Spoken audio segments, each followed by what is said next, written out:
Ni atule vi inga male whawhitai o nā ua ho at fo e seanga tonu le nei tuole sabalinga i po nei fo tuole kale sia wha mawhana whana a tili nai tuole a inga i tai tonu aso whapeni e leo se aso toi whano nosis o umana o ina i tātou le ola ma le oti e elo tātou o umana saunia ai se a tātou toi popole ai Walu leilua wa umana ngā ruenga nene i o langa. Tau lau lona wha moi moi. Whaptai ai le tu. Though it be across. Wai le lei lava o ia. Wana fionga pa mai wau mauti noa e le mawhaia le ola le mawhaia le oti. Le mawhaia a ngelu. Le mawhaia li sili o le lalolangi ma le langi. Ona ave seina le lua mai le alofa tu noa le tua. Moni ma le wha maoni. A whaia iai le tua i le mene. Malana sabalinga. Tai tonu wa iu ma le manuia. Lona wha moe moe. Tausi le whanau. Le kalesia. Ma e o lo whai mai. Ma e o lo mamalu mai. Ma lo talo mai. Taimi whape nei. Wana o le tua e mali ai o tātou loto i me le lei umalamba. Nā te wha mali e ina oe mā. E le ai le eisi tangata ola e mali e le eisi tangata ola i taimi wha penei. Taimi wha ina tā. Taimi tātou vi ai ma whaafitai le tua. Olona lofo malona anga lei. Ta maa whaatasi mai. tai le mātou vi inga, ia awari tia le menei, mātou tutu whatas, mātou le awosi tauranga, o oe le tauranga, o oe foi le whai tauranga siri ke riso. Tui nātou mātou tino tauranga ola, tauranga paia, tauranga mali, tauranga ngaioi, mu, tauranga ngaioi o mātou tino, si o mātou lima, si o mātou leo, whamanu atu ia Iova, wai le lei nama o Iova. O oe le osi taulanga, a oe foi o le taulanga, na e whaia le taulanga, wa maangalo ai mātou le whanau ngastala.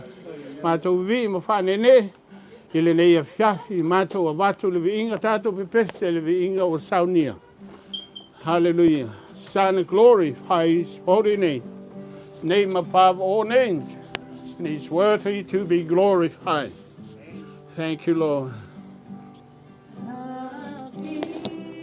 Yo Maya Yesue Inofio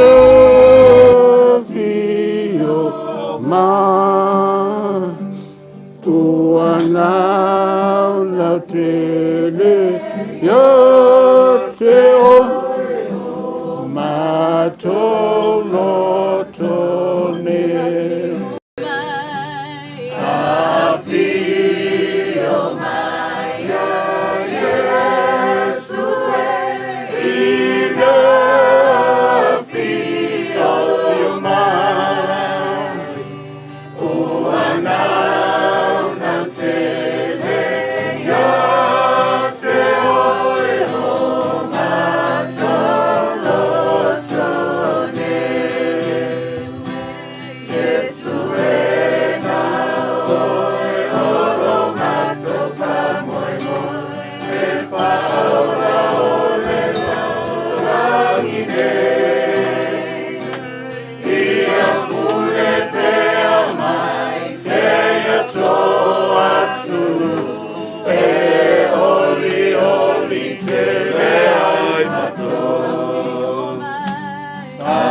Your name be lifted out, Lord. Worthy to be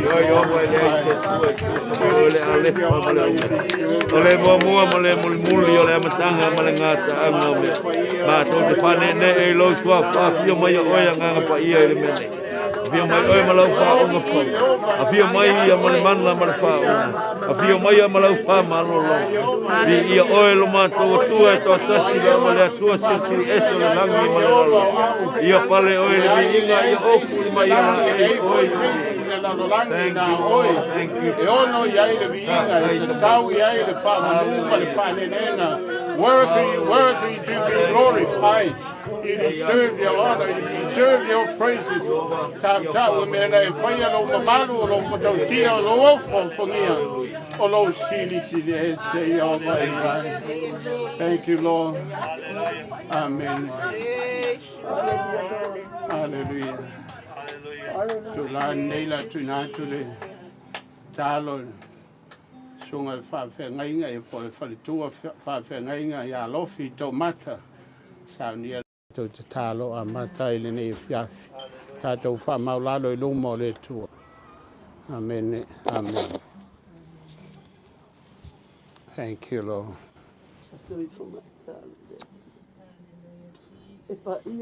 Yes, yes, Lord. Holy are you. Holy, holy. You are so high. So mighty. So worthy. Yes.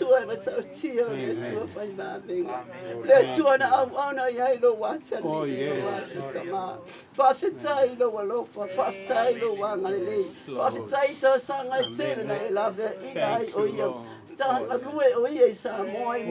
Thank you, Lord.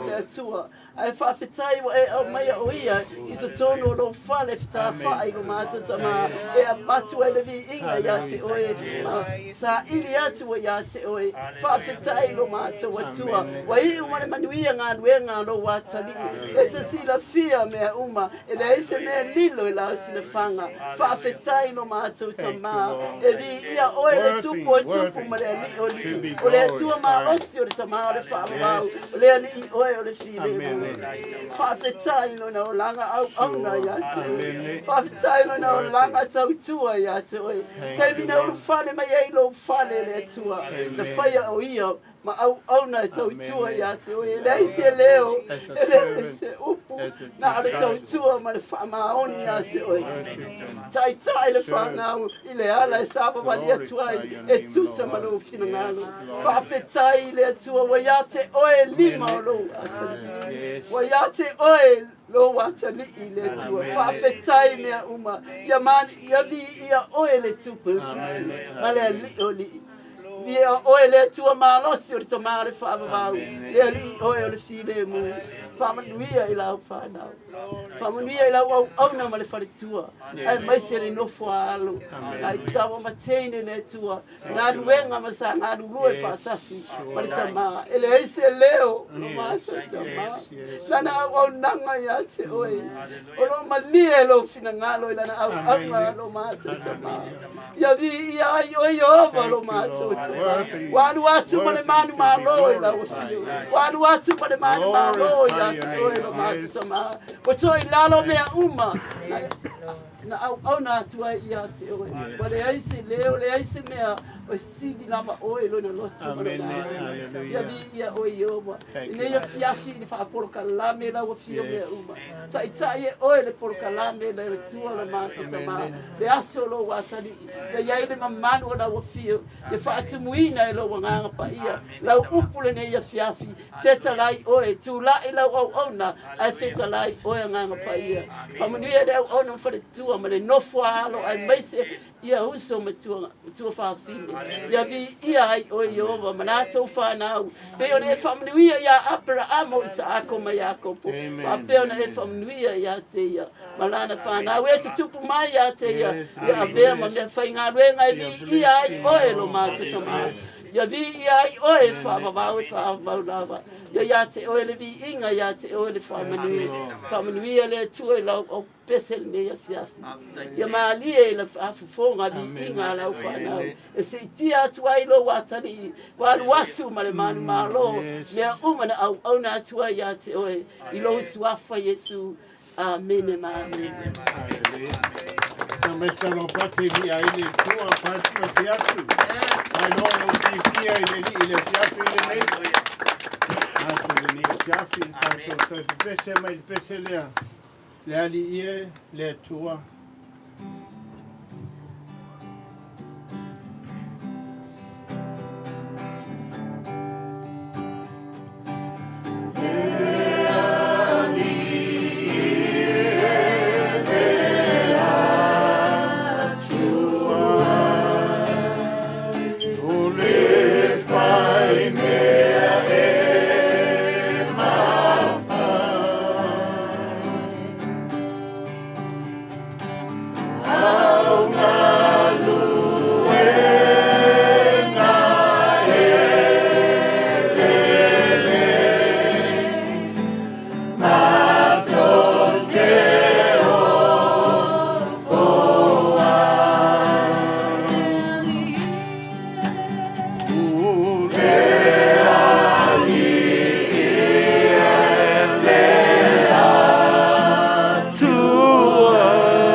mea e mawhai.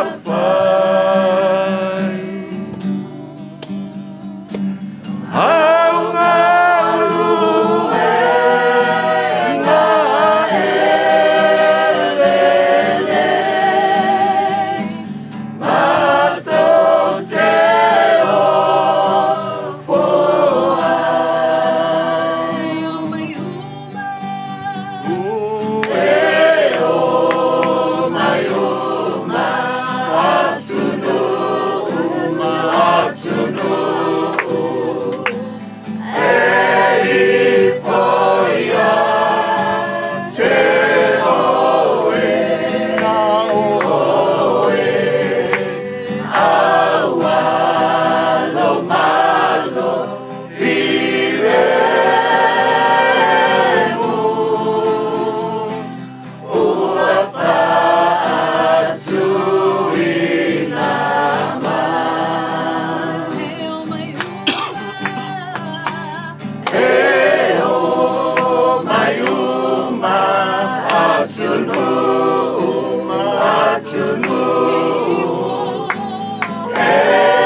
Natala mai le langulo mamalu ai kwaliel mali moni manga luenga wangyo.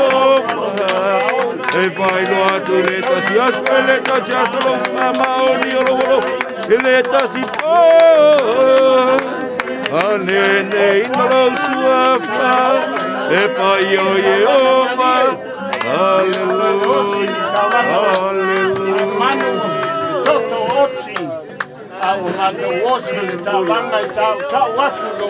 Thank you, Lord. Thank you.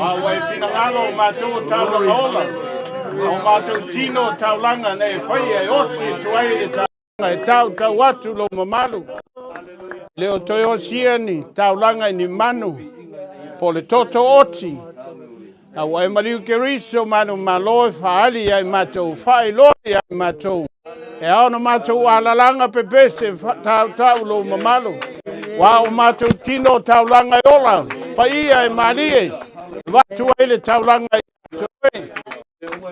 wa e maliu ma e totu manu malo olo mato to tu foile na ile ola fava va fa penale lua wa watu ye no fola ina the promised land New Jerusalem la mato feilo ai ile ola fava va ma inga na lua ai uma fa na le tau le ola mato vivi ma fa ne ya to ele lava ele lando wa mato vi inga ai tau se me failo ai na e fausia mai ngosi mato yo vi inga e foi ele tangata ola fatusa i lo lava finangalo foi e pei lava oi tol tas paia tas tol paia e awao ya to yova ina e vivi atu ma fa foi atu le vi inga ya to oi ole ala na mato te ala langa ai ma leo te tere si o mato lima ole fai longa ole mato fifia ole ava ma le fa alo ole vi inga fai lea ma mato taulanga po ia taulanga mari aftai ele nei fiafi o mato taulanga na fo ia le vi inga mai tu mau pe ia to ele mamalo ole fa ne nga ia so uma ola i mato le nei la lolangi le tu mau o ina pisia i mato i fa mai ole nei olanga wai veta lai wa o mauti no ele ma fai se metasi ona aveseina i mato le lofa tu no la ufia. We are so blessed, we are so anointed, we are all healed right now. We are healed because of precious black law. And we believe we trust in you, not the man, not scientists, whoever. But tonight or today, Lord, we give glory, we give honor, give praises to you, Lord. Mātou vi inga nā, o whanenenga, o whamanu, mai le taele o mātou loto. Whai loa tuai, na whautia whapitoa i mātou ono lo vi inga. Whanene ina ai oe le tua whamanuia mai, a inga na lua. Ta mā maritina o le uso ma le tua fine mātou uma ma lau whanau le kalesia oe o porpoto i le nei eso. Ia whataua ina i o mātou o langa nao le vi inga e matala ai le langi. E matala i o whamanianga le li ie. Walu atu Leilua, wana i loa ua mala malama o le vi inga ma le whanenenga o ana taulanga ia e watu. E le mawhai na misi a teia. A whitailo mātou tua o mātou toi whai taulanga whatasi muli muli. Ma Leilua e mai se a inga na lua i nei fiasi. E awane ingalo ia i mātou. Mātou a watu le vi inga a uma se ngā luenga. Pe amata pe whai ia mua le vi inga. Whai loa tuai e whai e whai pitoa i mātou lo lava vi inga. La tātou toi pese mai pese lea o te nofo ma whatali e iai lo nungu le langi o umana saunia le tua mo i tātou. O te nofo ma whatali.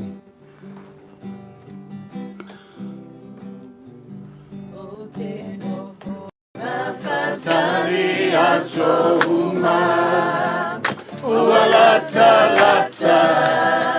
mai le iunga ai le ai se mea o te popole ai ua o sauni e whelo ai malo matai e toi a fio mai Yesu, e toi a fio mai ia, e toi a fio mai o ia male pupula, e toi a fio mai Yesu, o ne mata e vai, e a toi a fio mai o lo matai.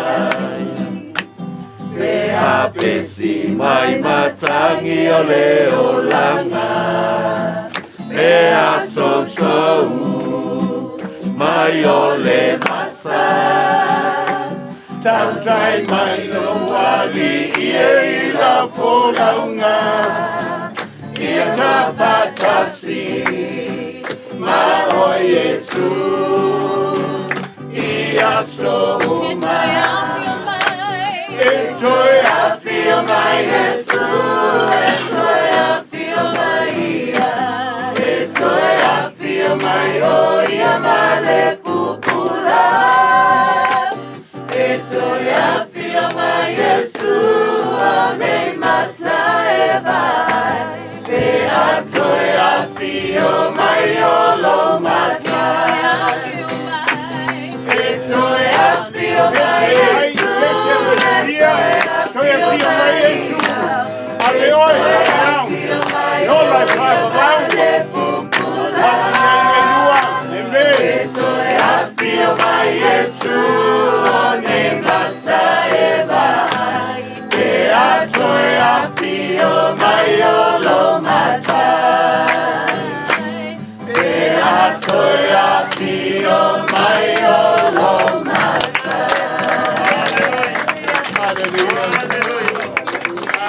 Tia mai o Yesu, e watu lau whanau, le taimi o e whiwhiria, whakai no mātutua. Talo na upu whawina le nei whiapi, saunia o ona. Hawa o Soswani a John Pasi, au a paau, a whai masui le nei kālesia, watu se upu wha mawhana whana mo le tātou a inga na lua. Sile o na tāua le upu, te umalu le upu I lo finangalo mo lo loto. Tā oso ai le tā whai ngā malanga, a whai au Iova mai tātou, o ai la seisi e whaasanga tau mai. Sile le malosi o ia o lo tutonu ia te au ma oi. Lo whapenana tātou whaisu nei vai tau le o langa.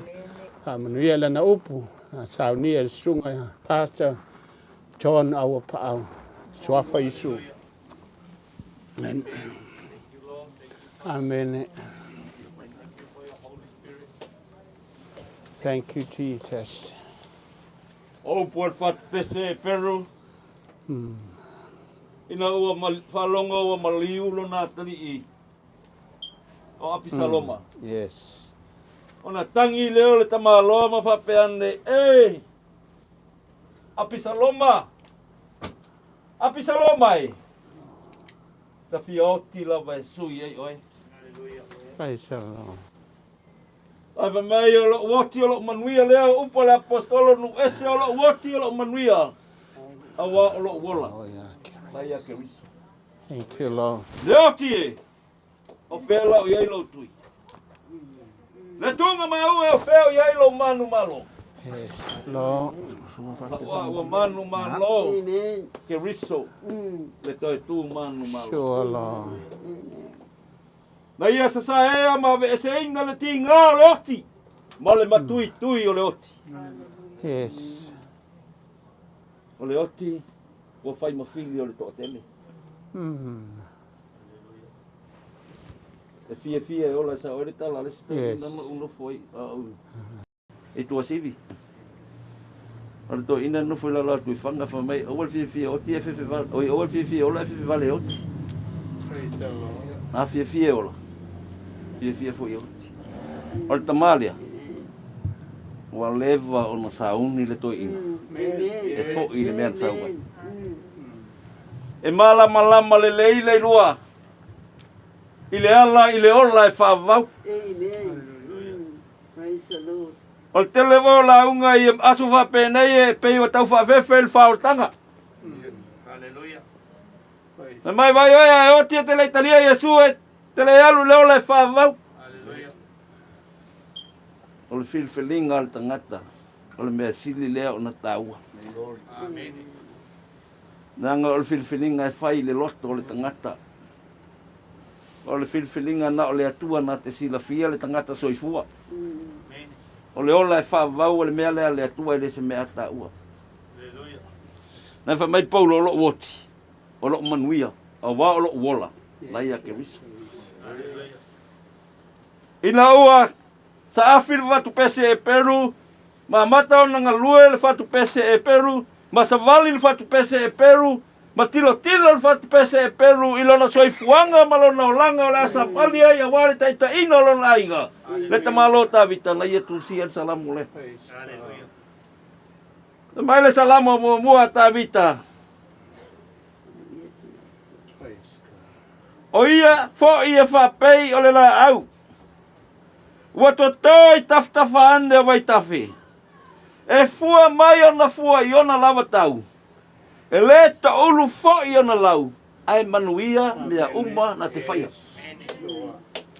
Thank you, Lord. E whapei o le la au e totoi taftafa ane o vai tafi le mu. E fua mai o na fua i ona lava tau.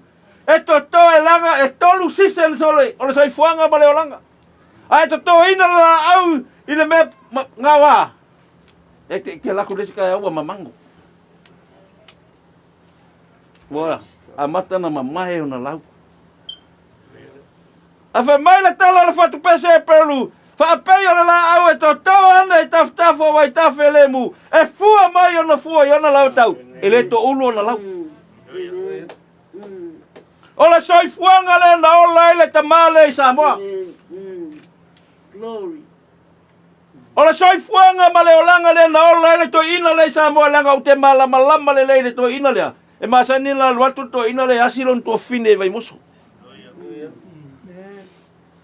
E ei langa piki apu e la ua ei la na uka kai maktu e whaatau le makeki. E le ma whaina sopa loa le piki apu e le iafe asilon to fine. O na ave lo na uka le makeki. O le talaanga o le tamaa whai mai e whoi mai le maumanga. Whapena na paulu mamang le lalo la venga. Ai ape oso le sambi. E whapei o le la au e totoi taftawhane wai tafe. E fua mai o na fua o na lava tau. E le tolu whai o na lava. Ai manuia le mea no na whaia. O le manuia na ia sa ili ai ma boe tō wha i le tua. Sa ili le tua sa manuia o le whanau moa te au.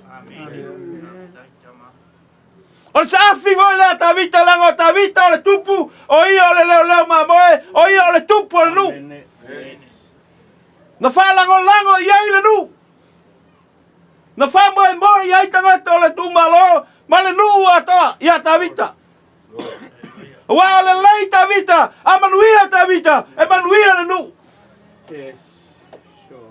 A manuia le lua, e manuia le ainga atoa, e manuia whanau, e manuia whanau.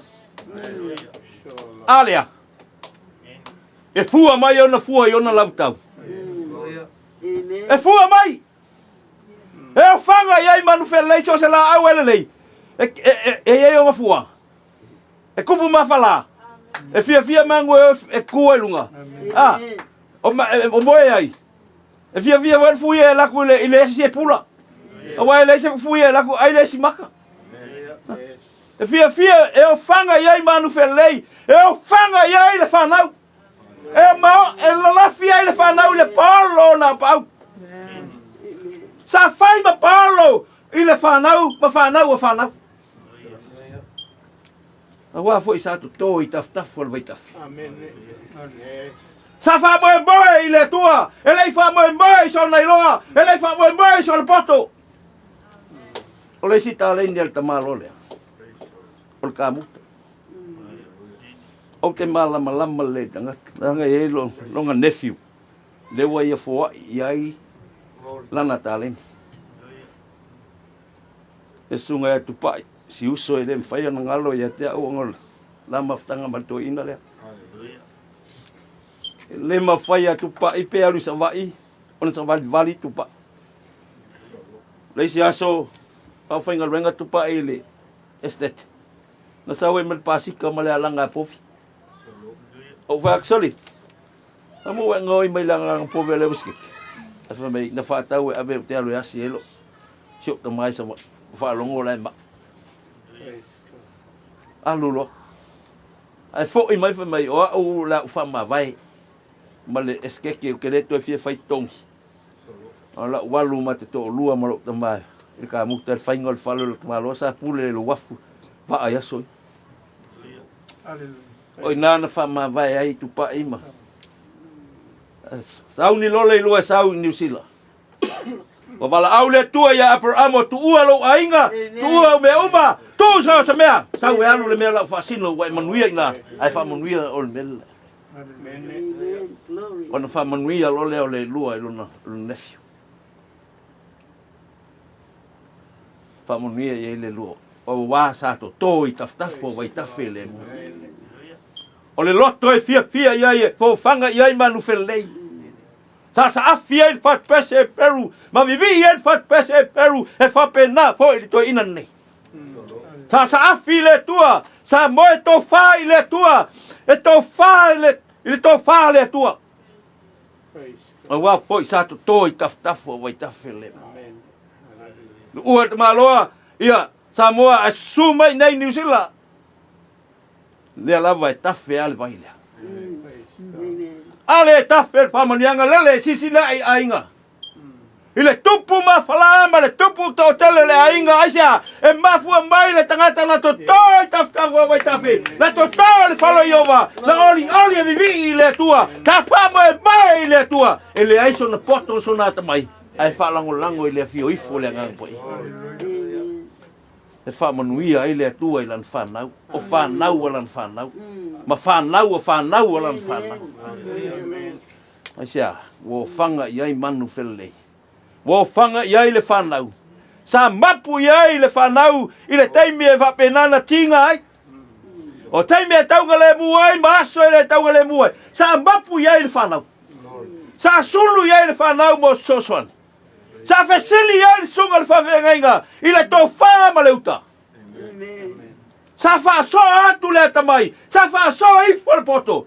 A lea ua whaimolanga.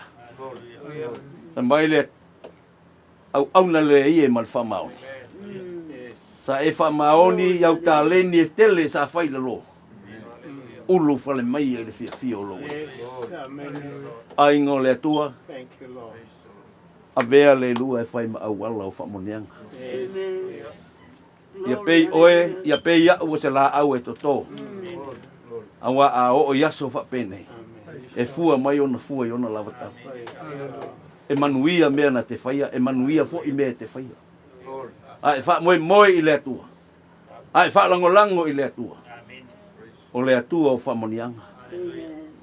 Ta mai ta vita, Iova, o te le loa lo tulai, o te le loa lo saufa. O te le loa ino waso lunga le whanga ele. Ana oe te silafia waso. Lo ulfafo ma lo ufale pe fola lo boenga i se oli pe fai mo au tu le inga sa Iova e te iai lava vai meu. Au lala apostolo, o lo uoti, o lo manuia lea, a walo wola, vai a keriso Yesu. Pea tua whaftai mo la upu. Vi ia lo suafa e whau. Po iatu iate, oe le taulanga vi inga ma le taulanga o whaftai. Whaftai la upu, whau umai whaatumu mai. Whamanuia la upu, ialu malimana. Ia ia ina isi anganga. Mo oe malo no Yesu e lai wala. Amen. Ala po mai la pati le kia penei. Te atu ia le tua ina naupu pawina. Lola nei naupu fale no finangalo ma lo loto. Ta penei nai o tatu olanga. Maisia tatu whanau o lo whaiai. Au iai le lei o le tua. Ma le mori mawola le lo to grandpa. Whapenana tatu whamamai atu le nei o langa.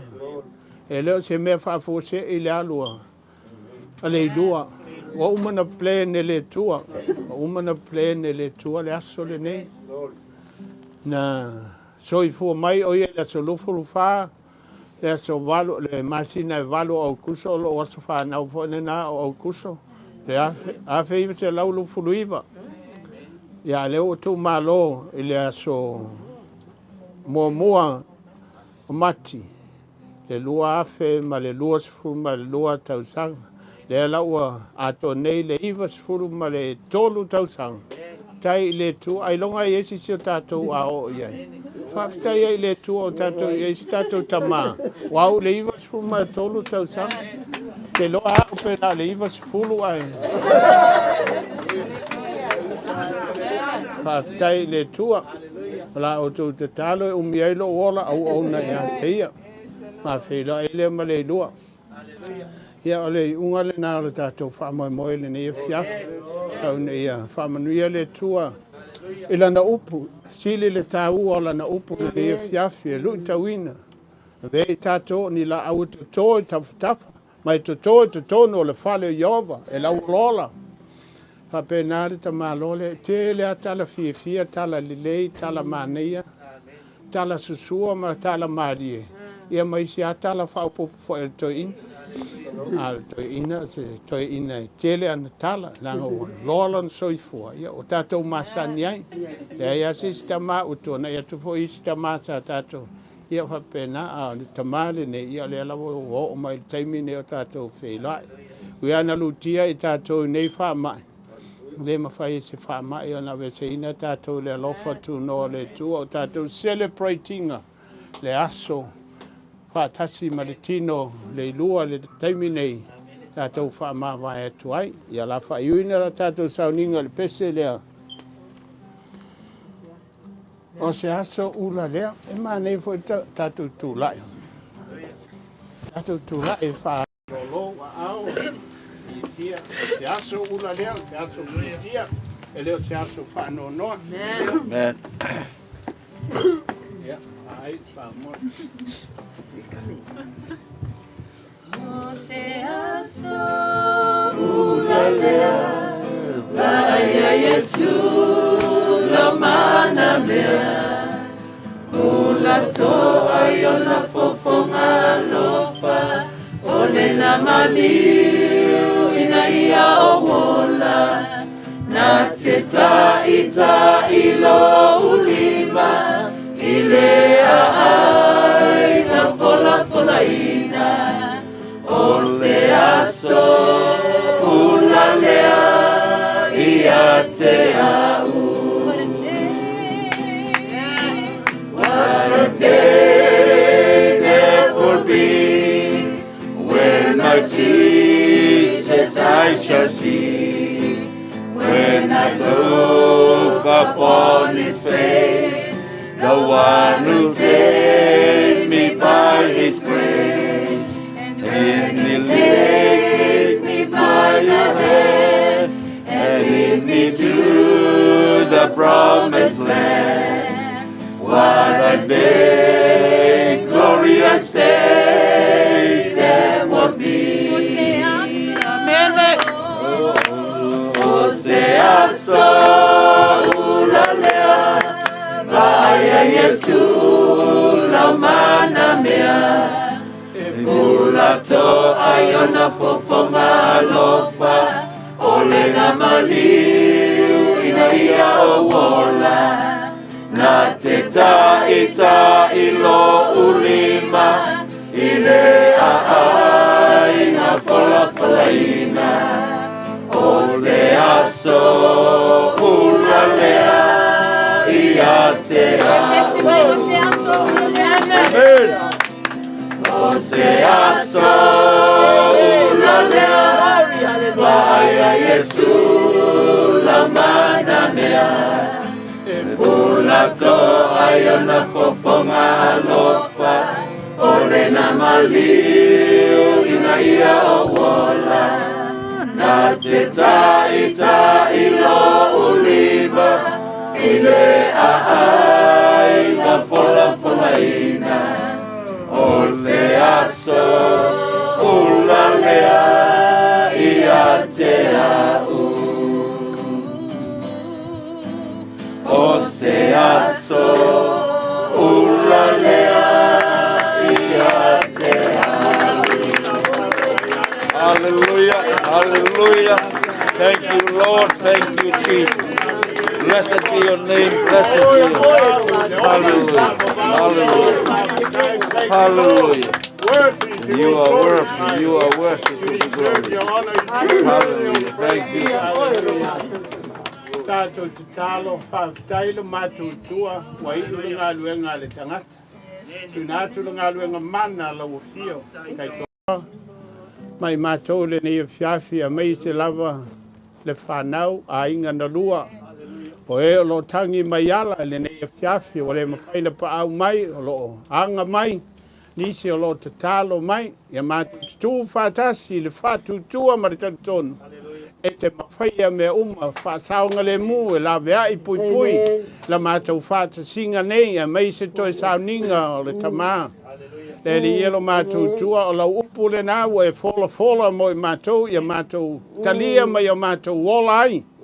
A ve mātou mawhata i tai mawha o te tono o mātou a inga tono e kalesia. Mātou wha o le nei tamā e sili le wha o ia Jesu Kiriso. A vea oe marima whaola le nei a inga nisi lato te le talia oe Kiriso o le teimi le nei. A vea oe marima whaola peo le nei tamā. Ina i ola i seolanga mamā seolanga whapa ieina. Ia whape nā fo i le whanau ma le a inga e au ngāle nei to restore ai le alofa ma le anga le leo lau fio. I la mātou savalinga e uina lu ngāla lolu tia i pōponga. Ai mapu o tulava i ato oi la mātou tua. Ia whatasi pol kalame o le nei fiaf. Ia meise o le nei weekend mo steimi o le a mātou whamawai atu ai lo na tino. A o lona nganga o wheiloa i malau fio. Mātou whaftai ai le nei fiaf. E leo mātou a o oe lava na e whatasi ana le ati na e o Iova. E ngā rulu e fua lava la o whai ngā ruenga mai mātou o mea uma lava wa e whaia. O mea vi i ailo mātou tua. Oe lava ke riso manu maloa e saunia. Whamanuia whapaia mai, whamanuia lawa wauna. Ma le whale tua le au matuloto e mai se ainga na lua. Ai ngata e leo le lo le nei ainga ma whanau. Hape nao na. Whatasi le nei e fiafi. Tu ua ta ape matou. Ma o lunga so lava vi inga matou te wheila e se teime se aso. Wa e saunia. A le vi inga tu maui atu oi. And everyone says, Amen. Amen. God bless you. Jesus' mighty name. Amen. Amen. Thank you, Lord. Kongo la fa umakul makoku. Aku saya masuk fingalo. Kongo leo. Iya lama. Kai. Yo ka tono le ua fa fonga yo val taulanga umoria nei aso mal. Tātou whaelo inga mal ai mai sesi o tātou tamamutua ia le lua leo o tau to mai. O katoni foi o kele koe ko tongia le tili aua i le moana. Te le toi tulia foi le manu o taa le tō sivi. O te le toi tau whangaina foi le lupe o lele le vani mnimo. Pa ia masā ma whai ngā o tō ainga. Nunu atu ta oto atu. O sā mua wa umo na tofi. Kai lava. O le whai waleo. O nei a fia man mātou whamoe moe. Ia e umara tātou whiloa e momoli atu so mātou me alofa whatau wā. Kai. Wa upa la apostolo nu ese pe mātou te pepese le po a tol nei mama nei am whalongolongo i eile langi vi inga ma pepese whatasi ma angelu. Ma li el whalongo angelu. Ai leiso mātou alofa. O le sumeo pa o ale mātou pese sa whai i. E rea o ngāle lumo le tua. Ai Paulo tau tala ngana angelu a tau tangata alisi alofa i lea o ngā. Nai tu o tātou ainga le sua lau sunga le whawhengainga ma le whatua. Mai se le sunga le awa o ia tala ma na foi tu o tātou ainga. Ai poi ma pauli ma nai tu o tātou tamaka ma nai tu o tātou ainga. Ia, lau e kālesia nei. Nā se mea o maua lau nei tu o tātou ngaruenga. Taua ina whaitau ane ai. Upo e masani ei la tunu e pau wai o i le pea. Si o mātou tu malo. Ia ala mātou tau whai atu.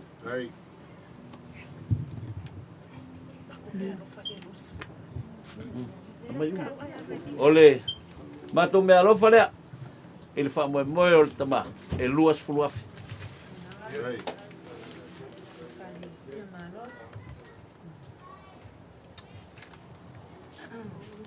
Kurua sa mātou whamatalanga. Ia o le lua afe lea. O wale i puti. O le whamoe moe o le aso o le family service. O si o tātou tamā. Kai lama. E loan pa ia le kālesia. Ia. Sunga lau whainga nuenga. Mako kala wa upa. Kai. A wale kele foi o mea kele foi ngau kala. Ia. Ai o mātou. Le atu le nganga nei a fiafi. Ia la foi se me o maua ia nga leile atua. Patumu ele atua. Bea, ia wale whamoe moe se o tātou. Tamanga leile atua na foi tua tātou ainga. Ma wale tō wha, ma wale uta, ma wale malosi. Ia wale whenga e malvai whafo, malvai whale. Ia wale aso mal whamoe moe se o tātou. Tama, ia nga leile atua whatumu le utu. Ia i pia le wha unga le atua i so seitu. Mai se sunga le wha whenga inga mo kalame ma fōfuanga. Ia i wha unga ma wha manianga le atua. Ia mātou tala ia maleanga ngā whaloalo manuia le tātou wasu. Lai. So pau. Ia. Ka poi mai alo sunga le. Pai fiau. E ga foi lo sunga kulepa. Ese ka ko Paulo mas fa mal morunga ka ko vai. E la ka mo faies ka ko kala. Fai ka pa ia morunga le. Sumai sunga i fa fenaiga. Au whenga nuenga ma le kālesia. Au pa au. Se ua se savili angi maali e. Au se mangu wa ia e o le wakekea. Lau fufonga maali e. Au wa whailawa ma fufonga. O sunga i whawhenga inga. Pa ia le kālesia. Nangai. E maali e lava. Upu e momori. Pei nga whai mai eil kala kuspa ia. E maka ngō fia i lunga o maunga o vai o i la kou e kau longo mai manguia o kala ni nei. Ao lau fonga la ngai whai kale fio o kaman whale. E ale. Fio aio, unge mamangu lele ua. E angele. Ao nga maali e ma whasfulu. E koe pakau ave. Ia mausoli. Lele ua whao ngā kakau. Kau kua ile kua malonga whikangat. Ai se ua manga kua la mai lau loko.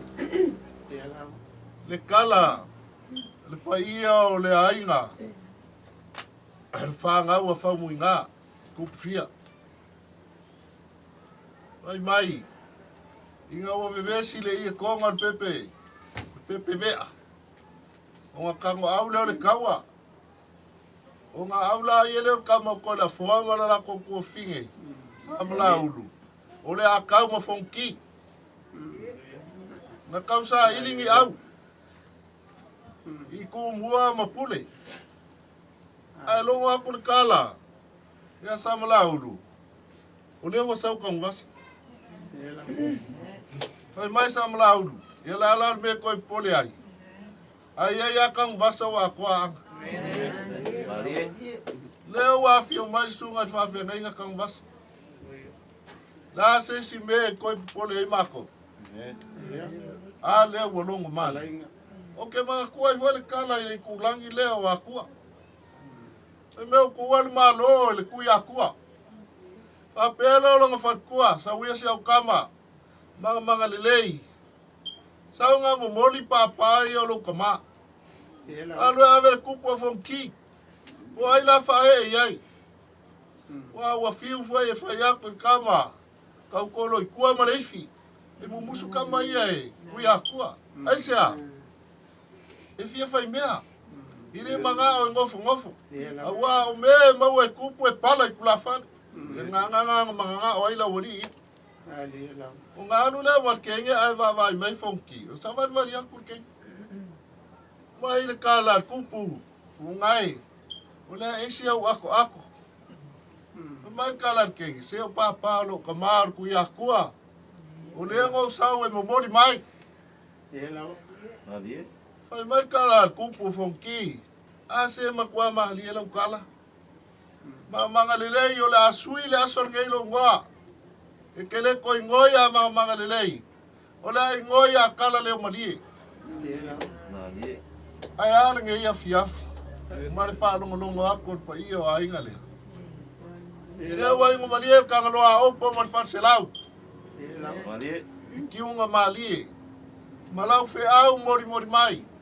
E ale kua malom finga kala. Ua o ilangonga le loko. Le la au makupu i kafa vai kafe. Ka uia inga malanga le kamalea ua whakusa iai. Ai a olang i o ngasee. Ai a kupu lelei. Mai a au angai ko ulu o ngalau. Ngai a vele rua kol kama. Ai ka ape solo lau o le la au. Lea ua whafonga aku ia. Tunga whawhenga inga lea. Ma le whangau lea. Au a lawanga i kupu lea. Ia lau ala ola ma lau usi. Le fe au lea ngā kokor ka mā lea. E pēia ngā mā lia le upor ngi a fia. E le wha maka whauloa inga sa mako whamkalanga. Ngei kele mako nganga. Ia o ngā kawama ai lea o lea wa umang kou whalangu pa i o lea kua. Ngā mangaku lea. Ia au pa au. Pai lo fonga ma fonga ka mo moli o le fionga ia ka ngwasa. Ia lupa ia o ainga sa ko maka. Ia mal ka fia mali ko ka papa. Ia ka ngang foi ia sale o kong poe. Ia mal farfa o fale polu. Ia mangaku lea. Ka lufa. Ia ku mangia. Ia me ma ko ke kali aku ko wanga lelei. E kai wa ma ko kali kongu. Wau kou le sa ili manguia wha laulangi. Ai wau kou kakalo i le akua i le au maripo. Ia fua pea ma kupu pea. E ma vai aku leo langa. Ma vai el kangaka. Ai kupu leo po le akua. E pa uma i o kofufonga. Ma ia ola i loko ma nganga o whangau e kupu kuai. Ia ma vi ia le akua wha manguia ai le akua i au kou. Ai i lea. I le ma whainga kua me kaunga whai. Afsili o fea sa ko kuwai ai. Ia o le so i fua pea ia. E vei mai le upu. E solo le maunga. Ai ko koe pea maa. Me lea. E luaku le lua. Ia o le ai. Ko kankangai mai ia. Ia le. Le au lea o kaulanga kangaka ngei ai. Ia voi le sunga ia kula epa ma le ngei kuor kako ai. Le ase me la kaumawhai e whawhi kailo ma au lea. Kali kongo leo mea ia. E mawhai o ngā kako whaali ai le whinga ngano le kua. Wai le mawhai al kelo kupe. Ngā koe whaafoi mai le soifua. Ar kaulanga ave le kua. e mumu maola makako uloa ai. E soifua pea kangaka, e ui lava ngā oki, e soifua pea. O ngā uru kako whakukua. Au se mea kako ke whaali ai, ia kako ngā ruenga whai ma te whaalo lo wha i laro ngei. Ia o le la kau ma whai a foi le sunga ia le au. Ia ele masangi au mea e masangi ai ngai kua le kalisia. Ai ua whakongua o le whai e whai pea na ia mala mai. Ai ku mea ke whai a la ngai soli e sapa. Ia pea lea. Ia o le kau ma whainga lea. Ia lau sunga tan masa e sunga whawhia ngai.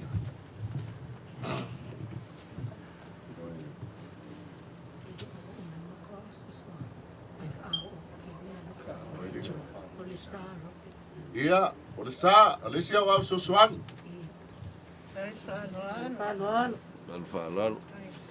Ia, lau sunga au pa au. Whawhikai mo le upu folfola. Ai. A pea unga le ki ole ke anga iai a le pui lai marie lau wharonga.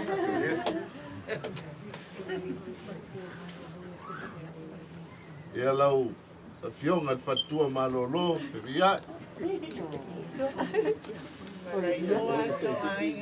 Sunga le ki a kongo, lau fionga ki a kongo, Susan.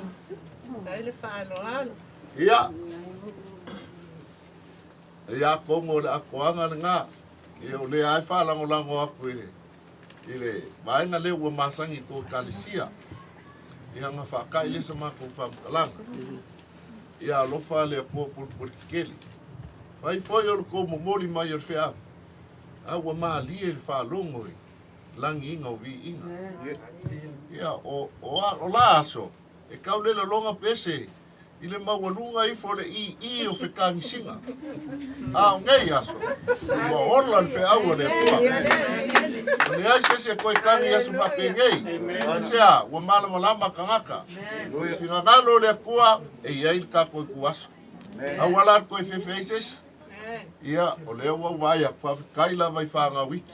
Wala ko wola i fo maur koe whaia me renga sese e kako mua. Ia ai, wa kili ngā kupu le wheau. Ia mamomoli mai mawhangwhanga o ka fia foi leo pongsa ngai ai. Ia o ngā ruko pai mai. Ia masanga wha mawhangwhanga i ngā kiri. Me lea, ia alofa lea kua pulpul ke leonga manguia. E sila foi lea kua il kangaka, malanga ngā ruenga. Ai mai se le whao ngā inga o ruko soifua. E ui a le pesi o le wha mai. Ia male au le lei kako fōringa o le Ia, au le mawhai anga kua o le kua malong whingangalo. Ia ko mai langi manguia o le kua. Mawhai lau sunga le whawhia ngainga ma le whatua. Le au lango, le au whinga ruenga. Ia mai se foi le kalesia, si ufonga maalie. Ia ave i le kua, whamanguia pea le kua ia au kou ia. Ma le kua mangofo alo, pa ia o ngai kua kako kalesia. Ali liu foi alo le lupe. Alofa le kua le sunga le whawhia ngei. E te ngau foi le sunga e aku le epa. Ka whimala whai ngā malanga al kako kama. Ia manguia foi ai poi ia marngei a inga i le alofa o le kua. Ia so i fua ma ia manguia al kako wafiafi. Ia. Mba malo whika lai ni lua. Lo iai le kako kau mawhikanga. Ia e kako i fia ai ma kako kau mawai ai. Ia male nganga whaloalo. O malo whika lai le au. Le wo ka fuelo safa o se kuli wa vale. Ta ia al mangako le ai le apa ngai fa moi ba ngai wa maulunga ai ngai so mal fa moi. Ia kelkong o le ku nga fa kum. Kai Wa la. me o fa nga inga ia ko fa kupu le ku mai ia le nga le o le tua. Ia masangi foi le kupu ia nga fa kupu masangi al kamali ia nga fa kamali. Kai la. Kai ke mal fa lo. Ia ba ko foi mal mambo o lomi mal va o. Kai la. Nga le tua. Ia ko ilo malos. Que cari congo singalo ai la kiki au fori Kai lo fa mau yak. Ale masa sanu mo. Ako anga kolengi mai pe a no le. Ya ona fa pegala. Alo pa. Ya ba sugal fa fegai nga fa kai Kai le ma au ma no sia le kalesia. le kwa Ia fa penga foi le nganga ia fa kukumu pe le upu. Anga maua le mau kele o le oloa le kua. mau e pelo ko so I fua lau le e wha ngai nga mo lang fiau ma ngā wenga. Ia o ki karikongu, ia o lea I unga leo nge ia fiafi. Au kuleola I lea lofa o lea kua. Kai aku lo ko so I fua ma leola. Ia a whaifoi e amango aku I koe saunginga o kama. Ia kako whenua iai.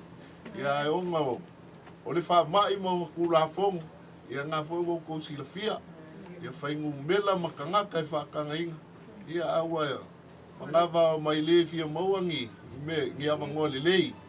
Ia kako wha mawai whakasi kako kama. Ai wha malulu ako ma le kulanga. Ia a sua kulava ia le au whainga ruenga e. Whai foi makingo le kalesia. Ia ua. Whai kau e foi ngai kua le ngā ruenga. Alo whai ka mama runga ngā mau ia au kou. Ai ule ale maua avangoa. Wha malu e leo se loko o mako. Ia kuinga wha mai ke ua. Luaku le ilua ai kori aku le vi e ngai kua le kalesia. Ia mal whalo alo. Ia mamu ia kako a whiafu. Le kalesia le wā. Le kalesia fit. Oi. Ai ke mua kama whai kone. Kai lava. Ano? Ya, lewa muriaku I luma kako.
Still my soul shall be near am I God to thee. Nearer my God to thee. Nearer to thee. Though like the wonder, the sun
cleaving the sky, sun, moon, and stars forgot. Upward I fly, still my soul shall be.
Okay, off for you. It's all right. It's all right. You can just say something. Yeah. Hello, everyone. Oh, beautiful. Hi, everyone. Oko. Talofa. Ai na pele le loto male anganga.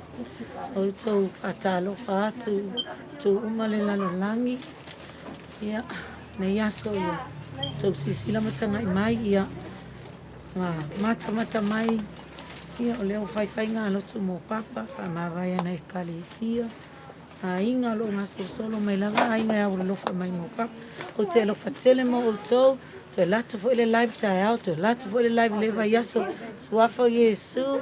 Hi everyone. Thank you. Oh, thank you very much. Oh, it's so beautiful. These are mom's friends. Hi, Sila. Love you. Hi. Thank you so much for your prayer. We are so strong because of God. Namla ulu sengi katopau. Hi, Pau. Mom. Alofa to Okay, come here. Yeah. Hello. Need to sit there. Come on, come in. Huh? No, do you want to have a seat? Come and have a seat here. Yeah. Come on. Hello.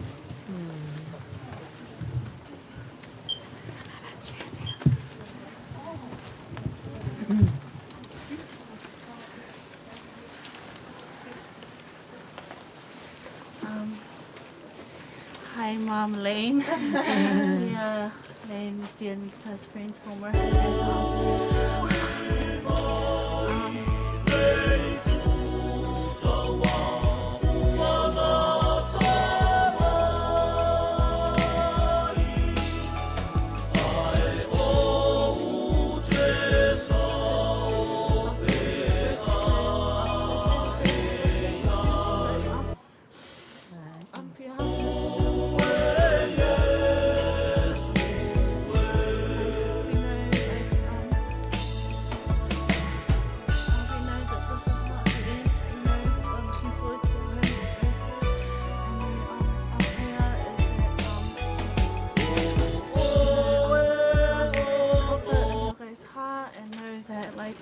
This is not the end where you'll meet your grandpa or your dad or your granddad. I just hope that you know that we love you guys so much and we're here and we're thinking of you guys and we're also praying for you guys. Thank you for letting us be a part of you guys' family now. Yes, we are all family now. Yeah, we are all family now. So next time. Yes, next time. Yeah. But yeah, we love you guys and yeah, we're so happy to be a part. Getting to know Missy, Elaine and Mita, such beautiful kids, pure heart, and they're so genuine. So we're just so lucky to be part of their life. Thank you. I know this is not much, but it's from our heart. So, like, even if it's can't buy you a house, but it can buy you McDonald's kind of thing. So, Thank you. Yeah, thank you. Love you, yeah. Yeah, all right. So you might be like, no, they just come and sit there and wait. And yeah. Okay, Ria fai mese kala fa palangi ngai kini o. Yeah, Lane.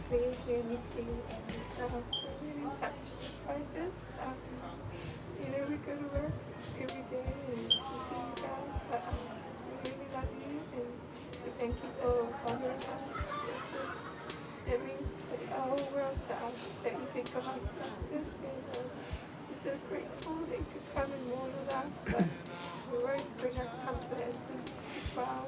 So we love you and honestly, can't say this, we don't take this lightly. We love our papa so much.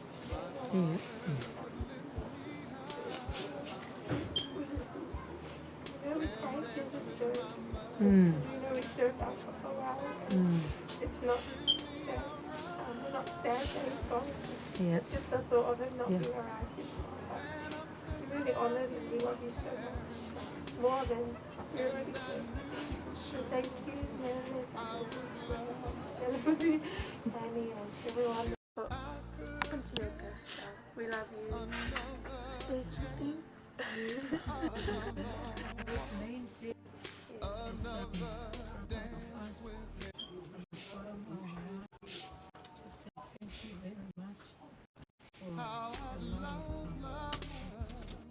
For Papa and even the money, all mom's prayer. As I pray to God, whatever you spend on this one, He will fulfill your pocket 1,000 times. And my prayer is bless you all, wherever you go, whatever you do, especially at work here. We're not family, but we are family in Christ. There's those three, and to love it, crying children. Praise God, they look after their papa until his last time. So we pray to God to bless us all and bless whatever things left for Papa's Day. We ask God to bless us all. In Jesus' name we pray. Amen and amen. Yeah. I love it. Okay. So we go to the front so that we can give us some food, and then we go from there. Thank you very much.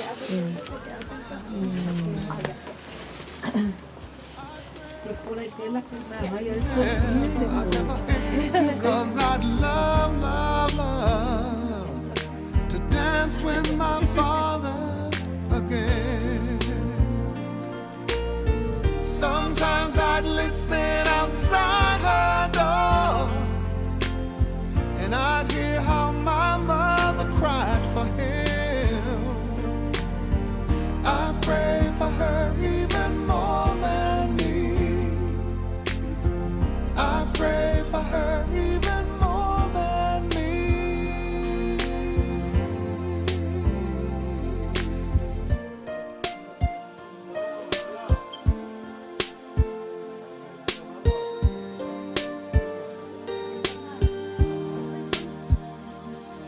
I know I'm praying for much too much, but could you send back the only man she loved? I know you don't do it usually, but dear Lord, she's dying to dance with my father again.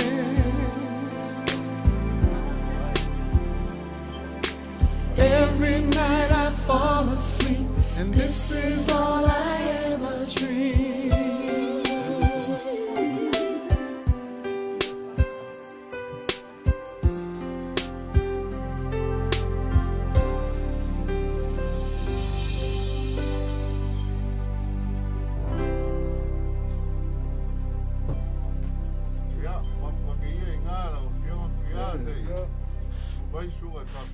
Yeah.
Sunga in Whapeheng Kaulan, o in Patua, o le fia o Kamamukua, o Fionga Kuia, e lau Fionga Matsoa, o in Paia o Nai Kua Tapuai, le po io ai sa mare qua. E a voi po io ai sa pung fong. Ale, fio ai o ke o mo kuia. O ia. O mo kai. Lai nga ia munga. Ia mal mamalu ia sa puyange. Ia sa pung fong. Dai. Wela ia sa ngam pare ai. Foi no mapu. Ma pena foi lá o far kai kai mari ko. E po pui foi nga ko akele. Ia aka ma maulolo. Po ia nga ku ia faleak. Ia mai ia makana mai ha. Ya. Ia maulunga. Tata saul mo ko na ngoni. Ia po mo ko fa no foi lá. Singa le langi a lungo kumula. Ngan foi. Ia maulunga go fo suafa. Nai kule ainga fa mau. Ia maulunga ia ku Paulo mangata sidi langi o wifi mai o leo wa. Ngona foi meu ramo. Ala le mala ko ia le tua o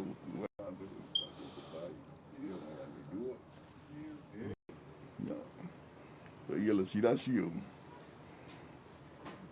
Ai nga di yo mai nga ese. Ia ka kong vui. Ia. Lau fionga ia wa me ma fonga ni. Fa mo wa si ai nga ko la ai. Dai lava. Ko ia foi la nga sa kwala mo pu. Ia ko ia lo ma fuanga ma. Ni mo ko. Ia sa ni ganga. Ia va penga foi. Pinga fa penga ia. Kafa. Ia la wa ia. Leilua ma ko ni mo. Ai lava. Ai foi a fogo malenga ai malai. No kinga la lei. Ya manua nga ya sala ko malo mari ko. Ai pessoa vai. Ya. Ya ko. Ya ka ko polo foi ka ko fa ga ngai aso. Ya la ni ko ma ke makilima wa. Lie. Lava. Ka wa me umo ni so fu mo ka ko wala. Kako mo le tua mo no finagalo e pe ngai ya ya ma no so fu buia na Wat tamama tua. Ya. Sila pa pe ngai. Tua. Mga kulinga fiafi ele ko ka fa ile ko so mako wala. Lie. Ui mal ngai kur ka ko ai ngai so ngai ko swafa. Dia lama. Ya ole sume fo ole sume fa ngai ngama. Fa mo mai ka mam ko ngai ma sa ole. Kai ngalo ka ko. Iya. Pe ang fe kala ia suel e fi hale la. E loa au ko la la ngi so mo ngi ko ka ko fa. Nga kala ile ya o ma ko me fo. Se ava ku se kala ai au fo ia. Dengan ngai la au sa le vi. Ai. Ya ku sa ko male ngala upa ia. Ia. Aku ko mala ngale la ngi ku fa ku lo. Ai. Leilua man ko li mo ngalo. Kai fo i funga male ai malai. Ya, male malu. Ya sa ko la fai. Ai. Ya, langi hoi leo. Pofolo piai. Ia, lang sa wala malo ba pusuanga. Ya, lenga ka fo leo. Ya, ko klai male. Sal bianga. Ya, la le. La lava fo i se mako kamfaya. Ya ai, ele fai so mako malos. Ai mako ki fa lango lango fa ka si mai o la tua. Ana fa o mai o lo ngama. Ya, ya, ni fiafi. Moi malau sunga fa pengai ngamale. Sunga ya. E pa mangai ko ka pai. Ya, ola aku ku ele. Au ngale ko ngia fiafi. Ya sa ngia se ka ko ka ulanga o si ngia fiafi. Ya, abre o. Fa mo le ko malanga nga fa lo. Ko fa o ko mako ku skai mut. Ya, ola ka ko mai ka si ai lo ko ma fa o. Kai. Kai la.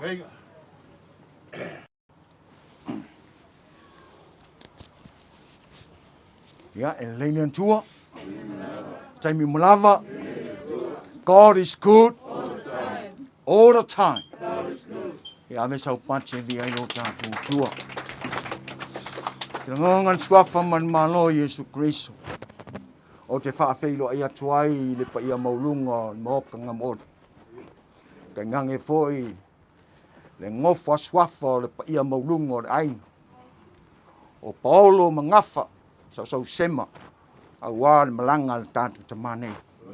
Whaafeilo ai atu le suafa man malo Yesu Kristo. Te ioe i lama ina ua la ngona le leo rama. Maua matangi tonga ina le tātou wholaunga. Ona le whetalai mai o lo tātou tapa au le langi le au auna le ie ma le whamaoni.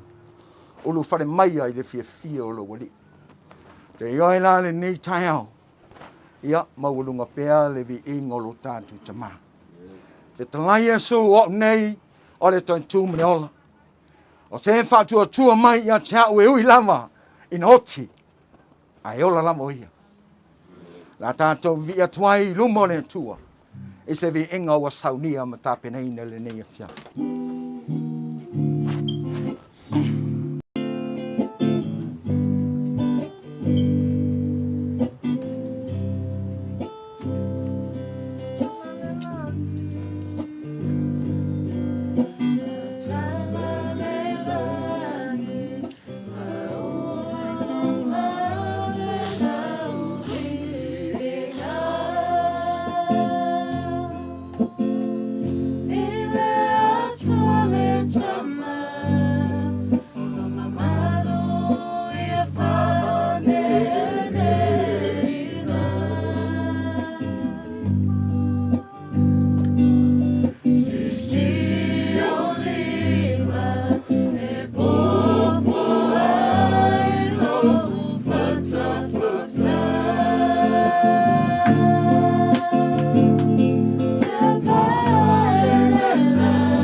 Foi au te ola e whawa tātou.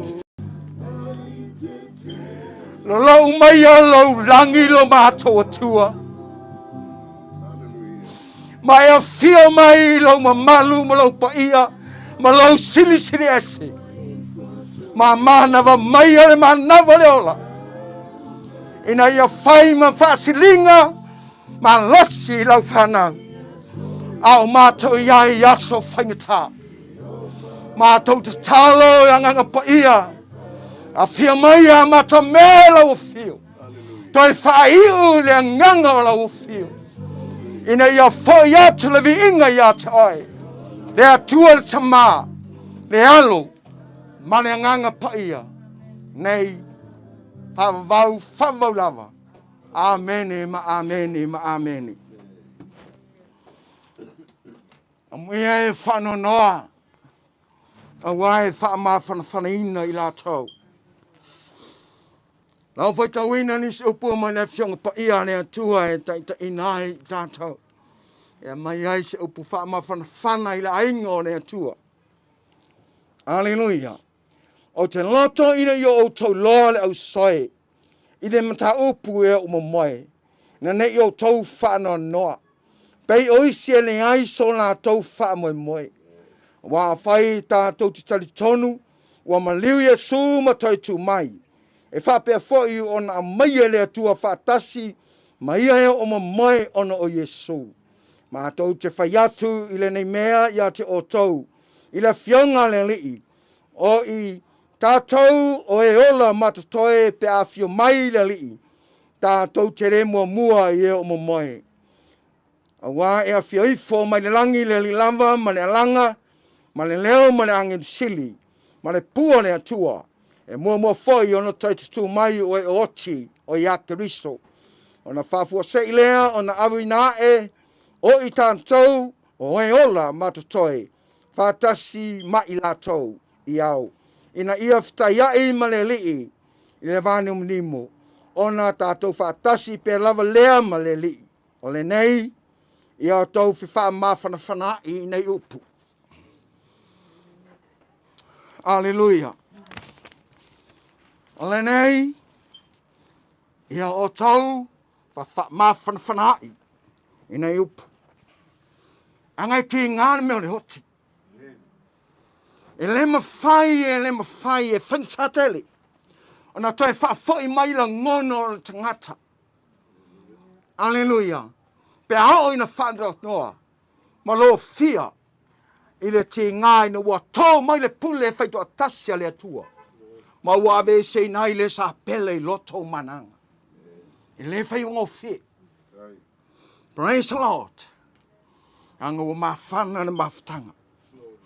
Pe tai o le whamalosi a Paulo I ata oe. Ma le tutu mai ma fufola mai le fala. Ma mamori mai le loto le apostolo I le nei a fiafi. Awani o tātou whano noa. Alleluia. Awani o tātou whano noa I le mata upu I ua moe. Aisea. Ina nei pei oe mau.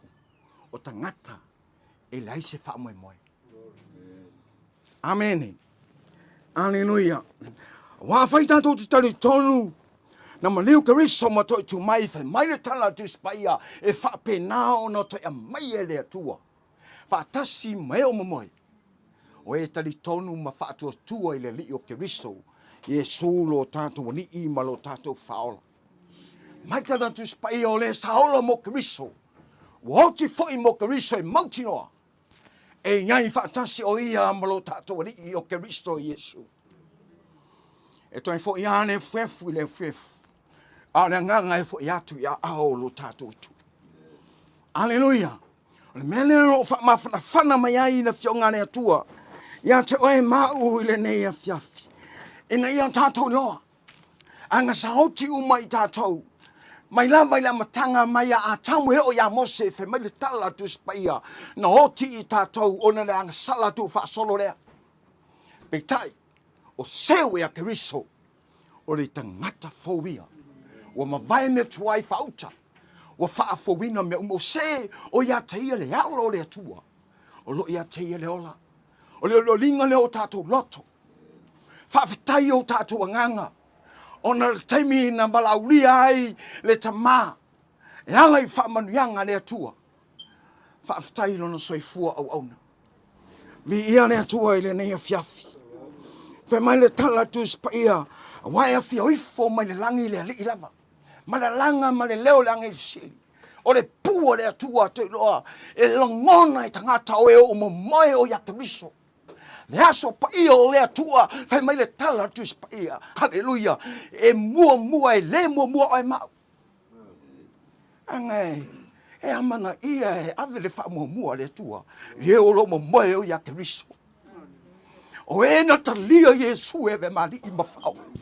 E ave le wha mua, e amana ia le atua, anga e le aso I le taimi, e toi tu tūma ia I ofu fau, le tangata fau, o le tino pa ia, pe ona whai e Jesu Kristo lo tātou ali I ma lo tātou whao. Ni ia le atua le ne e fiafi, fe mai le tala tātou te whatai ai, ma Kristo, I li lunga le vana manemu. Aleluia. Ai mana ia nei upuia, whai mai, o le nei, ia o tau fe whaamawhanawhana. Aua tātou te papole.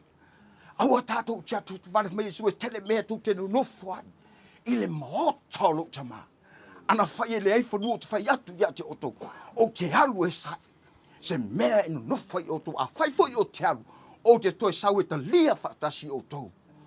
I le mea o ia.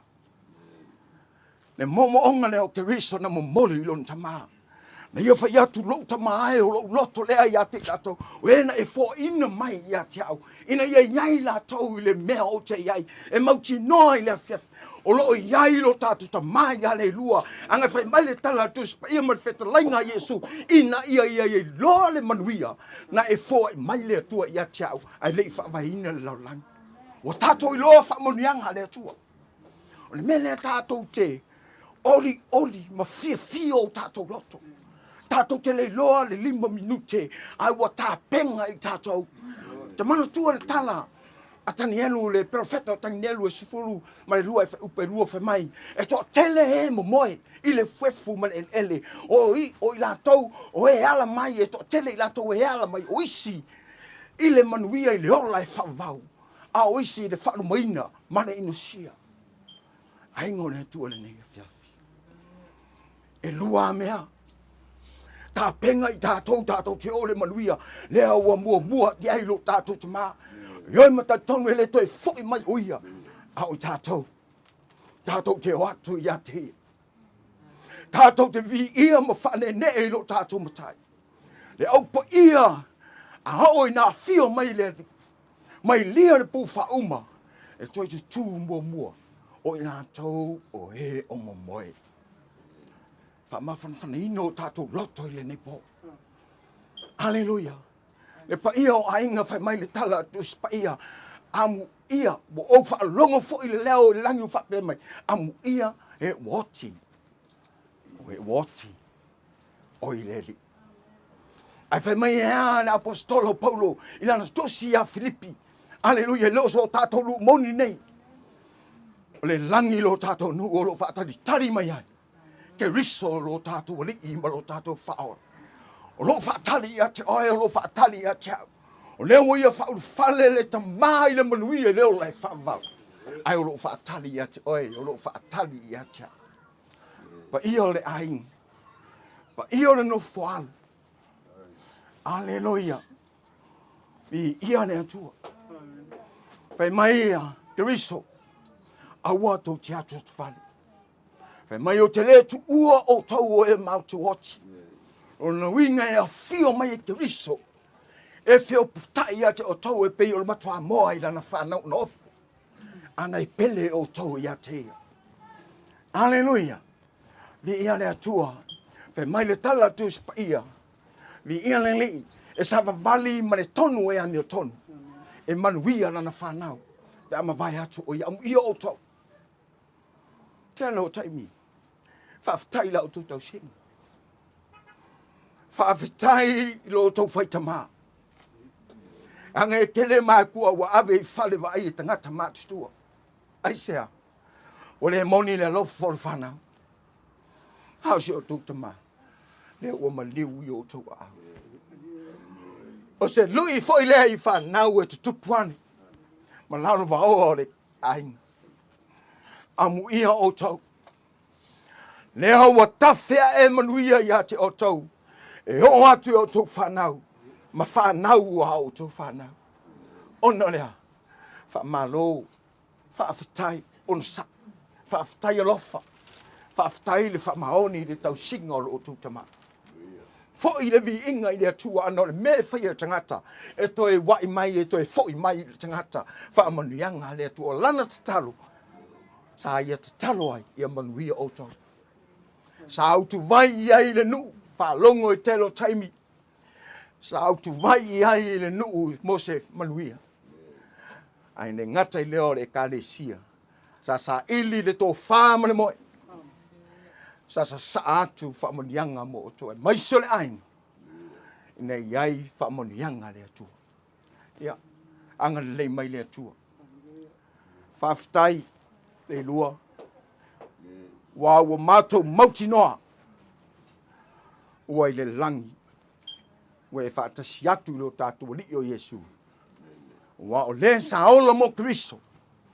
O te whai mo Kristo. Ua whaatasi atu i lo tātou li o Kristo. Ia whamoni mai le atua. I le nei a fiafi. O te ioi matantonu. Ia pa iatu le nganga whamawhano le atua. I le pa ia maurungo le ainga. E ne ia tafi e se nai leo pongisa. A ia whātou mau le oli o le atua. I te tonu o tātou natu. Ngā ausu mai. Ia te masalo ia la ausu na mai nei pese ia. Se tolu. Ia ale. Paenga lea ia o na whai wai leo tātou mawhtanga se tali. Ia ni.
If I'm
le tupu mamalu.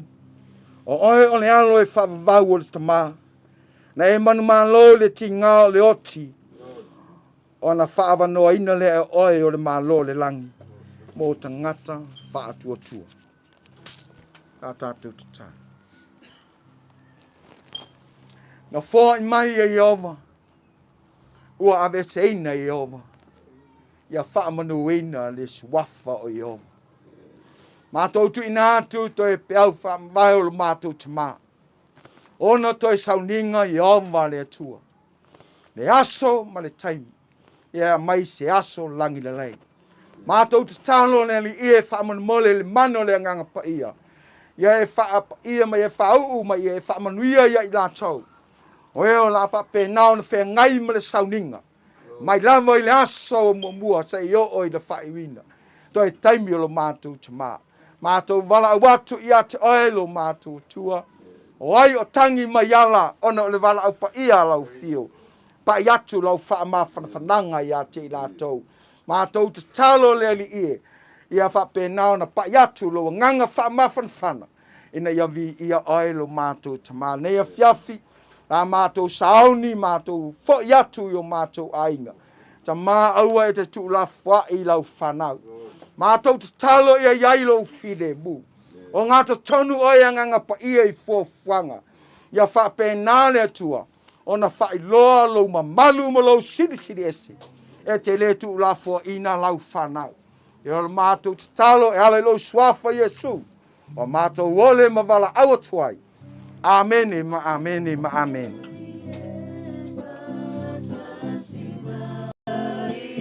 Hallelujah.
Tua, taimi malava, leila tua, iale tua tama, iale tua alu, iale tua lengang paia, haleluya, ya ave sau pace bi ailo tātou tua, iale nei.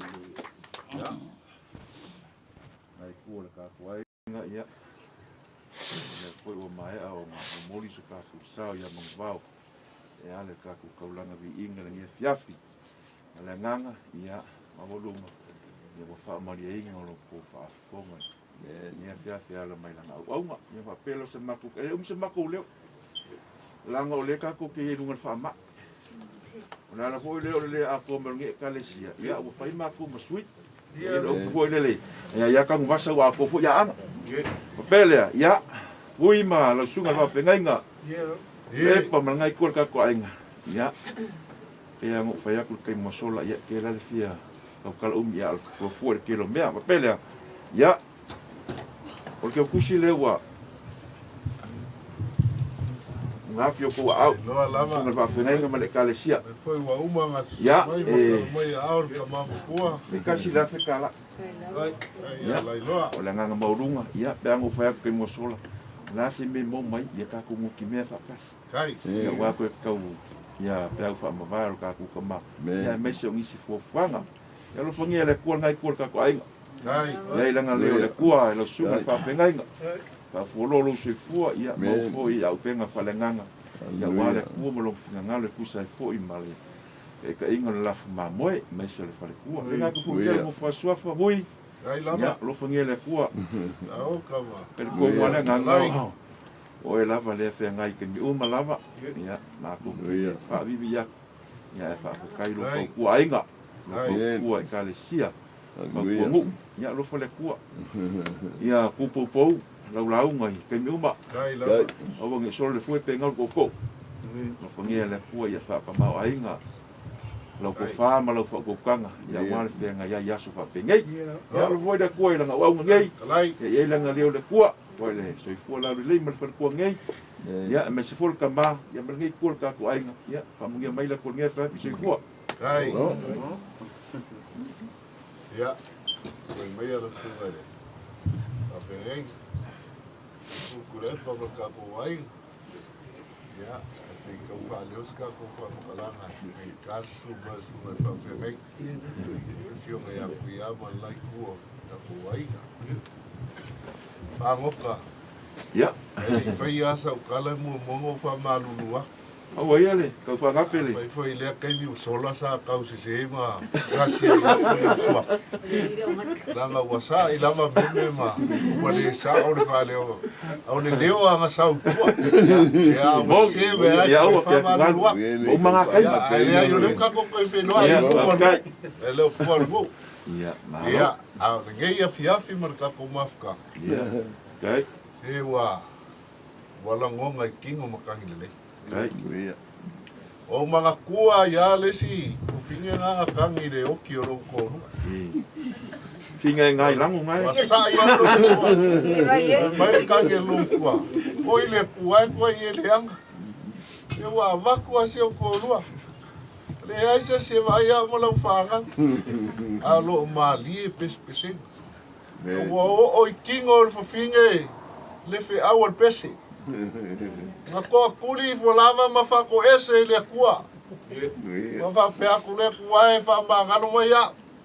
Ava kuia o la pule le. O lo vai ma lo vale le o ke kangi ai. Ale wala ngonga kemi. Ai. Wa sawa le ola le mali o pespesenga. Wa o mai fa ma fanganga. Wa kupu I kingo li wa ba. Kangi le lei. Ko wa ku fo ia fa ma fanganga le fo I ka le sia. Esa o fa ia ile kala le ma fu ai ka lo nginga le ya kang mas. A le kala fo ile na mau ai ka lo nginga la inga malos. Ai sia. O mga kulela ko kamale le wa fa ua ku le mo salaya. Ai maya. Ele ngof le sa ku mo fongo. Ai sia. Langa ka sikup. Ka sikup sa ku mo fongo. E kailo ya ku ya. Aul kala le no mai sa fu kula fai. Sa fai mai nga savali ko le fo iua. Ai ko kongole no lokol mo ang sau. Wa lainga kau. Pai o la inga malos. E kuile ea. E kuile sami loloko. Ai le mafai o nga vai ai. Ale o falia. E fale fale o nga kangifa. Fale fa o lulunga o la inga sa ku mafongo. La umaki a mangu. Ko le foa. I o nga le wa fio mai kuia. Wale pai o a inga nga. Ya, ele kau kalanta ko fa ya wa murmuri mai ngai so mai memele mal mafka. Ai al kau sa ngor ku ya. Haleluya. Ah. Le kenge ele wa kam swali le sa kau si. Ya. Ko mau. Le nga usu mai ye kam sa fukula fai. Kam kangaloa. Selangi ngako. Mai nga wa ku kam ya wa ku mo ku ya nga vai ma. Ini mga ori kingi au leanga. Ai wako kamik sa fukula fai au le lei. Ya awan ya kamarlan. Ya ne waka ko sanga I fafia. Ya e kakau. Ai sia. Langor ka ai ngalea. Le kau fai lo.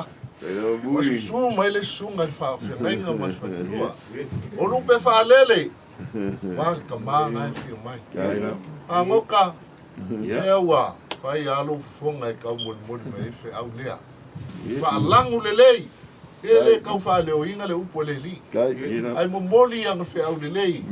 E lau kaulanga lea. Melea. Mako ke le ino po le ase. Sa mako kala. Ia la kau fa la lang wai le fe au le lei. Ma pes pesenga malie le o lava i kingore. Fa ngau lea. Ia o le akupu maola le fe au. O lo kou. Si kia fo i or kamale manga ngaruenga. Fa fe kai. E sanga wha makala ngai whangau. Kei ke ua malagakur ko inga kai o enga. Wale koe mafukan whangau. E sea. Wale muri whasingonga kama. E a vea wala ia malakou sosoangi mai. Wale a kapu e akiri. Ele koe a ngā me ia reo koe whalonga mai le iua. Ao le whangau. Whangau margei ai. Ia whape ngā mawhai mawhiau kau mamoli. Ia le mea rofa le kua mga peng fai. E fua mai pe ia so uma. Ia me lea, e le wha makawhaulo inga sa mako kala. Ia u kou. Wanga ka kou whakasi fo i le aso ki ngā. Ia o, whangas nga ser ka maa. Ia pia. Aile kai ama i ko inga le. Ia, anga ua rofa le kua. Pafua loa so i fua ka maa ia. Ia. Ia ngai a mapsua. Onga le mea lofa. Ia ngai pe maukou. E ui lea. Ia pule le kua. Ka po so i fua ma le ola. Kau ngā lofa mai lea kua pule kikele. Ko ngā manguia. Ka ifo mai langi. Ia maua pea le mau. Mau ko pupu i ngai lau sunga i whawhia ngainga. Ia maua lau so i fua lau le lei. Kumu pe le upu. Whanganga i ko whawhkalai. Ko whawha le kua. Ia maua fo i malosi o whatkua, lango lang sua. Malosi e pēnu wa yaku e ala leile lo mkua, wa makala akini ai lava. E lo sau i me lei. Ia, hape ngā foia. Maua ni malolo inga kako kama. Ia, ai a mapsua. Ia, maua fo i lau launga, pangoka. Ia, awa lava ngai kulolo lo koko, pe solo lo foe. E langa... Ai fio mai lava mai suma. I rei o ea o whaka ma maulolo. Sier pa i o ainga ngā. Se i aru foi kua. Ia, o ngai kausia leo kamanga. O ngai fio mai ia. Mai a ia. Ai awange i a ver ke leo upu e whai ma mea. Ka koki kawa mai finga ngalo lea kua. E wha mua pēr fe au lenga mamori ngei ar ka koka mafi fe au. Au le mea lofa lea i le sunga i whawhengai.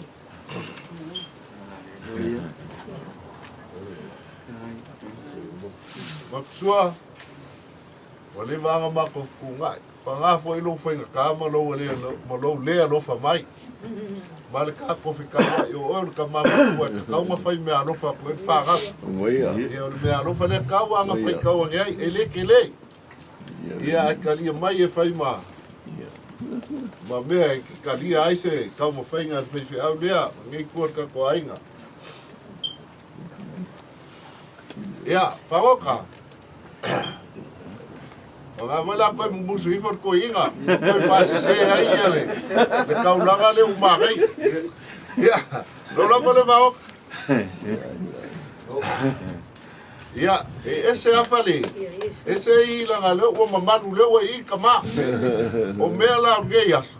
Ia ko anolofa kama. Le fa longo ha. A fai la ko kele ko kalianga me alofa e uma ke ko ngofo man ko I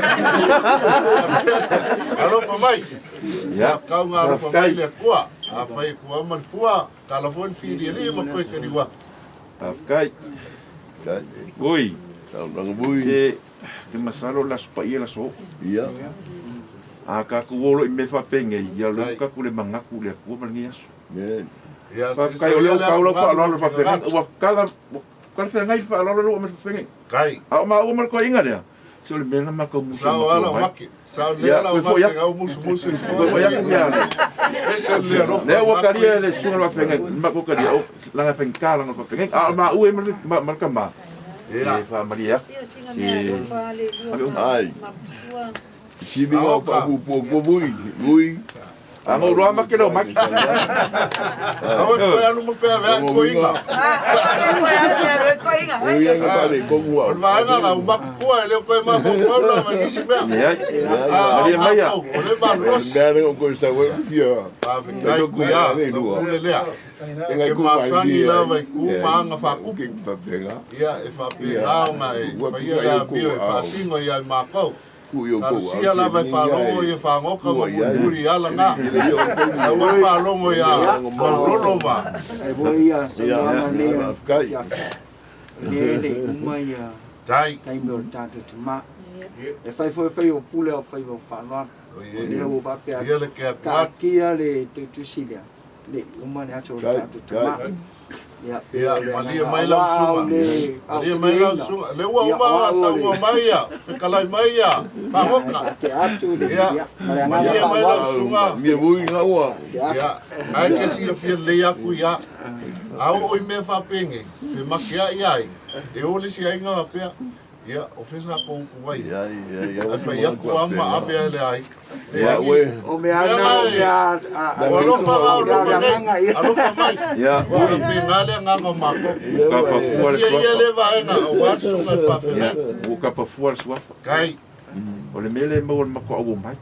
O le whaalongo le whai upu. Kai. Awa whai lo nā whai upu mai le whai. Inga mari mai lea. Lewa vaku lewa mai ku musuan ko inga. Lewa ukaria. Kai. Ai oke le mga ola le koe whaafu. Langa whinga kāko whaalongo morunga. Sao le yo whao. Lewa ko whao. Maria mea la sunga whao. Ia. Maria la sunga whao. Lewa se kāko whapenga whape kai whaloalo. Lewa kāuro ko whaloalo. Kai mga pai. Ia, tua mea o whaunga Ia. Ia. Ia, i moi kai e sunga whawhenga le la. Leilua lava. Kai whangok. Ai. Ai whamano si e lo leo ma le whalongo ko i. Eo, nenga reka o solo ka le fia. Ese mo meu ma mai o ki fai upu. Ale no fa ku upu. Ale mo ko pura la ngora. Ia le le. Ia. Ma kia le kua. Le sunga whawhenga. Ia. Kere ka ko kama. Ia. Kai. Me lau lau ma whangok. Ia fa. Kai oi. Kai lava le sungai. Kai le sungai. Ia foi whangau. Nai ke whai. Nela mai asu ngai e runga ku ka koma. Ia. Kai. Ia, ke masalo lewa. Uma ka ko upu. Amso. Ia. Kai. Ko mu dang ke ngonga ole ni sai ngolo ia. Ia. O mai ko i. Ki filo ai ko i. Lava le sungai mo kala mai a. Ko bolo mai pua. Ia. Ka ko fly pe. Ia. Ia. Ia fa kai. Ia. Tai mo me uma, tai le loa. Ia. Ia. Ia, Leilua. Ia, tari kongo o gawa. Wai. No whari o kako tai lagi. Ko ma ale o fa kasi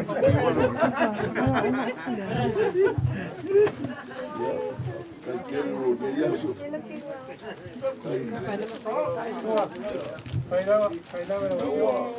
Leilua ne, no whari o gawa. Ia. Ia.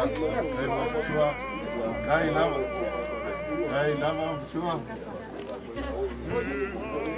Kai lava sua. Kai lava. Ia, ma. Kiki a oi o le ko. Ai nava.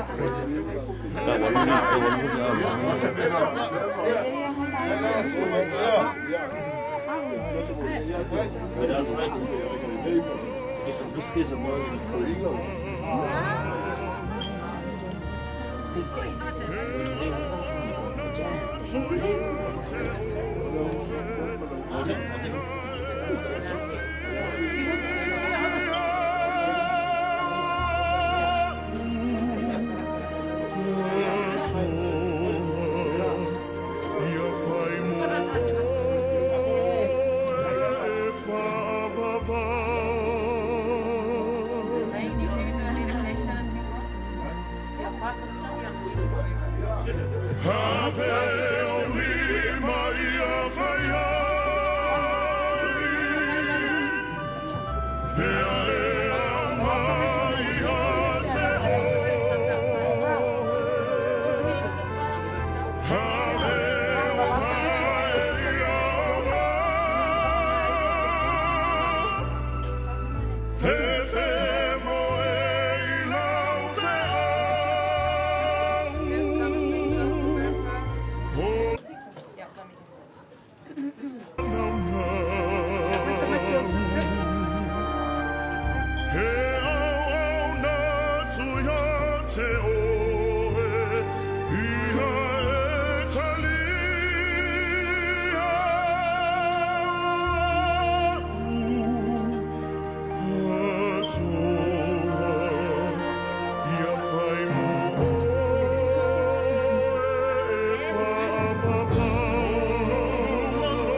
Hai cái like kiki anti.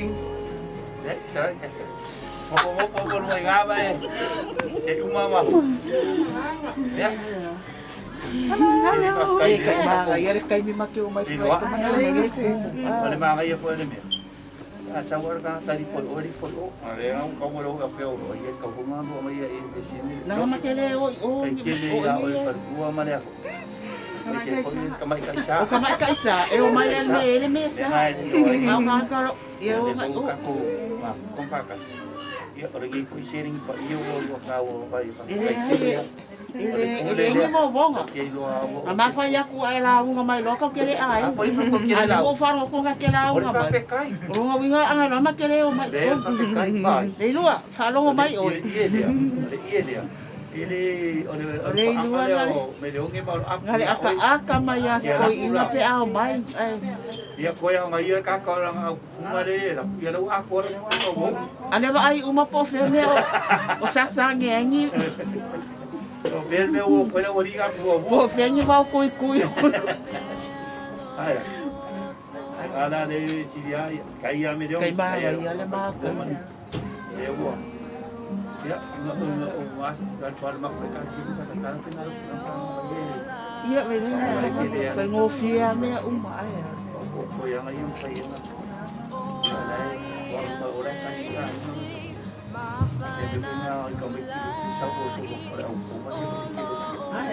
Makikita mo ya o may isi malako.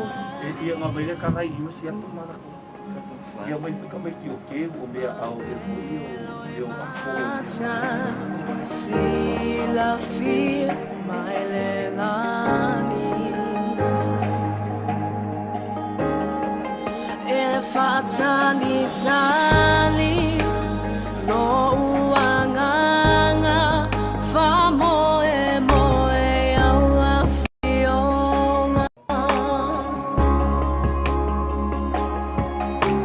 fa foisi mai malosi e aua nai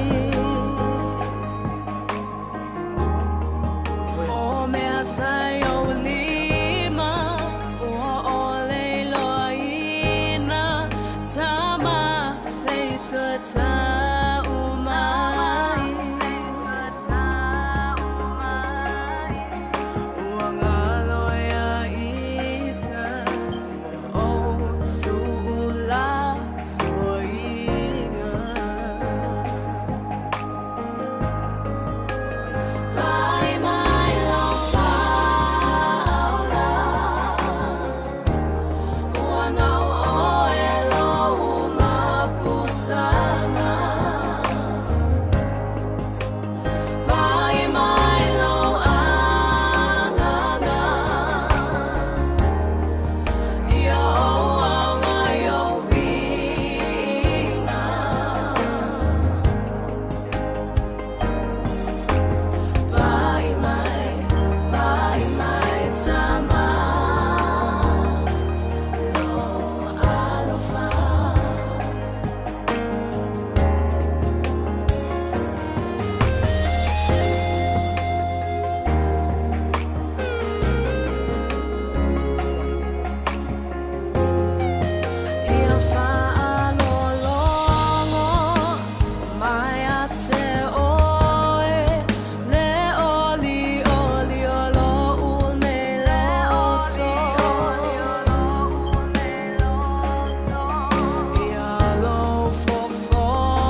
Sungat popo jadi kalau cicit pulau Ligaliga, aku malah bangalai ngap. Ya. Dia ngap. Kawa. Ya. Pai masui le, mai pakai ainga male. Male tua polia, mai sele. Mai atula ekoma fal tua. Ya, mai se polia dia le. Renga ya le au lo poi polia lo. Poi ngia so wa poi le. Mai maka mai au. Ya, oleh sungai lau sungai koko ya, mesti poi ya, wah, sungai ala apa jadi, ya mesti poi ya, malu maka ngau oleh kuar kako ai, ya oh mesti poi ya, kalau kuar poi ya pongai ya, dia ko kiumanu kala mai paising ko, spesing apa ni ya semua kama, ya, masalah ale, enggak ngau apa ya ko pengar apa video ya ko. Aki mai bersungai lalu sungai le, kompo ya mesti poi le, percaya poi le, ya mesti memalu poi ya, mai le, kalau ngaya, apa ya li ya mal ngai kuar kakuai, orang bango ahli, demi dengan ya mengaku poi sih yo, berbahaya kuda wari ya modal si lain amo baru, ya long wingal alu kaku ye pengopi pe, masih ngai kiki apa boleh lau, sungai le kok boleh ya. Iya, apa boleh? Kai saya fiafi. Tapi ngala apa ngafai dah fong. Wala ba iya. Tapi ngai yor kausing oleh aing ngamal pulang oleh. Kufuang orka kufu kalama.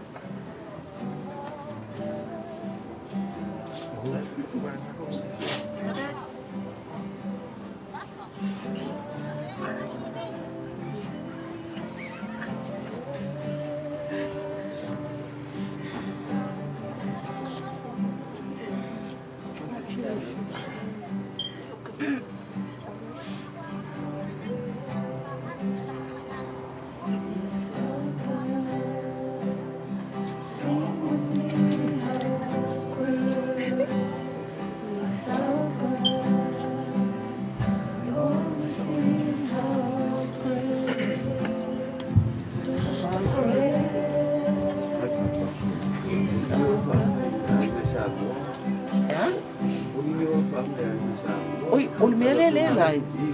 Oi, oi kai manga ia. Sau kala po muli. Mama ia. Wa very good.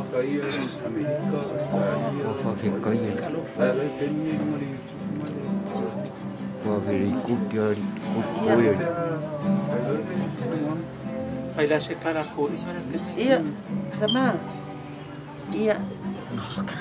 Faisau kala ole masingi dei lunga e. Ia ono oso ole la lunang. Onga ole uol malo le fiunga ia li. Ia si oso. Ai faisau kala ngai mai mo ka ko ainga. Ngai lai, ngai falo mai masila na mai mo mai. Ia ole la ku aku le uso la titi le o Leilua Misipati ia o la bea o ia ma sui e mua e moli atu sa mata upu nei aso. Ia, ia whailo sa upule, male. Ya, ano leo pengo pia la sunga. Afekai, ia. Ai kar sanga ku la sunga. Mga bia le pai mo singa o kala po ele le mo le. Ale live man bele. Ya. Ka o koi o ko ya. Thank you. Kawala mai ya ai ya me se ko. Ya alo lo sunga male. Sunga ya pia mer ka pai. Pengo pia e pai asa o kala ka o ko ya male. Ma ko anga fo ko mai. Pai nga lo pule la so ka ko kama ya la wa ka me o dila la sunga ka pengai. Kai.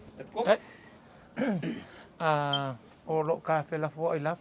Masalo ulela aku ula mangol kako kamale fa ya kusanga kalai e fa iloi o ngo kai ka ia lola i or kako saungi ya nga la bo ngo mai me nga mai lu ngo nga lai bi ngai o ke so ke un fo le ma wa la un fo le lo Ko lai lunga i. No da. Mai lo ko ya. No ko ya. Sa wala i. So mai lo na i. Mai a lo la i. Pai lo la i ka ko sa ngi. Ko ngai. Jangan pada. Ya.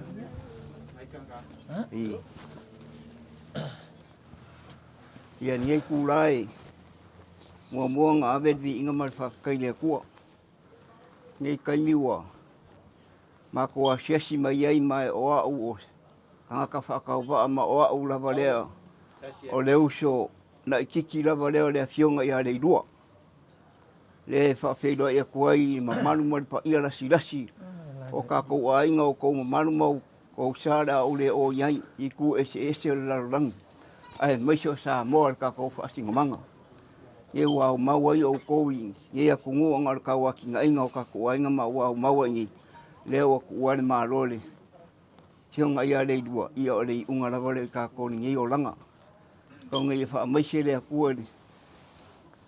Maise o le wha ngau ma le a inga wha ngongoi. Maise o ka kou uma. Awa le unga lava le ka kou ngai wha ngia le a kuane. Malanga le usa makua ngei. Au ka kou ia ni ngei o langa le kou mau mai le ngalo ia ke au. Le kala anga ni ngei usa makua o se ka ngaka kausa afia. Mongi ngei wha amkana. Ka ngaka e kausa afia le lei ka rengi sa iei o le ngadue le maumanga. O le wha ngoka. O le ka muka. Sa ngadue fo ia saunga. Moko ino ngā au vange wha fong. Le mwhai ngaro ia kia. Mana mako auso ngai makua wha finge o se auso e whiaro whangi. O le kero auso e le mo se whiaro whangi o kua wha finge whainga. A le auso ngai uki le pepelo. Se auso e whiaro whangi o kengi. Maua maridi umai koe kasi al mako kua finge le olo soi fuangi o loi vai kere. Tua whai a pasi. Le mori koe le ngam wha kere sa lilo i manga koe se wha moe se ko fuanga wha pengi e wha whikai mika le nganga longi ka loko mau lalo mole. Kakau wa ia e mori koe le nganga e mai se fo sungai. Sunga ngei ua a wala mai e ngei polkara me ia. Kau ngei wha mungia le koe lua sunga mole ka ringi. I le poko o fo i mai le kua. A wangi ka ringi mole wha asara la winga. Ia wa o aso ia sa le ngei mei sa moa. Le mori koe le nganga wha whikai kere. O le kala le ma le leo ka malo wha whikai kere lava wha whonga mai se ka kua inga poko. Ia manguia koe kainge ngia fiafi. Ai lava.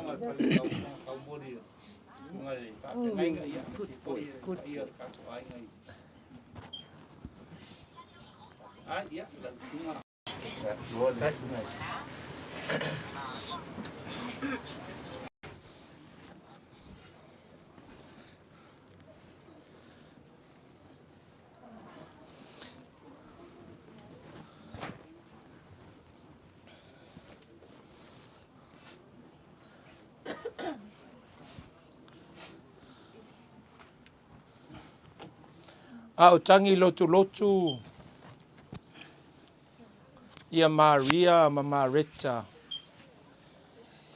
I le langona sa o ti ayo la ua loto. I le alofa i lo latu ngane. Awa o se mafutanga mafana sa iai. Awa o se mafutanga sa lilo i manatu o Maria ma Marita e vala. Sa iai lo la ua langona e mai maue pe ana iai le li faola i nei se manu. Se manu e le o le oti lo ma ua tuangane. O le tangi lava lea Marita ma Maria. Lea sa la ua au ngani atu ai la ua te oe sa iti. Tala manino ma malama. Fai mai le tala Marita e mai maue pe ana e inei se manu e le oti lo ma ua tuangane. E fōlinga mai o se wha moenga. Sa wha moe i ai le nei o langa. O lea lava tātou te wha moe moe lea tala e mai mā ue pe ana I nei se manue le oti lo mā ua tuangane. A tuu foi la le nei aso ma le a mi o le tātou ta mā. E tātou te whaia lava lea muangangana e mai mā ue pe ana I nei se manue le oti lo mā tau ta mā. A wā o iai a te I tātou le ola whatua tua o Yesu Kariso o ia o le ala o pumoni ma le ola. Mā wa ia te I tātou le wha moe moenga o le vaenga ina ia mawhai ono tātou wola pēa whātasi ma le tātou ta mā ai peitai. Wa iai le puni ala wa iai le whaitoto o le olanga e mawhai ona tātou tapuni ai le lalolangi. A wa saunia le li le ala mo I tātou le ola I whaavau. E nei tū la ma le nei a fi o le whaatasi mai a le whanau se tasi o vaenga o le ainga o le whanau a pulotu. Suli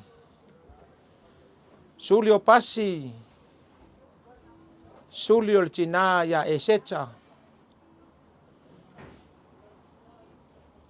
suli o amufale, suli o loiki, suli o tiu malu, suli o tu vale, wanisi o loa loa le tātou ainga, ua whai masui le nei tūla, e moli mai ai o lo whaanga, I so o se tawhai fia o le nei lalolangi wa le o iai, se vaenga, o le whaatasi mai o ainga, e mai se suli, o le tina, o le ngole, a le whaanga ua whaavai. Suli o whanau a so ona whai, I le nei lava wha moe moe. Wa vea I mātou e whai masui o le whanau. Mātou te o mai e moli o mātou lo whaanga, o tātou lo whaanga whaatas. Tu ina atu lea e whaamawhana ina ai le whanau le tamai a Leilua. Wa a mia le lii, ono o lana wala au pa ia. O le amata ina le tātou sauninga, wha ale ainga le nei afiafi se pese, maua le tū lau e 5 ma le wha, aua e te maliu ese. Aua e te maliu ese, lo o wha o la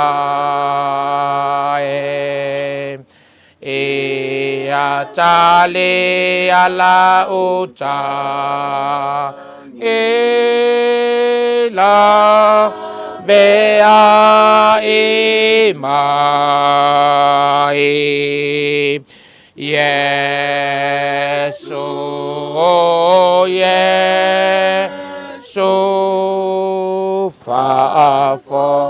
fonga mai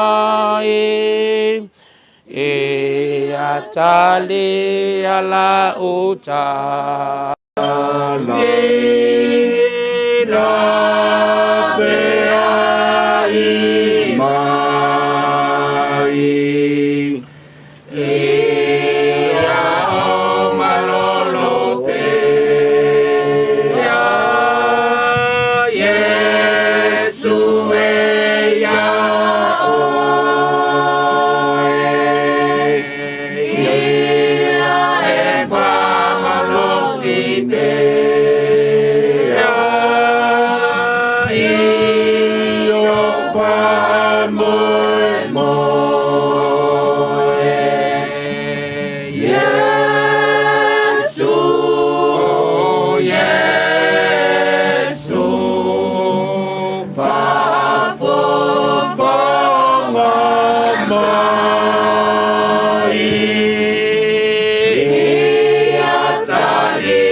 la uta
Ia.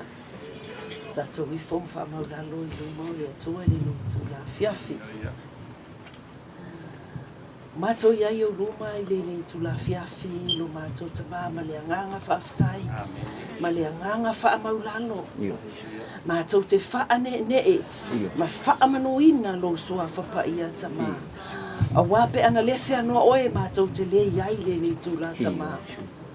E ui lava ina matou iai le ni tu la fiafi wa poto mai o matou ainga ona o lau wala au pa ia si o matou tamā. Tamā matou te le whaanoa ai. Matou te whaafetai a wau polo kalame. E le ai lava se tasi e ma se ua lo fina ngalo tamā. Wa loa na e sila fia ma e polo kalame ina o matou tangata. Ai le i whaavaina yo le nei lalo langi lo matou atua. Tamā whaafetai. Whaafetai au whaamanuianga. Ia soi tele na soifua ai si o matou tamā. Tele fo i manuia wa ia sa saa mai a te i matou. Le mau matou fia ma ai. Ona o wafionga whaauina. O lou lava lea fina ngalo. Ia a vea lava i matou ni whanau e whai ma sulu. Matou te whaasusulu atu lou malama. Tamā whaafetai tele lava. Whaafetai wa matou oli. Wa matou whaafetai.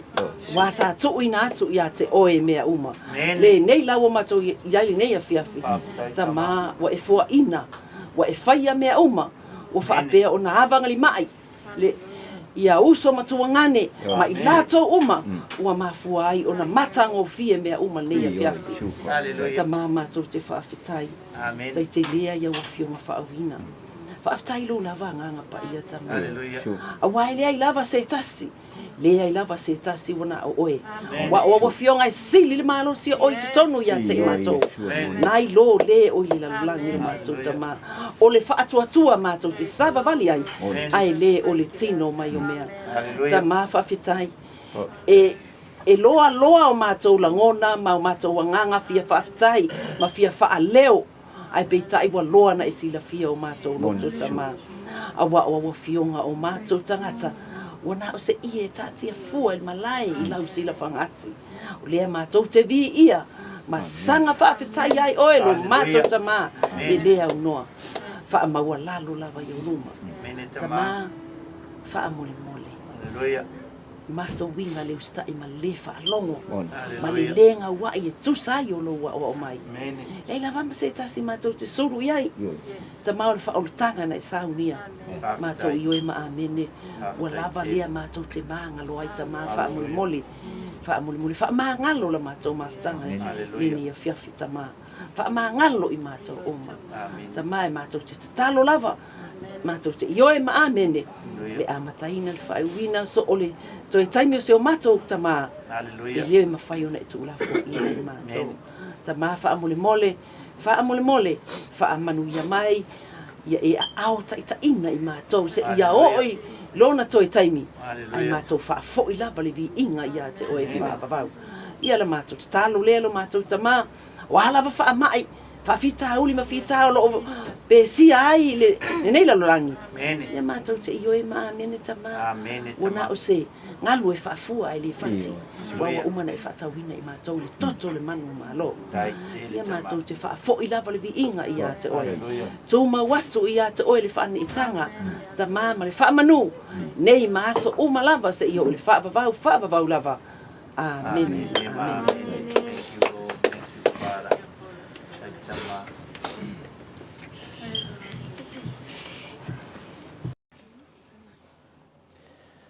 Mori atu le nganga whaafetai, le inga mua mai se o le ngango le li sa tarusanga ina.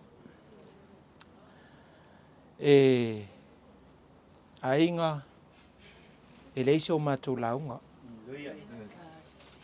A wae.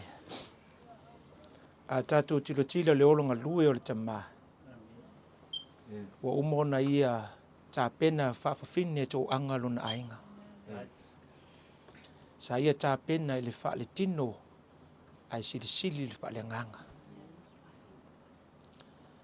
A wāna wheta laile lii se ale nei lalolangi ai mau mawai lo tātou wola. E whaapeo na tātou woti uma ia atamu. Ai toi whaolaina i tātou ia keriso.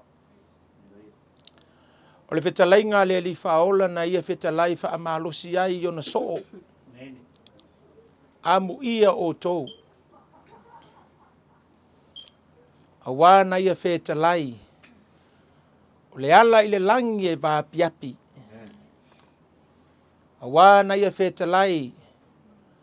O le ola i le nei o langa e sau niuni ai e tāpena ai e toi fo iatu. Ia te ila ua e mau whatasi le ola e whaavavau lea. Se no fuanga wa loa na tātou sila fia. Whai mai e le toi o iai se whaano noa. Whai mai e le toi o iai se mawhatia wha langono le nei o langa. O lona winga. Whai o le tāpena le na tāpena ai le ilua. I so o se vaenga na ia whialua iai mai sa mua se i o malene atu nuu. Se i o atu lava i Australia.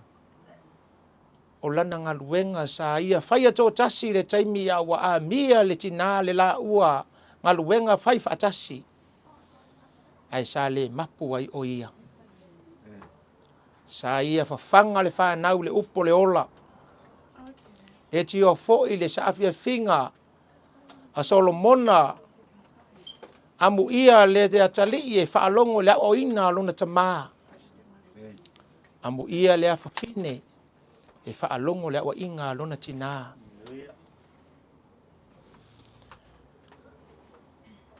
O te tali tonu le maa ua mafutanga. Ma le nei lava tamaa. O te tali tonu wai ma ova ai ai. O lona alofa. Ua le whātua o ia. O na winga, ua le mawhai o na whaitaulia. A wā o se atali i whapelepele al te mā o le langi na ia sau nia le ala e sau waile nei lalo langi e ala mai ni mātua e whaatau nuu lana misiona. Lana misiona lea le whaofuino lana whanau i le tino la pea ma le ola e whaavavau lea. A wai le ai lawa se isi whaamnianga siri atu. Nei lo tātou sa ili le mālo le atua.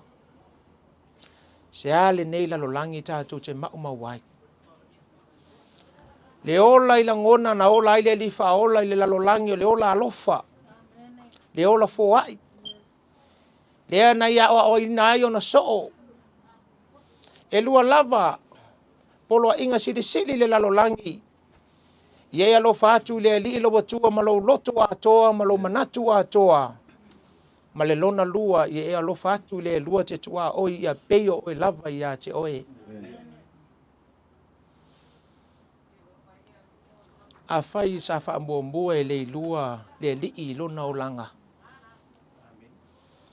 Ma ia apa atu o na lima ma fola lofa I so se tasi. Pele o se vaenga lea o le folfolanga lea li isa ia tausi le nei o langa. Pe o lolan ta penanga lea na ia pe mai ai le soo I nisi o I la tou. E au na le ie ma le wha maoni I na ulu fale mai le filifia o lo wali. A wā sa ia whaia e pei o na fola fola lona ta maa o le langi. O te tuina atu la umole mau. Amu ia le whanau o Leilua. Wala tau vaai, wala tau whaalongo, wala tau tilo tilo I mea sa ia whaia. Ma ua mawhai o na la tau whaawawina. A wai peo na whetalai e ui lava I na oti. Ai olo o ola pea ia. Ea le wingo le vaenga. Pe o ana whaataita inga lea o le atu ina atu ilana au natu pulanga ilana whanau lea au ngatu pulanga. E mana tua I pea langona ma lea lofa. E ala iana whaataita inga le lei. Yo na lima e opo mai o le whanau. O upu na te ao atu le whanau. O lo o ola pea ona winga lofa I to tonu o lona lava a inga. Feta lai lea lii. O ia o le ala upu moni ma le ola. Sau nia le li le ala mo I tātou. Awa na ia maliu, ona o le whaamangaloina o tātou angasala. Awa na ia maliu, e saunia le ala tātou te fo iatu le li. Awa ana le se no lo tātou li whaola. Se manu tātou te le maua le avanoe to e fo iatu ia te ia. Awa e whaapeo na tātou woti uma ia a tamu. Ai to e whaola ina i tātou ia Keriso. Ia tafi mala. Le whainga malanga le tātou ta mapele. Ia avea lana malanga. Tātou te toi mana tu natu ai le o langa o lo tātou wola ai. Awai le isi ala e pio na awa o le li o na soo ina wa ave lunga o le o se maunga mai fa pe atu o na soo. E le ai lava se isi ala. Pau lava leo le ala tātou te fo yatu le li i. O le tu ua leo le tino le lalolangi. Ai to e fo yatu le anganga i le langi. Iau tātou loto te tele. Iau tātou maua. E nei lava vai taimi fia. Tātou te whawhetai ai lea lii, ona o se tamana ia au mai le lalolangi. Wa ia maua i tino whai tino le whanau. Masau ni ai tātou e toi fo yatu lea lii. Au te molima watu. E whaavavau a inga pe a whai o le a tātou tausia ma le ami o tonu pe o le nau o le tamaya le lua. I le tausinga o polo inga wana pe o na ia whetalai, a whai tātou te alo lofa i lea lii. Ia o tātou tausia na polo inga. O te alofa tele lo tātou a inga. Ia iai whamanianga i so o se vaenga mani polo kalama. Ma nisi o sauninga muli o tātou tama. Ina ia iai le lau lau. Whamanuia i le whanau. Whamanuia ngafa. Mau paolo le tamaya le lua. Ai maiselona a inga. Mana wo ma so o se tasi lava. Ia iai ana whamanianga. Tafi mala le whainga malanga i le suafo Yesu Keriso. Amene. O le a tātou vi i loe le vi inga o lo o maua le tū lau e 5 malifetu. Ia, a mai ale vi inga o na o wala awa tū lea i le tamaya tū vale e whai wina i le mātou sauninga i se tatalo. Ia o na mātou tu inatu leo na i pesenga se lua. Ia o na wha mai ai leo le mātou porkalam. Ia, whaftai.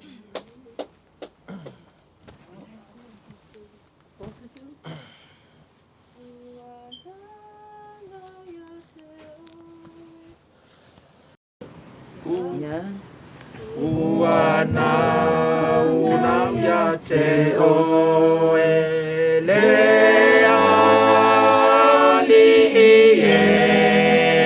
no se ufofonga foi ma wai le file mu uana una watu ya oe itai mi umalaba amanuia ua sauya oi ua nau ya te oi lata mai mai nei uai uana na watu ya oi itai ni umalaba famanuia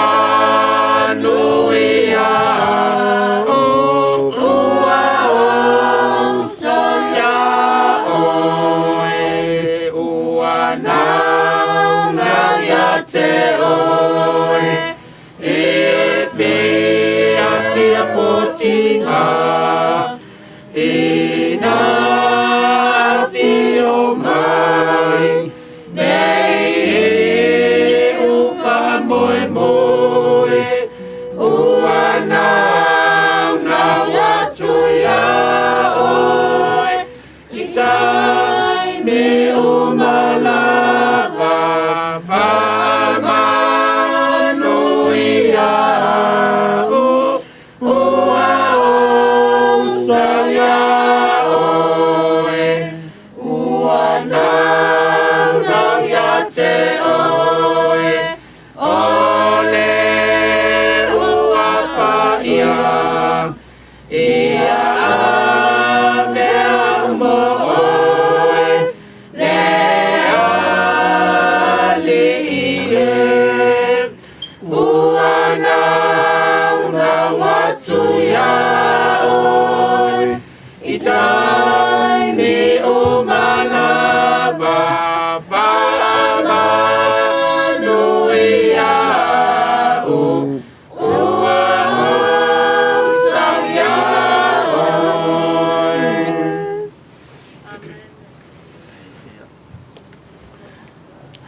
Yo wa wero matua tua suisi e sele o file rangi.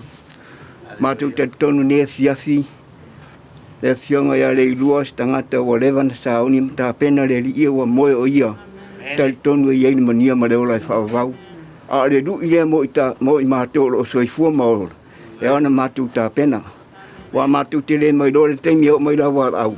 A matua whaata mala pea. Ya matua la fo iei melu nei o langa. Ta riela o fio. Pia na moni mau mai le. I sai e lima whai pua ono mara fitu a fia te tonu ai whai taunia. Iau tau sa ili a iowa. Manua ma whai o na ia. Maua o ia. La fo i le wa mi o le angalo nala. A ia fo i mai a iowa. La fo i manatu. Na te matua wha amangaloina i mātou. O se lu i le mo i mātou e toi au ngai a Leilua. A wa mo tali tonu o se tangata sa wha maoni le li. Wana ala o fia te sila fia. Lona soifua o le o onga o ngare mo i mātou a mātou wha afonga. A wa alo mātou maua le o lai fifiai. Ian wha mai o sua. Nā fifia o tau laso nei. O ai tau te au auna iai. O soe. A o nei malo o ainga. Mātou te au auna iau. Ia iowa. Whaatasi mai lau fia le li. Wha maa ngalo mātou se wha malmori. Ona o ke risa o orem wha maulalo tui nei. Amen. Amen. Amen. Alo, alo la pwede. No. No. Ya. O mai ale tu ile vai ngai yo la va tu na max pese ngai ya. Ya. Alo ia. Fa u mai fo la ia le o la mato por kalamo. Ya wa sa un ka ko. Ya. Ya, usa pese ver. Tango ilo le mama taita ia ulo utama. Ilo unei malanga ile o langa efa ingata. Ia susulo mai lo mala mala ma oelo utama. Ia une yala ua mantua pongisa. Ua ulangona. Ua ulangona ua o sese io ula asana. Ua o se ile ala fili fili manga oa. Yesu elo ita alo fase apa mai. Ua olangona telela unei vai vai vai vai. Tango mai ia ila uli ma lo uola ua ole loa leiloa. Ta ia te au ile langi ia umauta. No foi pela pea ele au noa le au noa. Tango mai ia ila ulima. Lo uola ua ole loa leiloa. Ta ia te au ile langi ia umauta. No foi pela mapea ele au noa le au noa. Alo, kong. Kai ko, kai langilang. Deli. Tau whai atu le si mātou pese lea. Ia o ngā whai ue nai. Fo i leo ne whiawhi. Kaina korpes.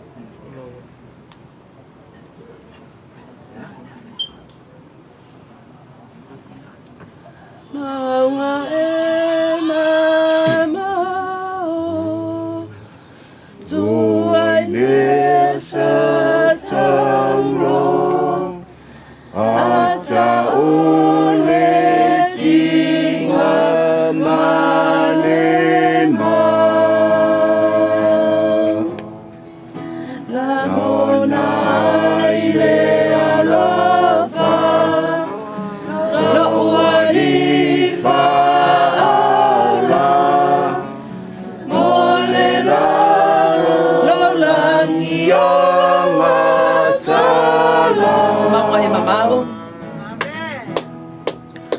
maunga e mamao, tuai le sa tauro, ata ole tinga malema.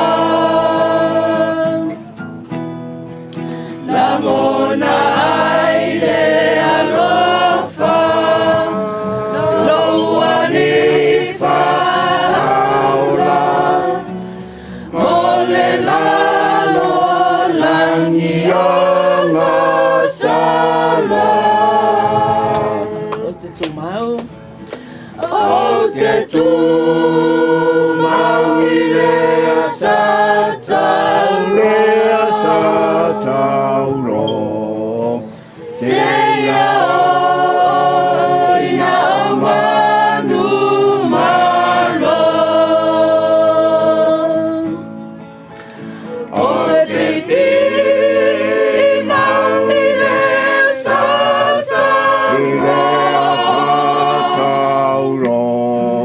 e maua ai lo pale i se aso.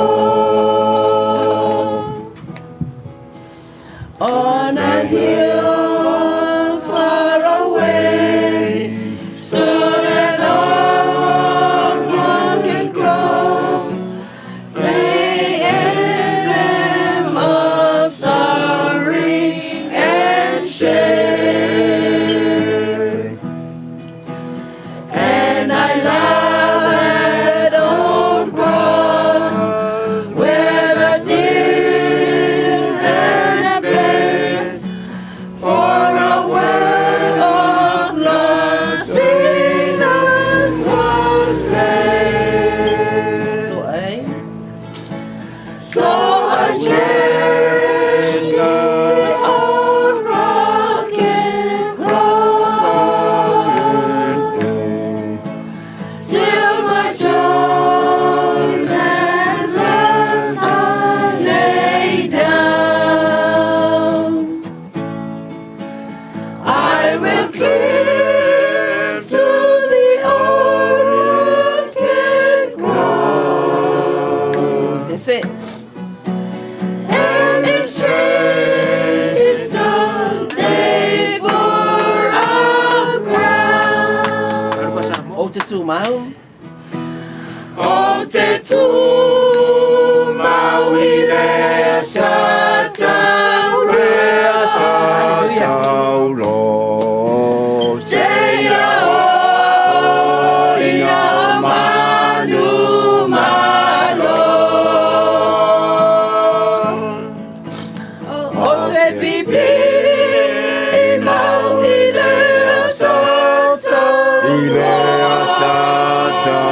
tauro, e maua i lo pale i te aso. E maua i lo pale i te aso. Ne.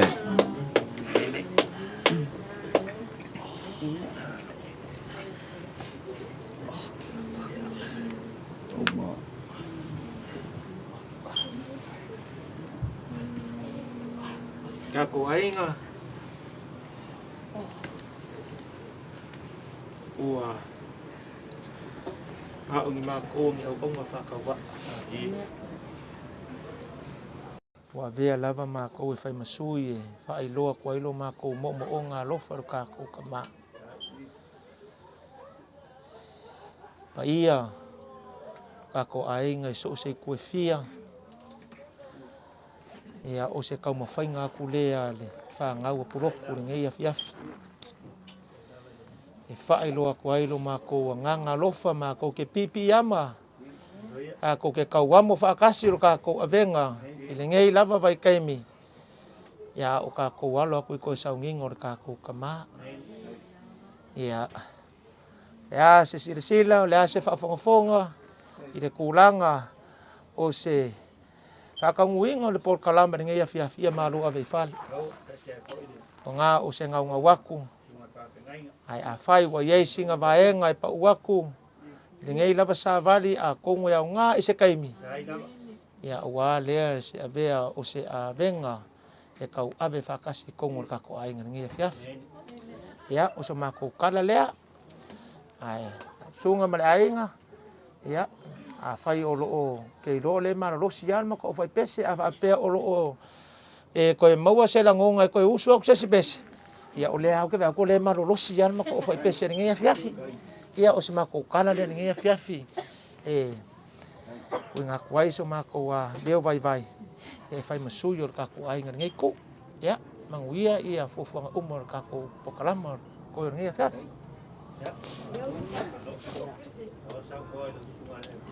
Ya.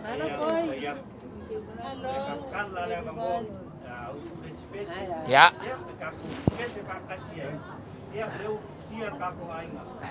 Ngai ele upo e pai I kula kako. Ya. Pare le ngai a mo le upo kula lo. Ya. Ya, le ngai pare ia le upo ka mo mai ia pe mai ia kana ka malo I sai. O eu ka kumu mako upo ka. Ai dawa. Ma de. Mai ka upo mai ia. O mako malos. Ya. Ia mako li on. Ai mako ka mangia la le spese ngale. Ya. Ya. Apa itu? Mano, ia ele yangi so fili o kako kama. Ia la kako fia fia, kako nia fia. Ya.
Adesso fia fia le sta spadonando. No, perché?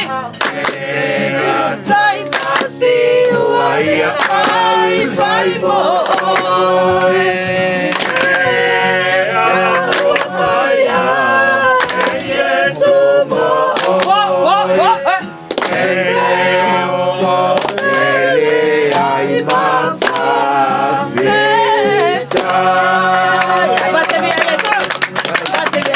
Hallelujah. Praise God. Hallelujah. Praise God. Ya, masalo le nei piapi wa. Praise God. Ponga angelu le lang. Ele o matala, pai to toa awa. Abatu le viinga ma le papai o tatou tua. Ya o manongi o so fo apta tipa mo onga pei o la Solomona. Ya awala na val au pa ia le tatou tamalea. Praise God. O le me sili ma le papai. O le e mo le mawatu le pa tua le sunga le papengainga. Le foi e mo le mawatu le to fine. Ona lo pai aspicio se tatou ai. A le o tatou ma futa ma o patau nuina lo to pa mo e mo. Avela ia le viinga i le tua le nei fia. A le nei fia. O matua la ngona ale fia o le vesili fatai.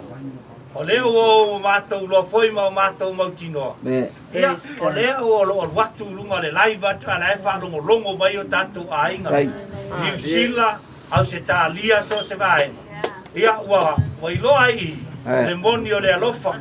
Awa o le watu lai ma ia lau talai ngara paili ya mai se foi mama ia tainane apa ia sungar papengainga va ia tainane foi lo tu tau nam la u ia le wata pe lo ai fia le ia fia pa tau nu o to pa moi avela ia le vikinga le tua le fa konga se wa fata lunga wa fata lalo le matia foi o le afionga le tua le fia o mato malilie wala dia le pa lomo o malie foi me uma le fia ia vi ia leo le tatou atua ia rea pia pima oli ata pai masui ia tai chele le wa fatau nuina lava ia ua tatou pe wai tatou wema ma tatou fa pena ia wa tai pawa nei o tatou ai ati si o tatou tama ia ai o tatou atua ia lo fa foi ana o le foi pai foi sina pisi mai le pa mai ia mai se foi o fo fanga pe ana ia a mea uma pena ia le pia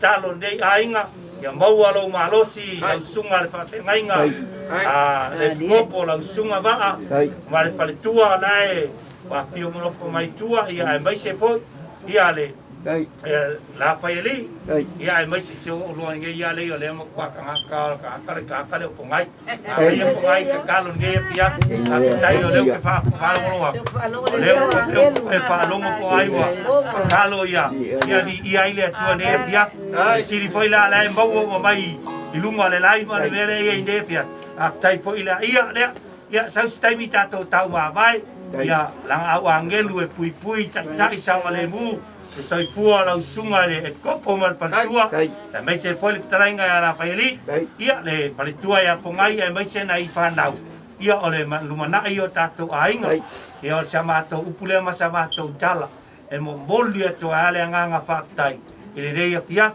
ia fa malu rua to tato ainga ona ia nai ni foi mai fo fanga lai ki ia le o mo wala no le pia ia ile tua ya se ko ma fai kwa ma ko pese muri le ma ko fa lo ma ko wo ka pe ko mira ka pe mo no lima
Langi,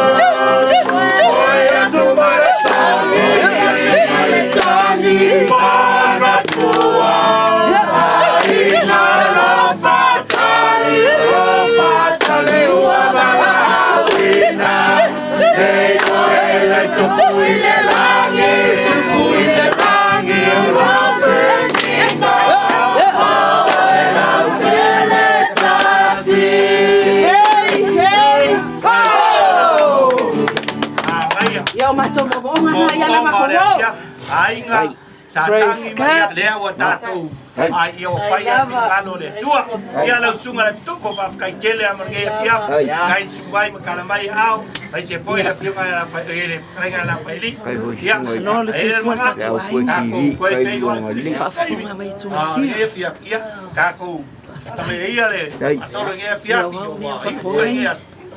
tu le epa sengi a mo fale yo matou yo no le aso ma lo fa ftai le tot talo fa ftai le tot takwa inga yo ma fu hai ona tau la ul fa yaso le leila va saber ba tot takwa fai kana ua tot talo ma tot fa ftai fa ftai lo tu so tau mai sa le tot talo lango a ka ko kama ia le tuna nge pia so ma tot mai tu vale sunga mar patua mai sa ka ko kama ainga ka ko pe wai ia pe o le wa ma fai ma so ma tu ai o ma tu ya se ya o lo fu ta wa mai sa mo ma ni si tu o le la ya ni se usa ya mai se so tu tu fine o sa mo ia fa manuina tele so fole tu fa manuia tele tatu ainga wo mai masani lo fa angana ia ta uno man manuia te tai to ina yaso so i fu mai manuia ono yesu amen ma lo fo kai lo sunga ri mole I kai lo sunga ri mole o para sei kau ko sei kau ba ko inga wa sei la ko inga felo e kuri inga no ngoso no te quieres sei la ko inga ku mai ngale ko se la ko ku I let me know when you la pa esa fa ina ko ta wa la fa ya le mo ko Kalau sampai yang ingat. Ya, sama sih. Ketika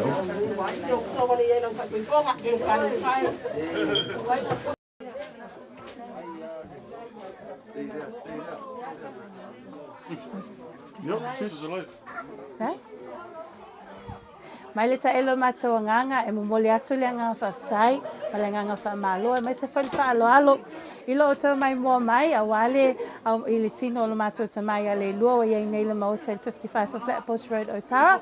Ia whaftai lo tau mai mua mai, whaftai fo I le company o Soswani, e whaalai vina le a whaamoemoe o se o matou tamā, I lunga o le laina.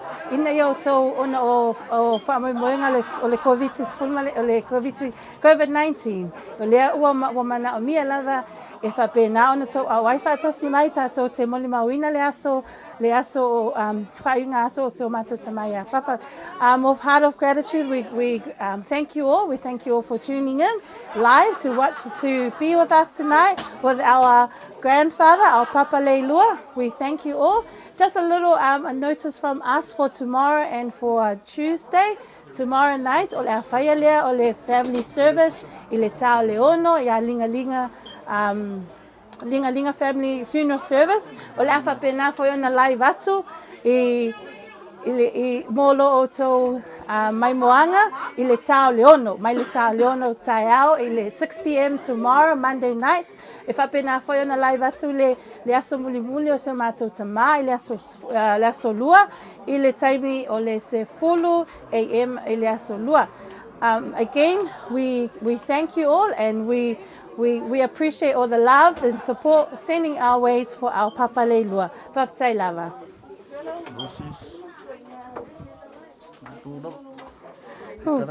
That was a last minute one. You should have prepared me. Can I say something? Oh no, thank you. Oh, is that on me? Anyone want to say? Yeah? No, I might cry. Tika. Hello. Oh, sit. Đây là một cái nó lấy. Yeah. Yes. Oh, I think they're quite busy at the moment. Yeah, it's all right. Nhiều lắm không? Đây là vậy.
Alo.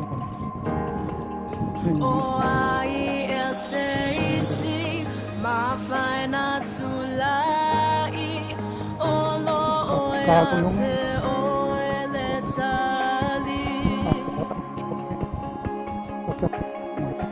ma ne loi mata si la fi mai le lani e fatani tali no uanganga fa moe moe au a fionga fa foi si amai malosi e au au na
Ai wa.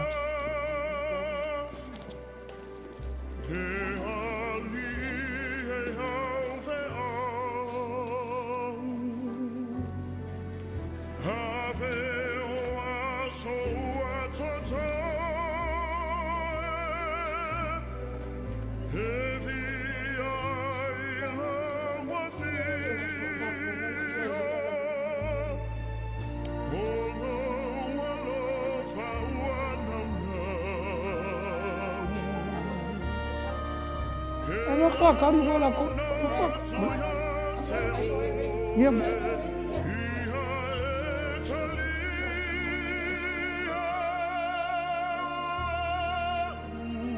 Go to.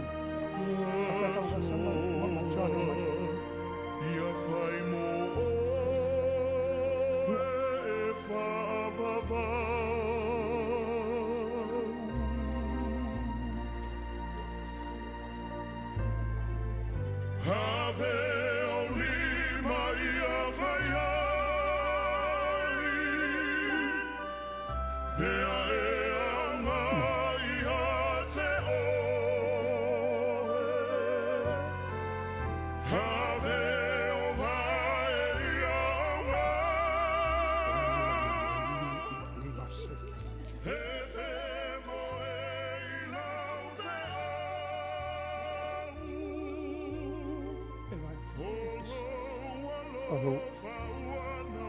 1 2 1 2 1 2.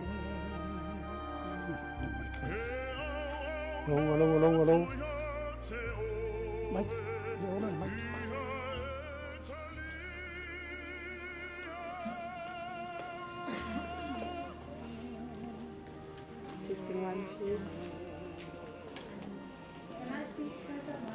Ole atu vale o toloto. Yo tau whātua i le atua. I whātua mai fo i a tiao. Tele mena no whai o tau ni mo tolo tamā.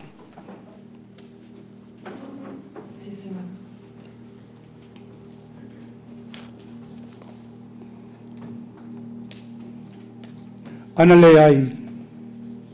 O whai atu iate o tau. O te alu e sauni se mea no whai o tau. A whai whai o te alu e sauni se mea no whai o tau. O te toi sau. Tali e whai o tau. Whatasi mao. Nia iai o tau tu lau lau. O le atua oe mai le vau. E o lava i le whāwawau. I whāpea o nā o mai a te i mātou. Whātaunu ino mātou aso. Na ia mau ai le poto. O io mātou loto. Hallelujah. Praise the Lord. Thank you, Jesus. Hallelujah. Glory, hallelujah.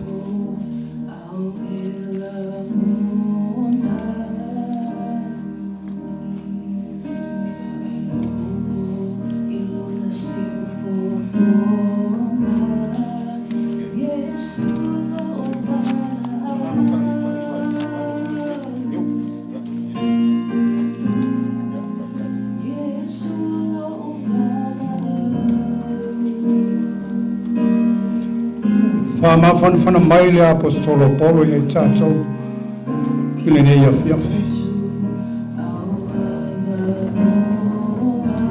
E o rei e whamawhanawhana atu i uso kerisiano i te Salonia. O ia whai atu e whapea. O te loto na ia o tau i roa. Le au soe. Le mata upu i eo momoea. Ono o Yesu.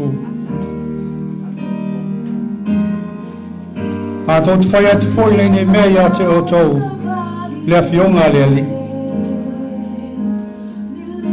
O la tau e ola matusoe. E a fio mai le ali. Tātou tale, mua ie o momoe. A wae fio ifo mai le langi le ali lava. Ma le alanga, ma le leo le agiru sili. Ma le pua le atua. Mua foi ona toe tu mai e wote o yakerisu. Fafo sai leo na vea o ia.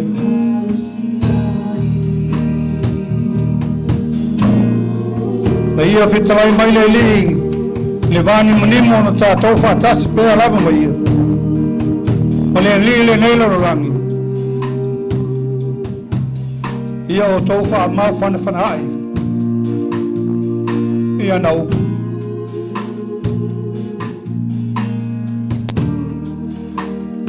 Hallelujah. Praise the Lord. Glory, hallelujah.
Hallelujah.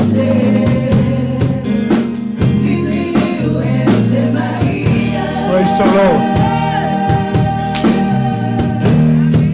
And the name of your God. After Mato too. Praise your name, Mother.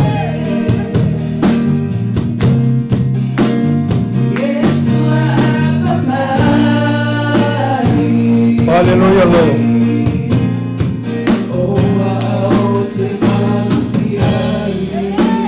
Paftaitama.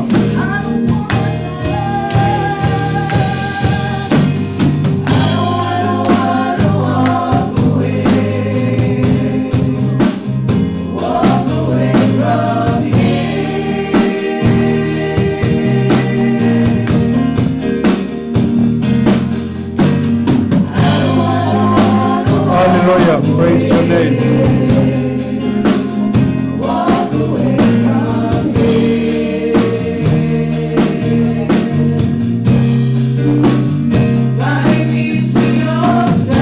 Hallelujah, Lord.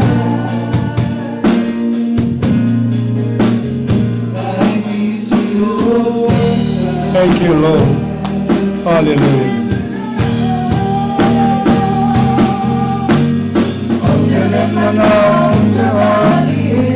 Hallelujah. Thank you, Jesus. Glory, hallelujah. Hallelujah. The word from Rome. For your voice, Father, they know it inside. Hallelujah. Thank you, Jesus.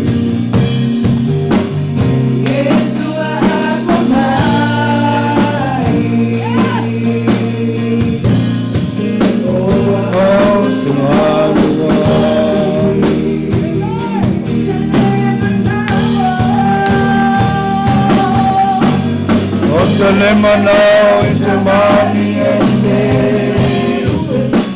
Iliu esemaya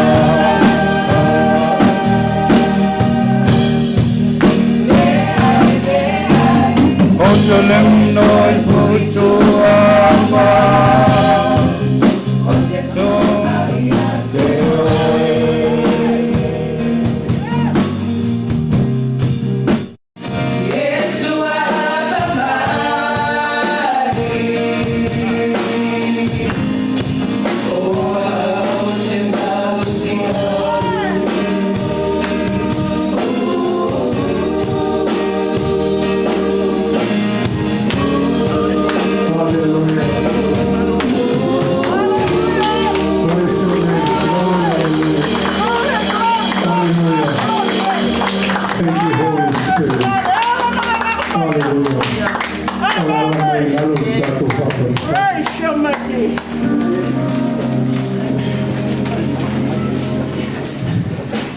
Wai le ai so tātou e ola mo ia lava.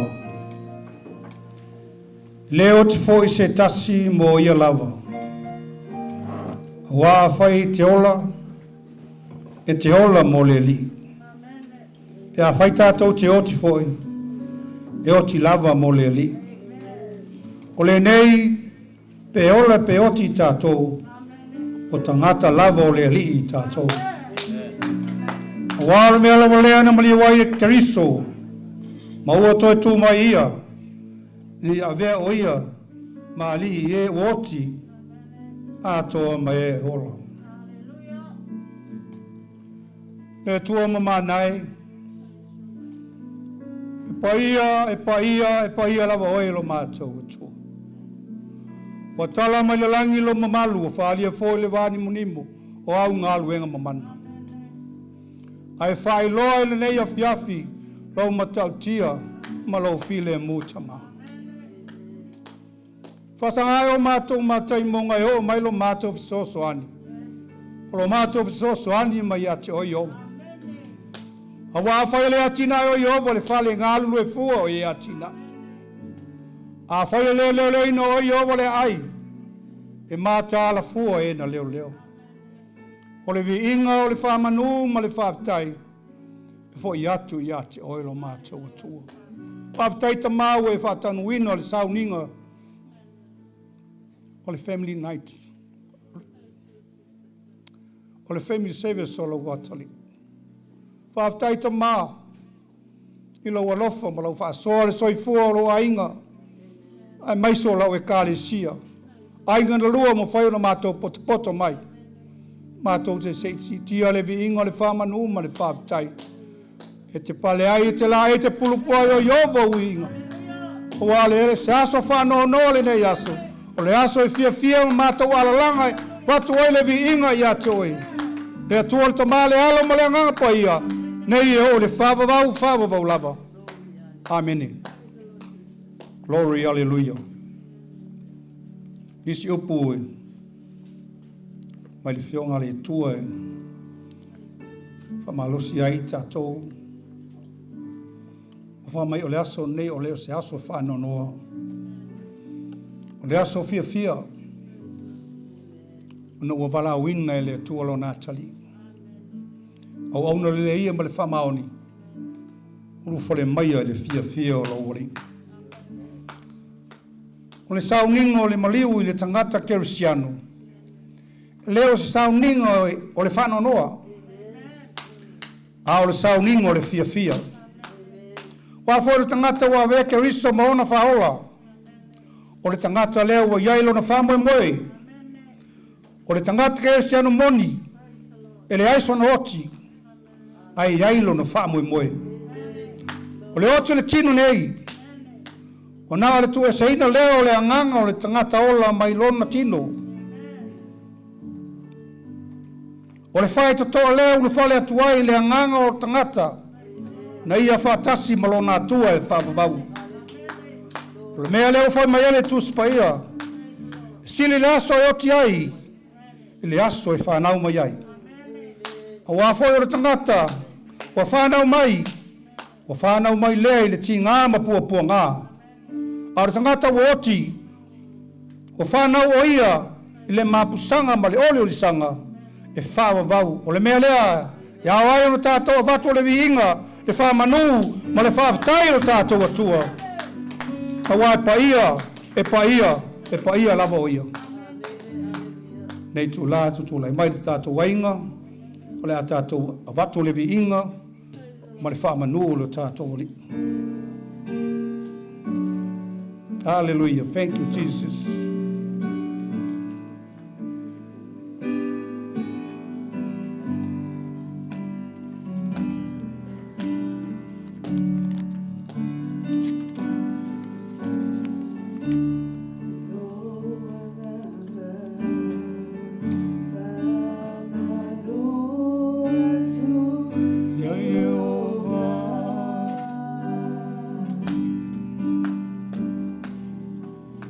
Oh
E paia lava oilo mātou.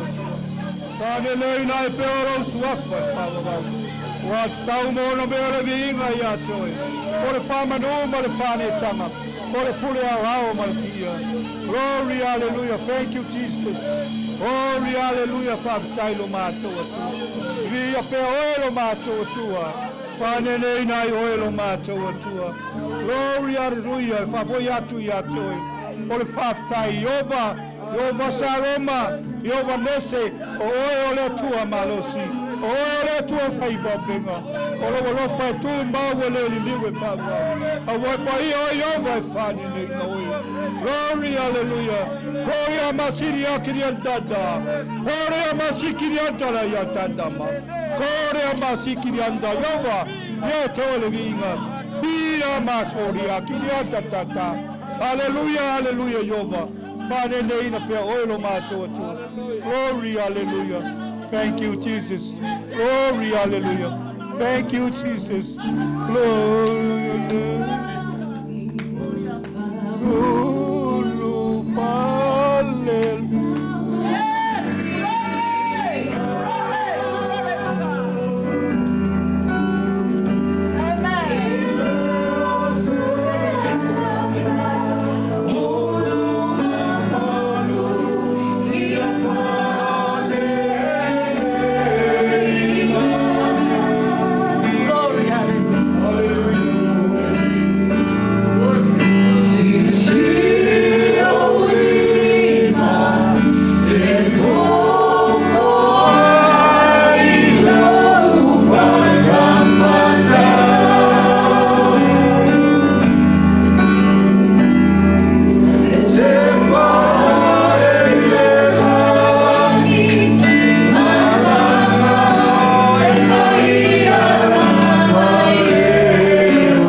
exalted your name. We declare your glory. We give all the glory back to you, O Lord our God. Hallelujah. Thank you. You are the mighty God. You are the living God. Jehovah is your name. Thank you. Ole atua, ole amatanga, ole atua le fofanga, ole atua mai le vau, ole atua e o lava oi le fava. Hallelujah, yo. Yo yogo tali ai le langi lo vinga. Vi ole ke rupi malau seraf. Hallelujah, thank you. Le wagalu malau paia lagi. Fatasi mala ganga le to ina lo tatia lu manei. Olo vivi ya te oi langi ma fa peifo. E paia yo vale tua. Thank you, Lord. Thank you, Holy Spirit. E te tau ya te le vinga. E te tau ya te le famano. E te tau ya te le fanetanga. Awa ifo aki ya te oi me o manei fai. I oi lo mato tua. Thank you, Jesus. O mato mai le fiafi se o mato vivi. Te o mato fa manu. Te o mato fa nene. Ia te oi. O no lo walofa te malea. Hallelujah, thank you, Jesus. Wai wala au mai lo wauna. Susu maya, a fia maya. I le fia o lo wali. Hallelujah, thank you. Yogo le aso fia. O le aso fia o leilua. Amen. Mato fata ia i le tua. I le aso wai foa i aso lo mato ola. Ai mai so lo mato soi fua. Amen, hallelujah. Pia oe. Ai tai mai lo nu o lo wa inga le aso. Hallelujah. Ta mato lafo ia tu ia te oe le nei fa moe. Fata i lo mato tua. E te mua e te muli. E te o ngā to tonu i mea uma. Io wa mato te leo loe lo mato poto. Mato te leo loe lo mato watamai. Mato te whakatangsia le fio mai o le ngang paia. Ina mea nei. Mafutaina le maftanga le nei aso. Ia ilo wang le. Awali tia mea uma lo mana. Ia ilo whaunga ia wauna le whaunga. Pau le pau le malbau. Pau i sosa mea. Ina ia maua so vi inga lo mato tua. Thank you. Aunga sanga luenga na mato whapelea. Fo ia te oe vi inga. Ai tu mau le whatawa i o mato tangata. Le tua le aisa ato toi lo nu mau tangata. O mato o tangata se. Mato wala au le toto Yesu. E ngalo mamahai i mato. Mato talo yoga. Ia lo file mu le mene. Ono Yesu le wala au. Amen le mami.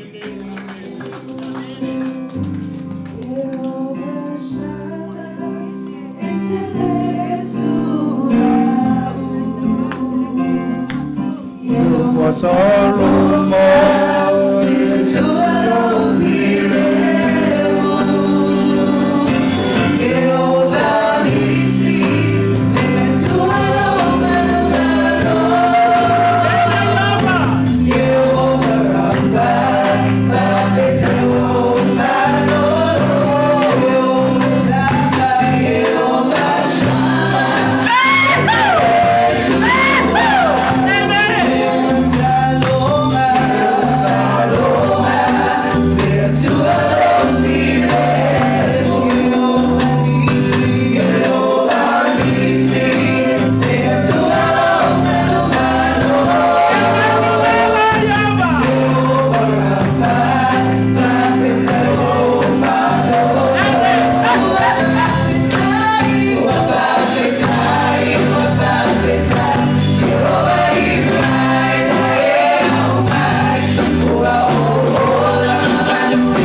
Suafa manu malo Isu Keriso. Whaia musui ole. Whana o Leilua mātote. Ka whelo ia tuali pai ole o whaingaruenga. Tupu mai ole atunu. So isunga iau whalupenga. E mai sele mamalu. Whai on tātou mole mawina. Nea sosio mātou tama. Whawhiro e atu suafa manu malo Yesu Keriso. Malo le soifua mau o malelangi mama. Whawtai foi o tātou whiloa inu mo nuu ala te wanu. Mau rungo le au ino le masina le tō soifua ma sa mātou ola. Ala silasila e lau polo kalami. Na wha solo le tātou polo kalami. Poi a stelo mori mau. Ia le teimi nei o te, ia te au le hawa ma le whalo alo. Ia wha mole mole, i la tō la mole mau. Ia watu lava o minute ia se furu. Po whai hosina tele. A tātou lole longa awa pāu, ia wa unga hoi, no taimi. Aleluia. Ia la tātou wha solo, ia tātou mole mau le leo la natu aile nei avanoa taua le songa ia pasta tarusanga politio atua o ia lea na o ila ua nei ni sa tau no umaile sio mato toma mai sa moa le karisia Jerusalem fo o ina faola ina ile ngango Leilua mal sio mato tina utalia ila ua le faola tanga o le la tu ina to ilo le avanoa le fa tua I po pasta o sanga por tiu atua mal falo lau.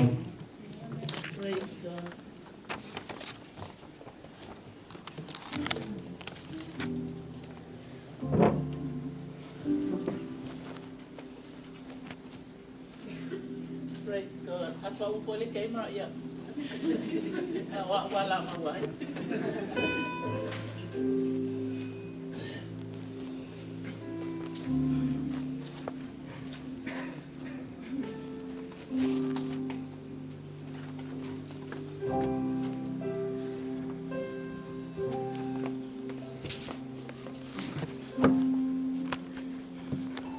Hallelujah.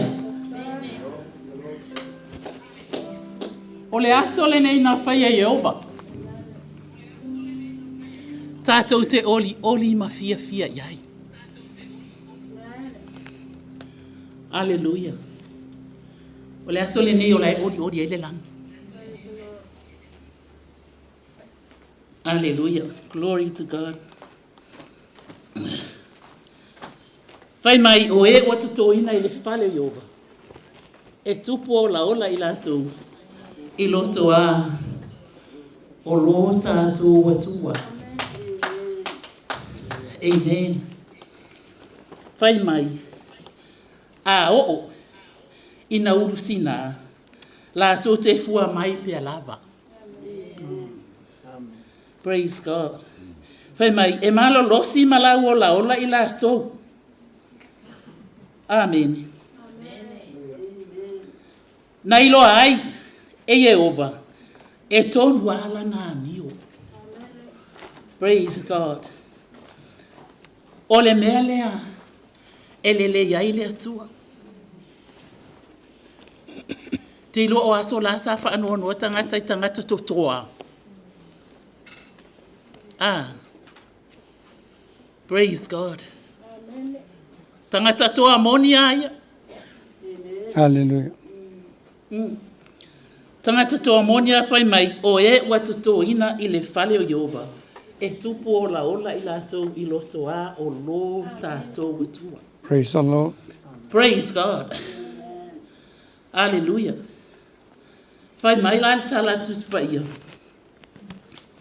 Whai mai o e watu tō ina I le whale o Yehova. E tupu o la ola I lātou. O le koe inga lea.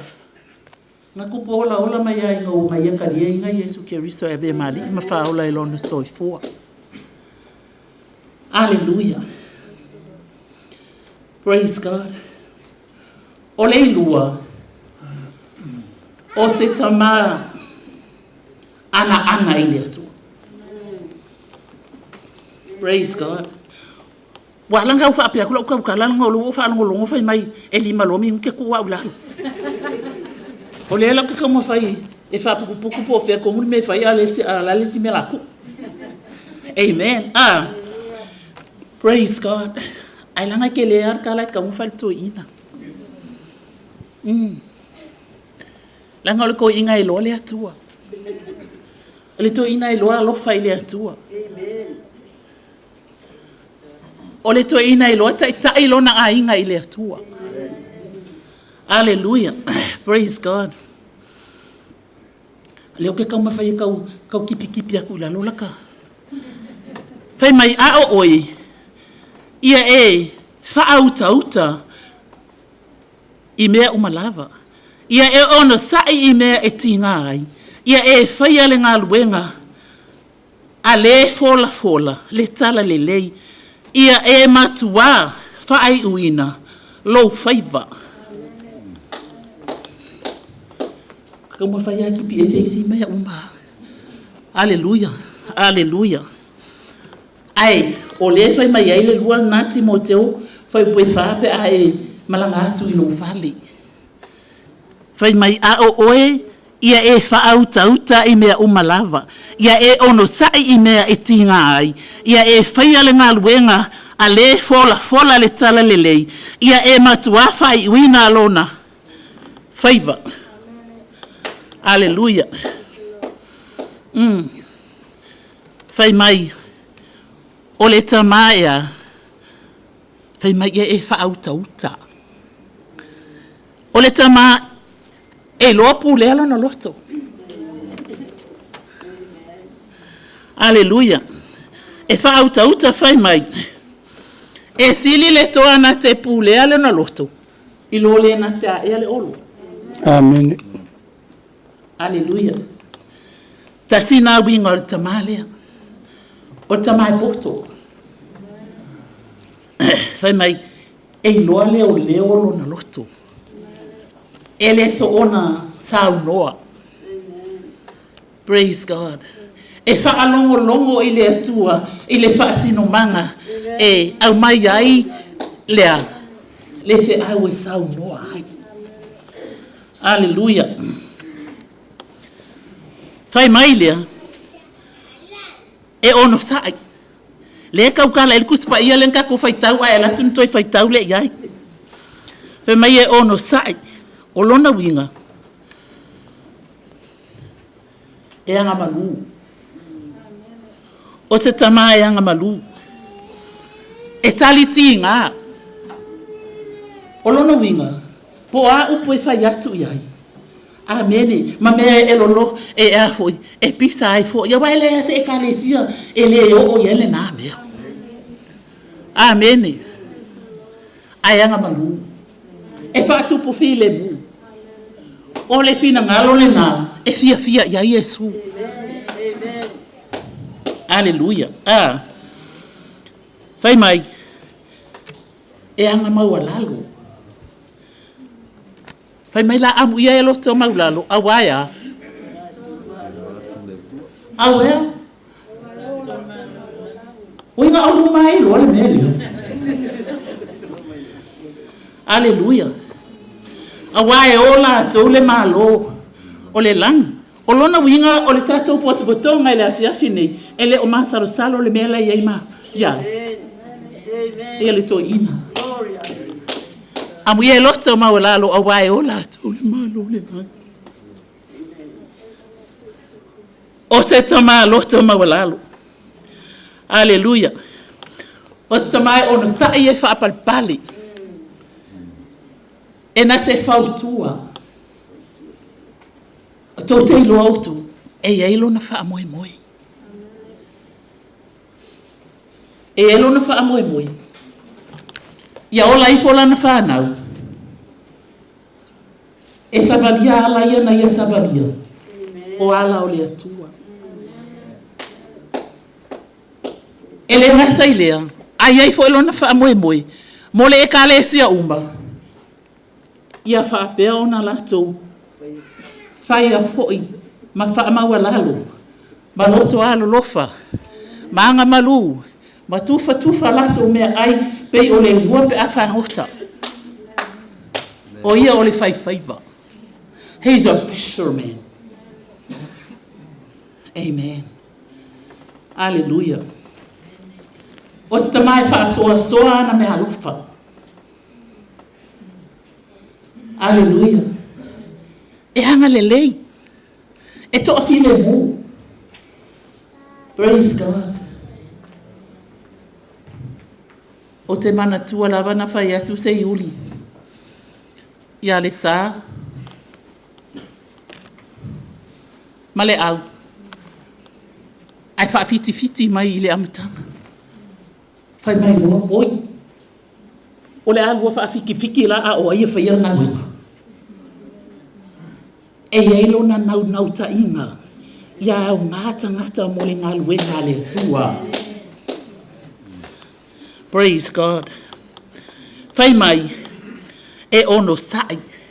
Whai mai. E fola. Ai whai tau tatou tusi na. Ai al whai tau eile na avatu o luati mo te mta upo e whafoi upo e lima. E ai uma mea na. E fola. O lona winga. O le tangata e fola. O le tangata e tau. O tangata e lapatai. O tangata e tima. Te ilo oi. O le tama. Na ia o ina lana whanau ia tutupu ia ola. Ia ala o le atua. E nei la o tutupu o maifu. Lea ua tali ia i le atua. O te iloa e lea i lava se isi o alo o le ilua. E le tali ia le whaotanga. Ma lato whanau. Praise God. Hallelujah. Wa baba ia tu le ilua. Lea ua mai lana whanau. Ua mai umalava e tali ia le whaotanga. Praise God. O te tetonu, o te fianga lea whai mai. E ono sai. Whai mai, fola. O le nā whai mai, lono winga e fola. E ka wangi, ka wifo le ka le sia. Ai eni mea tutupu e wha amalosi. E tu ilana whanau, e au atu ilana whanau. Lea lafa mea, au tamai tu sa maona ala. A ona matua. La mea kupu. Ala leo tatou vava ai muto sirsila iai. Ale ala la mai whanau le ilua. Lei se tasi ele italian whautanga. Praise God. Pasolo ifo I whanau ma whanau se tulo. Hallelujah. Ai tau te ilua. Nei ilo na nau ta inga. Ina ia tutupu wa ela na whanau. Ma maua nisi. La tau te tala ia le fina ngalo le atua. Alea. A talonga ola lea. Praise God. Le au mispati malfatua ya tu loto. Ale talonga ola la walwa. Praise God. La ya otawina nei.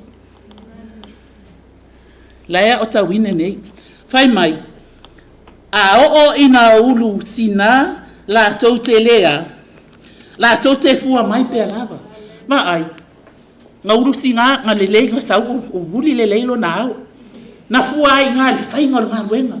Fuluange le mea. O le ngā ruenga. Hallelujah.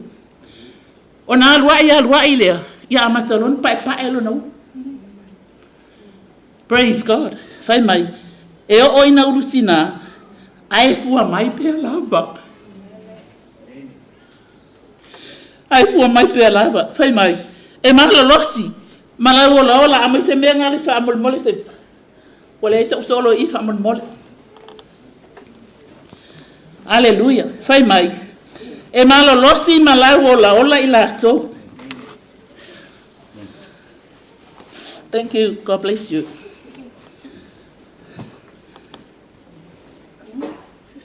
E iloa Jehova. Amen. E tonu ia, e tonu ana whiau. Whai mai, o le fina ngalo le nā, o le ilua i lana whanau. Praise God. Masau o mamama ngai alu ngao. O tau le lea. O ngā lue malosi. Se ia o ina sina lo na hau. Hallelujah.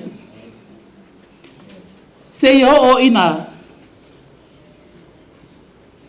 vai lana sa vali. Ale tua ia le talo. Sa fina wai fia ba ai i le fua. Sa fia ba ai se tu lai mai lon manao. Tu mai lai mai la tali ia le to tisi fa u Malaysia tali. Praise God. Ai elo tatonua ele pa wai. Ele pa wai. Hallelujah. Wa umalo kai ni aya. Kasi mi muki. Fai mai koe kasi mi muki. Ki ngā mawhai aku e lau kalamanga ia e whai mai aku. Alua. Praise God. O le leile na o le atua. Hallelujah. Whai mai, o e la o tito ina i le whale o Jehova, e tupo la ola i latou i loto a o lo tātou o tua. Ale ye. Kupo la ola mai le whangau. Wainga kango e koko ofu a yo. Toi ina. Ta watu ya ile upo le ola. Ta watu ya lolo fatu isa boa ya lolo fai. Wai o tau le alofa ngia o Leilua. Amen. Langar tangata fai vale atua. Na o ya isa moa ile maliu. Oi fo tatu fai fe au lofi. Ai alifo le fai fe au o le nuku lea. Fai mai ia te au. O Leilua. Ele ai se isi o le nuku. Ele i tau sami ila na faiva. Hallelujah. Fai mai o te fai au tu. Fai vai tu. Mana ele fai vai Leilua sa fai. Ale fua mai fale mama. Amen. Fai mai a o ina urusina la to te fua mai pe lava. Fai mai na lolosi. Malau ola. Glory to God. Hallelujah. Thank you, Lord Jesus. Fai mai a o oe ia e ono sai i mea e tinga ai. Ia fai ale ngā luenga. Whaafonga mai. O le tala lelei. Ia matua whaai uina lo whaiva. Whanau Leilua. Alo Leilua. E mana o le ia Leilua. E whaai ua tō whaiva. Pei fo i ona whaai ua lo whaiva. Hallelujah. Praise God. O le tana loa e loa lau le atua. E loa fo isa vali ai lau le atua. E o le lima fo a ia. E fai taulanga. Pele sa wa le lotu e fai ari taulanga Leilua. Praise God. O lo winga. O no winga e masa biai. Ele mana o se mea e fai le uma. E mana o e fai ia uma. Ia vi ia ai le atua. Amen. Praise God. O te mai a Leilua. E loa pule alo na loto. E iai le fa au unga poto ale atua. Amen. O a umai si winga ma me fo ai hai fai mai le atua. A ole sili o nā mea, ole alofa lea. O te tamai tumu i le alofa. A tautala mai Leilua, e tasi ale upu e la mona o la esa waile alofa. O la esa waile a popo inga i whamangalo. O la esa waile a popo inga i a loto tele. Amen. Glory to God. Le la uma. Buka kango, pue ko vai meu kai koru me yo. Ufa au este. Ya ebi ya ile tua. Ona o manga tua ile o le tala ya Simeona. Hallelujah. O si meona o le tangata. A mi o tua. Ma le ami o tonu. E ava i le atua. Na faa alia iai ele anganga pa ia o le atua. Ele o ti te iona va aia Yesu. Aleluia. Ina ua au mai Yesu e fa manuia. Aleluia. Fai mai le tala ai foia. Asi me ona. Leli ie. E te tuuina nei. Loa lau au auna. Ia alu male manuia. Ia alu male manuia. Ua i loa e o mata. Le faola tanga mai a te oi. Te loa oi. Na faa moe a Leilua i le atua. Se fati mai se tau i mo lana whanau. Aleluia. Alea. Ma ai loa ia Leilua. Te manatu e wha pia umaritala Leilua e pe o tala si meona. Aea. Pai mai leli ie. Tu ina tu nei loa lau au na. Mai tu ina tu nei loa lau au na. Ia alu. Male manuia. Awa o loa. E o umata le whaola tanga mai a te oe. Aleluia. Aleluia. Wa talatala atu e pe o le talatala. Aleluia. Asi me ona. Na fia va ai a Yesu. Na ia fia va ai le alo le atua. Na fia va ai i le alo le e sau e failea. E faile whaola tanga. Amene. A o Leilua, na fia va ai i lana whanau. Se i o e faile, se i o e tala, i le whaola tanga. Aleluia. Le alawa mata ona o atu lana whanau. Fai mai lo Leilua. Leli e te tuina nei lau au ana. Amene. I alu male manuia. Praise God. Fe me tuina atu nei lau au ana i alu manuia. Alu male loto fia. Aleluia. Fai mai o le whaola tanga mai a te oi. O le whaola tanga na sami ele atu te ilo le manatu tamangoni. Ia whaolaina lana whanau. Ia whaolaina fo inisi. E tā lai atu ia lana whanau. Praise God. Hallelujah. Le whai mairo. Ia leli ie. Ia etu ina atu nei. Lau au auna. Ia alu male manuia. Ve ia le atua. Ona. Wa whainga tāna whaasua. Tau te lela. Onga o leo whetui ia i atu ona. O le tātou taimu. Ai whaatai. Whaatai mo le awa noa. Praise God. Hallelujah. I le suafa manu malo o Yesu Keriso. E momoli atu ai o matou alo whaanga mali whanau. Amen. Hallelujah. O le te leo le awa onga. E le whapea a whaife au. Ngā whaife au waila ia e maua le awa onga. Praise God. E maua fo i le awa onga. Mai tangata whaau uina le tua. Ai mai se o nai ta mā tutua. Ia, alofa mai le atua. Tai uma mai tātou le nia fiafi. A whaapea fia mana o se tito e whaalongo la moli mau. Ia so mai ale ana o au te whai atu i atu e langa le wawao mai tai. I le soafo Yesu Keriso. Amen. Hello. Ia te whapapolo tana pati mo li mai matango fie. E whai, ia pasta tausanga mo tio atoa. Ia le ahinga le so mai mama mole wani. Ala wasu man whalala le whanau tulai mai.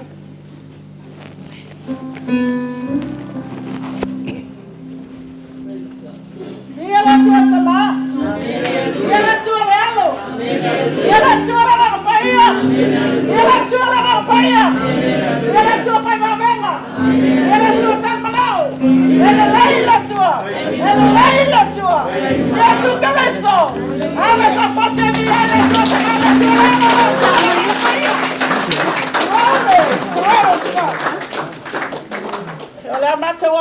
mātou mori mau. Ave sela umas. Ave sela umas. Hallelujah, o sana.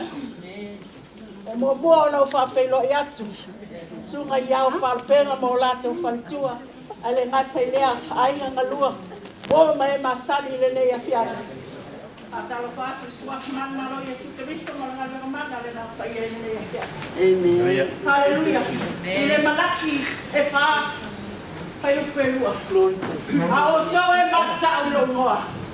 E anwa e atu o tau le lara o ami tau. E ai fo i le mea. Tau te malolo ai. Lalo na pa au. Whape lalo te malo. Malolo atu. Ia pa au. O le rofa tu lo le tua te maa. Le tua le alo le tua le lampa. Hallelujah. Ia rei mea tolu vai upa tolu. Mala au mai a tau. O na utali atu lea. Ma o whaari atu o metele ia. Metele tau te leiloa. Wa uma nau saulia mo e alofu mai a tau. O la umar mau. Ile tamane sa ye taimi sa matou lofo ai. O se tama e fa malos au. O se tama fo e naulau ina ia tula mai se tasi ona na fa lau ina ngalwenga fa e malwel. Awa sa pati vi ai le tu tama. Le tu le ana kai le. Ona ta so fa tai le tu wa o ye o me o mala. Ele ai se poto ele ai se atama ele ai se loa. Na ole tua soifua lava na te loa lo fina ngalo mo lo.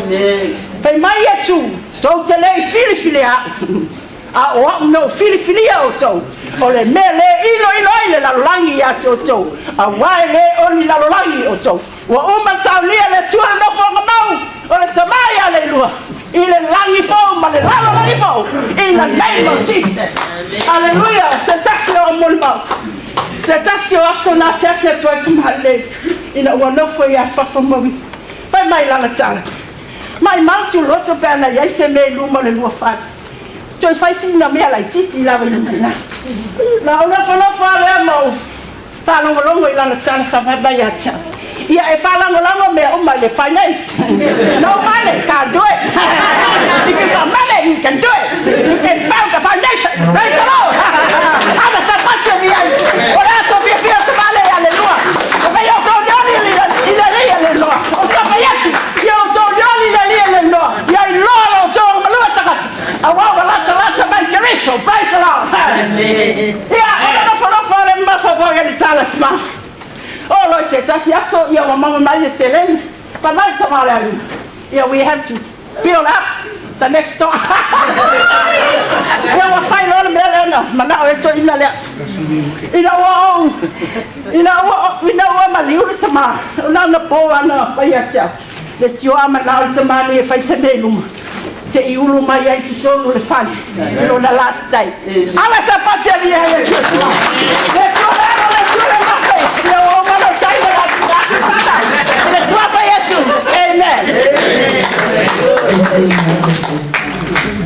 Talofa lava and greetings to you all.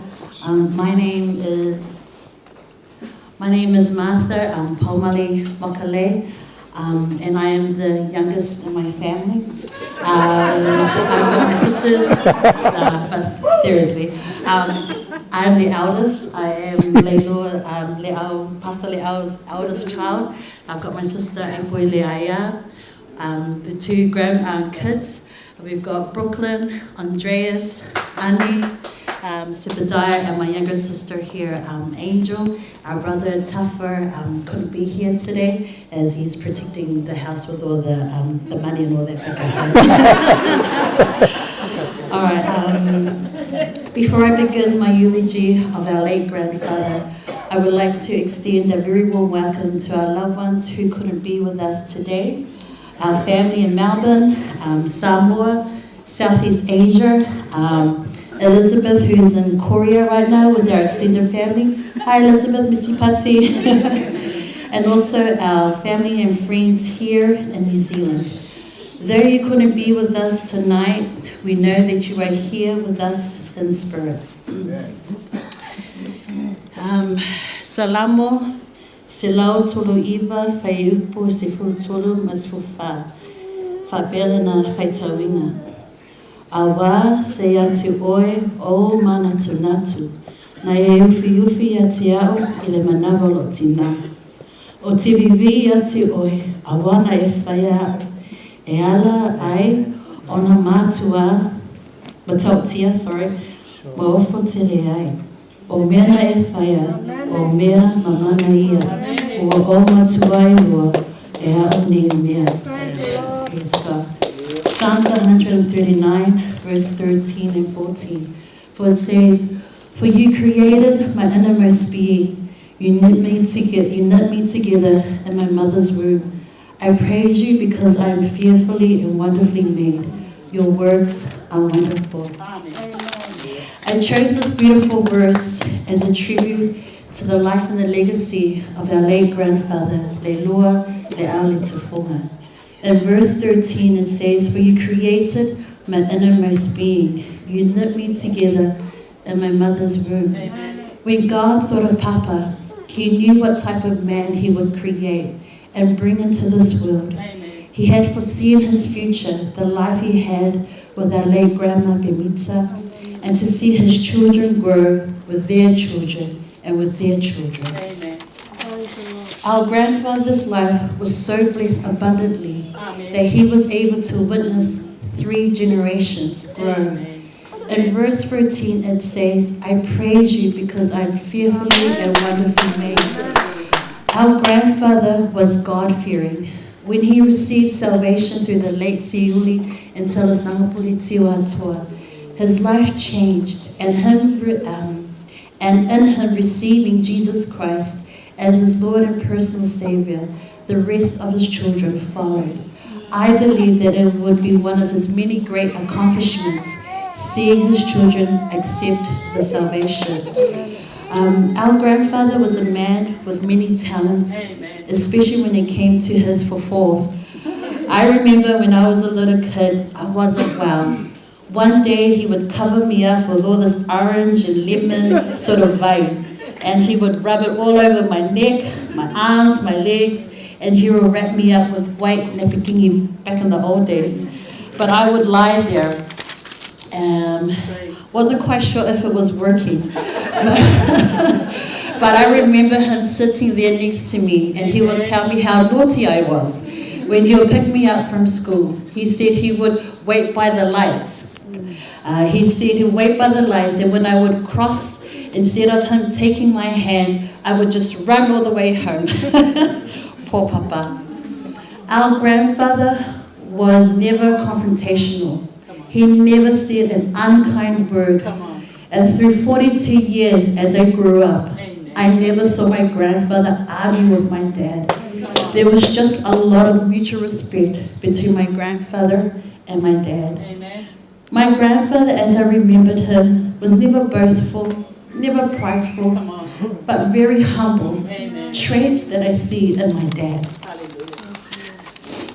Papa, as you stand up there in heaven, together with your manamia and with those who have passed on, my late grandfather Tulimu and my late grandmother Ani, I hope you four, awesome four, are standing there watching over us and are proud of what we have become.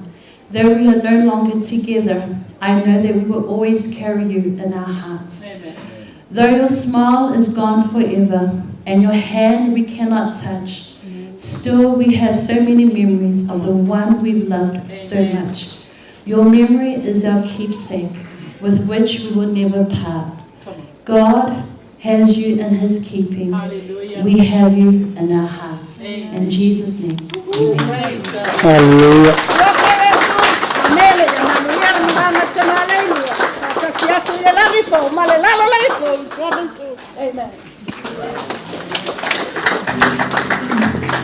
Tautai le aina na matunei mane au tatu taimi o le sunga ya tulepa mane aina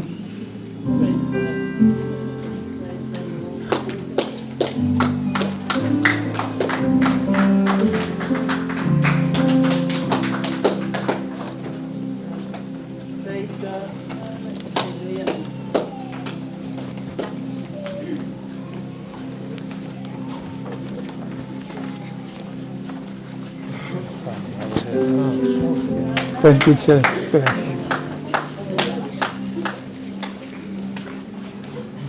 Ia le tu tama, ia le tu lealo, le ia le tua, taimi walava, ave sau pati le loko le tua.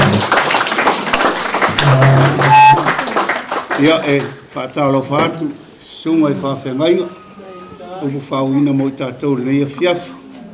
Ia mai se foi o mori maua, tuana ia tunei le whatua ia tu lotu. Ia ni uo mai foi le mātou taimi, ia na ia, o lo ungoa tau le le no ngō Leilua Misipati.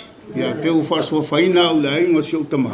Whaaloalo i sapari, e ua mafuai ana, tu la epa. Ia o lo ainga o mea lomo mai le whanga o vailo palau. Ia o le mawhanau e to lima. Ia o to tasi o wala au ia ile atua. O le tamaitai leo pe mita. Mai asina upu mai le. Salamu le luas fun matot. Raula au malo to. E wha mawhan whana i nā ia. O whātu sa ina le la au mara toto. O a au i Yesu. Ua pai mai. Ua mātou lotu te tele ai. Ua mātou mawhan whana ai fo. Pei fo ana mori mau mai le.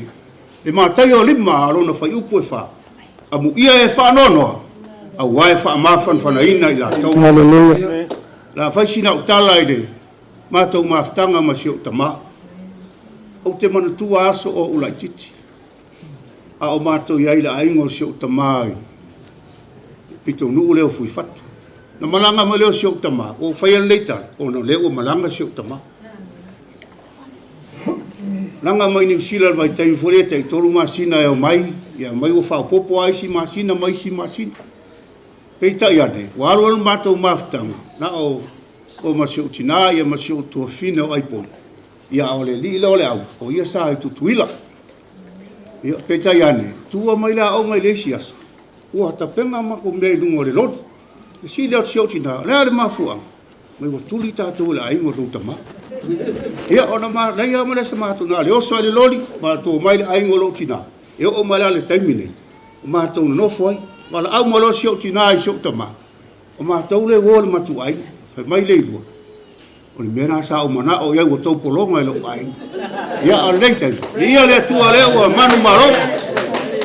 Ia te o si boli mau pupule na.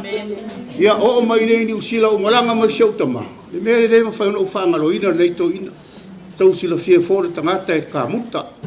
Ia peita iane. A mo mia sina to ina sa tau mawhatapaa wātu foile. Fiafi. Peita iane ua o mai ni usila. Ia o si ua fine o malanga ia pemita. Ia e a fia ngō fia sa au whai atu siu tama. Ai alofa i lau Auckland. Ia o ina ana, ta au fia foile, ta paa al to ina. Ia o mai lawa dei tainu wala uina ere atu. Ele toi tanu la wale i sa paa. Ia o le mātou mori mauna le leia fiafi, ala au so se mātou pesa. O le mātou lo whaanga ia Leilua, lo mori mai foi. Lo whaanga i Samoa. Na ia na hau mihi. Ma le whanau. Whangalilo, oli ma le whanau. Ai mai se foi. O whaasea ma le whanau. Moli mai rā tō lo whanga. Tōno lo tō mata mai. Ia ole moli mauri nā mo o tō le ia fiafi. Pe fo an tō whaafonga le moli mauri au matua. Ia lo whaasolo solo mai pea. Ala auso se mātou pese. Ia o lo fai se o mātou tama. Mea lua.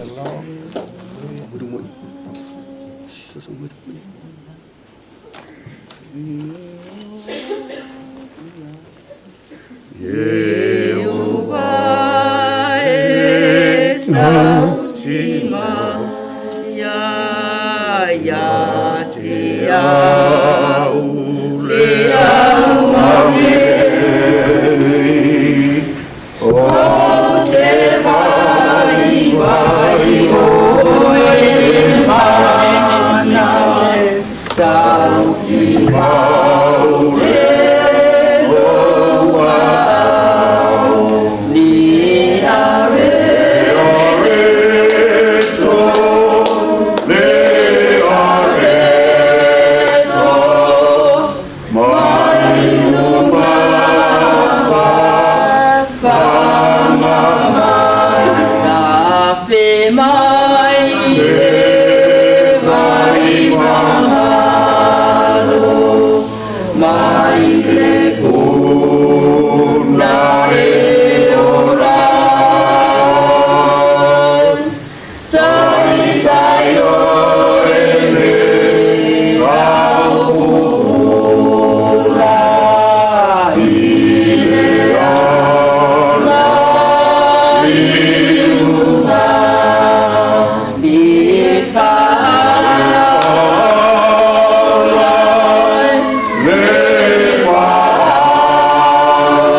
Vậy rồi xong rồi cái phong này mình là phá nó sẽ chua rồi phải người ta bảo đi và phải chua lại tôi mình là phá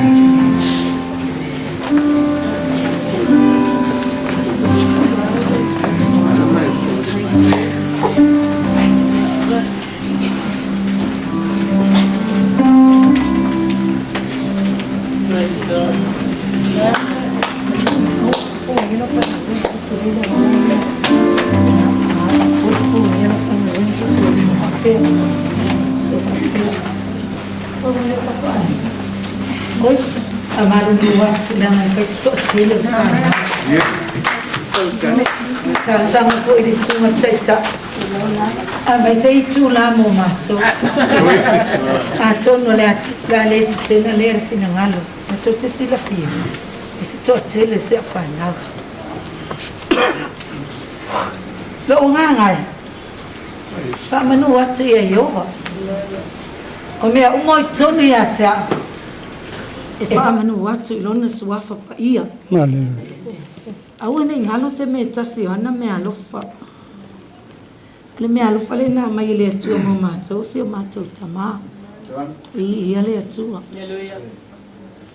awale tu vale o tato lot e tato fatu tu ile tu fatu tu fo ia Yesu Kiriso o lena awina mai maliu le satau tongi o la ia tato wang sala haleluya ya umana sila fia umai pa ia mali mamalu ya atono le ia masiselo sila fia ya aingolo tama aingolo tina itelo tuangani e kaule ilo isi mato ainga ai pe o au ilo umai tangata umala mato ainga le tuolo tama ia mali tu fo lo tina vi ia le tuo o le tele yo moli mau fia fai mo se tama le anga ile to fai ai le lo foi po ai fai ai pe ale fai pe ale ta ua a e te a mene ia le tua ia kung si mol mau se fai kai au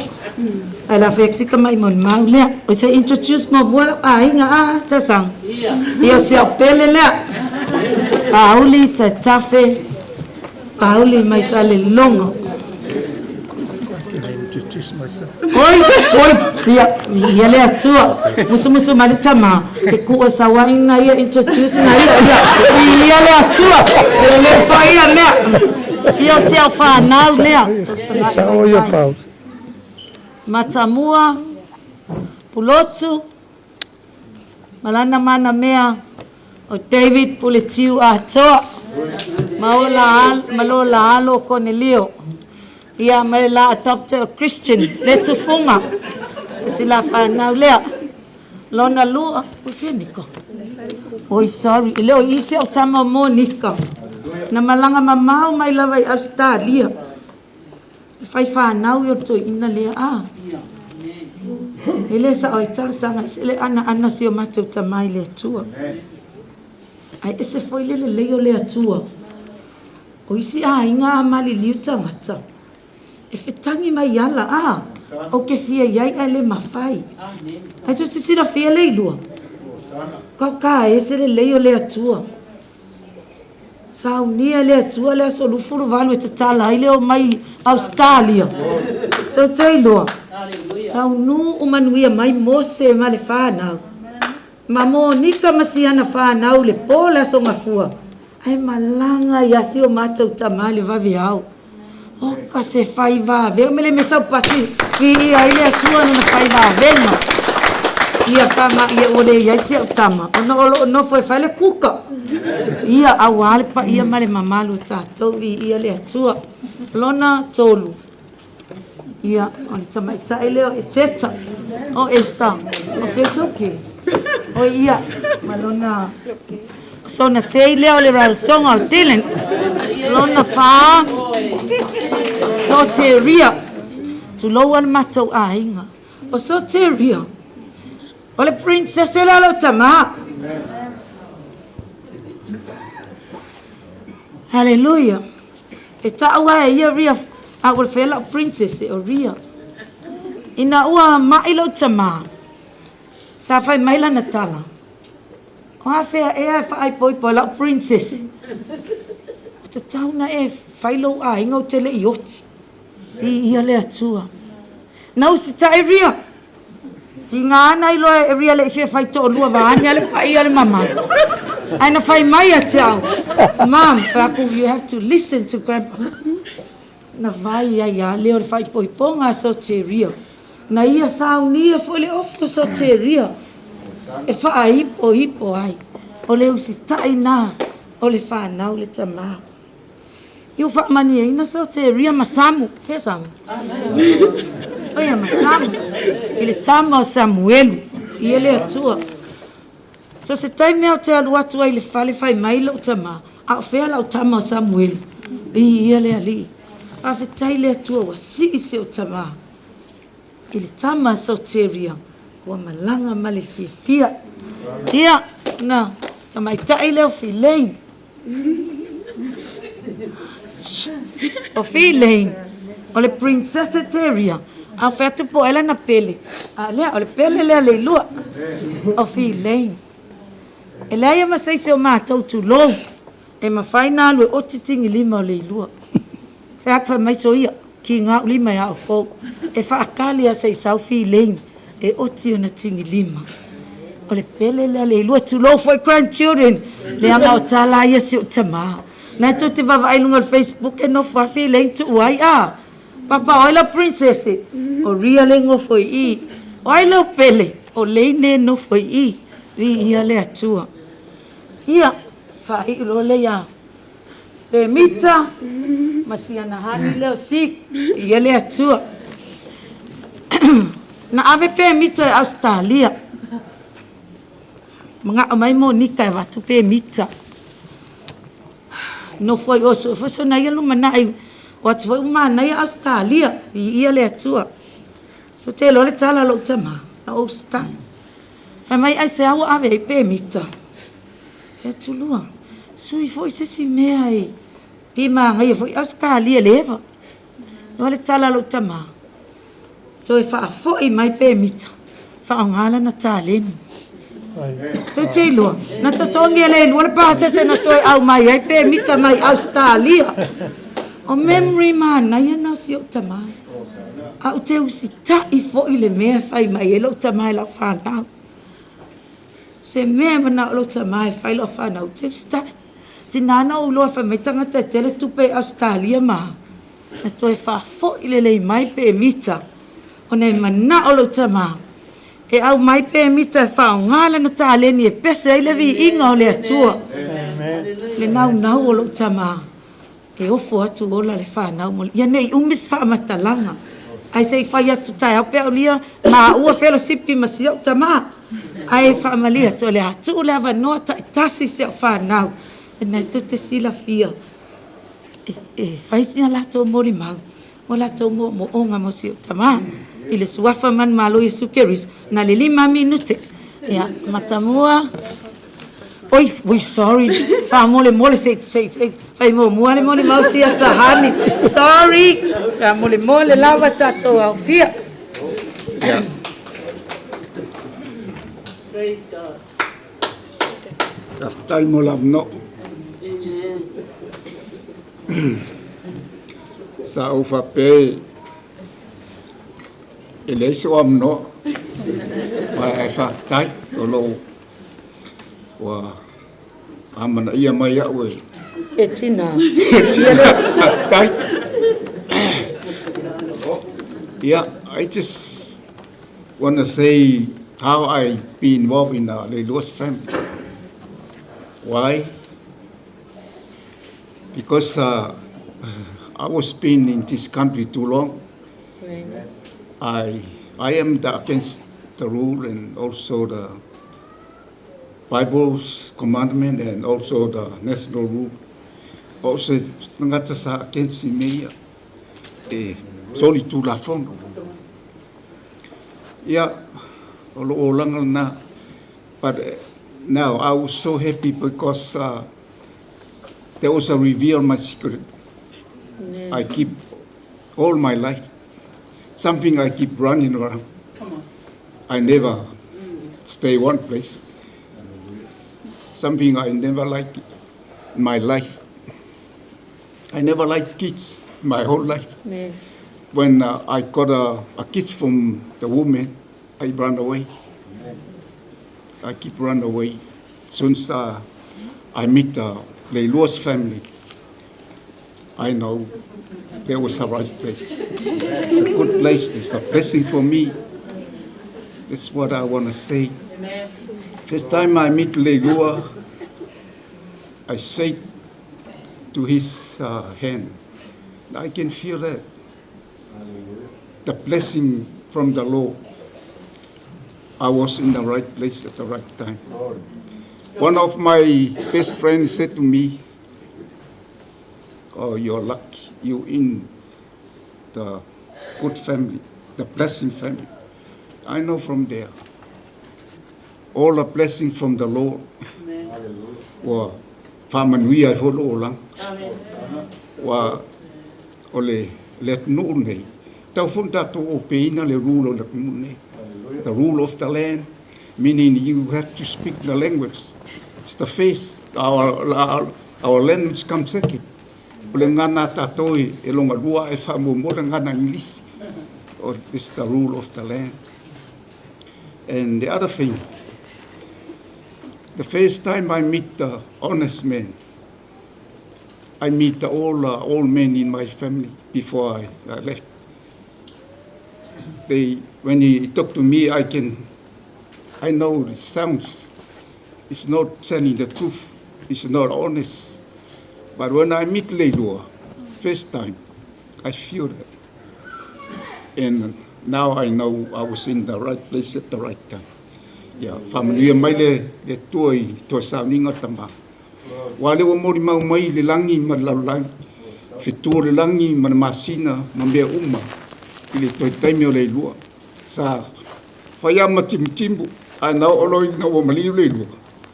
Le was so la until le along toi sauninga. Yeah, to hata toi wa ia po le tip. Yeah, mal falalo. Hello. Hello. Hello. Ya. Uma puka lo tahu mai modista.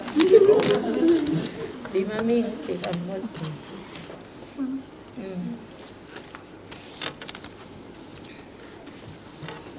E whasanga e o matai maunga, e o mai hei lo fsoswani. Lo fsoswani e mai ai o valia.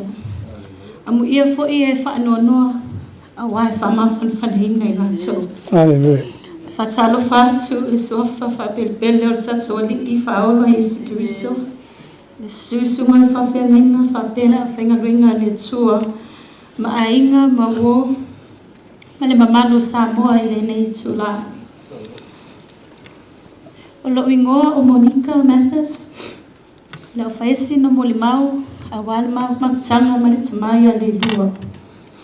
Se tama e alofa, o se tima e malio na winga. O se tama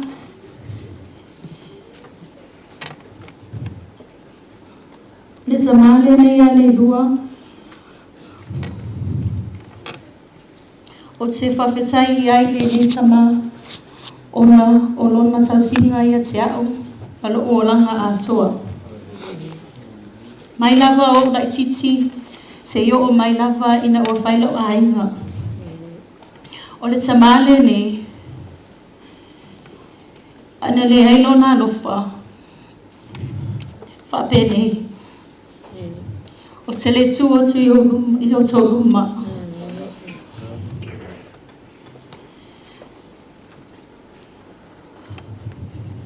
Te mana tua la raso matau la iti, a matau ola mai Samoa malo tina, ma le to ina malo matua. O le to ina o matau wa uso, e fia e whai ai tala al matau nuu, o no matau e spoi o tele to ina le nei. O le to ina le nei, alu e whanguta, mātou te whaatali o ia luma o tua mātou whale o tāwhanga. E a e mai lona whaiva, o umana whamamā mātou ia, ai mātou atu lava whaatali lona whaiva. A mātou la iti fōi, e make sure lava e grandpa e whaelisa talo mate ai. A whapea lai e ole ngā mako saka ulu. E tuli lava sa matai e mai talo mate ai sa matai ulu.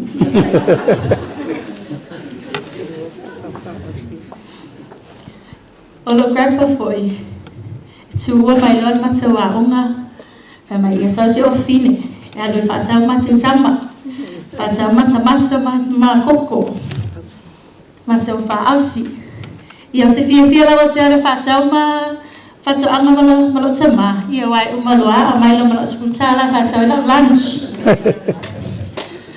O lona ngā lue I le vao, ma le sami, ma le tono na matau aina. O whapena ai na matau manuia. O te whaapatai ai na ngā luenga, ma lana sausinga e matau le whanau. Ma lana tatalo I le au, ma le pō, o matau mawaile nei manuia. O sina mo le maulea, o ia le nea fiafi. Thank you. Hallelujah. Malo.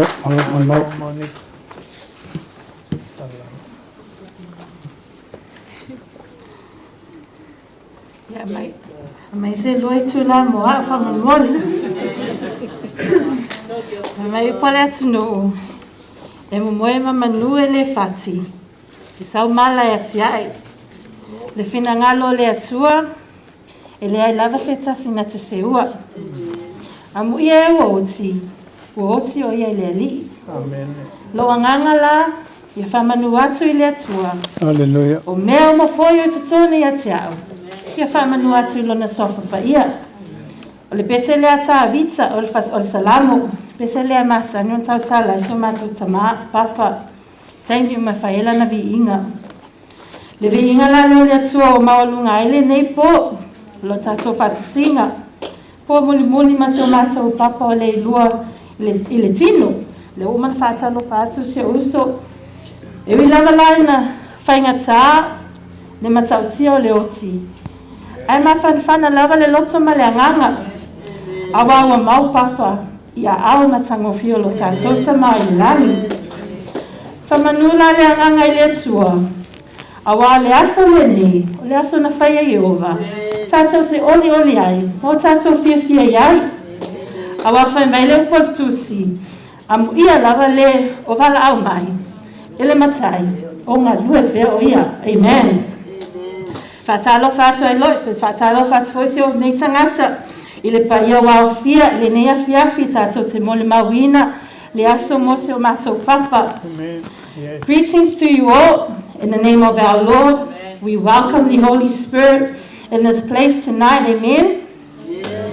Heart of gratitude to everyone who are here with us tonight, as well as all our families and friends who are watching live from all over the world. We welcome you all and we thank you for tuning in and being here with us today to celebrate the life and the legacy of our dearest Papa Leilua Misipati Letufuga. Ia, o lau ingoa la, o pulotu matamua po le tio atua. Ia, te wato whālongo tonight. Le lao mai lo tu whālongo wha mai o princesa lea o le. Ale whailata mai whai matainga wha mai o la tau le la pele to ina. Ia pepelo wala wasi ia. Wa o leo le pele na matasi. Ale to ina le tau to tigi. Awa wan whai no ia pulotu. Ia o le binole o le tua a. O le tinale o si o mātou tama. O le mele pele ia kapa. Asa pati mi o le ngalea le tua. Ciao. Nau whai atu le mone mau se uso I le mātou o langa tupua e maso mātou tama. E whaisina o tama I mole mau. Mea whamali e tatou. Le la remix a kola mata mau le tatou taimi. Ai whamai o papa. O papa wata me loa mata i tatou. O papa tangata te le esel maua. Maua o ia le tino. Maua fo I le whaaleanganga. Ona winga o le awhainga tā o na ngalo.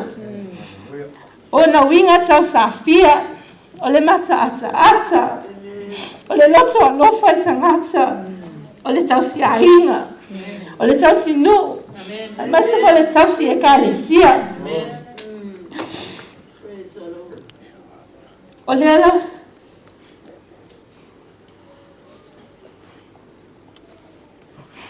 O le awhanga lo inga nei ta maa.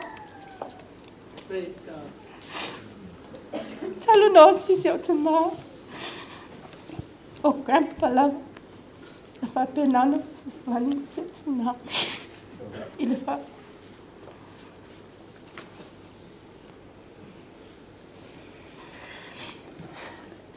E familiati. O le angalo se ta maa. O le fia ia pea o tatu e fofo. O le la whai atalo siko ngā mai se o ta maa. Wai lo mai tangata o papa. O le lei o i o le fo mai o le lei o le fofo pena tale fo se o so mafa. Wa o la tangata le nei. A wala ta o atu i newe sa. Wa o tangata le na mai e fofo papa ia tia. Na mai e lana ta le ni ia tia. Wa le ta o e se sike o mai ka mga o kan fofo la ko ia. Ala o fa mai papa e fofo e fuanga ia. O la le la charge pe fa pe ko o kan fofo. O le isi mea e whainga le engle ngalo I se o ta maa. A whaine sau mea le leia pe ua le avese mea ai. A le mea mali a watunga ai sau sangi. E oso lo se mea o le lima po le vai. O le play maanga o le mea ai ngā waku e oso e longa ngumu e whai uma le story ngā o so uma maanga e le masa moka wai. O le mea ai ngā lafu uma tamua ngā le ngā oso longa ngumu. O le mea le whaanga lo se o ta maa. Taimi fo ta whainga luenga I oi papa toi. E le loa le leise o papa le aso tutongi ai. E latu titi lo atu nga sao le e massage che e luma le mato whawhainga luenga. No fo le nga wha atani te sao whai le mato lama se o tina. Mea ia o mea ia tatu lau le angalo. O le angalo. Papa o le wha angalo ngata. Nga le to te le mato. Le wha umela mo le mau.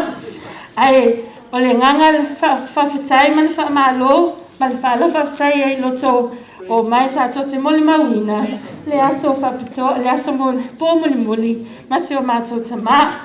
Papa, I'm going to miss you so much. You know, there is a particular smell that Papa has that I'm going to miss so much. O se to inge tu mama.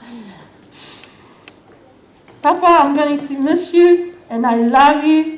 Your legacy will carry on from today on. You will be forever in my heart.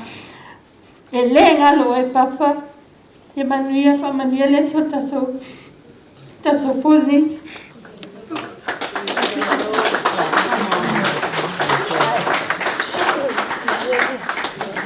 Talofa lava, kia orana. Malo lele, talofa te o le sofpelo le tata te mais o le Yesu Kiriso, lo ingoso te ria.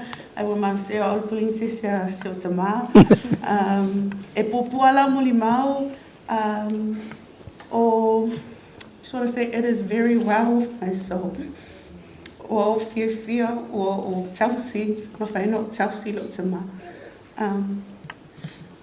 E taimi e sa mai e le whai I sao tama sa mwelu, ma ua mateo e momo e le whai. O lo te mala e ita lava I tui, pea o aku fo ia, nurses fo ia, whaalanga ia, la ema, e langa moe. So aku la fo, kinga fo mai o ke alu kuli. Le ai, koe o mai sisi kai mi, because o ke le maha o e whaalanga ia. O aku fo ila e kui le koko whaku o ke alu kuli. I was like, oh no, my grandpa hates the needles. Ai usu aku lola lo ki ngā kai au, mai wā. So le ngā o mai kei fo mea o ka ngā kuli langa ele mga ako e ngai kuinga ia. E whaapele lo whakoi, ai whiaru le whale, e mga o mia mawhai o kui. O ngā mawhai leo, mawhai sa kui, e oa le whale. O si o papa, o se tama alofa, ele o tele I wa ai lava o ita, fo inga le sisi. Pe whai se tala le anga I sisi. A whai foi ana te talo I awhi awhi. E whaalau uma ana whanau, ma whanau ana whanau. E whai ngō uma la tu I ngoa.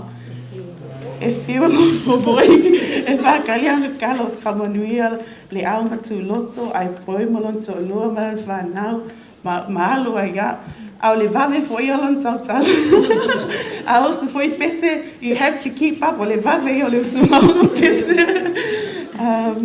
Papa whawhitai lava mo mea uma, sa e whaia mo au, whawhitai loa lofa, whawhitai o whamilianga, o ngā luenga uma lava o ato manui ai, o le amisia lava oe.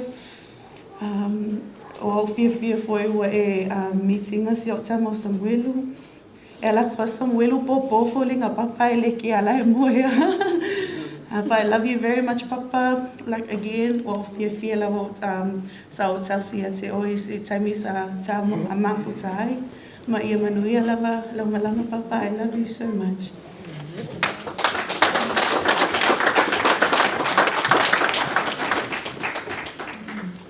God is good? All the time. All the time? God is good. Greetings to you all, loingoa o Philaine. Hau le pele a Leilua, te o tama. Papa wa e sola ele whai poi ponga.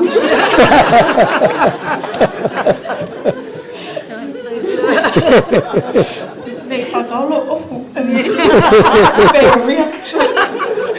And every got married, Papa paid the dresses. Sorry, Mom, you have to pay mine now.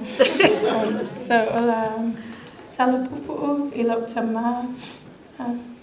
La utama, piama mafuta. E whaianga tala e taimi ngā tausi matua ai. O ia, le mea lewa, whale vai, e o naso. Nena uti papeo ria o fia na mawhaina o tasi I lo tamalea o e taimi umalawa I halawai papa le mai o matau o masi uso sita e whale ma shift swap every now and then and I'll finish the night shift and she'll come take over with some of my sisters and e ta grandpa o latu langa ke le whaapele ai pe o ria. Sa wale nurse o ke kangua whawhangu. O au fie loa le mea lai tupu. Whaapele a papa a fialo e le whale ia ka hau whale x-ray. O I loa le taimi. Sorry. O I loa le taimi muli le mau e le whale mai ua. O le toi au ngā isi tonga piti. O taimi umalawa e whai ai le x-ray a papa. E mana mea le teine e kango ua ngā le masingi e whai langa x-ray. E taimi each time we went to the hospital, his arms went weaker. And the last time he couldn't hold it up. But I'm so grateful, Papa, for you and for loving our mom. Te tangi ai o alofa lo tina. I'm gonna miss you, Papa.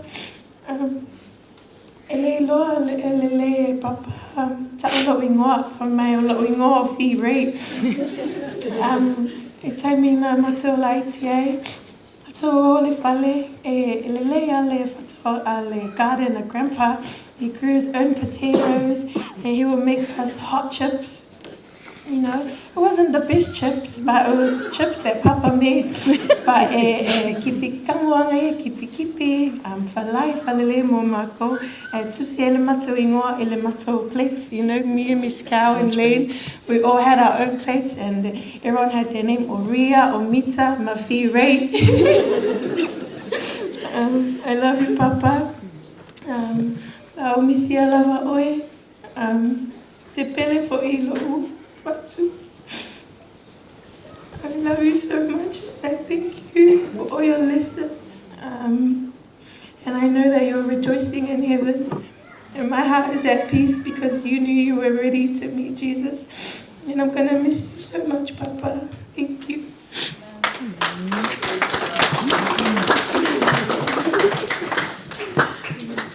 I was short and sweet, huh? Well, pele moni.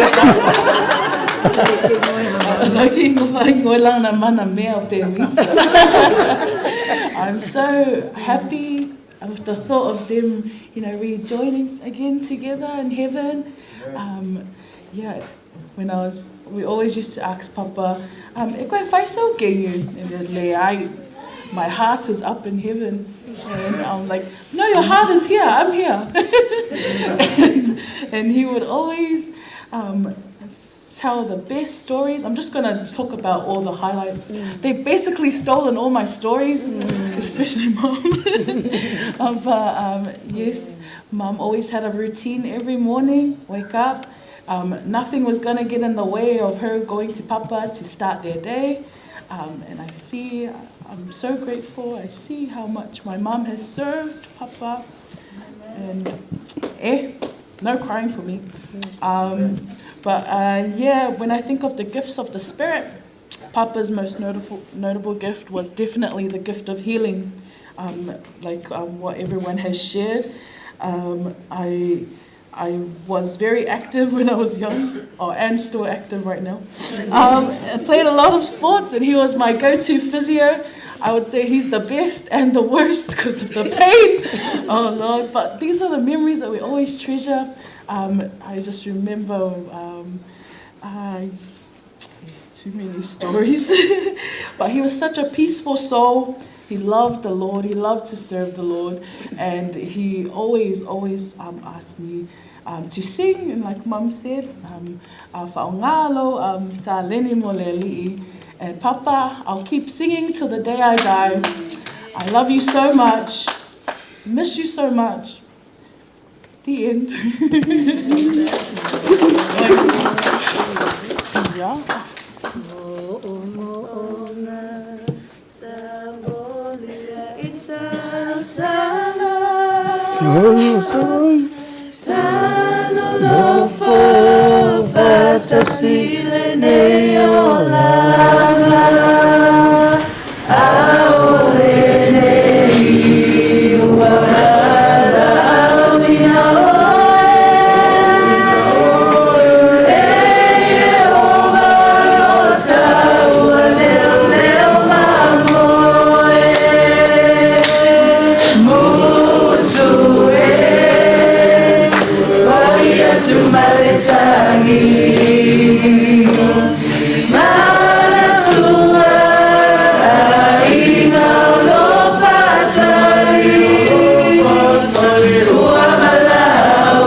Papa, oyo na mato penina, manuia na malanga te, suafa Yesu.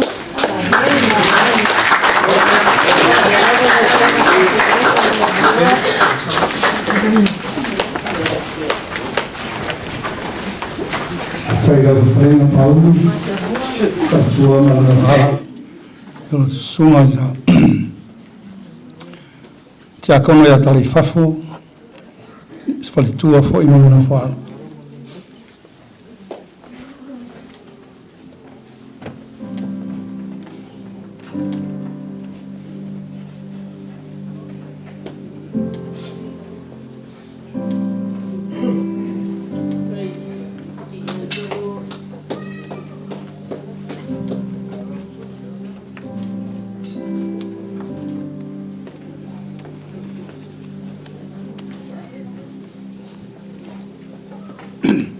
Ia, aftai mo le manoa nei fiaf, sunga i MC, me se foi le sunga whapengainga, ia whapelo e atu le, pa ia foi o le tato ainga i tupu mai e o tato mafuta, a me se foi si o tato ainga nei fiaf, ia me se foi o i lato o lo mai mua mai, i lunga le nei foi i wha mo mai pe ona iai, ia o te manatu nei fiafi, ia o lo i moa, o au o tala i whafo, ia o au le tangata e pito sile ana o mir whanaunga lea. Sa tall man, ai tall man, a tangata foi le whaisuna whale tonu ana, pawale tangata e tusa ma Leilua le mele tau Ingirisi. Vai le tama. O ies tama e le ato toa foi leli. Ai whaftai le atua. Na ia au maia ia te au. Ia se whale tua e o mena matou, lolo matou tamaa, o lona a o le sainga. Ia e wa mai le tua ia te o fa masui le sainga la Thailand me le tua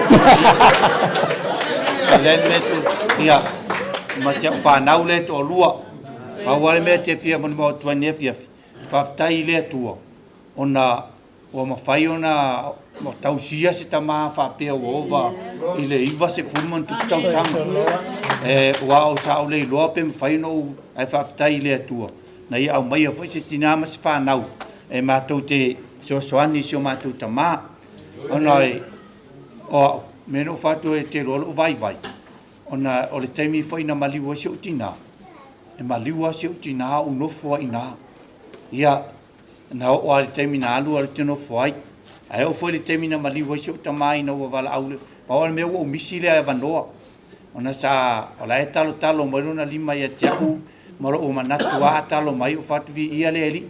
A talo mai fa aleluia vi ia mai fa o san la fa ia la talo ia tali mo lo wa manat o la fa tali fa de vi ingole tua wai e fie fa le lot ia ai wo te ia o we tunga o ese ala va ai le tai au ia o so tro fang mai le us ia ma te o mai ia o file mu anu na malanga o le ia ma se me fa fetai ai le tua ese le mata tia o le tua le io va venga da fa le tua ni tama a o mai o ia o fa fetai fo ia le tua ia na mai se tina ma se fa ndau e uia ia o fa ndau le ofiso son ia se fa ndau e sulu ia le lua pa o te mi matua ma lu se lo lima a fa fetai la a wa lokalo le portu sulu o se wali ia no lolo le tau no to fui wa ti to futuro i ton ya le mea te tau ya o ko e kofu mai fa ya me lana e ai sei fa ya che boni mawo se fa na sai sina la tala ila ya na fa foi le mas tala ta mai tailo o wi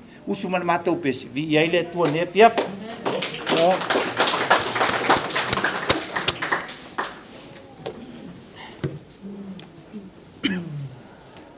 Salafalava. Hello, Ingo, Charlene, Leilua Misipati. I'm Papa's favorite granddaughter.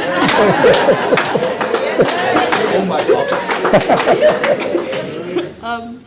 Papa to me was like another dad. He cared for me. He always made sure I was smiling, and Papa always prayed for me and my family. And everyone, again and again and again.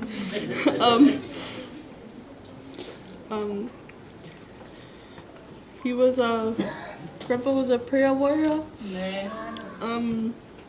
He reminds me of the Bible verse, Fata oto los fundua, fakueongo, kawa uia le tama e tusama no na ona. E o ina te ina lapa o ia, e lete e se ai. And yeah, that's why he knew so much wisdom. And his life, sorry about my coughing. His life influence was like influenced by that verse. Even as a family, I remember the first time Papa called me his daughter. Just hearing these words, it really hit a spot in my heart.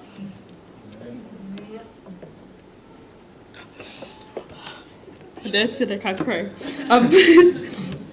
Hit a spot in my heart that I didn't realize was there. Because it made me realize that Grandpa didn't just see me as a granddaughter. he didn't just see me as Tala and Wee's daughter or Miss Gal's sister. He saw me as his own daughter. And that was enough to make me feel whole again. Grandpa was my everyday reason why I woke up. I was ready to take on my day because I knew Grandpa was always there for me. Our relationship, it didn't need a lot of words. I just look at Grandpa and I just know he loves me, even though Gal was his favorite.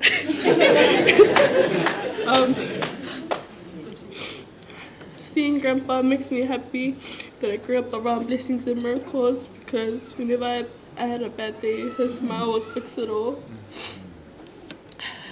And I'll never forget the times that we used to go to Makeki at Saturday mornings. He'd go off on his own, and sometimes he's watching Zumba, sometimes he's just sitting outside, other times he's trying to talk to the Sangha and Indian people in Samoan. But at the end of the day, he always got what he wanted, what he needed. And that showed me God's cover and protection over him, especially when he's alone. My old man was strong, and he stayed strong in fighting. As long as he wanted. I've achieved so much with Grandpa as my big supporter. And the little memories we shared in life, like when he came to my school prize givings, or when I just got to sit down at the table and blow out my birthday candles with him. That was very special to me, and if I could go back and do it all again, I would.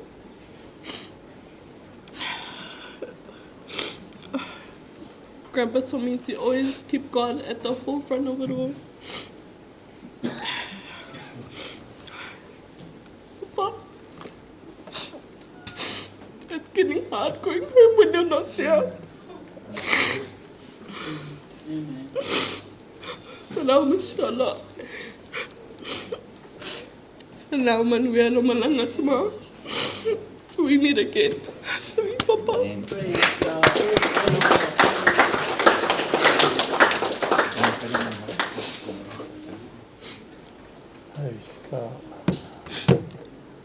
Talofa lava, ora ingoa Miss Gal, Leilua Misipati.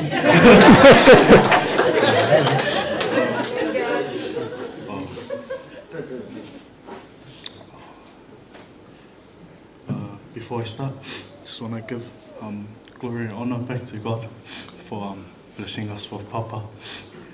He lived a long life, but it was a great life. You know, he met so many generations, and we're grateful to be blessed with his presence. My Papa was the strongest and most loving Papa.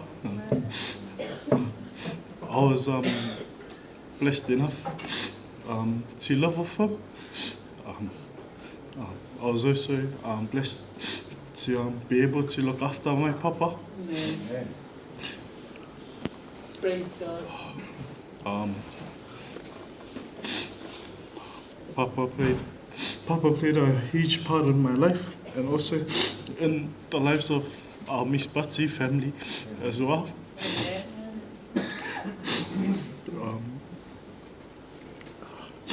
His smile could light up a room, you know.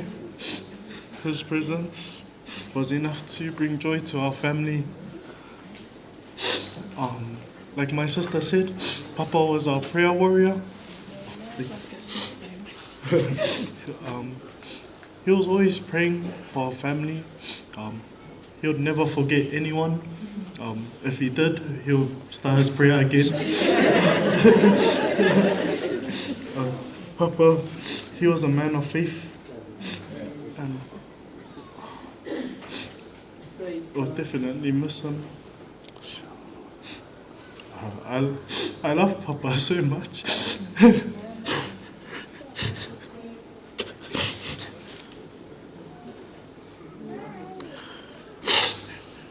He made me the person that I am today.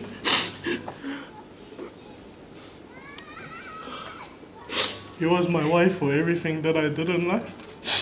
He was the reason why I wanted to achieve more. He was the reason why I want to be successful.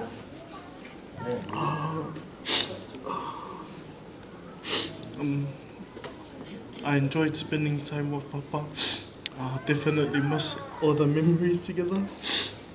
I miss the shower times. I miss the lunch times. He would eat for 3 hours.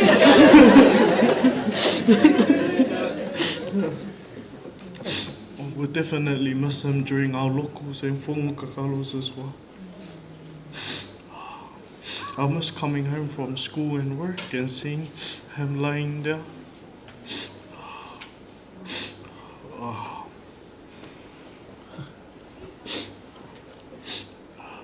It breaks my heart to say goodbye, but I'm happy as well that Papa's no longer in pain. He's in a better place now. Hallelujah. He was my Papa, but he was also my best friend too.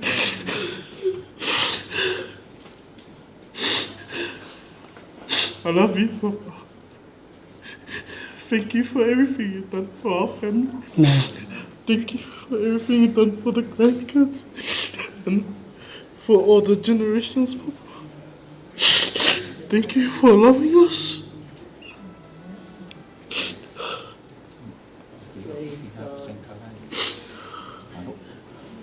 Hallelujah.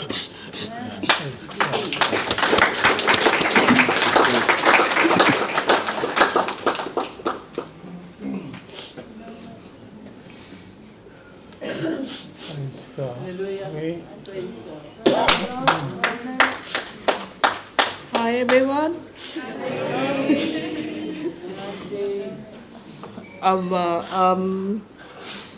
My name Leilua Misipati is my daughter-in-law.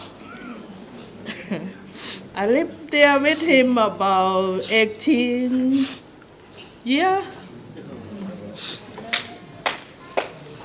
He is the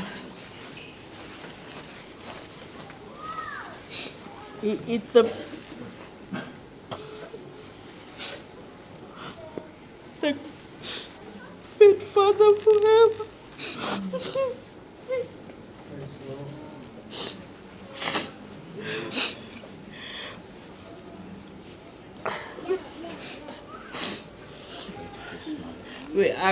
When we ask him anything, he never said no to me. I want to make the food, make the for in the morning. Hey, wake up early, and then he go so far in the table, and what fear I eat.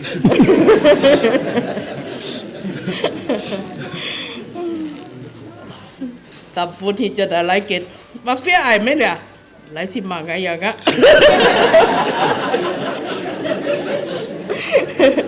I kinga kawai.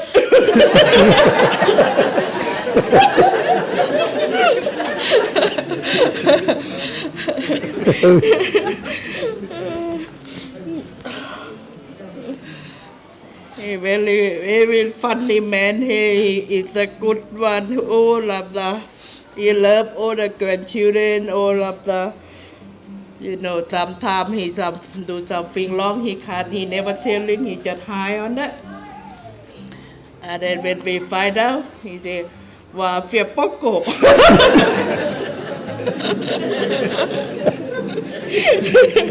He always scaring of me of like I go. Everything is something wrong. He all hiding, and I say, "Oh, I feel poco." Oh my Papa, I cannot meet him. Hallelujah. Yes.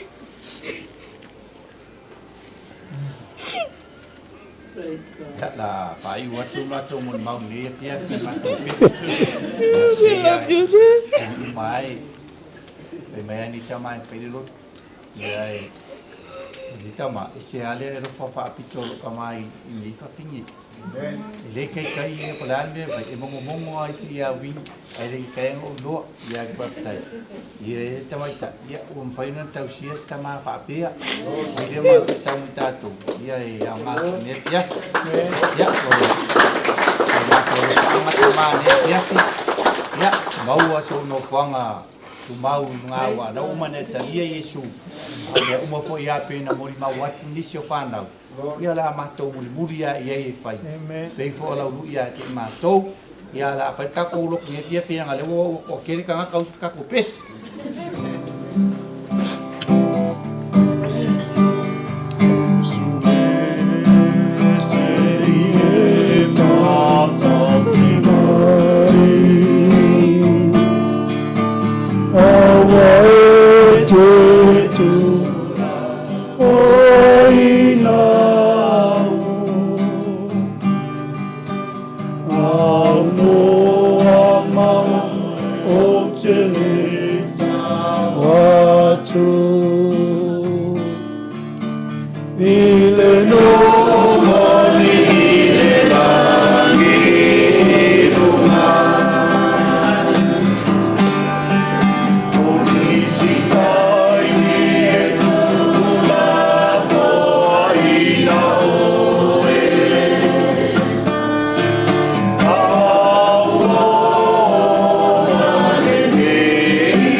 ya chala mon fatua man no falo sunga ya mose Misipati man no falo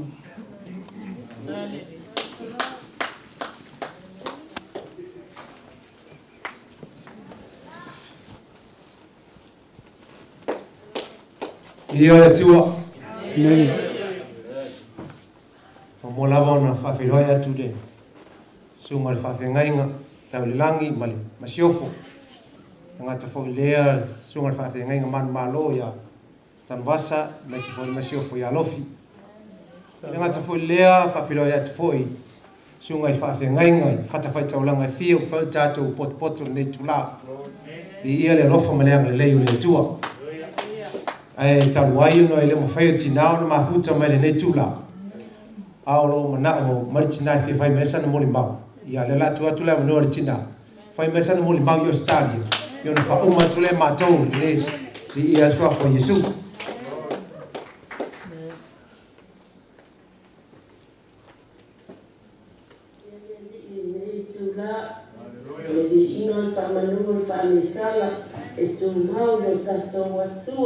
Ali.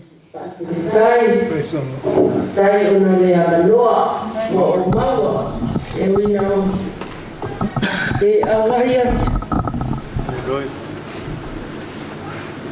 tau salaminga tama ai whaftai ia i le tama i se ora whanau le lota lo iai whatasi ma o tau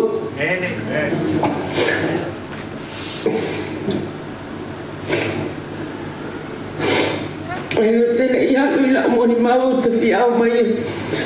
Susi e amata ile Yohane sufa mo o le tol. Au ale tu vale o tolot.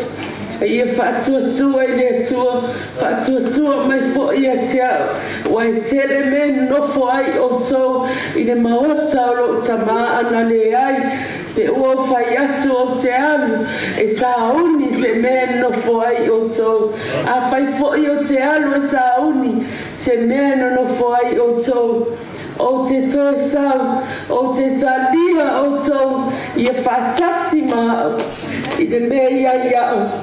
Aleluia. Mānai o ora fionga le tua, no whai mai aua. Aua ta te atu vale. Ai, mai tatou whātua i le tua. Whātua i le tua. Aua umu na saumia. Me tatou te rofo ai. Le watu e ilo te malanga e tatou tamaha. Ai. O le vi ingala le whamanua le whanetara e tū maua i le tua mo le tau silifia o te iloa iai poi nise le o silafia i le nei tangata o lo iloa o pisila wa o e toa lua o mose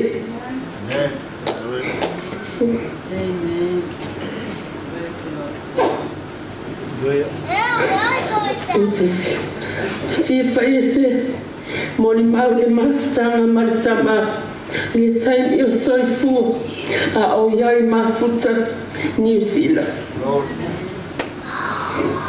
Mi mori mau ona o winga maali o le tama e whaangalonga tā ona winga maali. So se mea na ua tau mai o whai atu la whana. Ai ale ai se toi update mai au i me te tupu. O mea o le atu tupu i te tono le aina. A o bibi atu. E whaamataratala o mamai a. E whaamatara mai tangata ala tu le whale. E watas ara mea tau sami. Whaamatara mai tangata la nala mo moe. Whaamatara mai le moe a mātau. Li ia le tua. E maali e ia, it's funny. O nau inga ne tamai o taimi matatana no. E tala noa mai o tangata o le nuu. E tatele loa tangata lai. E whai mai ai anu ala na whaamatara. Na pawala tala i sa ola. Ai, o nau inga maali e ia. E o fo i te tono o le mātou a inga a whai whono a le a wuso e a pe e whapea lato e mana o tau mai a mātou o tina lato talo noanga. E uma no i loa le tama. Ai ai fo i taino so i fua mai fo i lo tama. Ai ai mea ele matele mana o mose i loa e sesio i mātou a inga po. Ai ta te i lo tālatu i le lotu. Ai whai mai le lua o lea lea ma whapesona. Ko i inga ia sole e matua e le. O na winga maali e whaangalonga tāna. Ele o se ai ona e maali i a te au winga nei tama. Te tama lofa. E tamare e sa tau mawhainga te tonu whaamatala o lona soifuanga i te tonu le a inga i le moe uta le bao ai ape samu.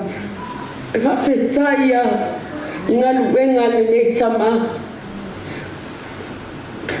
E si mea te manatua e le ne tama. So sesi o matou whanau. E whai le lua sutasi. E whai le mea lofa. So sesi e whai poipo, e whaatau e ia le ofu. E ti ngā na whai atu o laua e whai mai le ai, o la umea nā na whai. O la o auna e whai a mea lea. Mele o te whaftai le ne tama. O lana neha le whai ale to a tele le ngā teni. O le ngā teni. E whai ale le ne tama. Whaatawa he ia le ia ofu. O le tangata le whai poipo. Ia alela. Waharu tama.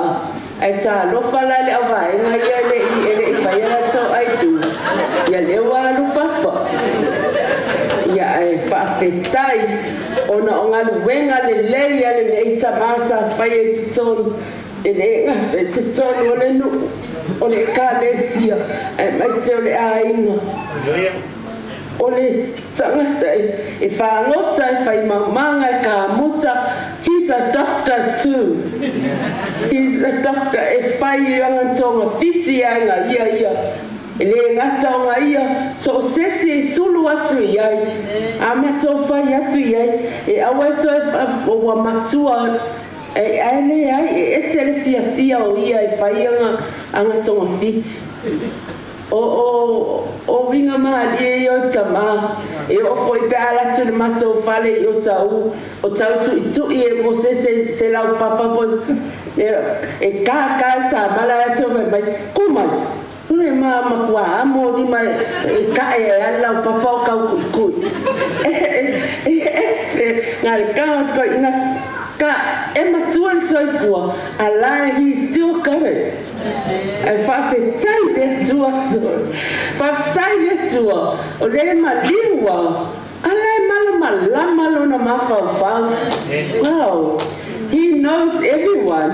O tai me video ko aku Vertu tala, o ai lea, o ei noa aku le kama lea, o mose, o ei noa aku ai lea, o pisila, e whaasolo o matu e le whanau, e manino le leila na vaai, manino lo na mawhau, o le whaftai le letua, o le neita ma, o na o lana tau tua sa whaia, ma lana ngaru wenga, tasi matua sa iai, Whawhetai a inga, whawhetai a te o tau. Ina tau ngā wenga sa whai sa mato no nofo mamau atu. Au lo sola soi fua le atua, sila fia le li i mea o malava. Whawhetai o leo la umoni mau lea. E umila umoni mau, ai whapupu o na o le taimi. E matua ia no whaanga, o mare whanau o no i nei. Tama, ia manu ia lau malanga, wa le mana e sau, amu ia oi, e mapuat, a mawhanawhana lo tatou ali. Manu ia lau malanga tama, mātou te alolofa te lea te oi. Soifua ia manuia.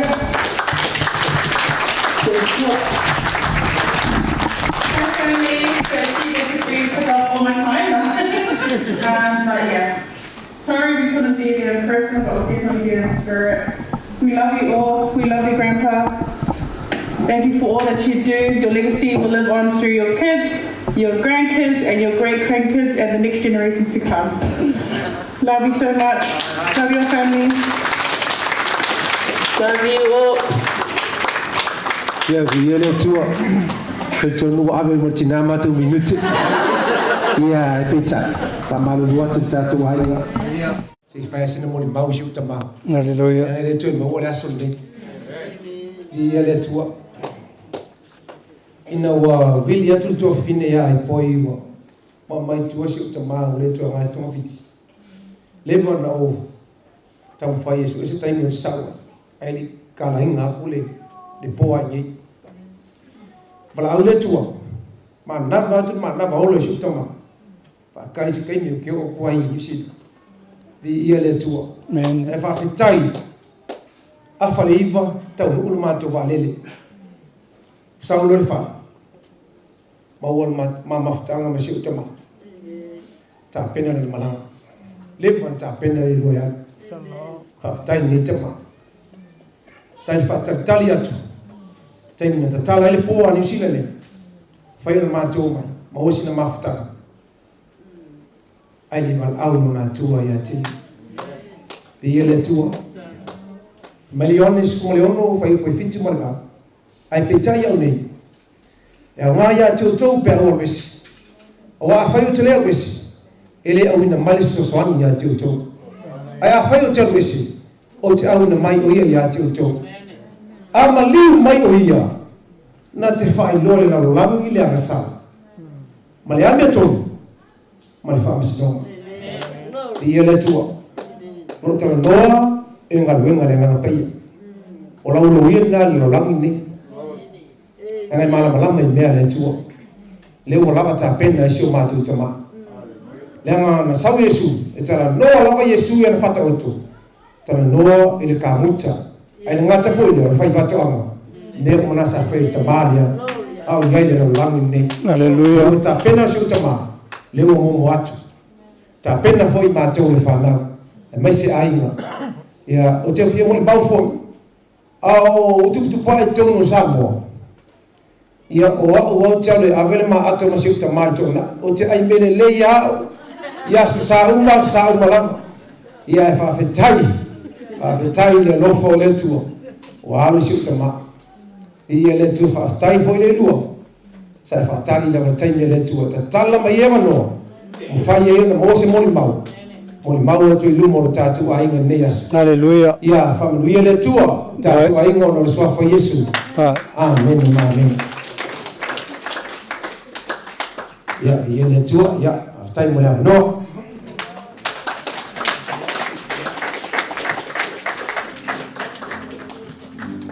Taile, mo le mau matanga o fia, patua ia pisila, ia me sa foile, sunga leo ia mose mali.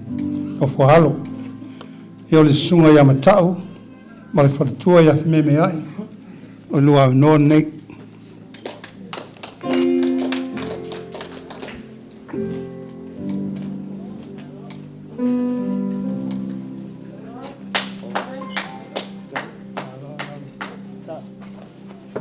Goskun? Otai. Ele tua. Chega bravo. Si pesa ucala le mo mori lo ngam hotai sunga lo fenga ina misil ma to hanga o vai mai na wa wale sito na fai le wa to ai na to mali o le anu lo to ma so pa si one family service si fai ma to ninga o lo chaya i u to o fu le to ninga to ai o chala la le o le pele ale to ninga ai so lo Sangata wali chunga o te whakai vai timi. Awa lewa malanga le rua e se chulo lava olona pori li wai. Alona angalai paila tu vingi no malai la ko. Chachon wa le chunga no na lo fono na ngale. Chele ni vai ngo tu spaia wa mai e choina le. Ai ono wa tatu po. Tasi le wale mina tu fia o mai. Se me matau tia na fai le chomai no lama. Chemi o la ngale from freely matega. O inano la vea mai. O charo vai le tomati la orisa. Kama voyere a. O sa o ko kiki a o masino si ia o formai. Fa va be ko si ia o formai. Te kulon mo. O le simpai ka o ki my body's all alone. Te kulon le cho. Ia o ia bi le cho. O le kau whama kalapa o le kinga o warawanga. Ia, o le mea matau tia na whai roto wā. O lae o maile, o le e ese kanga koe o mai New Zealand. A whai meiro ka mai kia. Nata, punga ka ole ka koe a pia. A e rua la kengi e o mai kaile o kalala, marisi mai kaile o le ta. Whai mai, ai mai sangu ana taka o. O kora sangi pipa. Kena o kare ki o koe. O fa mo maki o mo se tu mas ki promere ko ma o mga ayo se sin kira nga o ile vai no ni sa o le ko sa o so ke nga ka la ki ko ile me sin sa o ke ilo ki nga fa ko ma o na tsanga la lu si no mai what o le a se o ka mo se o ka mare ka ma ka nga me o se o ka mare so so ngi ki o ke ngi nga ko ai o me ka ko yo so ka ni so ma ngi e ko ki ko la ki ro ko fa lo mai e que no ai me se mo yo so ka ni si Le kaimina o le whaia wala wala bea. Ua au sao. Mai ingi sina o puru. O fiu na sio maku ngai o so whaakari aku au. O au mo mo whafo mat pasa servalen. O au inga mo le muri ale whafo mat valen. Ua mai pepa kau wha si usi. A ko inga wha moe moe kakari. Wha moe moe ke gina mako. Ai na o wha inga ko inga rea. Mga ora ko inga rea mai ngi sua so mo ngia. Feo iai. Wha pupu ko kula kala. A leo. Ya pinyo. Se tulo wango. Ma fai fo ma finga ora ko ma. Kele fi makai. A tu na makai am fa fini. Fa kilo mo te.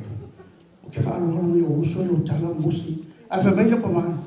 Awa mai ya le pinga le makai anu. Yo le makai mele ai so o. Bai koi bai ye. Mai ka mo ku ya. Yo o ka waka nge yo le ko ko nge ku ya o ma tsa ya. Leilua Misipati Letufuga. Ya, kalau ini mau umi kiri kaku kan Dad, wait. Dad, I miss you, I love you. Mai lolo mau ko bikian lo ari ko. Sifat asfala ini. Mabuka ka mo las ko ngai mo makuai e vai mas yas. Ai ko wala ko yo. Pambay mo ko positiva. O sa wala mo as palelhas com mais sa a obisia são que eu sou mal, as umas coisas velo. As são fuas são lá que o que eu falo foi bem. Kan que foi bem. Foi bem se com a pessoa nata e a mawalo tele. O tango. Mara wala ku gai o bele pari o kama. Olha que era o biquinho. Kera ro kale ko. Pai mai isi o ni o ka kasi ya. Wuli ni o kwa mo gei ka. Ka ora ko. Be here the name of Jesus. Wuli sa mga tsainga. Pa mai na. Kera kale ko. O ka mo ko ai ka iwa so fa mai ka mo ko le ka chi. Ai pai na ba vinga dia tsu. I ole na on le pai ni mari su ka ba. Ia ele ka chi ngai positif ka. O le ka chi. Oh iya ni. Ia te vai mo ka beki a. Ke mi fai ka koko e ni sia ko. O le aso era fie le pa mo.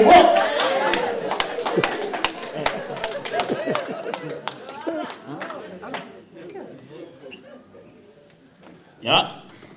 Lo pensava as esse. Ya le ne fui vatas. Ya no mana pa ia le tu se mato tama.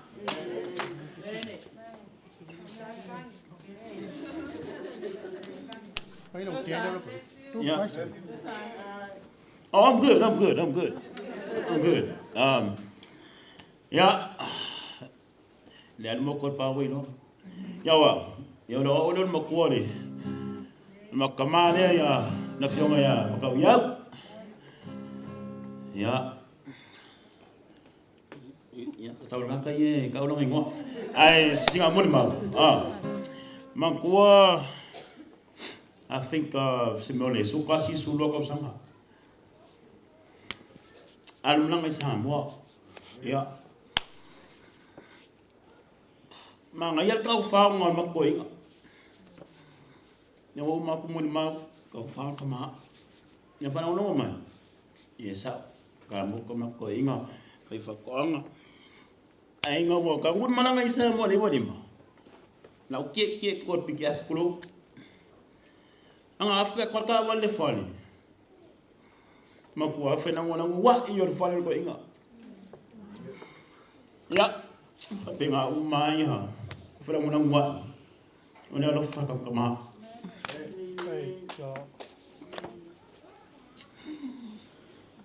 Ya wa ulisi. Wa ulisi a vongi. Wa ulisi ma isa ko for ko inga. For those who don't understand Samoan, I was one of the patients. This was my doctor. Yeah, apparently all of us. I would look at me if I made up for it. I bet my lolo. Yeah, give me a tough arkingo, and look alo, and le aqua pang out lima. Yeah, Kaka Mangisila, I'm already my old for my. Yeah, I'm already ma. Kalau kau ngasih yau, apa kawan ni? Ya bo ke ya fa kawan. Uya le mak ya fa ku fa ni. Ya kamane ya ku lepa. Au ngofo ia seka ku kama. Na fa pe uya. Ayo me mo i po si fe au nga ma ko inga avira fu i do bo. Aya fa ku ya sakau. Fo mai le kong yo. Na fa pe ku ma po ia. Ia wala ku ma ia wai chawe karinga ia ka mai mangika. Ia nga match fo nga ia. Ya la kwala ia le fa mai te dia san sa. Amoku. O karo la ka pia nga we la lima mai o ia. E ke ro la kura fonga fo. Olea. Pulea e la kan.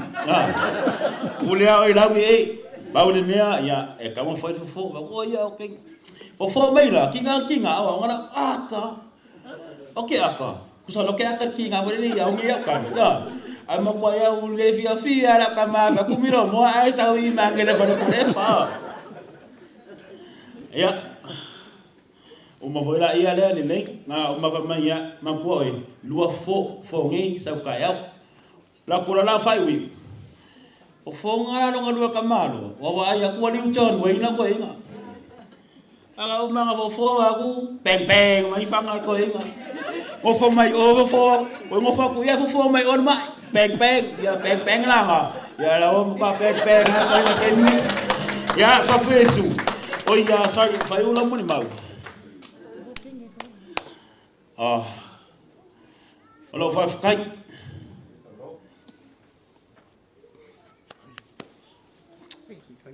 Amputala we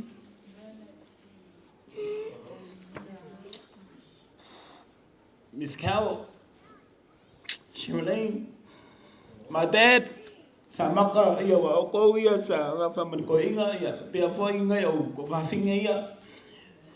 Princesse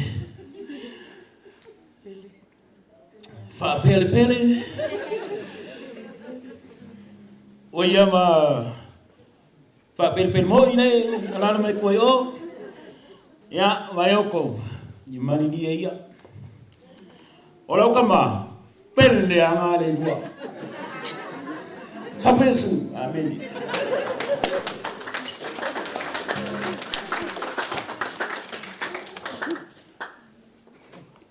God is good all the time. Asampatina via little. Leilua Misipati. I'm the oldest girl. This man standing here. I'm not talkative like my dad and my brother. But I just want to share a verse from the Bible, which I compare to my grandfather's personality.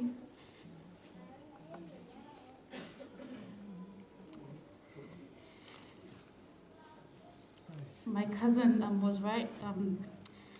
He never has anything bad to say. Every time I see him, I know he wants to say something, but there's a pause. And then after the pause, he'll be like, "Wa mai oi." So I feel okay. And I said, "E pule ale kua. Amanga ale kua ngofai Samoa. So the script I want to bring from the Bible, which I compare to my grandfather. Awale lei ova, e wha lava lona lufa.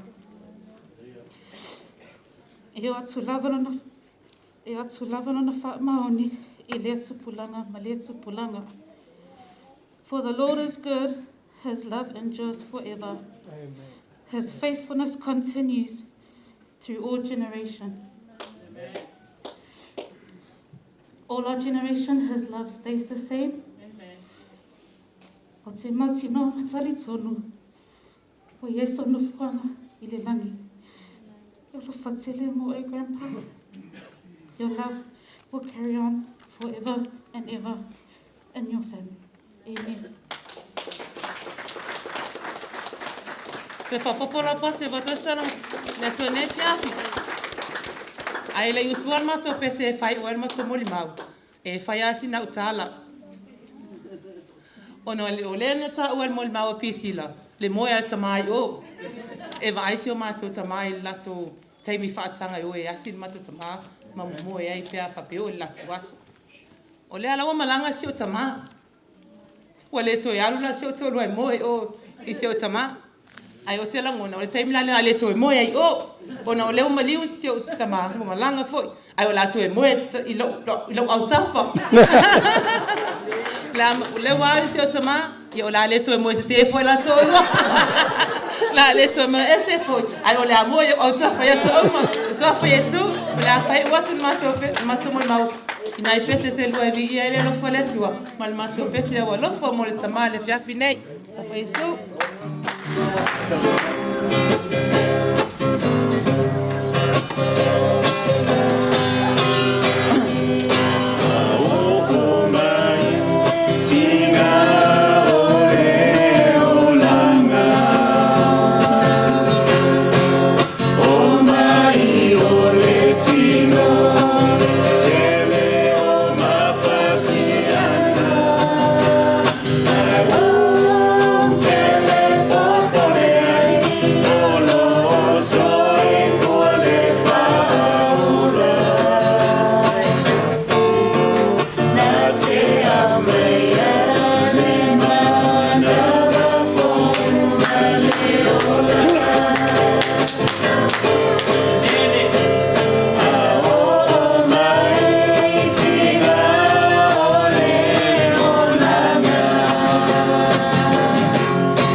Ia sute ole ali Umalata lata mai E fio maya ile ali Resi tia leo paia Ile langi fau Uaia sabia Choruna Natalia Olia Nafatua Tua Malalue Bale Mautino Tata Utela Laututu Ilula Ole No for Fama Sino Matali Ibea uma sata tofaya elelei peleala pesa efa mauni pesa efa atama le ausoe wataonata tumautinoa tatotela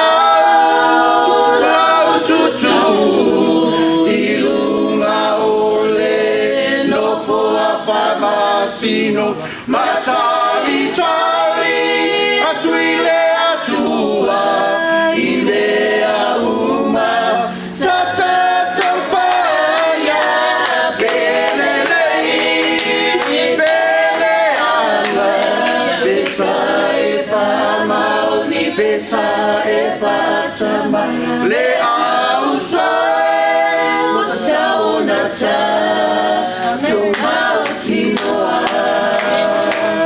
Lau fili-filinga ne itua ona fai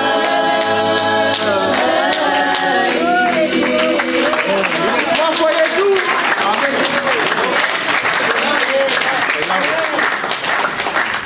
Amen Taila sunga kia kono tua mana whaalo ole ewa no nei ole sunga ia sa mata ma ole wii foi leo whanau a uma sa mata sauni mai tuola foi pese lea ya uma le maule sa mata sauni mai foi pese mai leo tam foi Ia le tua tama, ia le tua le alo, e le lei le tua.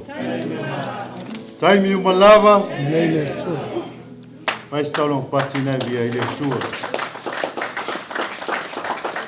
Ia a tonu ua, bela fo I whala le lei, fiafi. Moni le anganga whaftai le, sunga le whawhengainga po le amsi, mai se le paia malu le au whaingaluenga, Tamali ma fai launga mo fai o le tātou moli mawina. To e aso le tamai le nei o fiafi. Ai loa waru loa e pasai mo lok tula. E fai lua o a lope. E fai fo I mea e moe ai manu felele. Au le atali o le tangata. E le aise me moe ai oi. Le alofa na maleanga le lei o le atu. I le soifua ma le ola o le tama le lei.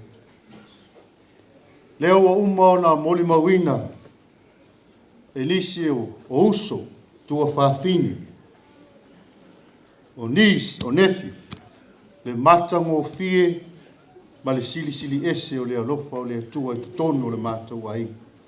Awanga luenga le tamal nei o Leilua Misipati. O lana sa mala, o lana anga ese, o lana matatau. O lea na tausi ai lo mātou ai. A o tupu ai te tonu o le mātou ai. Sa whapea na wola ifo sa a topina ele kwen pa ole taman nei sa o wola tupu ai o te Leilua o Leilua o so utamamo ina ua wala au le atua ele kwen pa ya Letufuga e tolu au ingoa na wha ingoa ia ue lo utama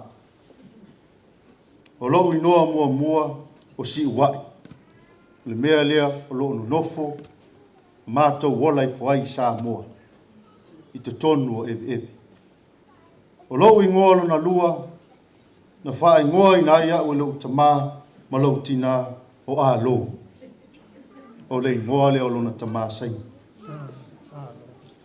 ai te iwa pa peo na ve na ulo na kwenpa una sui ai le lo ingoa ia sa mata po sem Letufuga Fala.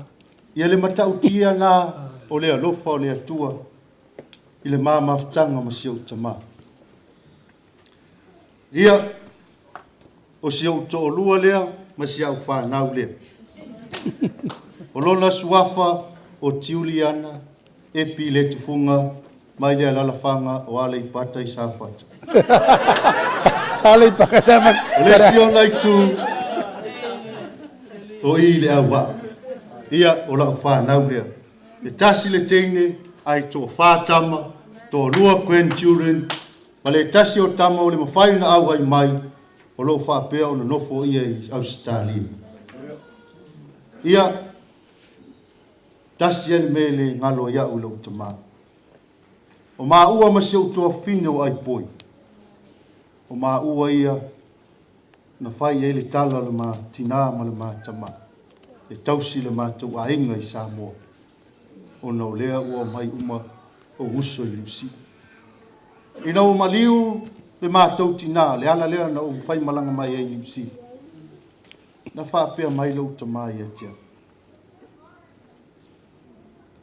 sa mata fili oi pe te toi fo i Samoa pe te nofo e tausi au o te fia si i so watali po o soua fafine a o le i wala au le atua i atia o mori mau ola ia i lo o langa ona o lapata inga o le tama me au o na usavali o au o se tama whaalonga ta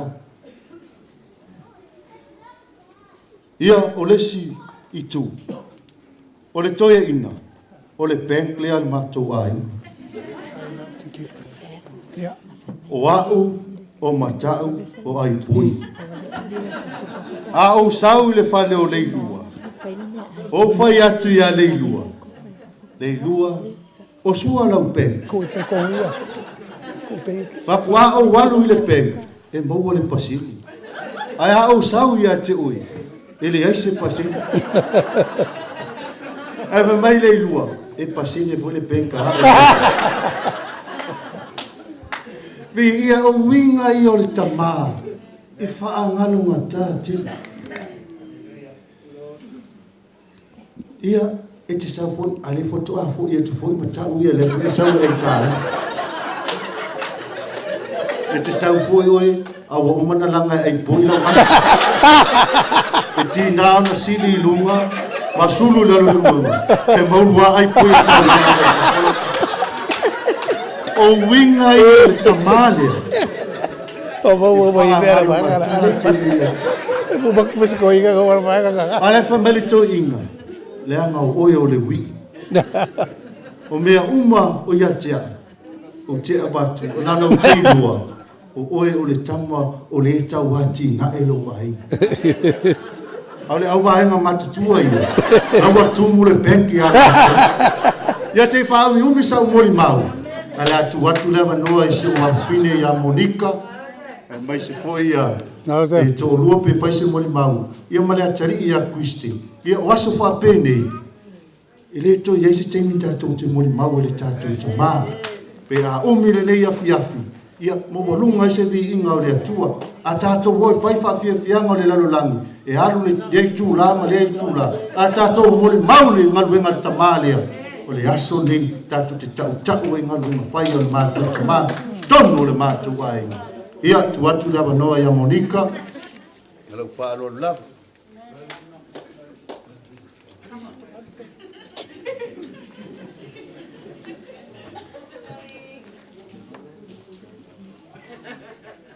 Talawhalawa, lo ingoa o Monika Letufuga.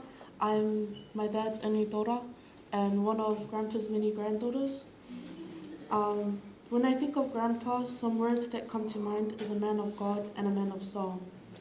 Growing up, I spent a lot of time sleeping over at Grandpa's, not only to kawha with Lane, but to spend time with Grandpa too.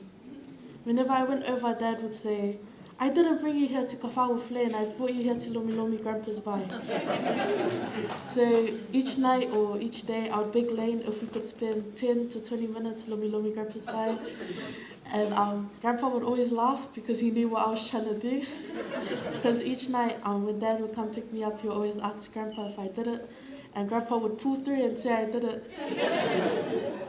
At a young age, I noticed Grandpa always reading his Bible. Grandpa liked to, during local, he would always pray for each and every one of us. He would always pray for our successes. And he was always very proud of each and every one of his grandkids. Grandpa had a lot of faith in God, and from a young age, he made sure that we knew who God was in our lives. Whenever I was hurt, Dad would always take me to Grandpa's, and I would sit on the bed while Grandpa prayed over me. Grandpa loved to sing and smile. Hearing him sing always made me happy, and seeing his happy smile always made my day.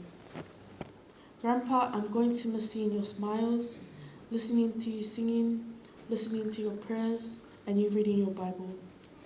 I want to thank you for everything that you've done in my life, for all your blessings, your protection, and your love that you have given to me throughout the years. Your prayers and blessings are the reason why I'm here today. Thank you for all the lessons that you've taught me and for passing along your wisdom. Nothing I could ever do will ever repay the love that you have given me. Amen. Yesterday, I was able to celebrate my 17th birthday with Papa one last time and blow out my candles with him. I will forever be grateful for that and keep that as one of the highlight memories of my life. I love you, Papa, always and forever. Good night, Papa. Ia manuia lo malanga.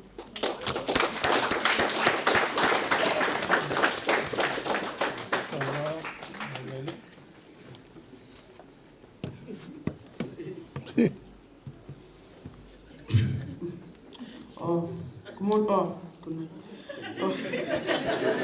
Hello, my name is Christian Paul Letufuga.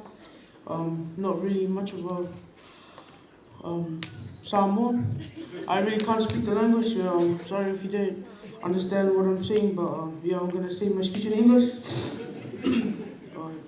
So when I was younger, I was very plastic and Samoan. When Grandpa would always ask me a question, the only thing I'd say is "Yoi." I would always get in trouble because I wouldn't know what Grandpa's saying. And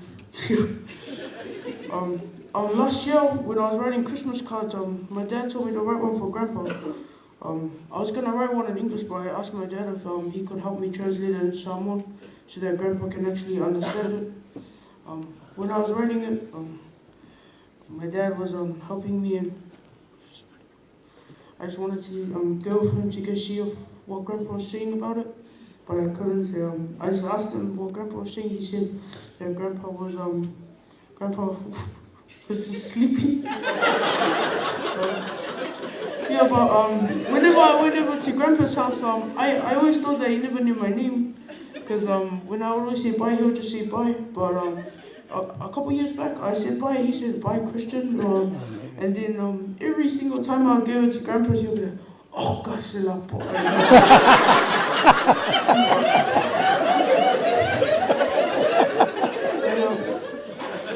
My dad would always go over to Grandpa's, would always sleep over, always tell me to lomi Grandpa's leg, but I would never do it properly. I would always just be waiting, looking at the clock, seeing when the time was over, but maybe I should have been taking that time properly, because to be honest, I haven't really spent that much time with Grandpa when I should have.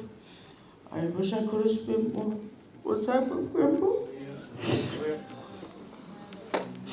I wish I understood what Grandpa was saying. That's why I tried to take Samuel this year. But yeah, I love you, Grandpa, so much. You would always do the local. You would always be reading faster than Gal, and you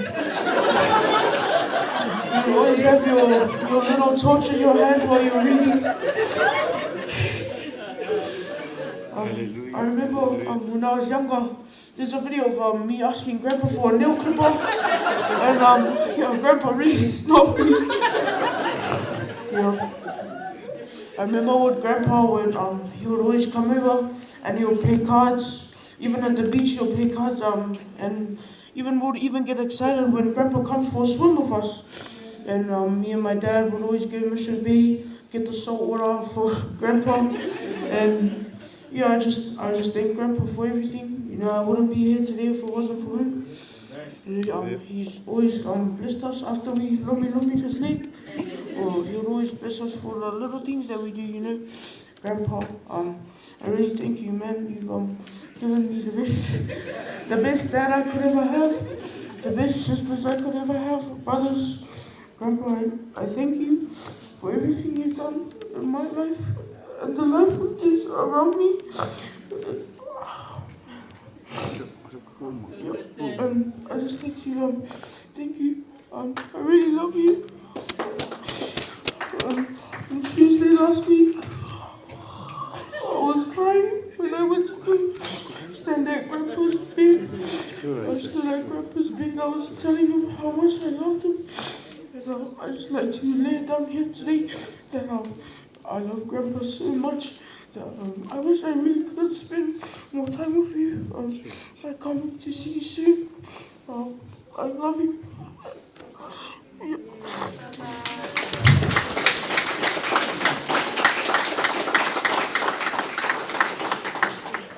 Talofa lava. So Sam was talking about how he was adopted. And so Christian here, my son, he was adopted to a boy, and then a boy to Polotu. So it's the same story as my husband, same story as my son. What I do want to say about Grandpa is when he first came to our house when we moved to Rerahu, Sam told me to do a kuka for Grandpa. So I don't know how to cook moi or neck chops or something like that. So I made Grandpa a shepherd's pie, and then Grandpa goes, you know, the meat down the bottom, and I said, ole mashed pakeka, because I didn't know how to explain it. But you know, Grandpa accepted everything that we gave him. Grandpa accepted my older boys too. He accepted my 3 sons into his family, into his life. He took my 3 sons, and when I married my husband, and he accepted them into his family. The one thing I want to say about Grandpa, and especially to the grandkids here, every time Grandpa saw you kids perform, his eyes will light up, and the love that he had for every one of you grandchildren. I saw his eyes light up, especially when he was leading the family in the wedding dance at Aipoi's wedding at Ellerslie. Grandpa was leading the dance for the Misipati family, and he was so proud leading his grandchildren and his family. He loves you all, especially the kids. He loves his grandchildren so much. His eyes will light up a lot when he sees his grandchildren perform. You grandkids have done so much for your grandfather. You had given him a very good name when his village came over. It was because of you, grandkid. You had done everything to bring your grandfather up. Be proud of yourselves because it was your grandfather that raised you the way that you are today. You know, he was a carpenter. None of his kids are carpenters. But all of his grandkids have succeeded in life, and it's because of him. It's because of your grandfather. Grandpa, Papa loves all of you, and I'm so glad he has accepted my kids. Come on. And everybody here. Thank you.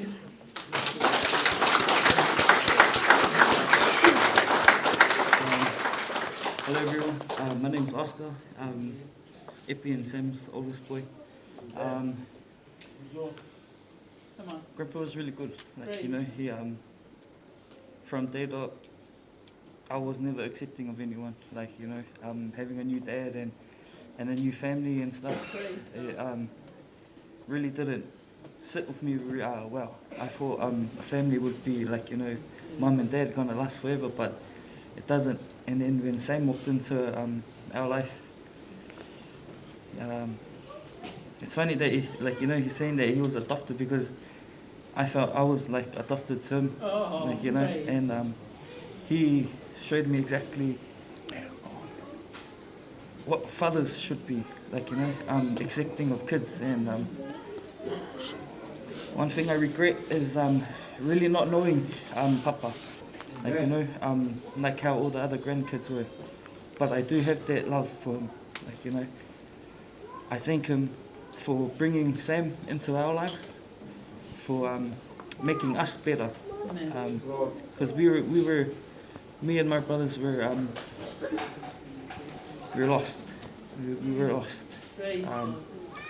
But if it wasn't for Leilua, none of this would be possible. So, Grandpa, I thank you very much. I'm sorry for not being there around as much as we should be, but I hope you see that we are here today, and we love you.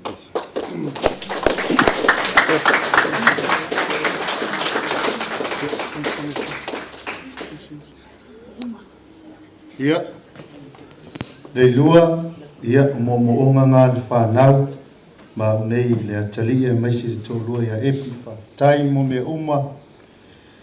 You teach me about my life. I share with my kids your love every single day of my life. Ia manuia la malanga, God bless you. Whaamanoa le atua le langi, maua so no whanga tū mau vi ia le atua. Ia whaktai le moloa manoa le sunga le alisi.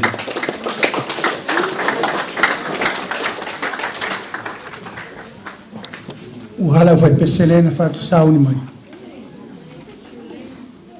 Ta vai peselena sila le por kalami mama. Pasolong al tato por kalami.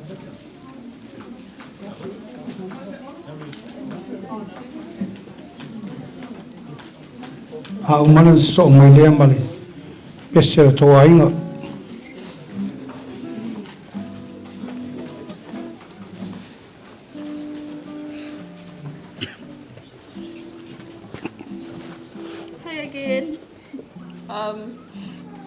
This was really last minute, but we felt it was really right in our heart to just take this moment to just light up Grandpa's eyes one more time. Yes.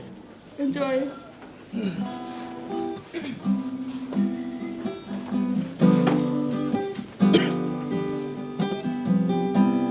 Papa, you're the best in the world. You're more than diamonds and pearls. Help me in my weak times. You kept my head held high. You've always been my Superman. You've always been my only man. So never have I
wrong to forgive when I'm wrong. Oh, pray for me.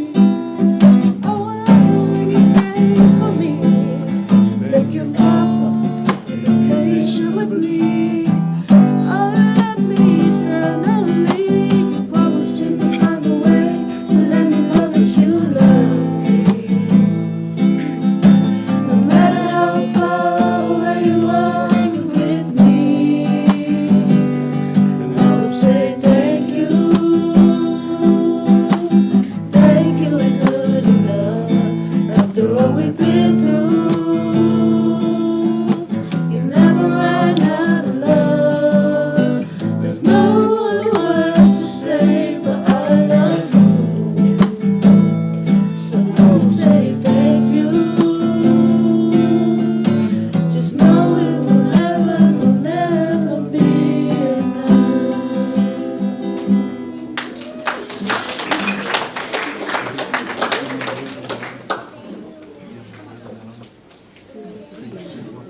Ia manuia no mananga, Papa.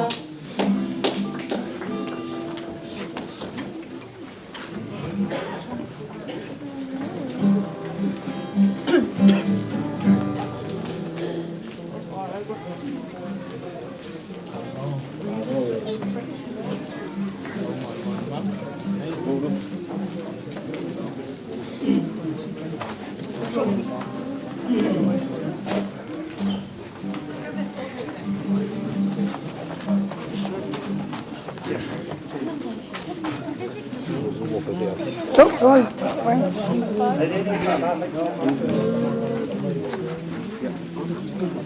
Ja, pesa kako ai.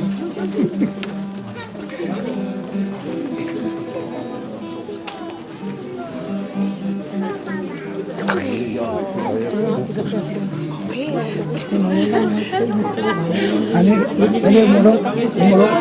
moro open no ya ai no papa.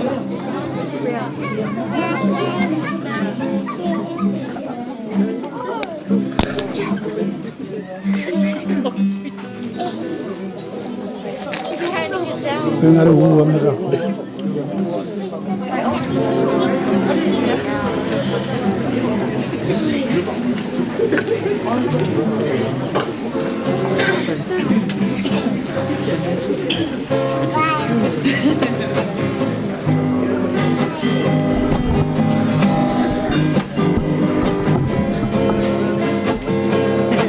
Yeah, also.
lafo Yesu. Amen.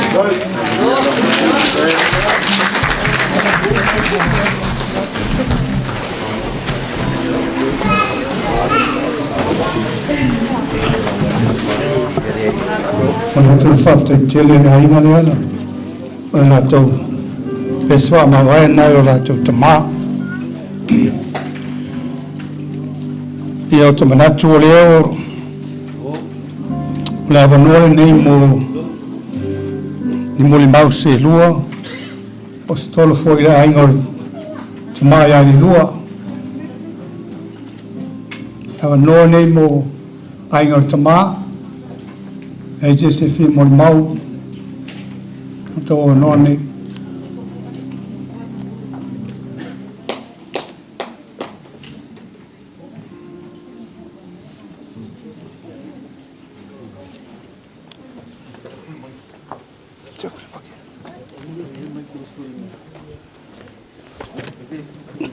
ya papi ya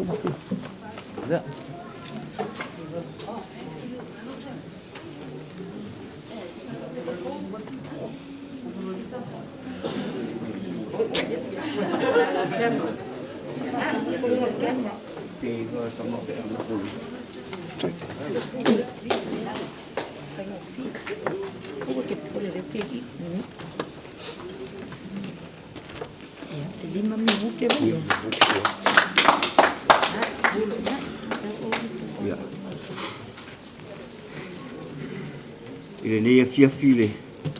Ya va mal farolo ite wai. Ta mari in fai la mo wa fia ne fia mais. O una tofia le tuo. Per tuo me tau sima. Ne ta tu fano. Fa fo ya ringa mal fa tele tu ni tu la fia.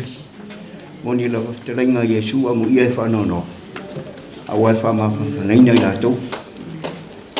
Mai fa mai le mai le fia ma le tu. Fa no te.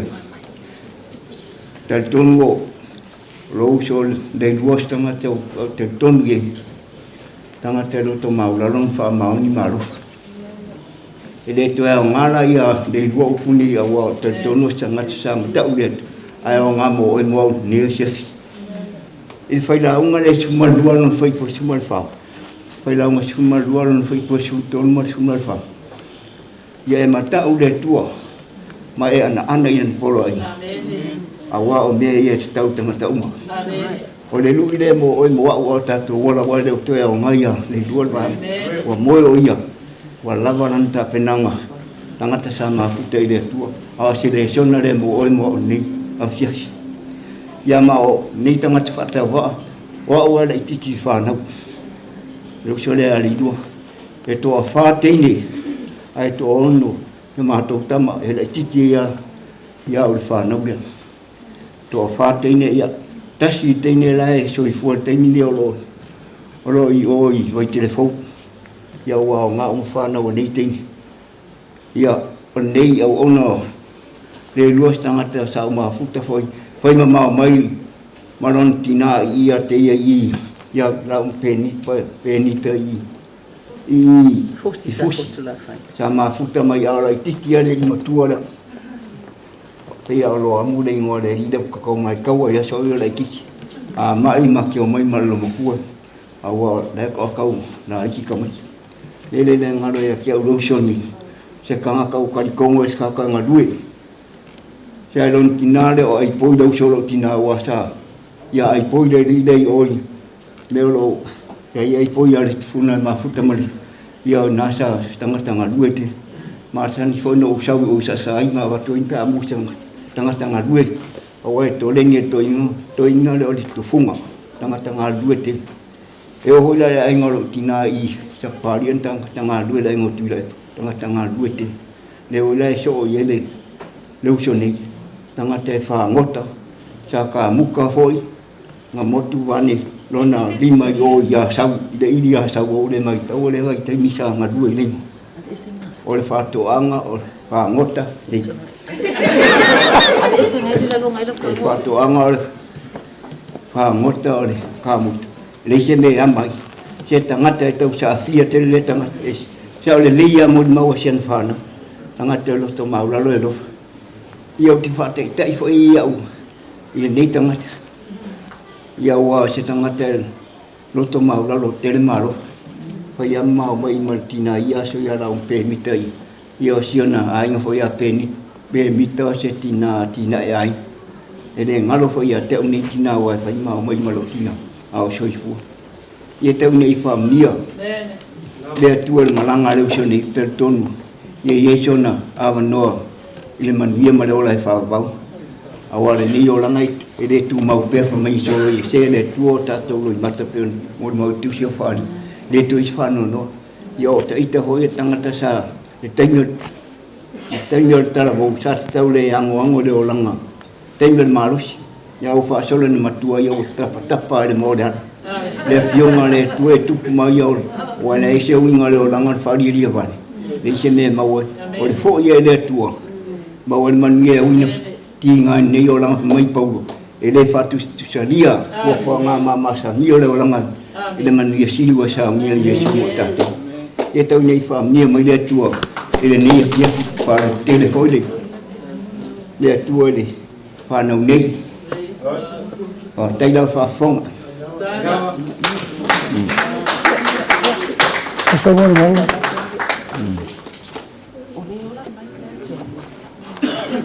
Oh, ngari ide ola nga, ide ola ale kamat.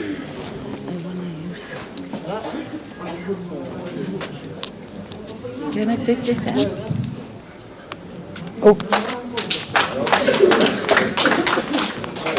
Oi, força. Oh. On vient à la lunga. Kema.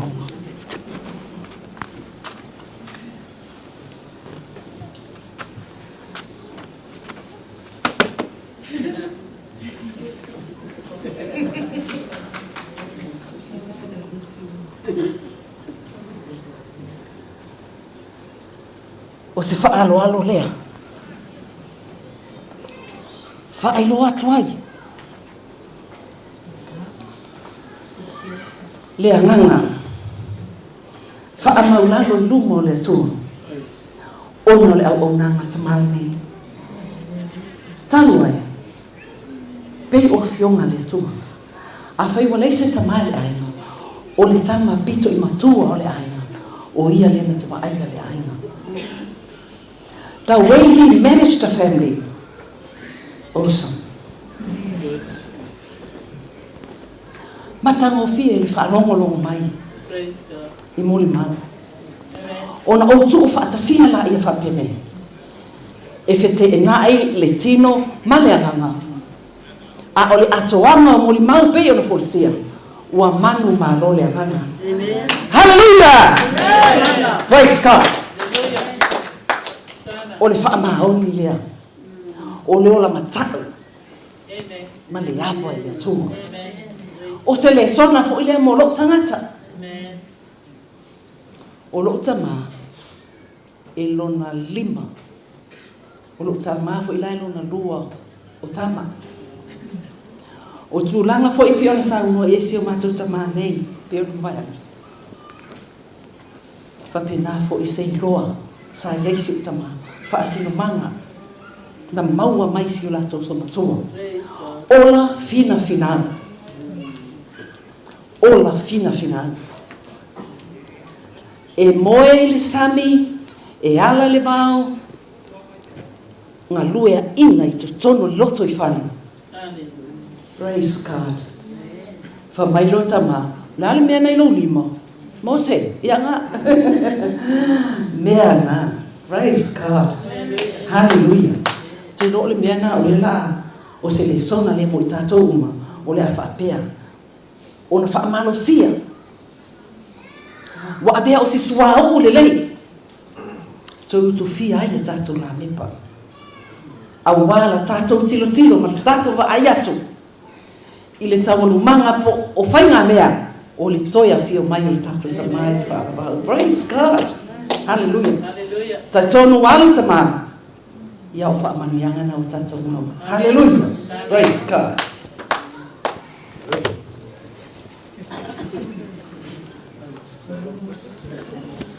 Ro whaangana mo oi tama. I le sua whapelo Yesu. Amen. Amen. Lausus mato best. Praise God. Ya, pamarulua tulava le sunga pakengai ngā Misipati se ya wanoa pupu se. Pai sina mon bau mo le seo ako. Ona o Hastings ne bea sa malanga mai ai a tonu e petasi pe lua sina upu ia o tau nei le malanga mau mai. Ya. Te roe sila fia e Misipati a le sunga ya Joe Tupai. O Joe Tupai o ronga lua le University o sa moa le kamuta. Mai o Joe sa papea ona whaingaruenga le Westete i whainga o pei o lau whaingaruenga. Peita. O Joe sa mulmuli ta mai a Leilua e ale kamuta. O le talala a Joe Tupai. E o mai taimine ua tele ana tupe maron ta maa inga na maua mai kamuta ina ua tu ua le ngaruenga le sa ye. Talu ai ia ta yala ta mai a Leilua. Amen. Ia mawaruatu whaima. Le ngatala ina share ta mai a Leilua ro na poto whakamuta i ta mai a Joe Tupai. Share mai a Joe Tupai atia. Ia lea hoi o maua isa te nei. Ia le li. Tau tangala te nei na mamalanga mai matama mai. Sa wetama mai sa mo sa whaatali iau kilang. Ia no whaatu to ina. Whai. La e soi fua se uso ia Leilua. Ta tauna ta o i o to ina. Ia o na maono lei to ina avea na fuala au. Avea na apu ma. Ma avea na mera mai sa moa. Niu me me whapena. O wolo lei ai tela. Na ta o to mai lunga luenga. Ese le whamanu e inga le. O lau waita mai a Leilua. Ta o to lunga lo moenga. Au no fōlinga e ta'o mai e tangata o leri. Amen. Mai o te whaamu ia whanau o Leilua. Amu ia au tau. Ua tau maua se ta maa le lei. Whamanu ia tele le atua i se tatu ainga. I tua lua. Whamanu ia le atua ni malanga ta maa. Whaftaimo me arofa. Whaftaimo ta leni. Le wamanu ia i whanau o oso. Ia whamanu ia le atua tatu maftanga nefia. Whaftai tele lama mula noa. Dai.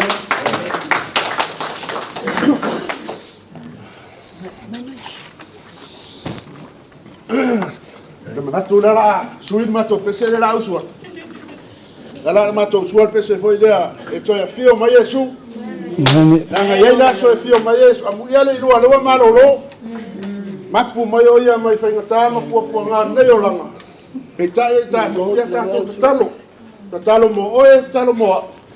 Ta do vai ko viti ia male. Tele va fita o nei o langa. Ta to ta pena mo la fio mai Yesu. Etoe tasto Etoe a fia mai Yesu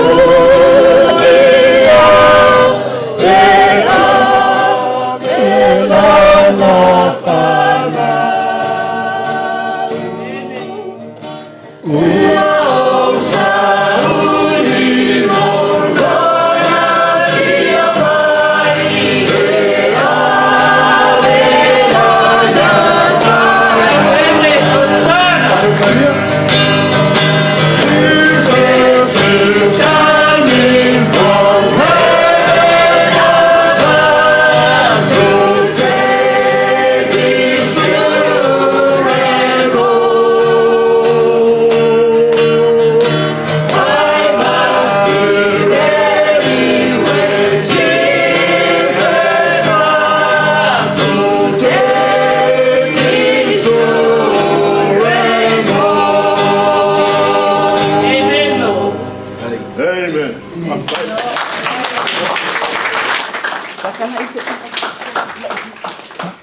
Talo ai, la kasa ona pese. Iwe, fa maula lo atu tatu ainga. Si le koe sauka mala wa anu. Koe pawange se kan ye fa long mai tama. Ise ko sula kula pese le wole vangao. Afuli mai lo tua. Ai to mai timonga. E pese uana fua mai maunga. Uloi matana e malingi pei ole timuna ole asemea ototo e ya la upele o abatu a elilo tu etu mau pe o ilo ufatu a elilo tu etu mau pe o ilo ufatu pangale faingata ole nei la lo langi etele fema umawai ole amatanga ola tato mafutanga ole lo fale safamai la upele o telefangalo ola ola fana ole atua ole tama afuli mai lotua ai to mai timu Penseu na fua mai maunga ulai matana he malingi pei oni timunga ole asemea ototoia la upele otele I abatu o elilo atu etu mau pea o ilo ufatu Yesu Yesu Amen.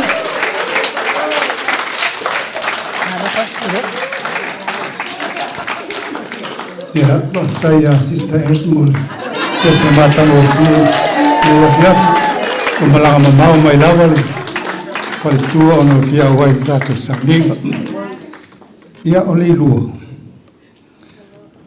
Uleva na yele no fo mau oleh luar oleh fafa. Le tau mate le. Uleva ne oleh fama ye pe yeso no fo mau. Uleva na yele no fo mau. Lang oleh atali oleh tua tua ini. Faftai mo ni mau leo fa mai mo ni mau le fia fi fanau wa o le pele ma le lu le fanau e tasi al pele ma tutina na le au o le pele ma tutina e le pele a via le pele ma tutina le au e o taimi ne o le so mai stato pese stato vinga fa mo mole e o taimi ne o le upo le tua Haleluya, fatai di tatu. Oila wena wavela fala. Ya le tu titi ya uma. Alo fatai di tatu ainga ni. Ne on sa.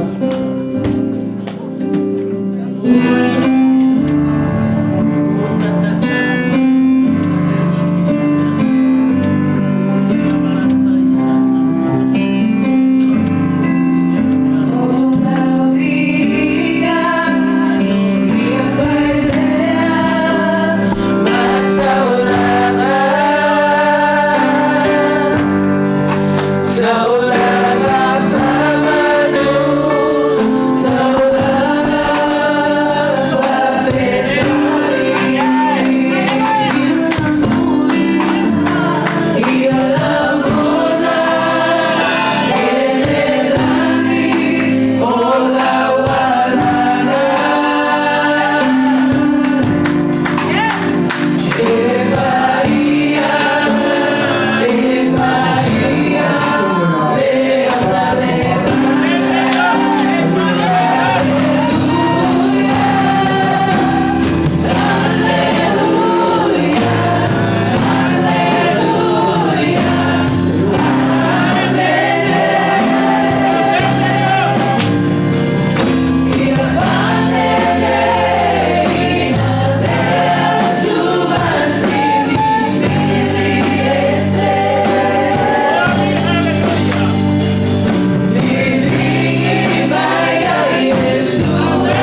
Thank you, Holy Spirit.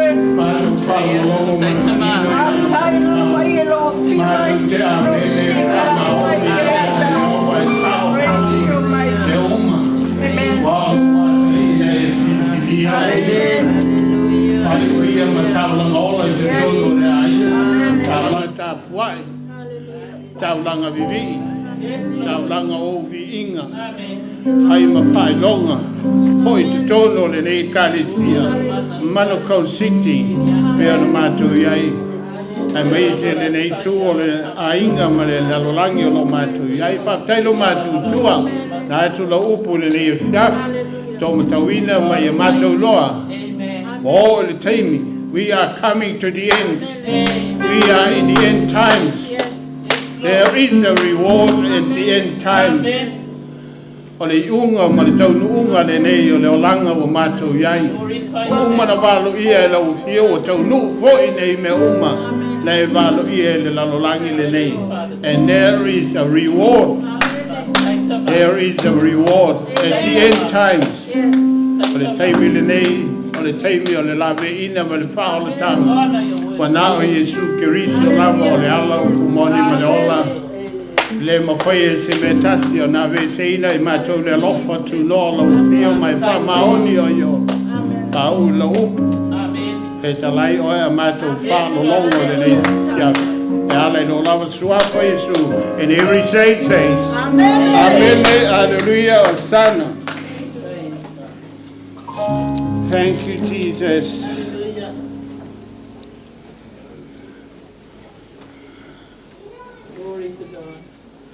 Ta whalonga longo tutoa I mori mau le nei fiafu. Hallelujah. Sa uma mori mau. Tasi lava. Le aunga ma le wha moe moe le nei fiafu. Ono mori mau ta ua. O le ola ngalue ma le soifua ngalue o le nei tamā ia le lua. O te amene iai. Mai le telefoi sa mori mau iai. Wa lava ma tutoi. Au lava te whao popo ma o amene ma o whaafitai le tua. O lea o te tala le awanoa o mori ma uma. Ia o whailonga le o tasi le. Auma o tasi le tātou. Wha moe moe. O nā o le tua. Na whaia le nei a fiafi o le nei asu. Hallelujah. Upu le nei a fiafi e whapea. Made God made us to last forever. God created us to last forever. Na whaia I tātou e le tua e whaavavau. Na whaia I tātou e le tua e whaavavau. O mai le tusi e whailaunga e tolu whaipasuma tasi. O whaia ia me umalava e mātau o fia I ola tau lava tau sanga. O tuina fo ia te tātou I manatu le lalolangi I ola tau loto. Ai le mai loa le tangata le ngā luenga ua whaia le tua mai le avatanga e o le ngā taanga. Na o soifua, na e soifua mo o wola mai. Tātou te le loa plans a le tua. Wa umana pre-plan e le tua o tātou wolanga. O le taimi le nei, o le taimi tonu ale nei o Leilua. Come to the end times. O taunu walo anga, o lo tātou whalongalongo ia ili tusipaia. Amen. E o lo longa ma fuie, o mai ma whainga tā ma pūpua ngā, whita ngā I le lalolangi, wa o mai whainga tā. Pau lava lea, wa umana whaia le tua le plan mo, e na o tutoi lo fatu, eternity. E whai mai, God has made everything beautiful in its time, and He has also said, eternity in the hearts of men, yet they cannot fathom or they cannot know what God has done from the beginning to the end. O mana plene le tua lo soifua. Tātou te le loa lo waso po tai au po le rawa yasu po le ale tau sanga.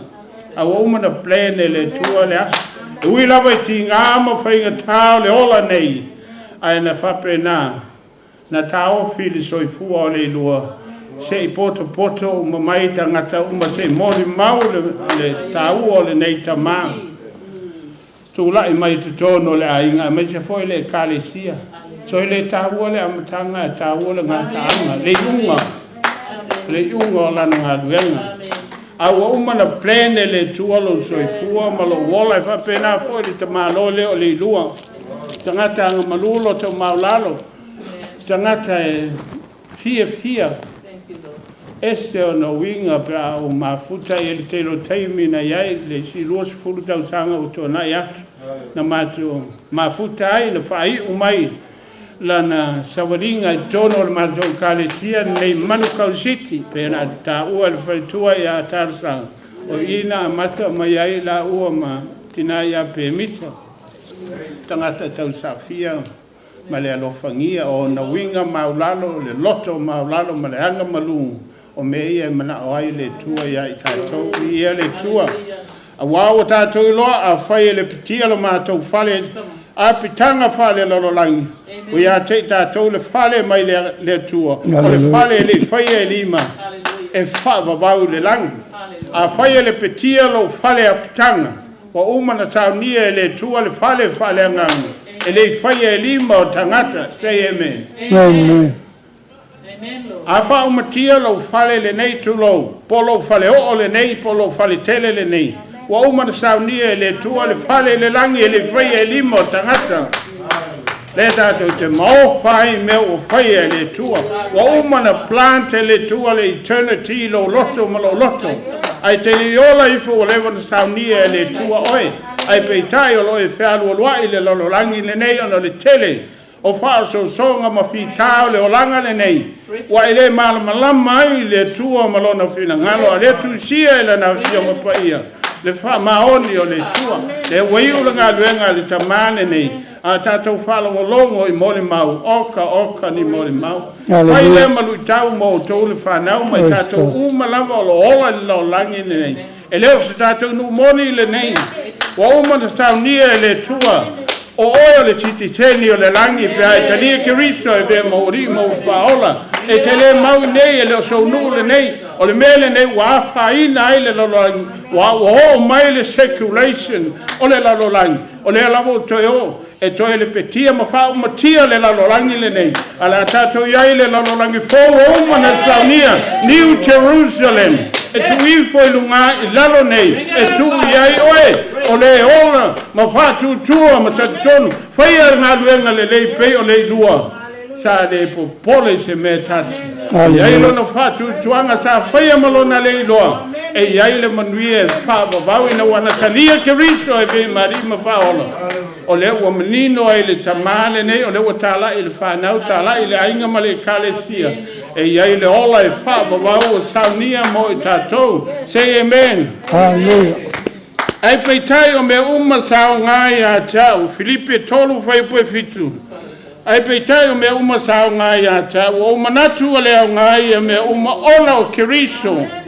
Ono le poto sili wa o fale au ngai nan nei me uma. O manatu ai, ota malapisi me uma, ilo o moa kiriso. Ai moa kiriso, ota malapisi me uma le nei o le nei lololangi. Vai ai upside down le lololangi.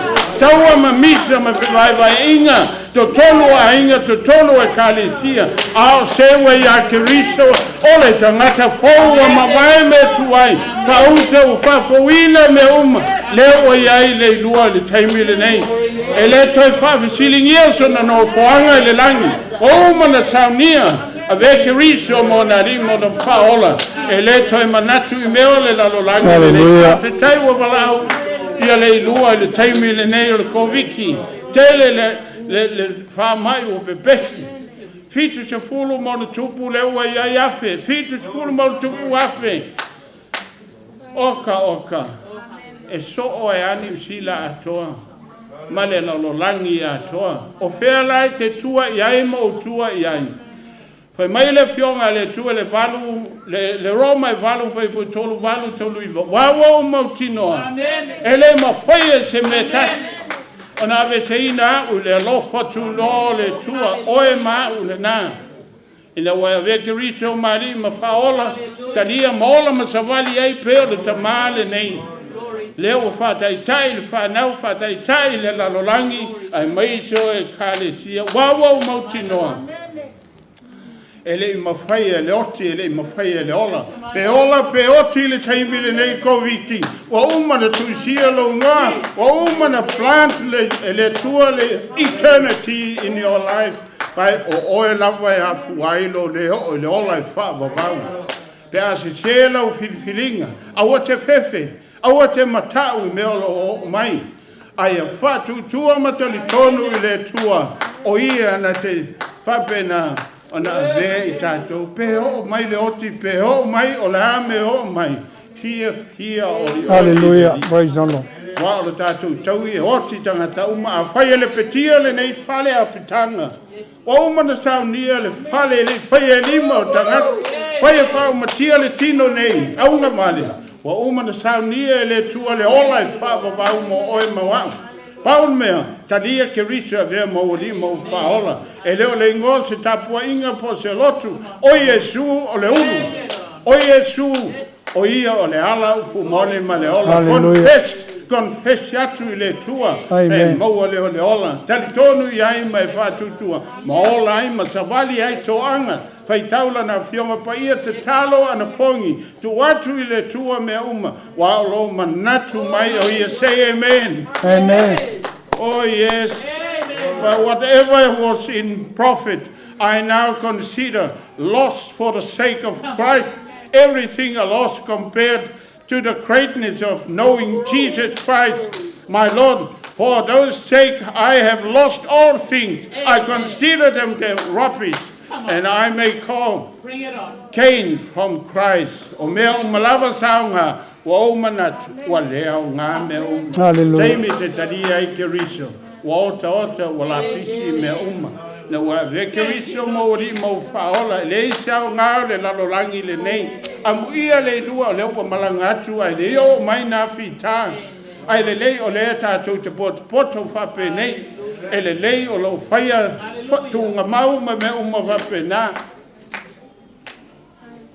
Ai vai ai mele tutupu le lalolangi. Asa walo longa mafui o ngā luafi po ame umana, e mai se wai lolonga I Australia tu lo. Ia wana rofo I lunga I taua lunga o whale tangata o matua alo loto lama. Wa puna mai puna mai, a o afi la tolo, solo I le lalolangi. Whai loa mai ai, ia tātou ana I le tua. Sa ili le tua manua maua pala au manua lata la tau mai, la fuai le tangata o na manatu ai foi mai ai o nate mutuala ve ina mawhaola ina oi. Who cares? Who cares about this convict? 19. O ane wha mai. O lo o mai. Fia o e mutari tonu. Whatu tua I le tua, te talo I le tua. E suia I le tua lo soi fua malo walang. E pui I a te oi mea umai ai. Hallelujah. O mele vai e mata va longo ina tali ngai le lotu. O me o saunia mo e alo lofa ia. Hallelujah. O me te le vai ai au e fa longo ia le ola e fa vavau.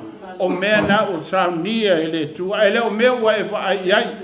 Ai vai le fale vai ta vale o umana na o mai. A me le o fola mai le tua le vai o tatou mata le vai le falongo e o tatou dalinga le yo le loto le tangata o me o saunia le tua mo oe moa o e alo lofa le tua pe o le tamano le na fai malona le mauti noa I le amatanga kei tai wana I loa ina ua whamanuia le tua I ana ngā luenga ma mea umana na whaia o lea na le whatua o ia I lavala na tautua.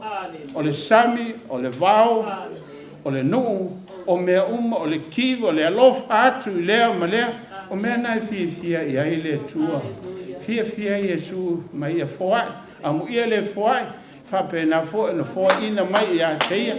Lulu atu e lulu ina mai foai I a teia. Say amen. Hallelujah. Hallelujah. Amen. Praise the Lord. Whamanuia lo tama. Amen. Men. Wana o fia ai na o fia inu sa whaia o matangata ese o na o tau talia leo a. O ole la na ole lava lavana o mai na o tau asiasi na o whale pui pui na o tau asia. Ona tali mai ai lea. O e a mi o tonu lele ie o ana whea na mātou I loa ai. Na e tangata ese na e le lava lavana e mai na e whale pui pui. A wana e whaia. Ia te la tau taito tasi o e au pito I titi o au lea na o tau whaia I ai. So se si lava e te alofa I ai. So se si te miti ai pe te whiloa I ai. Tangata ese o tangata mamai e te le lope se angelu le nā tangata o e alofa I ai. Mai na o tau whaia I tangata nā ma le loa. O au le nā. Sa o mai, sa o whale pui pui, sa o le lava lava. Sa o mawhatia, sa o tingaina, sa o fia ai. Na o tau alo lofa mai su o au le nā. E leo le li le nā na aisi le awala o au le nā na o aisi. Sa o tau whaia le nā, o au lava le nā na o tau whaia ai. Jesus has said, for I was hungry. You gave me something. I eat. I was thirsty. You gave me drink. I was a stranger and you invited me in. Yes. Need clothing and you clothed me. When did we see you sick or prisoner? The king will reply, I tell you the truth. Whatever you did for the one who least of these brothers of mine, you did for me. O melena, whaia, so se tangata lava. O lo whaia fo ele na ia, sa whaia ele dua. Ma lona manatu na te le o iloa o lo sila ifo fufonga le tua. Wai tupu le amiotonu, wai tupu le wha maoli le lalolangi. Ai sila e le amiotonu le langi. Sa le iloa lava e le lua le nei mea. Peita ina na whaia malona iloa sa whaia fo e ona tua a ua wha o hao fo i ai o ia. Ai na te le iloa.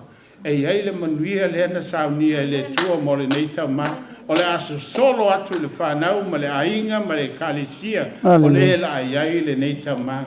O winga nā mātang o fio le nei tama. Na whaia I tātou ina I ho o le ngā taanga ma le mutaanga o le olanga. God made us or created us forever. E iai le au ngā, e iai le winga.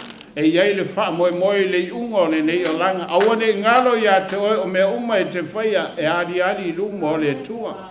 Pe lilo pe ari foi e lo malava le tua mo tusia me malava na pe ona tau ai o pe senga le fia e ai le fama sinonga tu tai do tasi lava le tionga ya ma tau malana lana to lo ma fa nau e ai le fama sinonga le ola e fa va o au me na fai pe le o nai lo ai Hallelujah. Lai lo mai mark malava le tua me mana mo tatou lona winga o le amatanga male ngā taanga e sila fia e le tua say amen o le nei ua mātou lota te tele e le au no wailoa a o mātou o no nofo ai le tino nei o nofo ese I mātou maleri o le tātou te no nofo ese maleri I le tino nei a o le nganga o lo sila fia e le tua a ma wha tia le tino nei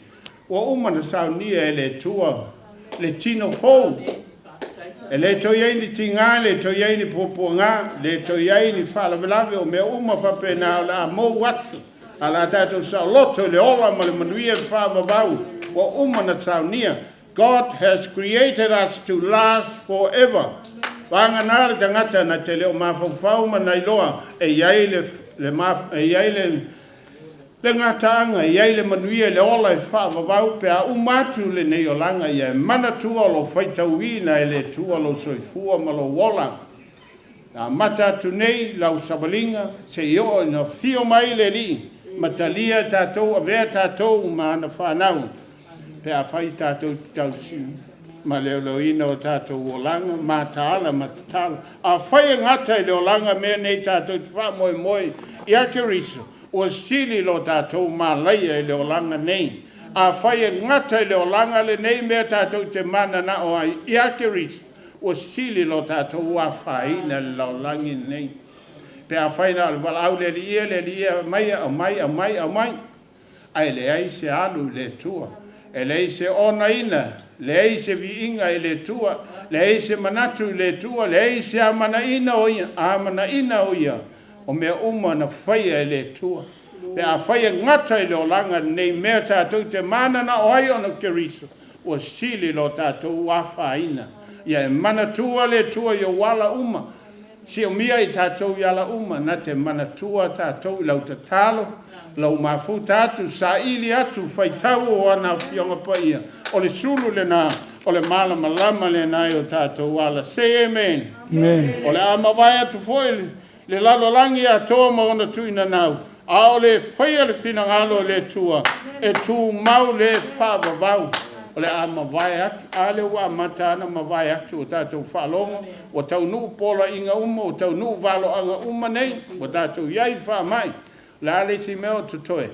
Na lela toe circulate le tua le lalolangi o umana promise. O mea na tutupu ana mua 4 miliona tausanga o tuanai. E toi tutupu mai fo. Leo tātou iei le tupulanga le nei. Le a whae wina. But make sure we were made to last forever. O le forever, o le eternity. O le ola le nai whawa. Wau a uma le ola nei. A ua e talia kerisa vea maa lima whaona. Mai ola i se olanga mama. Se olanga whaitawina se moli mau lo walanga. O le nupa ia wa umana saunia mo oe. E le se whaafisili. Ta maa lole le se whaafisili pe iso na no whaanga le langi. He was made to last forever. E ui leo o motu nei, ua maliu lo tino, leo o tui nei lo tino le lalolangi nei. Au lo na nganga ua luatu le whaavavau leo saunia e le tua. O le tātou iai whaatasi le taimi. O le avala uina e tātou. Say amen. Hallelujah. O a fionga nā le tua mo tātou le nei fiafi. Hallelujah. Ke mana tua e le eise awala e sao ai tātou le langi. Tau lava. O lou awa noa talia kerisa e vea mauli mau whaola. Na e maua leo le moli mau tonu le mau ai le toi ina lea. A maise o lana whanau ma tātou uma. O talia Yesu. Tai tono le awa noa le nei. Watu le awa noa nei te talia ai kerisa. Manua iai lo awa noa le fiafi nei. Ae. Langona le fiafi nei e whaoa o mai le te talo le nei o le tangatalo. A le tangata sala iaia. Na o whaia foi whapena. Na o whaia foi lo tōlua ma lau whanau ma lo ainga ma le lua ma lana whanau ma ainga umalama. Talia kerisa e vea mari ma whaola. E leo se ingoa se lotu te sawai. E le se lotu lunga. Le se lotu na Yesu laita. Whatali mai o ia le pule. O ia le pule awao. Kerisa o ia le ala upumone ma le ola. Make sure you receive Jesus tonight and you will be in heaven whenever he calls us, and you will be in a paradise tonight. Let us pray. Whaoa o mai te talo nei, na saunia mo oe, tātou te lei mawai le nei fiafi, whaaftaino mātou tua, Taino mātu maua le nei awa noa tā ua. Maua le nei awa noa tā ua. Mea whainga malanga Leilua. Whainga malanga. Mau ai se awa noa. Mau ai se awa noa. Whalongo i moli mau mātango fie. Whalongo i moli mau. Lona soifua. Lona soifua. Ia whape nā fōi a te au Ia whape nā fōi a te au. Suafa manu malo kiriso. Suafa manu malo. Confessa tuailo nei ngutu. Confessa tuailo nei ngutu. Talitonu lo nei loto. Talitonu lo nei loto. Avea o e kiriso ma walima whaaola. O e kiriso ma walima whaaola. Aole i o maiti ngā ma pōpō ngā. Ali o maiti ngā ma pōpō. O te manau mia oe. Ia Fia maia no whatu maulo o langa. Fia maia no whatu maulo o langa. Ulealo nei o langa. Ulealo nei o langa. Ia so umo te toelo nei ola. Ia so umo te toelo nei ola. Tā whātasi ma oe. Tā whātasi. Wha mangalo se mo leanga. A mangalo se mo leanga. Ile toto pa ia oe kiriso manu malo. Toto pa ia oe kiriso manu malo. O wole mo wala o tuai. O mo wala o tuai. A fiolo nei o langa. Fiolo nei o langa. Tā whātasi ma oe. Tā whātasi ma oe. Se o lo toe fio mai. Se o lo toe fio mai. Ono lo suafa Yesu. Ono lo suafa Yesu. Amen. Amen. Tailo mātou tua ni rei fiaf. O mara ngā ruenga le tangata o mātou tui nātu na ngā ruenga mana lo fio. Ngā lue mai, ngā lue ane, ngā lue ifo. Loto mamanatu o ai lava se tasi. E leo mauti noa ma lo māsaro salo. Ua tau tino atu o mātou ngutu. As you always say, when we confess your name, Lord, every knee shall bow down to you and confess our sins. We are all sinners and we come short of your glory. But we believe you are so faithful and just, and we believe you cleanse and purify us from all unrighteousness. Then we are saved, that we are forgiven and forget. In Jesus' mighty name, amen. Amen. Swapa manu malo kirito. Amen. Amen. Now, Rosie, for first.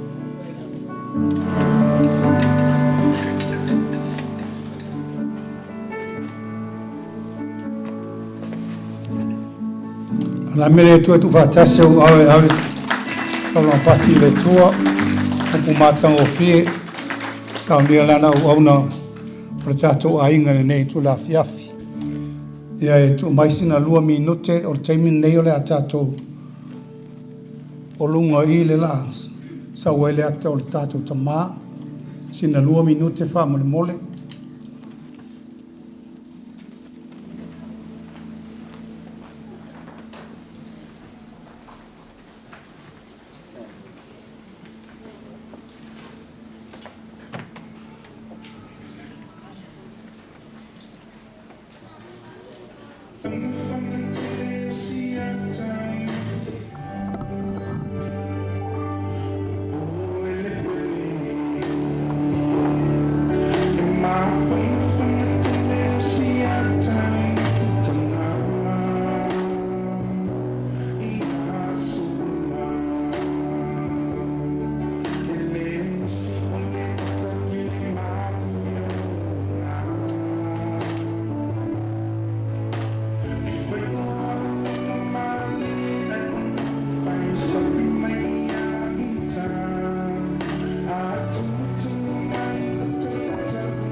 mātou uma lava, le lofa oe le tua le tamā, le alo ma le nganga paia, ne yo le whaavavau lava.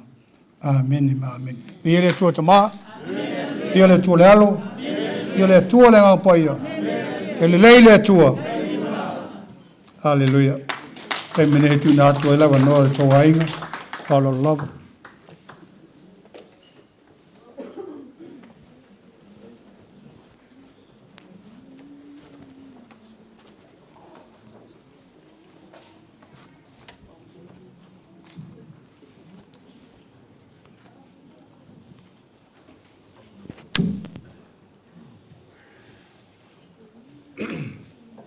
Ie le atua poto pea e toa tasi, le vi inga, le whamanu, ma le whanetanga, o le mamalu, ma le pule au au. Nei ma se ia o le whaavavau lava. Amene. Taluai o na ua vela fo i le whala i le nei a fiafi, ma ua uma fo i lo tātou teimi whātulanga ina. Nā vea i lea au e whai masui o le nei a inga, e mo mori atu le whaapatai tele, i lau sunga le whaapengainga sa whengai foi ma le maftanga le nei a fiafi, ai mai se o le sunga le tamanga lue man malo i atan vas, sunga le youth pasta i a pau, po le sunga foi le au sasani i a pau, ai mai se foi a le paletua i atan sanga, le sunga le whaapengainga, le mamalu o sunga i whaapengainga o tātou mafuta o whaatas i le nei a fiafi, ai mai se le paia i a inga e lua, e tupu mai ai mai se foi o e ua moli mawina, le wha moe moe o le nei a fiafi, o manatua lea o le tala le teine o sina, na alu sina e utuvai, ai foi mai, ua malaia se o na tinao na whaapea lea o lana upu, na o utuvai e te le whaalalani, e te le lilo, e te le lani. Ai au fiufia manungase, ni a leu, mani se se o le rei a inga e le rei a fiafi. I lau mai tau, ai mai se o lau sila sila, i mea sa moli mawina e whaatau, i le aso o le rei tamā, i a Leilua. Whaamaru lua toi lea lo tātou a inga, ona o sa a fia finga lava, o whanau, i ai mai se foi o le whamoe moe pe na rei asu, na iai leo le manatu, o le a fale lava i le fale o le atua, i lo utou pa ia ma lo utou mamalu, ona o sa a fia finga, a wale nei a fiafi, tau ina ia alofa mai le atua, i le nei a fiafi, anga le lei, i ona ao, e tai sanga le mula tātou fuafuanga, pei ona iai le nei a fiafi, a ta ape poi le filiali, ia tai ona ao file mui lo tau soi fua mo lo tātou ola, ia tātou toe fei loa i poi le aso a tae ao, i toe sau ninga si o tātou tamā, ona whaapea leo mātou upu le nei a fiafi, ona o fuafuanga a, ma whaataunga le nei a fiafi, pe ona iai le wha moe moe, nei la fiafi ia, a vea leo e whai masui, le a fiafi ia lausunga le whaafengainga le au, e le tua lava i lalo le lausunga langa oio lea lea sa tulai fone nei a fiafi, ia o se mea lofa whaatau waa lea le tamā ia Leilua lewa i manei, a wafo i le wha moe moe pe na iai, ia lausunga tanwasa, ma le paletua ia lofi tamā ngā lue manu malo, o i la tau ia sa whaangaina nei a fiafi, o le mea lofa le nā le tamā nei a fiafi, ngata fo i lea, ia lausunga pa au, le soaswani o le sa iai fo ni nei a fiafi, o le mea lofa le nā le tātou tamā, ia ai mai se fo ia le tātou tingana lue manu malo, le sunga le whawhengainga, ia tarsanga sa whaia le mori mau nei a fiafi, ia o le mea lofa le nā le tātou tamā, ia o na whaapea leo mātou tala, e ui ana e, o le tātou te whaatasi mai le whaife au mai le lou Wellingtone, ia pālepa, ia o le mea lofa le al tamā ia Leilua, i lau sunga, ia o na lau o le fiso lea lau o le tolo, ala e tasi le maunga e olo nei a fiafi, pe o na whamalulu atu. ona ua uma le tātou taimi tono nei i foi mal pea lea sa mātou tala ia ata ape le tātou ainga wha mole mole ia ua uma foi na saunia nei ainga i tupu mai ai mai se o le sunga ia tula epa male mai se foi le sunga ia pauli ngata i lea tō whae le au male nei ainga o saunia se tātou tau maftanga i whafo yo ia i te susua tu lava ia mapiki lau tau maftanga i tua i o ai wha mole mole a whai e te ofulan moana i nei e fiafi i ua ta las nati ua ta fes ia wha manuia mai lea tua ni nei e fiafi ona ua umala tātou taimi anga le leile atua i fuafuanga whai tātou whenua ia le aso a tai au i ova le tātou vāle suafa Iesu amen amen amen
Leilua no poma ye lunga sonaiwa. Leilua no poma ye. Hallelujah. Praise the Lord. Praise the Lord.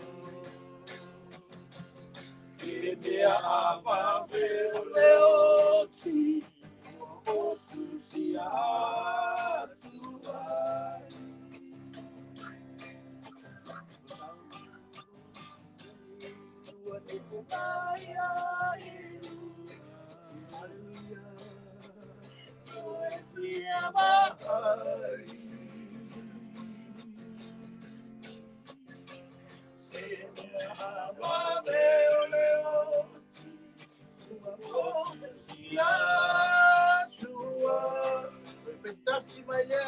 Hallelujah. My dad. Praise the Lord.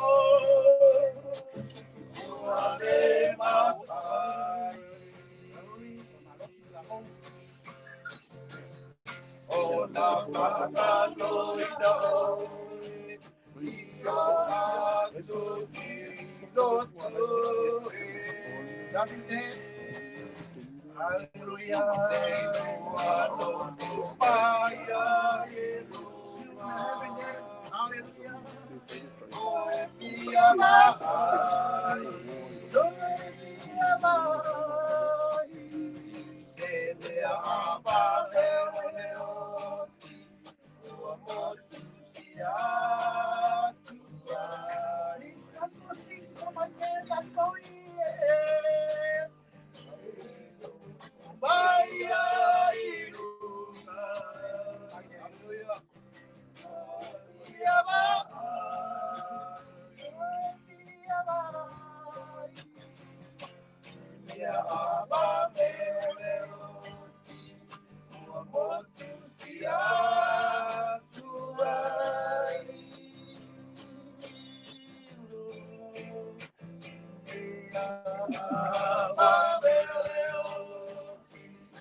Hello. Yeah. Boleh asal di mau fishing ya lo wifi. Okay.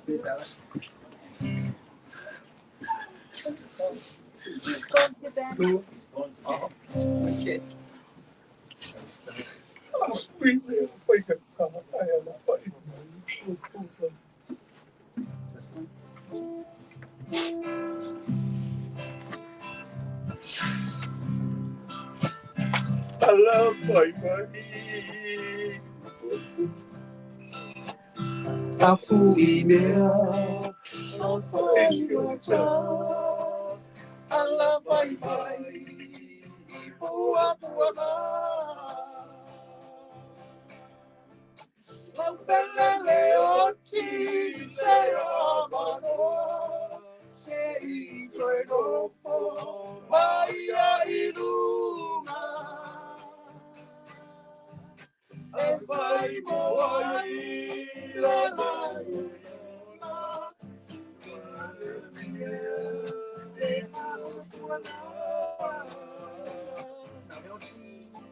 le tau e velo i le manino, la tonte la filo.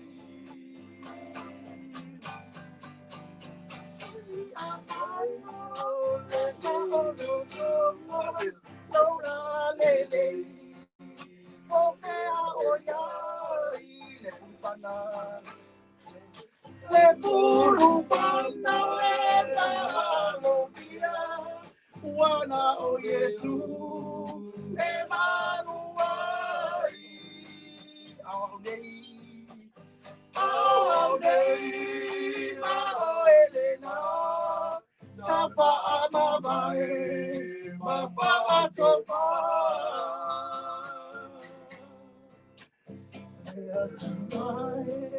Alo pamai ya etalia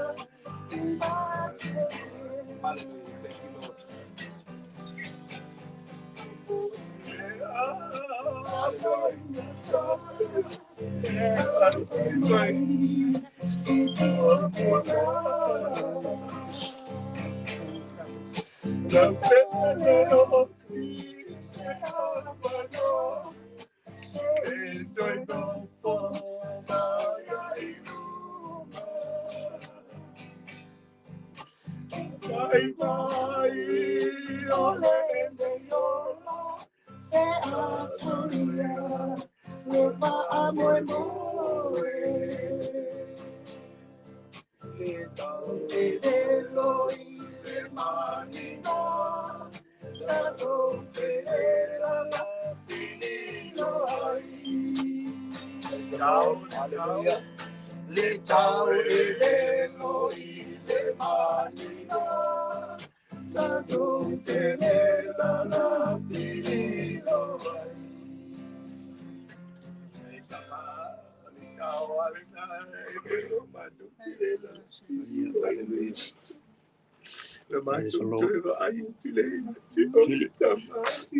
Manuia lau malanga ba ngalo mai koi na so kana ale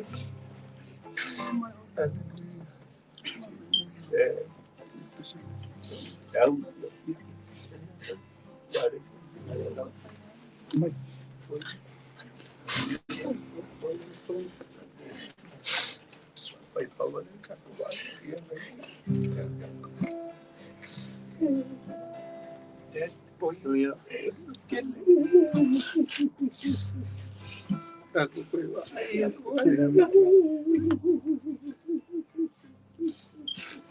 foi mai Tiago.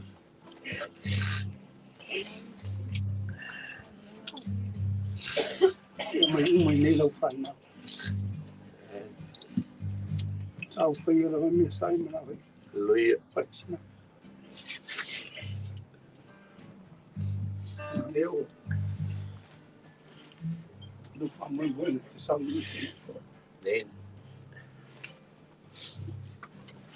Mahamu mapa mana.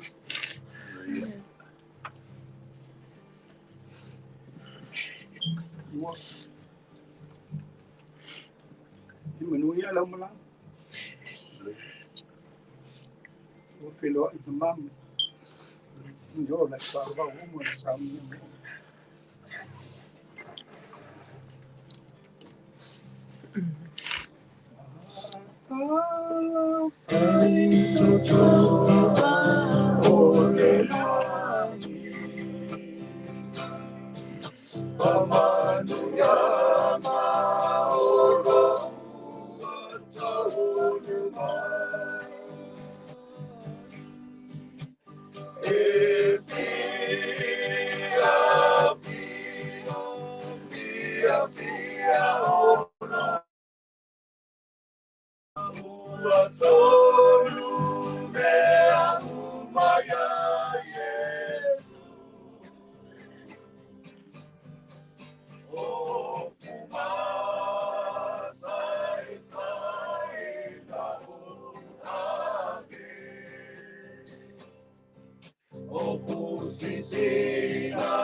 Bye.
It's a blessing.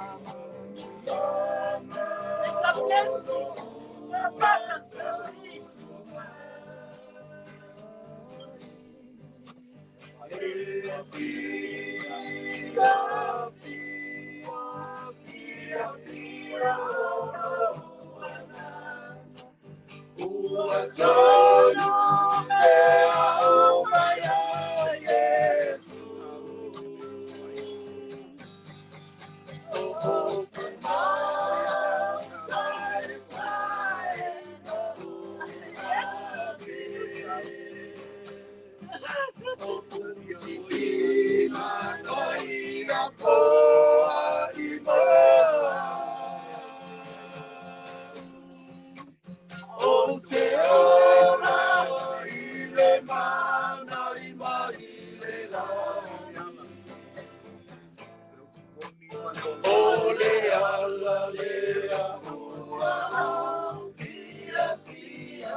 Hallelujah, glory, glory, glory. Give God the glory. Praise your mighty. Amen. Hallelujah, Jesus. Ya, supaya pangilo wa sa.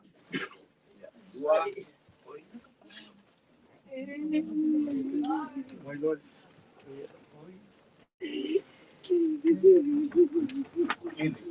Oi. Ya la.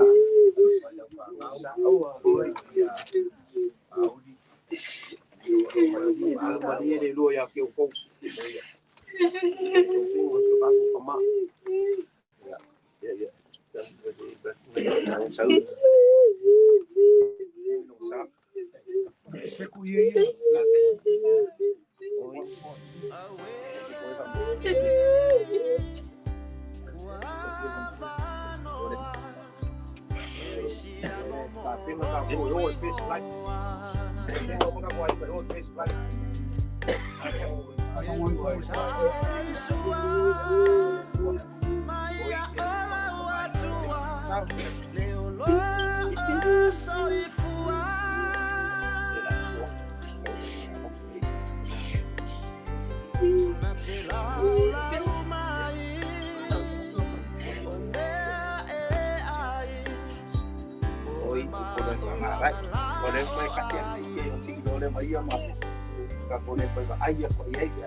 Dia lang malanga.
I will be all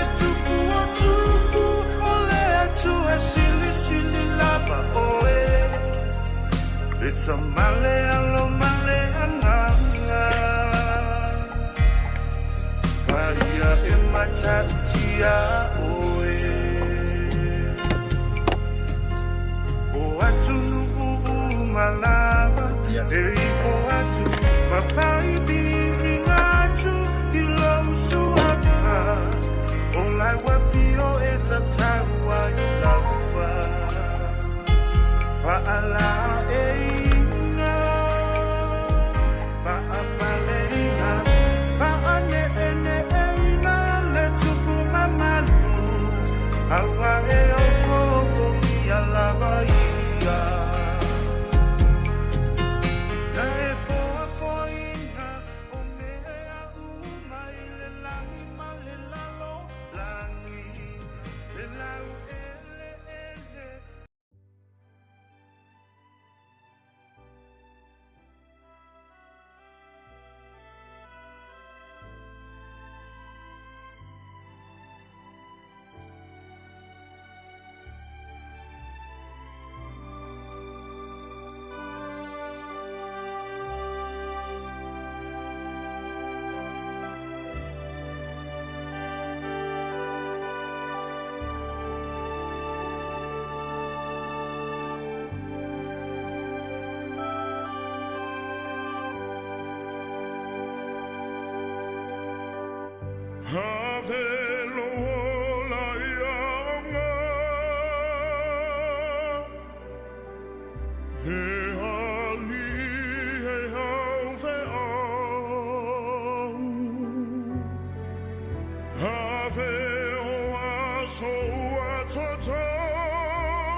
Manelo e mata sila fia mai le lani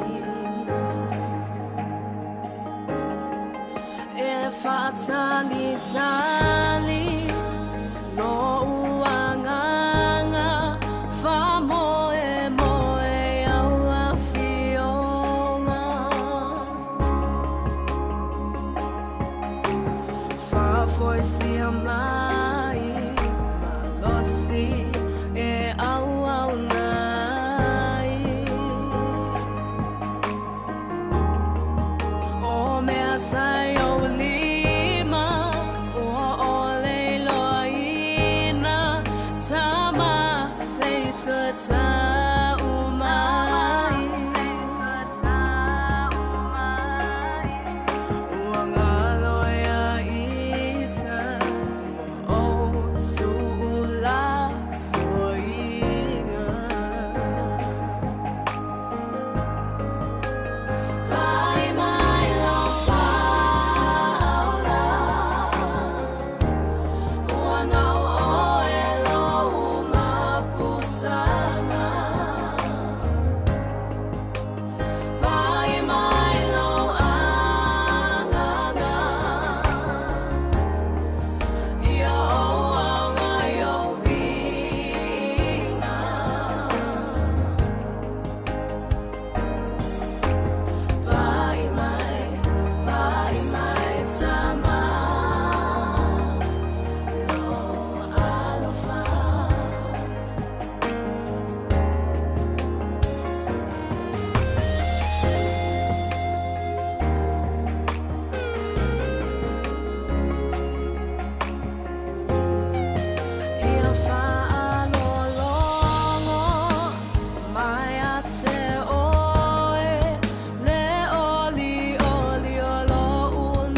pe solo mai maunga luluina mea uma u te tele le ngongolo le sami o te le fefe o tahuntai o e loa tua le pule i le ea le sami le fanua pe solo mai maunga luluina mea uma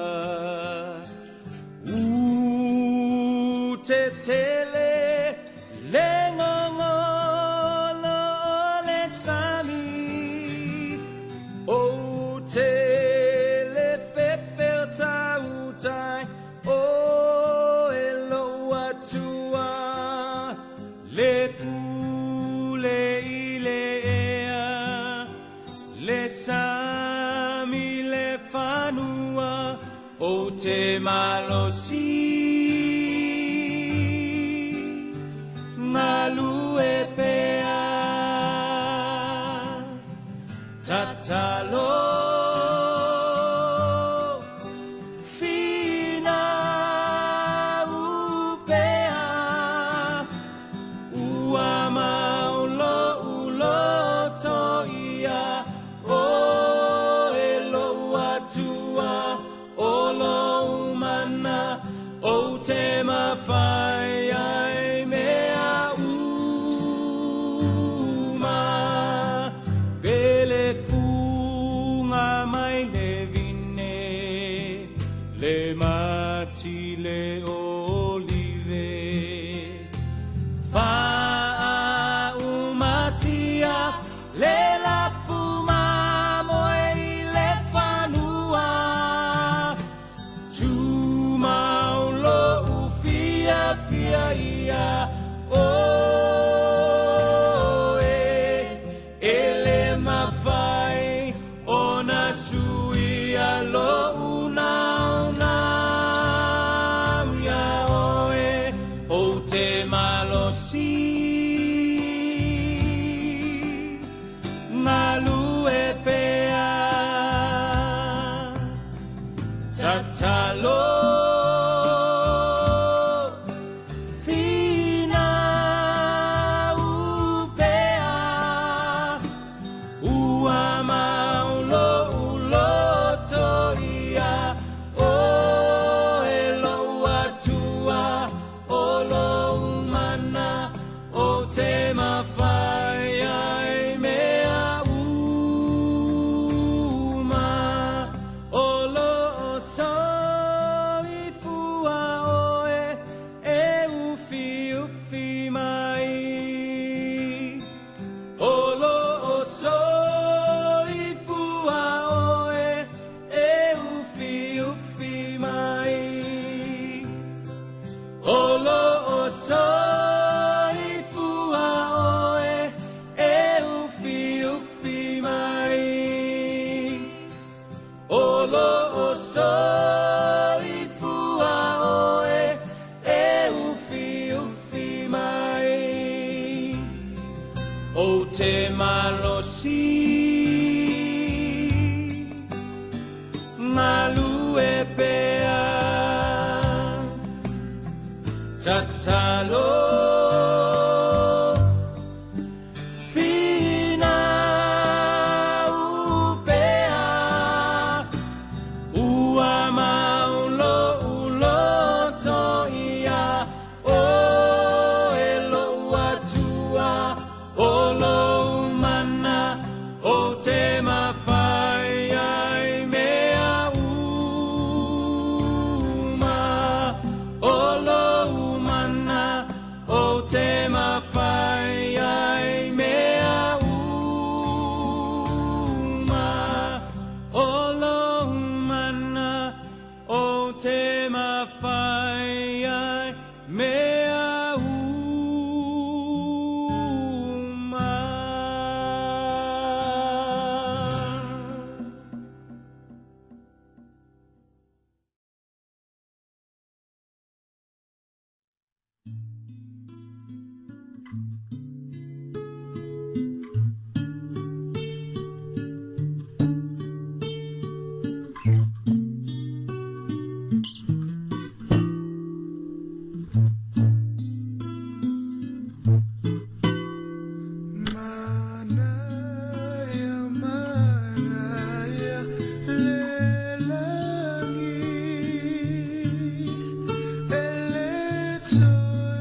sweet is the heavens.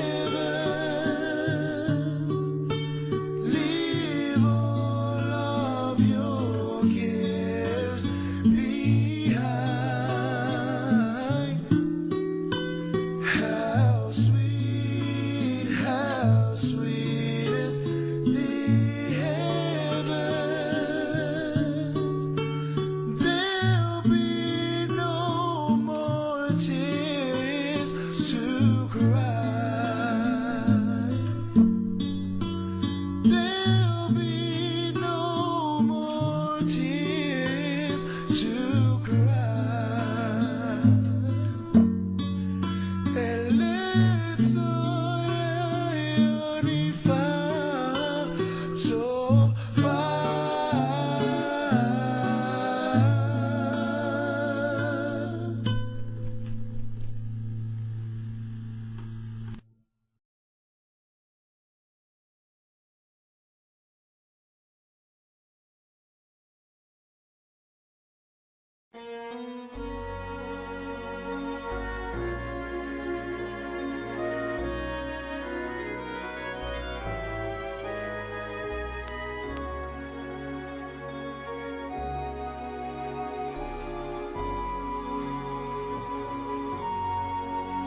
event ka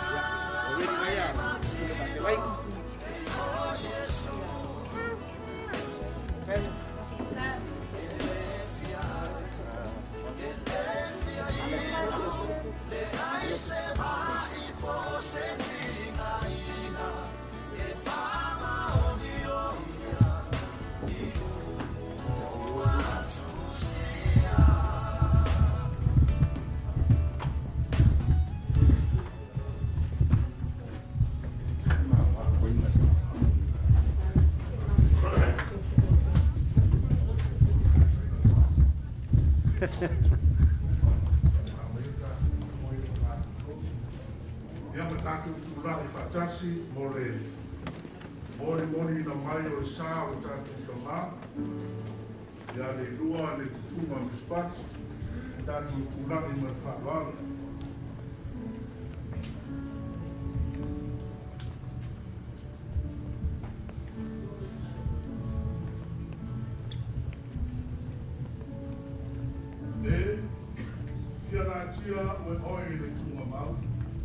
Ma ye whalilo au se ia mawai atu lau to sa.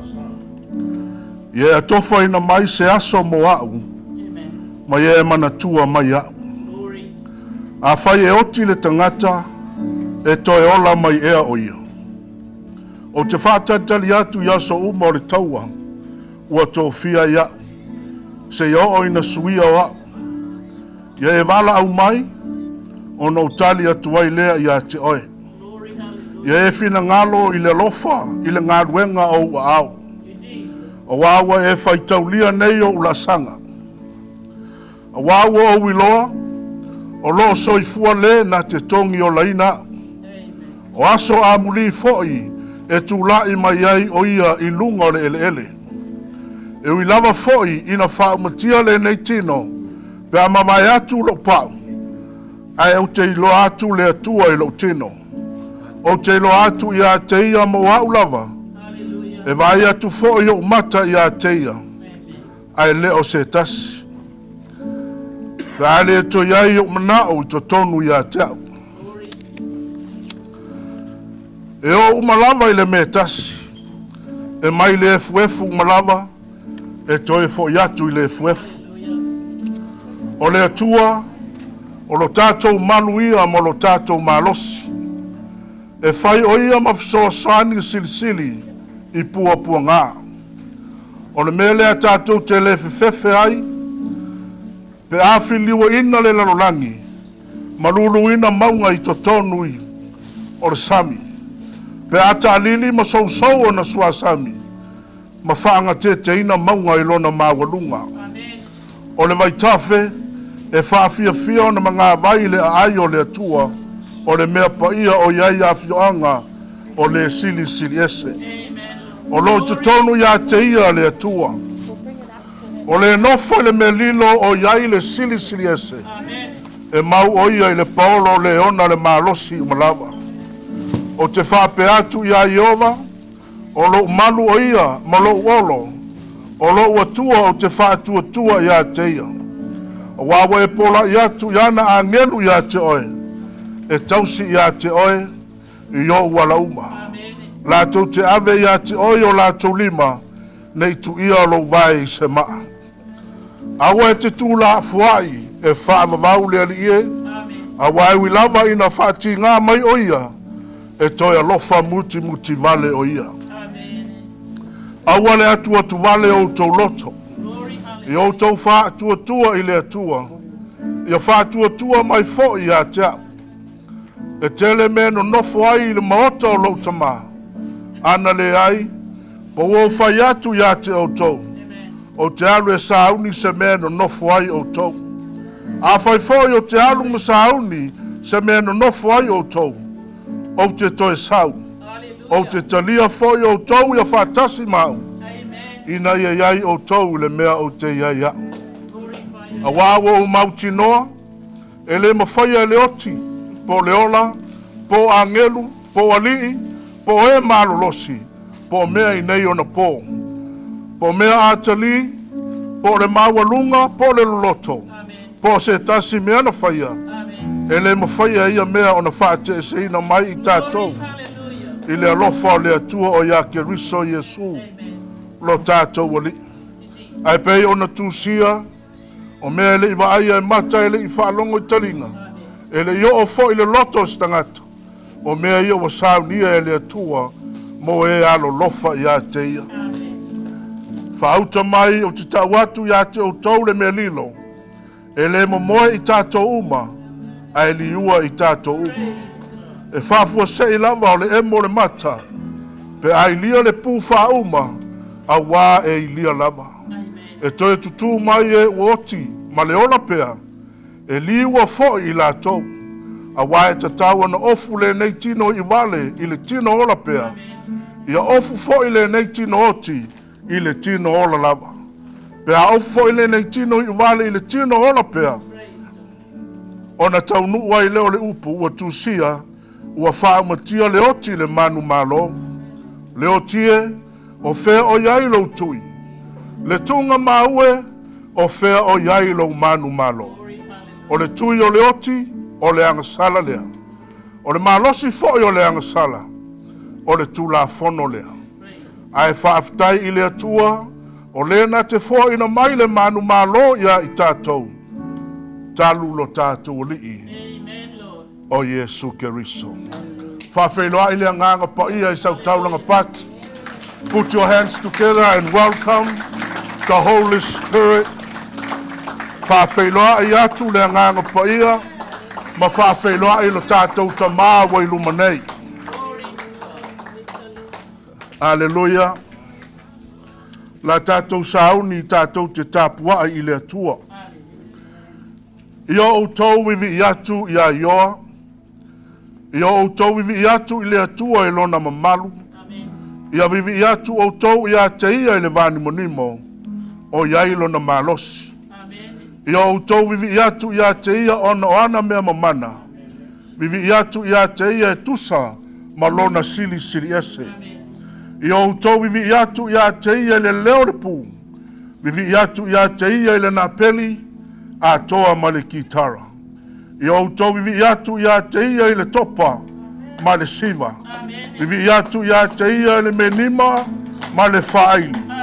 Ia o tau vivi I atu ia te ia I le sume palo talili.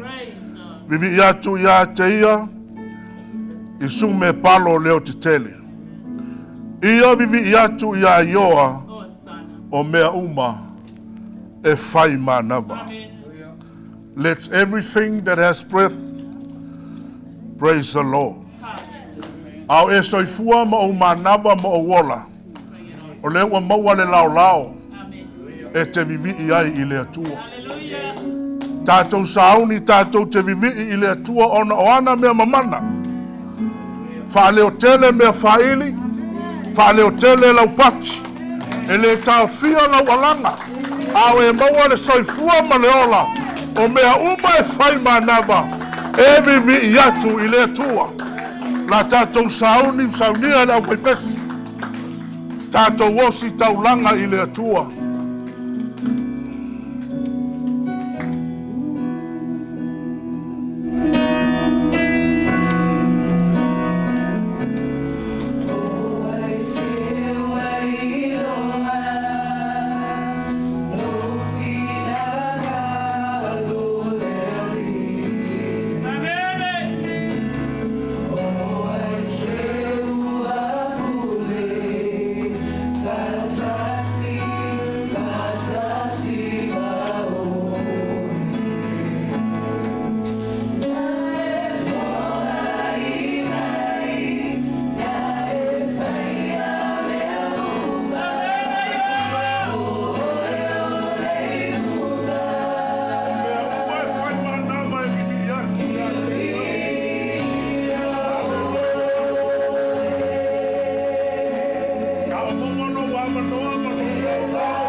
Oh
Glory, hallelujah, Jesus.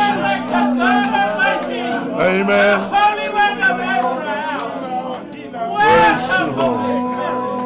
Hallelujah. Praise you, Lord. Glory, hallelujah, Jesus.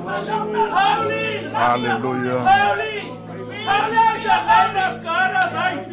Glory, hallelujah. Hallelujah. Blessed be your name. Yahweh. Jehovah Rapha. Jehovah Nissi. Jehovah Shalom. Praise you, Lord. Jehovah. Jehovah.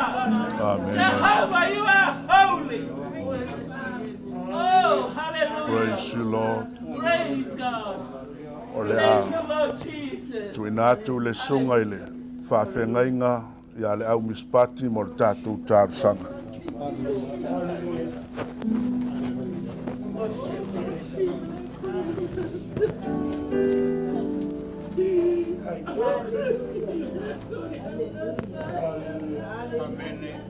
Thank you, Lord. Worthy, worthy, glory.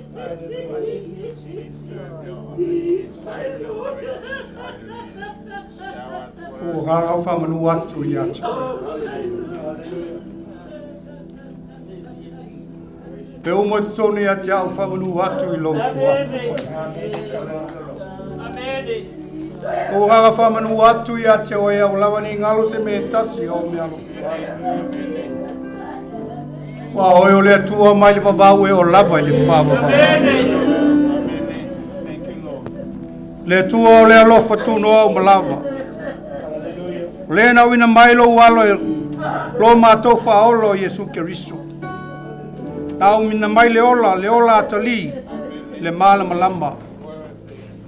Mātou tuina atu le whawhitai lau o whio ma le loto wha maulalu.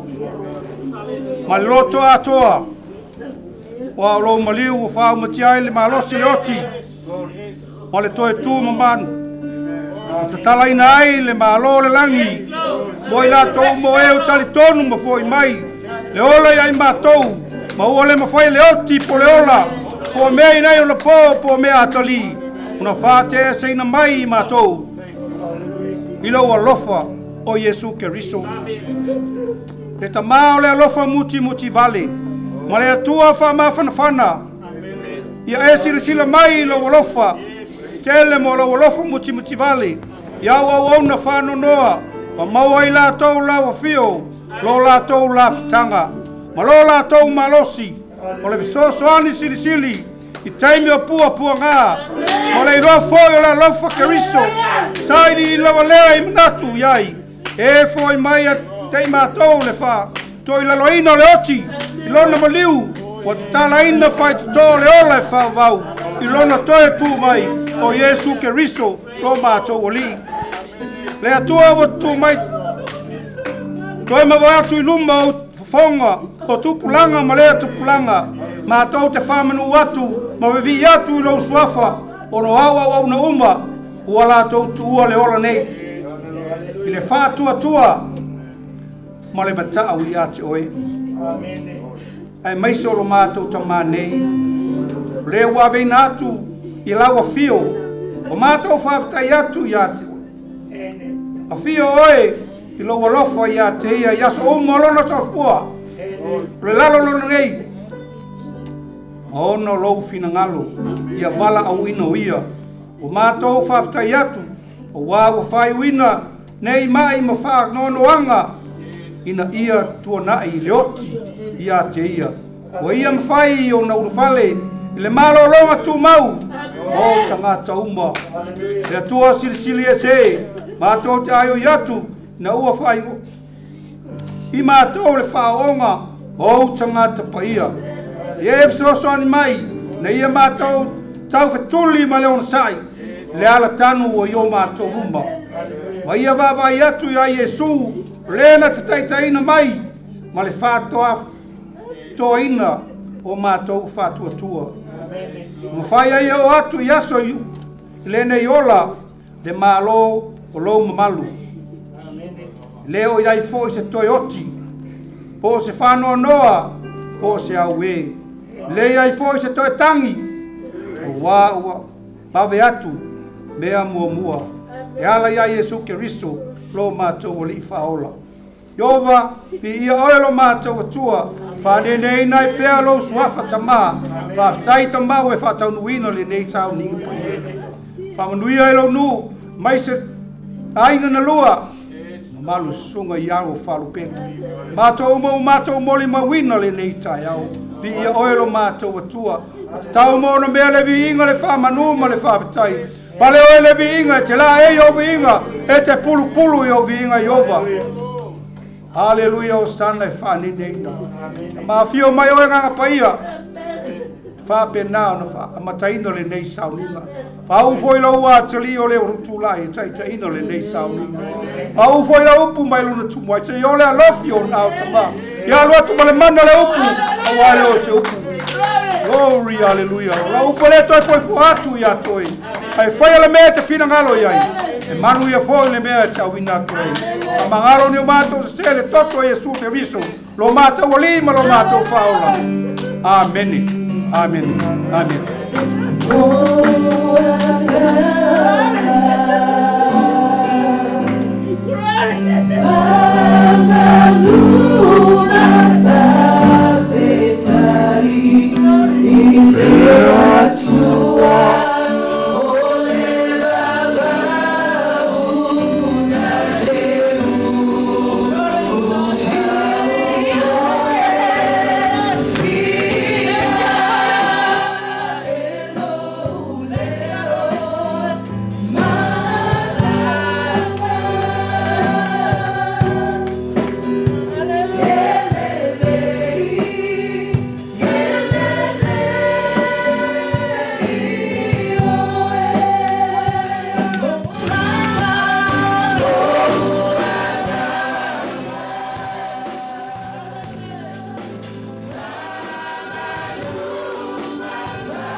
Pati ato wa ao ya tei.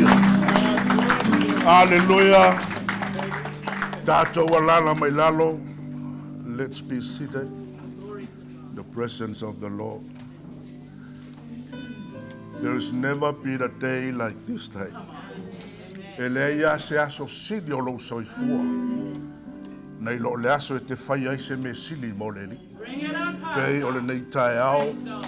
Wa e vivi ai wa maua le lao tātou te au nai I le atua. Hallelujah. Whaftai le sunga I le whawhengainga mo le tarsanga. A vea ue whai masui o le e kalesia Emanuelu. E whawhelo I atu ma ofolo fatu le pa ia o ainga na lua. No whaaswafa I fia. Paolo mangafa o tupu mai tamali I o whailaunga whaletua matausi ia o alo fo I mawhanau le ainga e whasino I le whionga I Leilua whawhelo e fo I suisunga I whawhengainga mo lātou whaletua sunga I whawhengainga mālolo mo lātou whaletua mālolo manu mālo mai so le mamalo Samoa I tapa au maainga whale polo o tō whinga ia o tātou mafuta I le nei tai au o nau toi sauninga o lo tātou tama ia Leilua Letufuga Misipati. Yo pa ia lava nai tama mo lātou ainga mo lātou tama. Usonga tu mua mapule i tu au malataua. Ainga li tai ma le vaa o fonti. Sua ma le vai whanua fō mai tu langi. Sa ole masale au mua ma le launiu na saelua. Alon manua tele to o le whale ula. Pa ia o ao nao Samoa. Ua tau wha i eile ni aso. A le mea moni a ia e te maua lunga i le mea te soifua mai ai. Whawhelo i atu i a inga o wō mai masani o loo mai moa mai atunu i whawha. Ua le mwhai o na pa au mai whawhelo i atu. Whai au masoi o le sauninga muli muli o le tātou ta mai a Leilua Letufuga Misipati. Whawhelo i atu i a te o tau. Whawhtai le mafuta mai i le nei tai au. Greetings and welcome to you all. Those who have joined us in person and those who have joined us online. Due to the restriction of this pandemic. A special greeting and warm welcome to the family, the children and grandchildren and great-grandchildren of Leilua Letufuga Misipati. We have given our praise and worship to our God this morning, for he has been good despite the loss and sorrow we currently face. But the word of God says, the joy comes in the morning. This is a time where we listen to the testimonies about the life of the late Leilua Letufuga Misipati, a great man with a heart for the will of God. O la tātou sauni, tātou te whanongolongo, i mori mau, ale a e o tō whia nawe tanga iane le polkalame, ia e tūsai ma le soifua o lo tātou ta mā ia Misipati, a Leilua Letufuga Misipati, ia whawhonga le lei i mori mau le ne yaso. Ia la fuatu i lausunga le whawhengainga mo lo tō ainga, ia tātou mori mau ma le nganga whaaloalo.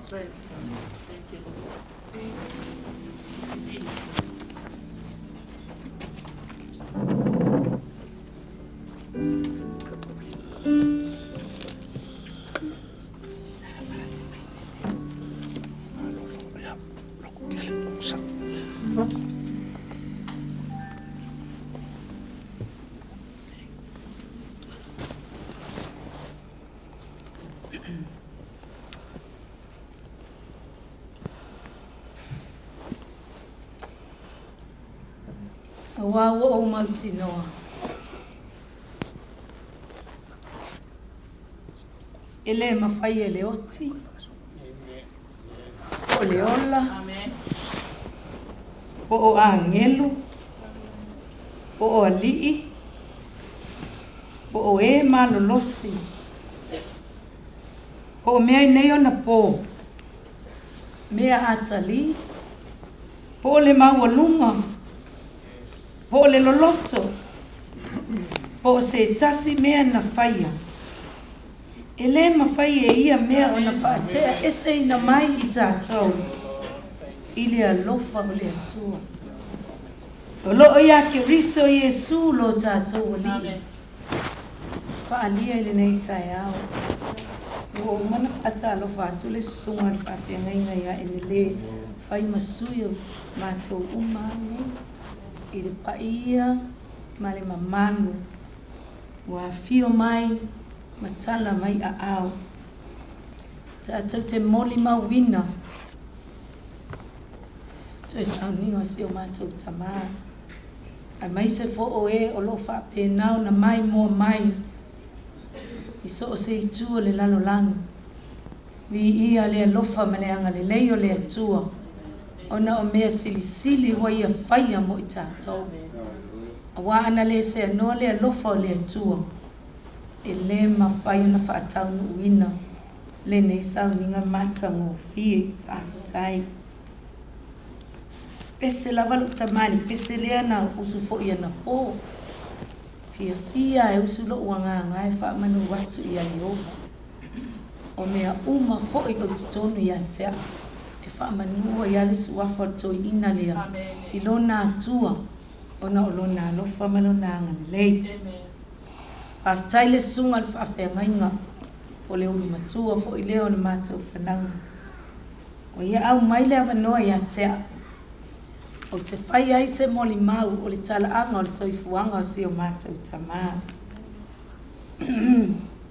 ai se imo moli mo mua atu alo whaanga o le susunga ia mafi whaamoe ma le whaletua ia le peti sa whaapea o na vili mai ana nafi ma ia whai mai se moli mau mātango fie mai mau pe ana mawhai o na poe le anga na whaafua se ia mai o le tala mafi sa whaila uta mai na ua ma liu lo mātou tina nei lua to ata to e whailoa ia pe avala au lea tua ia te oe ia lea tua ai peita ian ia o pensione stoi ina o mafi malona whale tua ai lea whato avala au lea tua si o mātou tama o le moli mau o le whaafeanga inga o mātou tama le ianu se a onga awana whaamatala o malawa e Leilua ia mafi nā mea i le la mafutanga o se mafutanga e maa ngai sa ia tauina mai fo ia i mātou si o mātou tama i le ianu se a onga a o le whai ai le whelua i male mātou tama mulinga fo tangata ia sa whai o latou whai longa e whaalia i ana ngā luenga o lana tautua i le e ka le sia e whakasa i fusi sa fotula whai te tali tonu le ai masesi na te le moli mawina le nā le ana tautanga i lava i ai na o mai lava i nei le lua afe se fulu tolu le mātou e ka le sia na whaape nao na i oe to atasi lo mātou tama na te talia ina le whaatala ula mai le mātou e ka le sia te le manisi moli mau ia le anga e manu le taimi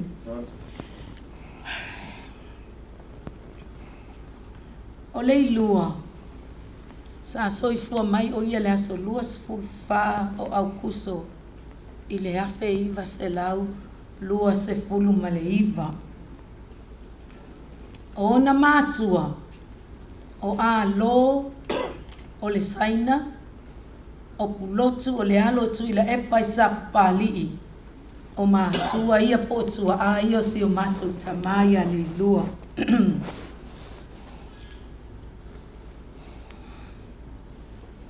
e to tolu ana tua whaafine e matua ki moe wa afusuanga lona lua e seta te filo lona tolu o lo mātou tamā ai lona whai lona tua whafine o pasi si osi ma o lo soifua mai nei pasi si osi to i titi po ia tolu na iwa sifuru tausanga o walona o pulotu ma le toe ina saina leo alo i le si usunga alo latou tina whapenao na mau ai le teine to atas mau na uso e to lima lea e ai le sunga ia sengi le to sila fia o le patolo o vaa o tiu malu ia male uso la titi leo o si o mātou tamā Paftai lea tua mo whaiona awai mai ia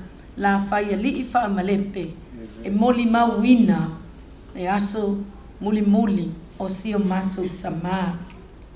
O le mawhtanga si o mātou tamā mauna tua whaafine mauna uso o ka se maana ia e mawhana e wheo ai whaatasi e ngā lulu e whaatasi e whe oe ai whaatasi i leo langa mativa sa a mata mai ai o tatou a ingai Samoa. E ia le tua. I le tala le tinau si o tamā le awhi iwa se lau tolu se fulu. Sa whaapeo na tala whaanoa noa na toi whaafo i ai saina. Ina ua umanga luenga a Samoa o le mana o mia. Na toi whaafo i atu ai masi o mātou crampa. A le tala lo matua. O le awhiwa se lau tolu se fulu, a ua lima leo tausanga o si o mātou tamā. O ia tau mai ai, i leo tausanga i o Leilua. po to titi ato se la tau sanga Leilua ae me le sa patevi ia ile tua tala lo matua na mana ole to e ina ya luma ave Misipati e ali maia ai tu teine e no fo male lo matua ai peita iani ele mafaile lo na tuangana tu le epa sapali o le ana toi tu ua yasi o matou tama se manufa pene ele se matou aia i ale atua hallelujah fa wow le moli maule so fuasi o matou tama i ona olo le savai lo latou ainga i sapali lo matua malana fana utene to tolu male tama to tasi o se o matou tama lea o aso ia fa mai itasi ale le tio o ia nu e fa longo ai o lo e fa longo le tio le fa le fa fi au sapali agua to le lo matua mai na fa na usaina au le o mana na o mai lo ia tanga ta na ai ga tamai ti saina ia tau tuli ai o ina na vala i lo maftanga lo matua masia na fa na usaina ioi ole mafu angale na fa pena lo na vai tamaina si o matou tama ele tufunga fa apo i fusi sa futula fai malona male tina o ai poi le tufunga le lai ngo atanga tele tu la ya tu i ai poi le tufunga o sui lo fa ai o lo tama o le to e alo a ua Misipati le tufunga i ale atua o le ala nana ese lolo tama maona tua faafine ia o faapena ona iai ainga wa mana na o atu ai ma separated tua ialo tama maona tua faafine ai faafitai le atua na ia saunia le awala o toe mafuta faatasi e isi sausanga o tua nai mo matou va ai ma moli mauina o se mafutanga ese le mata mo fie se fai se tala le ainga le tufunga i le atua tala lo tama e iwa ona tausanga ai alulo ile ainga le tufunga mai poi o le toi ina le tufunga fa apo e sele lo falo tama o fea lu ele toi ina e uulo na lima ele no fala na pote le tangata na mori mau o le vao o le sami alu toi ina e falma manga e aluma avele iva tau sanga lea a uma na fai fa solo fa o matua ba ai lava to ina nga luenga lea o mai alu sami fa ngota o luata aleni alu tama le fai manga o le fa ngota ai no mo vaile tufunga fa po maliu to ina sa tau si ase o tamalo matua le te ngoi o ai poi o te o laifo na o ba lo matua le o ka se lo matua asa wa o se lo matua fo ai alofa a o se lo matua na ia o ina lo tama i leo langa tau vivi a leo langa na fa pe na fo na te o lo tama lo na tina le io no fo ia lo tama o le ainga el watu lo tama e to lual whanaua to tolu o le tufunga poto o le tama o saisa vai i tausili o le teine a fiu yeti o le tama fo whanau ia sa tausi to a whae le tufunga whapo ma lo matua ai poi whainga tā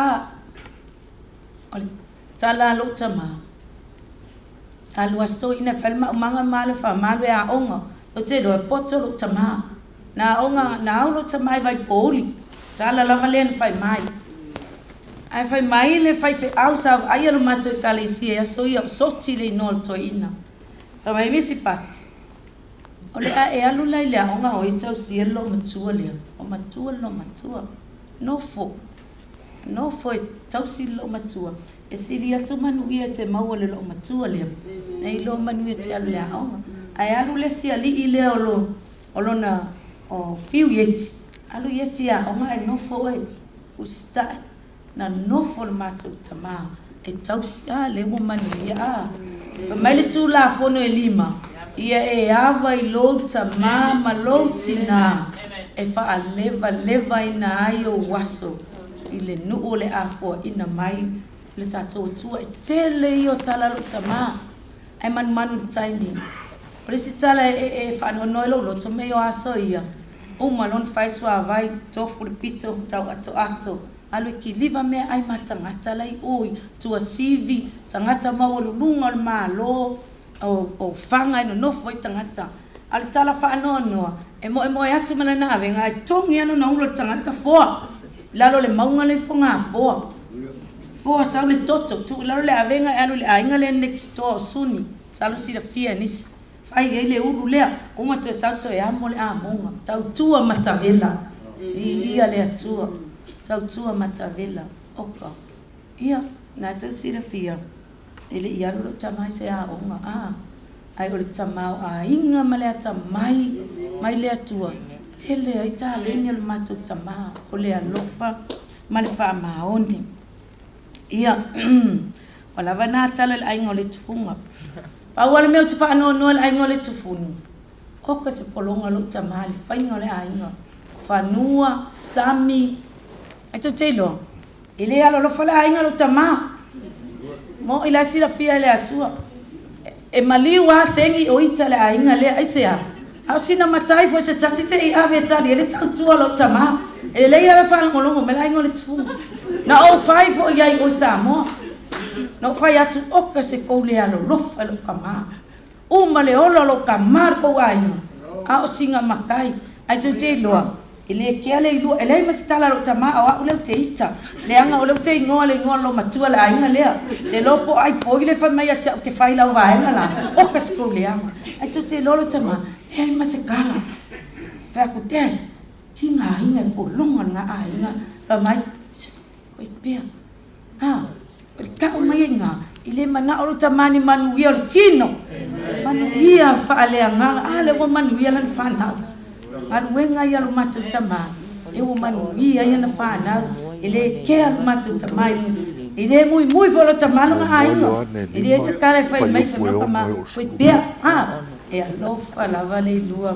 Iona ainga malava lai loa la vai ngala la ainga le funga haya e mo ia amen praise the Lord ia o mato na to sila fia e to fitu mato to aono to ngane o sunga fa fenga ele a o mal fatu e tu loto sunga e tu la epa fatu e meloma ia wa ulea mali so te pauli ia talai fafo maui ia o mose ma pisila o nata ma fememe a mata ia ngalu sua ia malta masa mata male altu malana masiofo ya epi hallelujah praise the Lord hallelujah ia Eto alwas fulu wiva ia grandchildren na Leilua.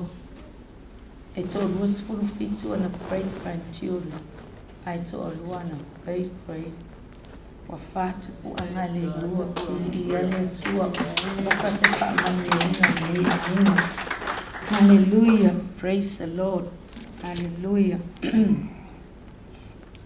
Ia o lo tama. Ole alofa ia le ainga matutina. Ile me mana yana fa penau na fa ai na ro mato ainga.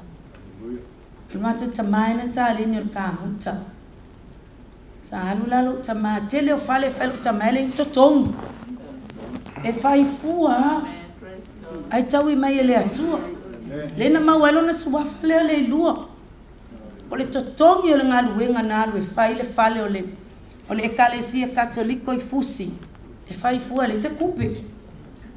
O lena mau na matu pala le suafa le lua mai ia pe ali o le matou nu o sila fia uma ia oko ai mai suafa che kama oko ai nga via ma mea ngo o pe o fa sanga kau mai ai ngol matu tinal matu tama o le su e malo le a na nga le nga luenga le lu tama ua ea ua faailoa ai ma ua o le mea lilo lea se laaiga o le matou tinana ai o le suafa lea ana lē faasuafaina e Leilua malo o lo matou tamā i le suafa lea e leiloa e pule a makou Leilua ala e tamu i lalo tasi nasa in malo le matou tamā e pele ia te i le aiga o le matou tinā io valaau mai lo le aualii lai o vui palota valaau o mai seʻi fai me lea e o lea ua faasagatau mai ai tutilo atu lo le matou aiga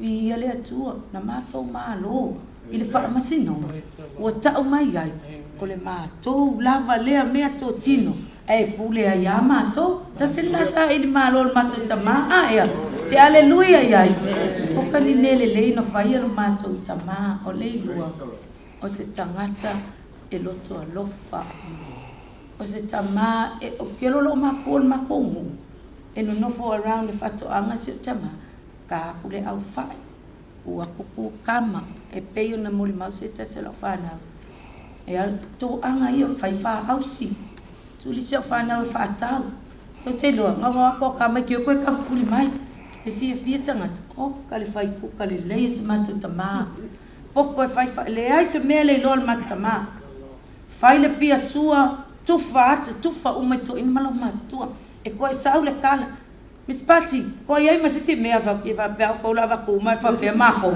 E ia, o le tangata e a whainga lue ma e a lofa, pa soa atu, tele ana tāleni. Ai peina maa uana po se tasi o alo le matou ainga. Makamali leilang ka muka. Me fo le manui ona lima. Ke lo isi pale sama, isi mea luka mai whiring kokong. Ei mase me ale o tutongi mai le atua. Ia le atua. Ai pau ana o le tala e whanua noa. E ia masisi o la wali e lo ka muka. E loa ai le loa kele. E li lo tala sai loa. Ia e wang halo mo ngofo Thailand. Ia le atua. Praise the Lord. Glory be to God. Iwa lava tala lo se faisi tala i titel mama ftanga malok tamā. Praise the Lord. Lea feif se lau iwa lima. Na mai e loto ina.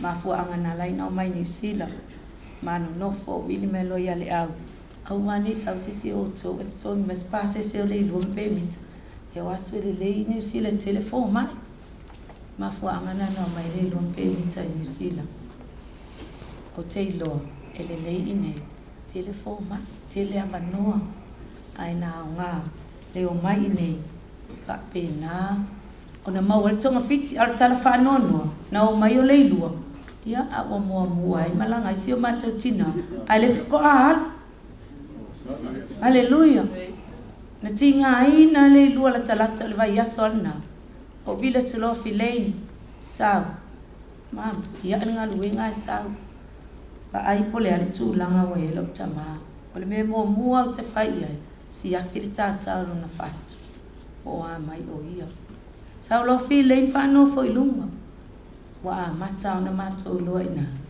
fa ale tonu soi fu malolo ina mata Leilua leva na muso al falma sa fa ta feeling ave to ina falma so se mai la e mus pen fa tam o ma ua la nga ave ala wa nga o mai fa mai o ia ave manguia ko sa fo ko al o lona ave ina muli lea pe yo fa ya tu le afin fa ku lo sa ora feeling fa no fo nga papa wa fial ai fial lo alu le ma fa kali mai grandma ke le kola ai ata ia le atua o toi sa afia finga na walu so tamalu afe male valu sa o fa ma vai lo tele to fainga luenga ai o no foi tausi lo tama ai mai lo fa na mam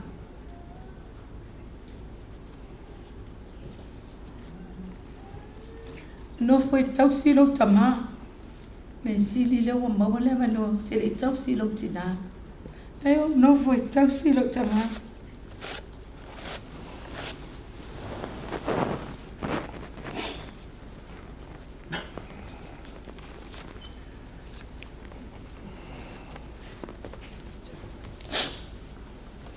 oi na au no foi lo ma me fai sau le taiao fai lo na la fai malon pulo ka poele sa vai tu i fia fai mao ka mai le vai fea fa mai kao ka ke fea e fa mai ole vai lai fea fa so nga vai le ngi kupe fa mai ke fa ka le ye kupe ai o te mena o ina ia e ola ma e malolo ina le a wala fa na ia le tu o ia la vale ale na ma o le vai ka mai I ma ke o ai fa tau e lo tama o le vai mul na ma o le he por life ia e tolu e pe fa tau sanga ma o sunga ya taito ma filoi au e inu fu ala le lua ina e tutongi na le vai au e inu fu le lua I pa tai fo le sunga ya taito ma filoi au e fa fonga ma ia lo fai ale lua a sau le fai fe au na e kokongi le vai ale lua ko e sawa le fai tua fila golo to e mele tu pele ia le lua e tau mai na o ka se lo famia se batu tama e pele la vale e kale sia Emmanuel manukau ia le lua o le lua sta mai fai tau lama la si la fia le mato nu o fus on mato e kale sia na lo se fulua ia e fai o le lua te mile sa le ini lotu covid ia e fa puto se fulua e le lua mai la so sa le ila to e le lua le lotu moni ma fa ma ni tala lo te fai atua ele pelo le nga wa le te tu le financial mato kalesia vi ia le tu tali e fa aputu fa pe o se fulu fia so sale talu no tato le ni tato lockdown e fa aputu se fulu wa ele lua te ia o lava ile so sale o amatai o te tanga wa te fai tawa sa e a to le ia se fulu wa ele lua e ma se me mis e ola fai taulanga mai pelele akale sia manukau isi o matu tama e ta uma ta maiti o le kale sia manukau le lua papa e o fo I wo anai matu fa na matu fa e ta uma le o ko se ko kelo fa o le lua o se papa e fa ngana tsana mafutanga masi tama ai fa tai le tuo a mai le avanoa aftai foi le atua to titi mo e le lua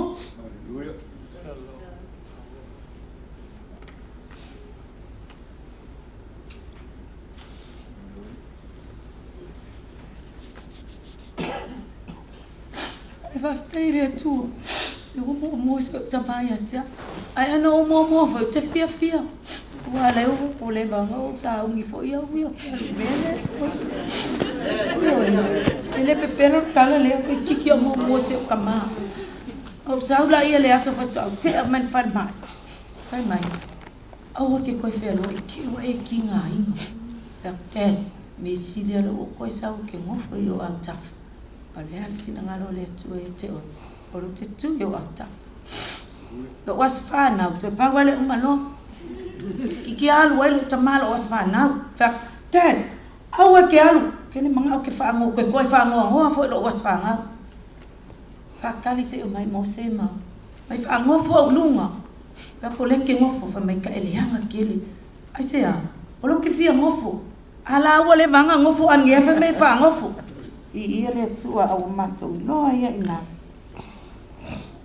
wa mata ona fai fo na malos e ai masitana a fete tinga per fai mai viva mai e oi fi ai e oi umani leilo na soifua ki leva ai a koe e a fo ngi so fo linga e oi e ka oko so se mea e kali ai le ai kali ai le ai e so ngaka walo fa ke a vili le au mai me le ai wala va oi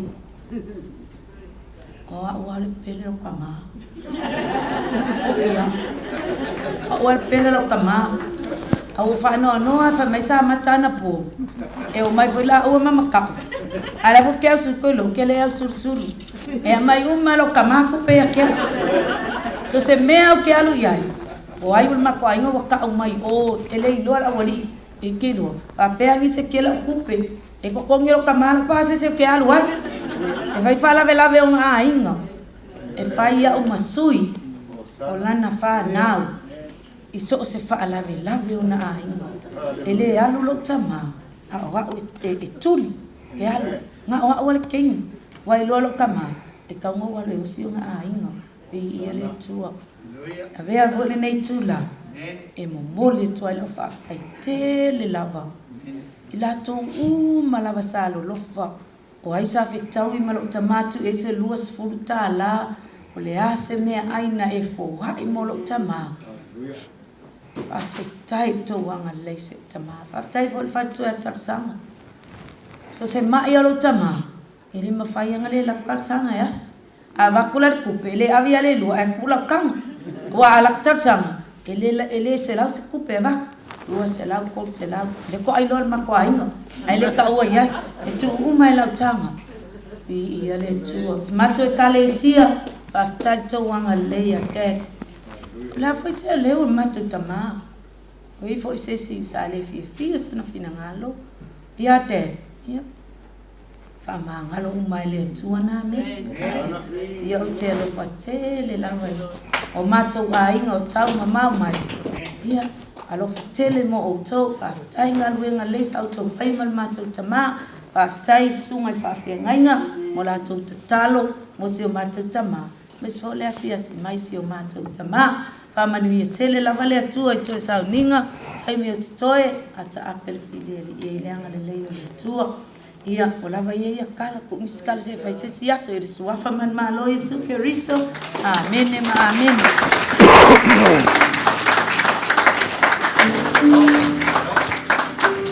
Mole le sunga e au palota.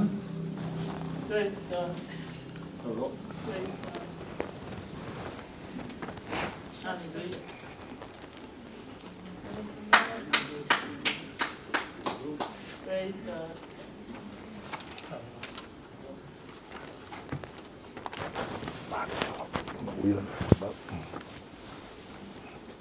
Sana. Whaafono pi, e nganga whaatai, whaafelo inga leo o umona, tui nātu sunga i whaafengai.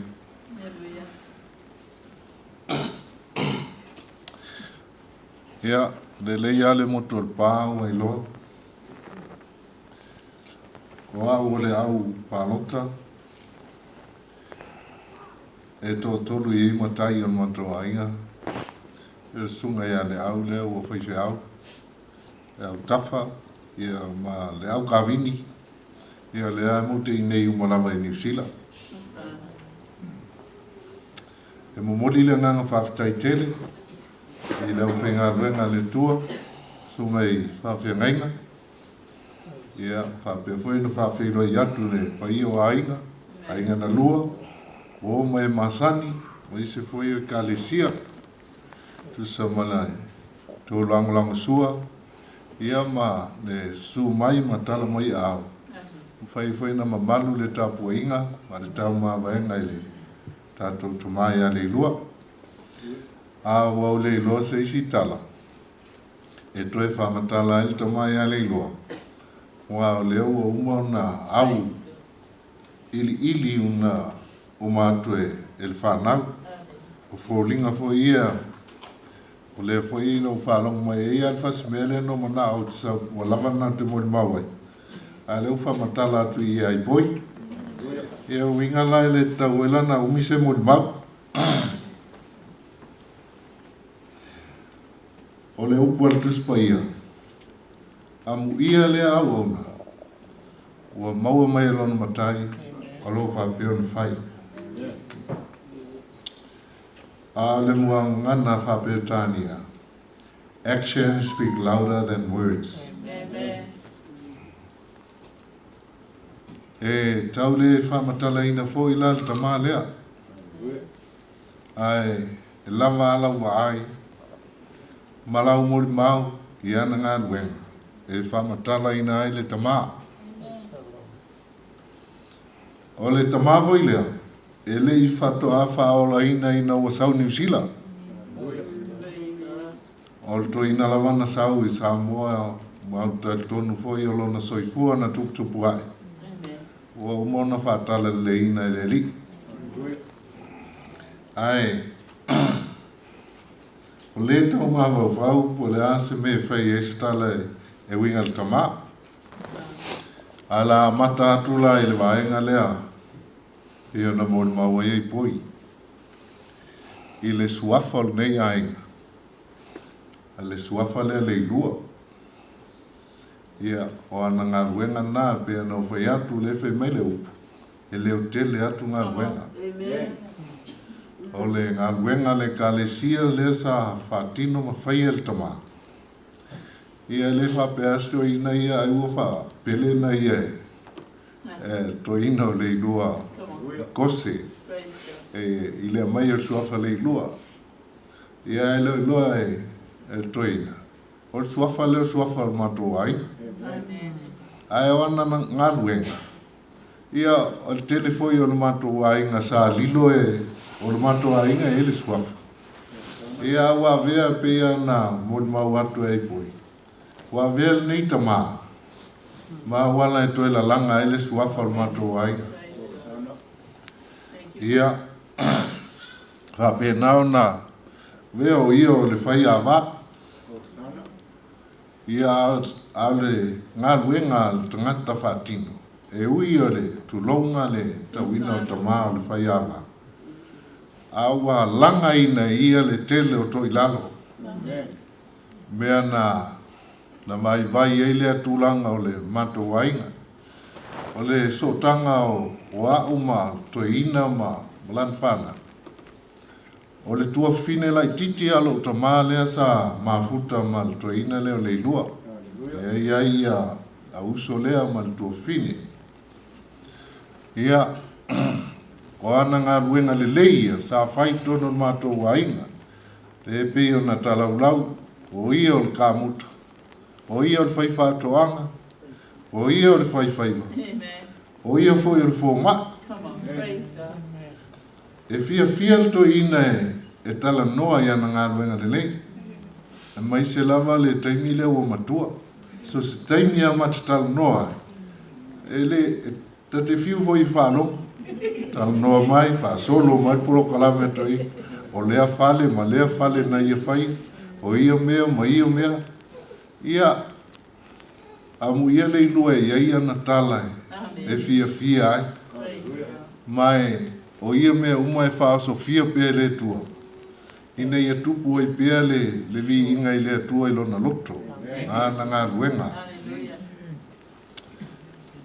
O le tō fine loro to mai e le mwhaina whaangalo in foi mato o nei na o le mato ai au le i o mai ai ia Leilua ma le tō fine loro to maa ma la waenga o male au mato ma lo to maa au matua na mato o lai o na mai lo le lo to maa o na mato o lo la ia le sa ilini tong fitinga ma liu atu e alo to mai la inga lo tina. O na vele ma mea o mato o la ifa i lava i nā i palauki. Ia o le ainga e masana whaima le ein tangata. Alu lua ia o ia tangata sa nofo ai o tūfua le ainga. Ia, al teimi la na o mai ei Leilua e tono la inga ma tō fine leo lo notoma. Na whai ei la si umi o teimi. O tangata le ainga. Ia ma wa mata koi nā tina. Ia. A whai ala o sau i pia. Whai e lo ai. E le tu una foi au e le tō fine le lo toma. Ia ma o mai a matoina leo Leilua. Mato mafuta ai. Ia i la taimi pe o le whale o vale lia. Ia, asi mai e Leilua pe mi tresi ma. Aile yoso le wha. Ia na mato no nofo. Uma loa le o le wha tali taimi e o appointment at wharma. Ato ave lo le sto ina i matotua. Ta oto en totua. Salu pe tasi pe luon mai asu. E yoso la le wha. O lai ta oto le luot wharma. Al mena tupu ilo whan. O palasi mai lava le la au tele asa atu itu. Wha lava i runga whan. Ia o sau lava le tau o runga whale ma folo le. o whalongo i Leilua, ai wa lewa na fia alu tua stoi, ano alo taltan no atu whan mai, ia Pemita, ia alai whalonga toi na olo whale wa leanga i le wha. Na manatula, te amai tua Leilua, ia salope la o i vai moso, ia e setai, ona leo whale tonu whale no whai, ai le ai. E le manao ia Leilua e ave ia i vai moso i no te. Na manao Leilua e sa ue no fwe lo whale le uma whalawhala tau runga. Ai sea, na manao le tamaa e so soani. A o te le lopo lan me la whale lea. Ai na ti ngāni mai o toina. Ai mai o ieni lau papa, mai se lau papa. Whātū lau papa le mea lai so o le vivi. Ia e vai e o le mai toina e le mwhaina nofo. E manao e lifi lunga le tau lunga. Ma toi tau whaasa. Ai se i wha flow le vai o tali vai. O ia fo inga luenga le o tangata e yeilo na loto. E te le fo ilo na fatu. O tangata e le fia toi dana. O tangata fi nau. Ia manu malo. Ia pea o le taunu onga mo le mau i o tō whafonga mai ai. E ti ngana pe le ialu se aonga. A telo tā le ni e toi. Ia sa foi fa soa mai ta loi nei. Fa matala mai ana mai. E o mai teimi nei e lau te whai e isi vai a toina. A wha anonga o tulo foi wa. Tau lo ngona foi vai tino al foi whai vai ana o mai toina. E ila ale si vai sa tele na whai lava e tangata. Ai fiu e siri tangata. O le ale whai ngar vai. A ese lea o ngā foi le vai lea. Ai la o te leta ua atua i lunga i le vai. Ai fia mana o le vai na e sau le siri mai pe a aru Leilua. Ai ua latu i le si aso la wale vai le fō maa i le whale tonu lea. Ai fe mei Leilua, le ila o vai. Le i le whangu le tutoi. Ia, le ila o sau tai ama mai. Ia pe turi mai foi masisi lo whara. Ia sa o le Leilua. O te le ianu e le fō maa. Na fo a wele fang mai le Leilua. O na fa sino mai lo le Leilua ia tia. Le formula le vai. O va tia i poi. Se tusi mai le mere fa matala toi. Ia le vai la o poto e fele vai. Ia. O ia nga luenga uma e fa soa toina e le stangat foi le mana ta ofi se mea o ia maua. Ia e pēr tau whaafonga mai. Ia o au mai umalama mea. E se foi le whamanianga a le tua e mau mai ilona soifua mareola. Ia o nai mori mau ia e whamatala i nai. Ia se vaenga e le io fo iai se mori mau. Ia e tutusa uma mori mau lia e tau longolongo atu. O ia se ta maa lofa. Wha loto tele tua fine o si o tama. E iei te mi e kau le marua. E fwoi ma whakanga marikuinga e aso lalo ke lai kiki. E anga le tuanga whamatua. Au ai whaimo walu fwoi au tu ua i oi fusi. Ia ai whaalongo mai lantu o whire o tama o tau. Wa tau malo mai le leo toi. Ika lalo mtua. Ia vai a koe leo koe sui toina. Ia o nai manatu na e tau fono whapi. Ia, e whai maoso whai ngā malanga. A tātou ia le whanap. Ia, ma watu whai sa u leo lea e. Wha ma whanwhana, mo tōru whanap. O me whai nei o mōri mau i maliu. E alu i maliu. Ia, e tupu e whai whale tō. Ona e nofo whai lesi ma mai tau, ma whao ngā. Ai Leiloa. O le ngā na, ese a tangata. A la foi mo mo sa o se le si le mafutanga la male tangata e awana i ti ngai fo sis. Ia aua nei whaongaina ia mo le mau, le uwha peresi, o le uwha mai lea o le pele ia, o le mai lea o ia princesse, o wai ia, ai whawhela whana. Ia, aua nei whaongaina e utou se leo la luatu ale nganga sao ia, le mo le mau a le tangata ma, ai le whapena le winga toma, pe ana maalie le mo le mau a epi, ma le mo le mau a pisila le saulunga, e le whapito le alofa le tamale e alofa umo i tamiti i tō whanau. Ia e aua tātou te maitawina ni mea e whale tonu. Ne i alu tamale, pe al tala le no whai atu i atan wasa e pōr whai ngā lotu. Ai mai i atala John. Na la unga John le la au e le to toi taftafa wai tafe. Me le la au e le to ulo na lam. Ane te ua alu le ilua e to ulu taitasi la u le la au. Aisea, pea whai e tupu se wherotoa. Awai, ese ape pese el taimine. Ese lai ngā solonga e a ngā iluma. Ai a whai o se fua le na lulu e tātou tamai au tōu. Usong tō le maltua fini. Ia whafua la le. Ia tūla e mei whanau e whiarwhani.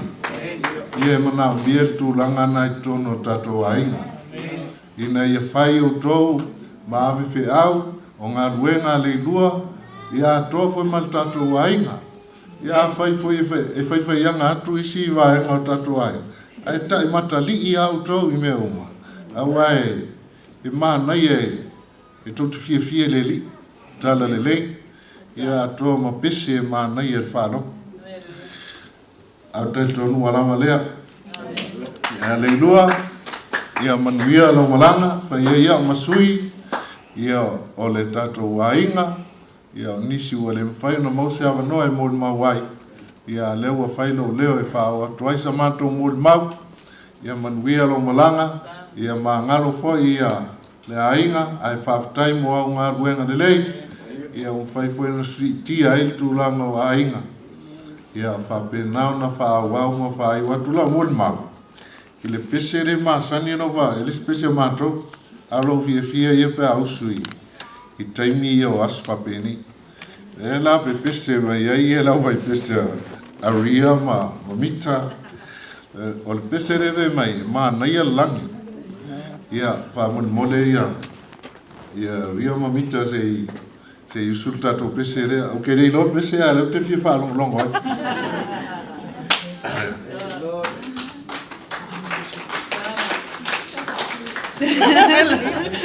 Don't you want me, Uncle?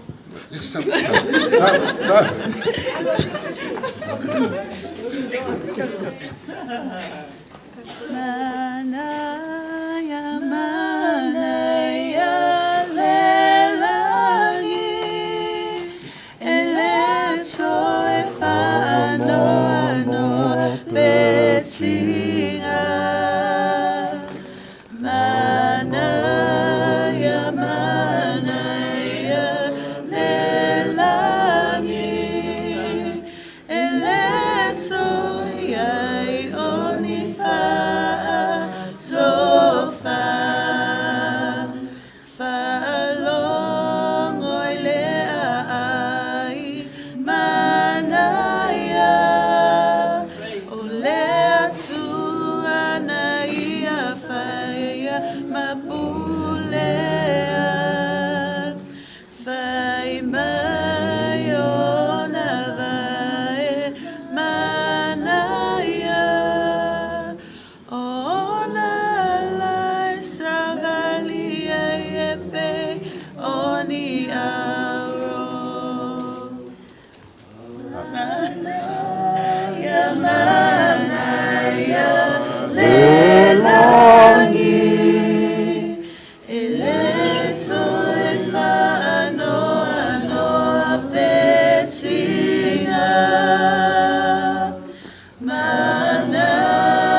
Whanau, ia, awala nei Awane tu e whānau no se si le langi e mā nai e langi. Wako e Yesu Kiriso. Amen. Alo, whakau.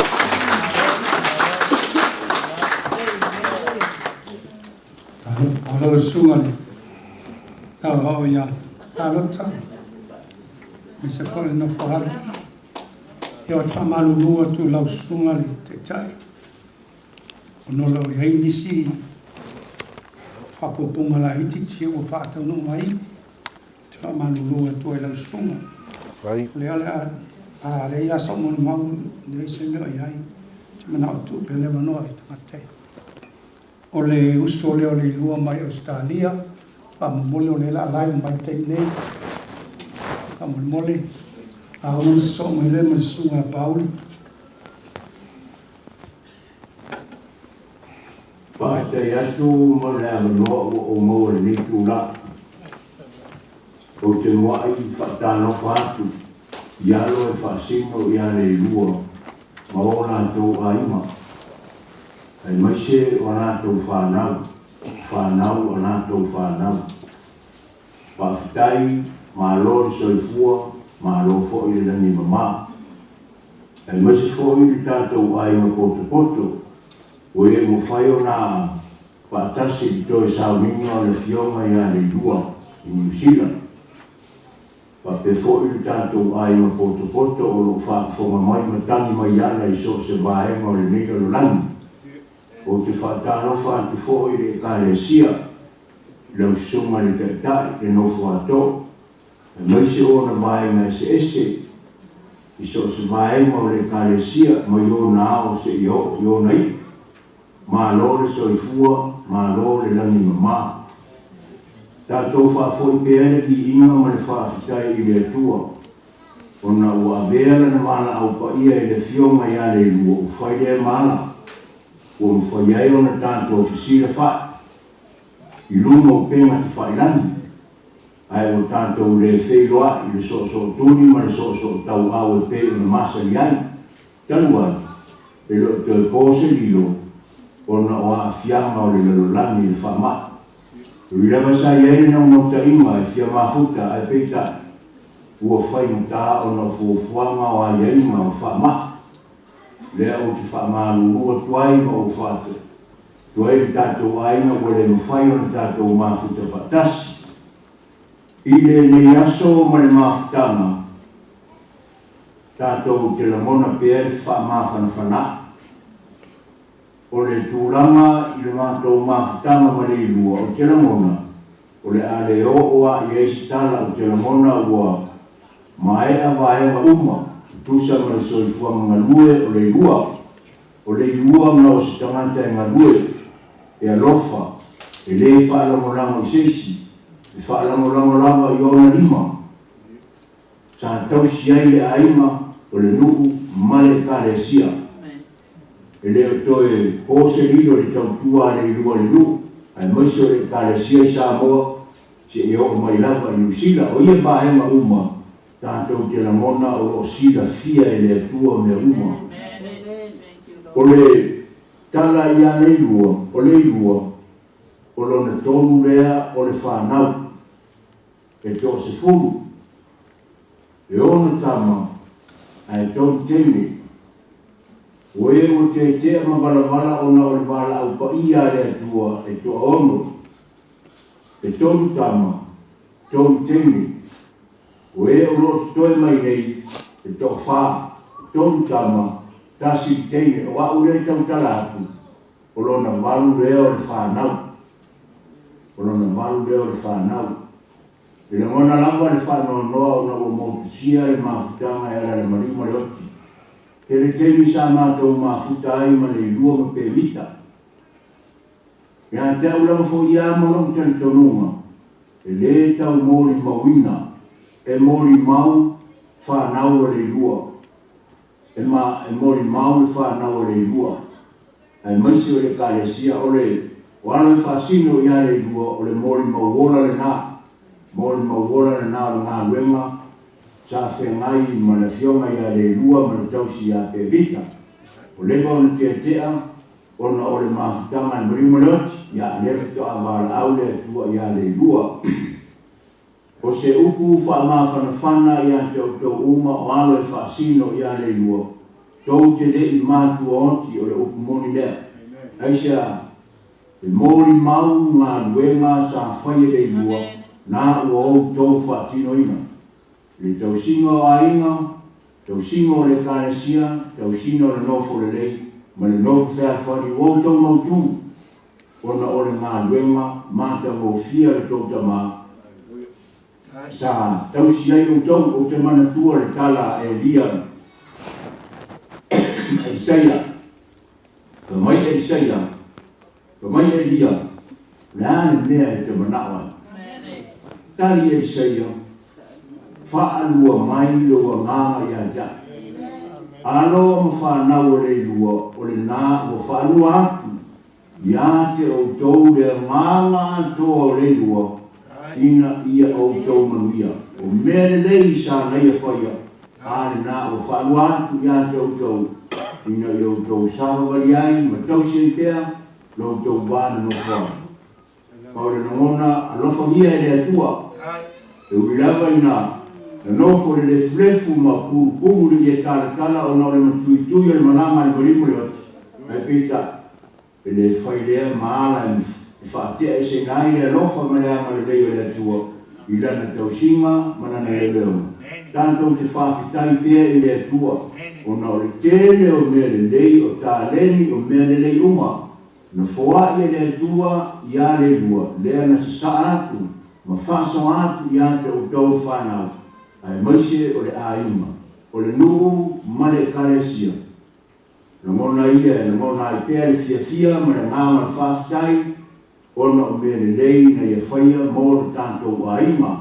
Ia le tātou aima, tātou lor tele. E lawa le whitainga, a Iesu, a muia e whanonoa, a ua e wha maa whana ina i la tau. A tonu tau maa whana, ua tele, e ngā luenga, e au whai ngā luenga pa ia le atua, e maise o e fue whai mai a inga, ta ngā tau abatu, pa maa whananga, ina ia au tau maa whana. Ia o sitara lea le nei tūra, ale whangia le atua, to teimi o le lua, ia manuia le uma, pa atasi mai le atua le tātou mawhitanga, e uina tātou walawala, tātou te walawala pēa i no whanga, e tātou whitau pēa i luma o le atua, i lo nā lofa, maro nā ngare lei, tau fwistemi pe ie, pe to te tala le alama, ia, o tātou to i whewai whoilea, a te tonu wau, o loo manuia o tō uma. Ai koi, o oe o le pae mare auri, o oe o le pae mare auri iou tua ngane, e te wha whanafola, te a iai ni mea e whae tonu. Na whantu ia te oe le whantu tuanga, i lau ngā luenga. I lau ngā luenga le lei, o le whautua, mea le lei uma, ina ia manuia pēa wha anua mondoa pēa le. Lau tau mawhitanga le lei, ia tau whaasua whaina, o le whaiona o tau ua i le mea ua malo ses, o nā whaina lea, o tau uma, e o whaasua whaina, ia o tau manatua. Suafa tā ua o ainga, o tau antu ia te o tau, ina ia o tau lua tau anga. Ia o tau manatua le tau tamā, i le tau tala. E ngungu aia, e leo tele, ana ngā luenga. Ia o si tala atu lea, ia o tau manuia lama, e maise le tātou ainga poto, pa te fōi o e o salalam solo i whahenga umo le neila no langi, ia wha manuia le atua o si tala atu lea, pa fitai mo lo ua noa, tō wha soi fua, ma ua manuia.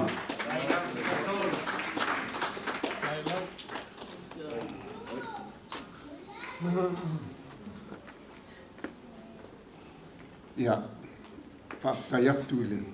Sunga taitai tusa malo au no. Mohono whatalo whatu le pa ia male malu o le. O e ua whia mai le neitu la awale te sa minga tamale.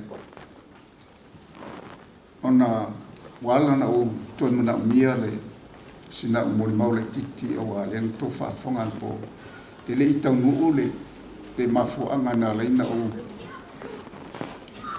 na o tono le ainga o le tamale ale o wa laina ta ua o le san in lo fo o Leilua a tu i se situ ma whamtalaina ona o se tangata i le mautūlo o langa sai ai o te maumau solo le mesa o te nofo solo o le mea la lenga o te talo i le tua whamare moli pe mawhaina ia au mai se o sosona se e mawhai ona whaatong tonu mai a te au mawhautua se mea te whai ale na mai le tua le alo leo Leilua wa sui e o lang wa be ai fu ya mo te ngata e fia le lotu ma tulanga whapena wa mau ai fu lo tofu tono le kalesi tai nei whamianga ai o le ala o le walenga o toi tula o le whamtala tu le mafu anga walenga o ole tono le ainga leo Leilua o la sosoani le na o wala au le tua i sosom ale na mai le tua le sosoani o sui e o langa o manui ai fo al mena ai e tu fa fa ngai le tua me uma na mana mi ai poisa sosoani awale na tau mo fai ia mea no fa mau na ia no fa sa o toi tono le no ne maniso al fana familia te foi pe a ia se o poi pa o pa pa la fa ina vele ma lewe e pale tono ai ma ai tai ai poi tau pe te o tulia pe mala poi o la soani la lea wal memonia o matu pesto ingo Leilua toni ia loia a tono foi sosoani ona tuangangi ma nisi ona ai it's not enough money pe fia se la wa na pawale fa bunga tula fono you need the right man a rich man so therefore they call the income they have to more than 100 every year. That's the only way you can qualify. To la ale in quest porcina, you need a strong person. And they fit porcia le in quest suisuya. Stangata i total sao e fa mau. Stangata lofa. Porcina lena ai o le speciale ngata la palang income ina yung fayo na kaba mai ai poi manisi o fana ya ana batuli le impresia ile yang yu na bakwasa ni polosia isu mai male ale permanent resident in New Zealand ai ola toi sa na toi upua me muli le e tele na memoria o tina ya ile o te fatu sai na fo tamale o se tangata fo ile o la le ngor tangata le na te mai fam de fa yung ko na winga le go e alu suwa o toina o mio ma me le fifia e alu memoria o suwa o toina mau falito e alu memoria o toina le na paua o portoina ni ai oi tu bea let him be ai na paua me ya lo fo ya toi mala fana ya toi o pulo mo ma familia de toi Fai tola mo ma au mo ya kai mo no ma tango fi o te loa ta le ta telefo si fam talala lo toma ono lewa mo na vato le ai ia o we matua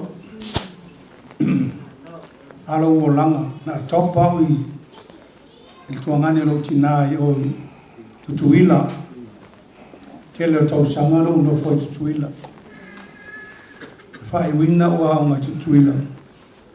Ko sa au ni le au waru o le ami.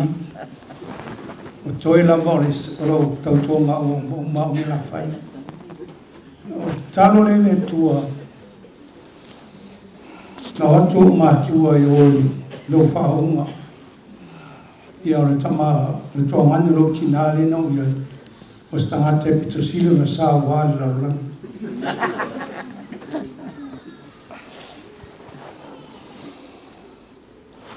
Atu ua malea.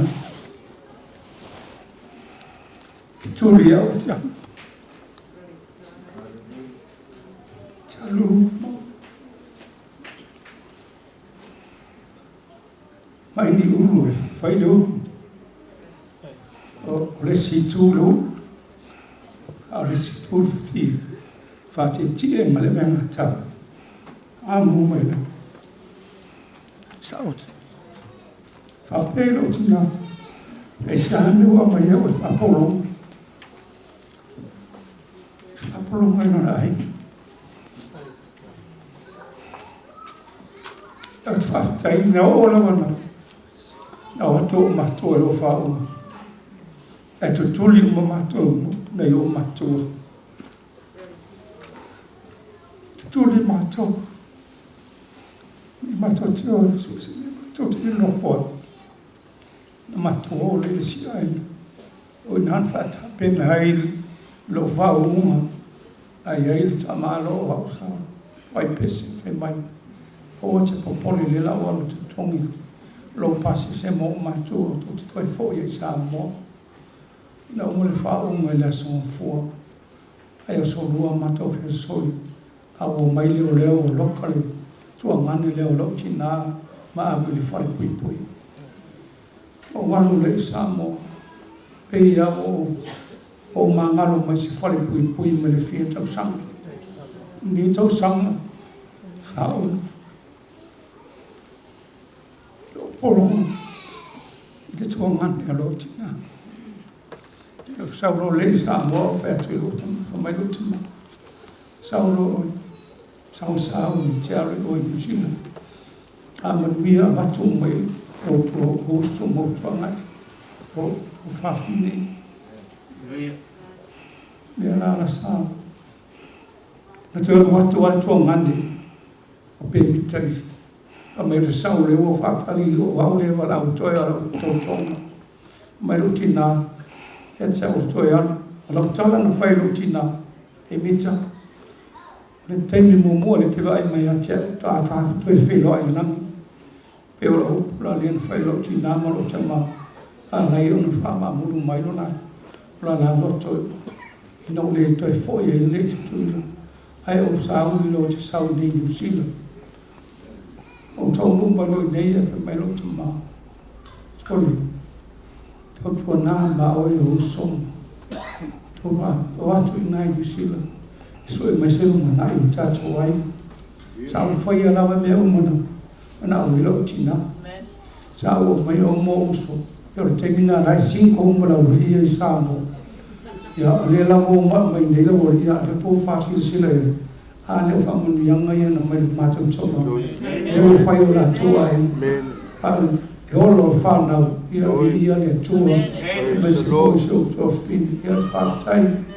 Ni mu whai o lea. Ma mai o tama. Ia te au. Le au. Tau tua nā ma o le ai. Tau whai atua le lei. Lau tāma le muni na mai o tama. Tasi whale le whai te. Lea te manao toi whafo hina lau mawhata. Mai I, sa o te talo lo le, te whawhau ina na mawhata. Mle tua, ai o la son fua, a ua langa rosa o tama. Lo whawhatai lea I lo tama ma lo tina, ono te tele. La una lo whawhau I a ua mesu so mato ai. E fu tomu whawhonga I muli mau matang o fia, ia, ele te tele sa muli mau. Ai peo le mena na o o fio mo le mau e le toina. Uno le rofa. E le toi tai lawa tam. Fasi ai mātou le mātou tama. Ana mātou tina. A le wapi lawa o te fōa le ha. E o te whaafatai e le ne toina. Pio le mo le mau. O tangata e mau o lano le not. Tangata fo e mama lot. Mai lo lo su matu tina ia cha. Ai lo tama. Ia tauna e fata i tai lo tama. Lo tangata o na che lo tama ulan. No fa ia tule se tamu fai e vape fai. Ia fa tai le tu le as. To su mai mata mai au. Mo le mawino le aso si o matu tama. E fa mu ia tele le tu le pa ia. La fa na venga le tu. Me se foi le ainga na lua, ai me seo, ainga seo tama, a seo tina mātou tu whaatasi nei, a so se mori mawina le, mātou mo fio le tua, an pauleo seo mori mau le swafo Yesu, amene ma mene.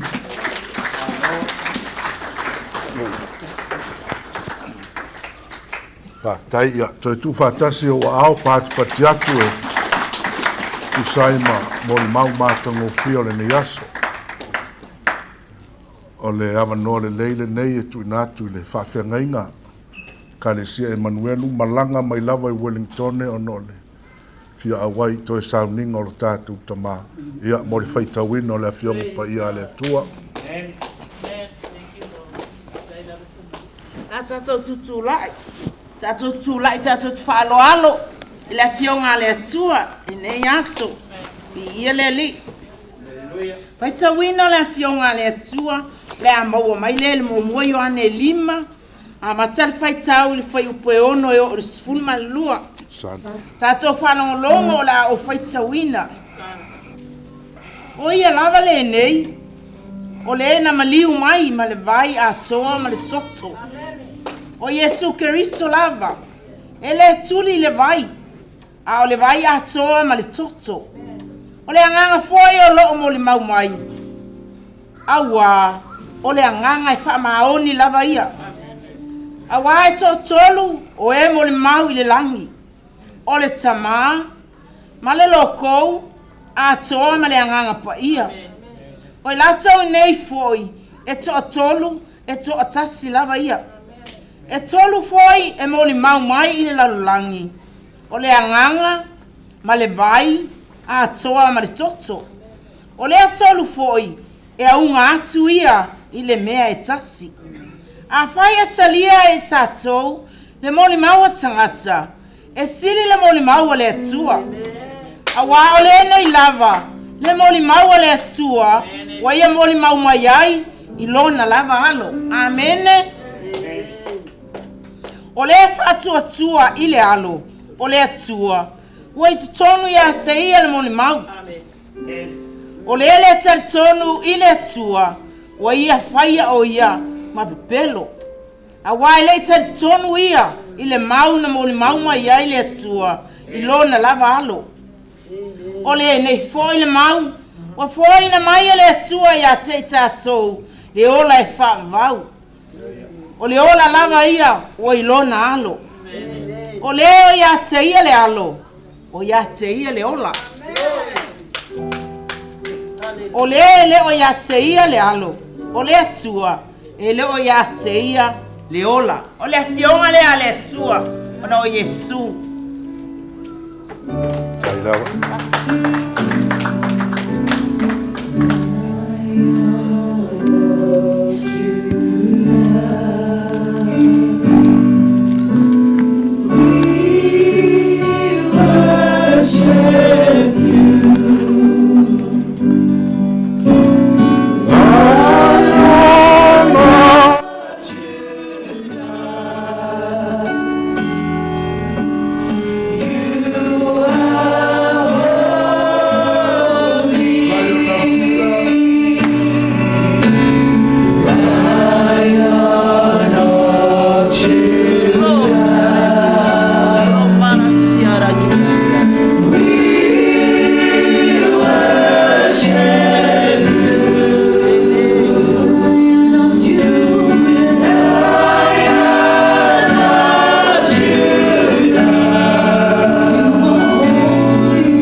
O aua fionga sa wha o Sofia e le nganga o la ua fio.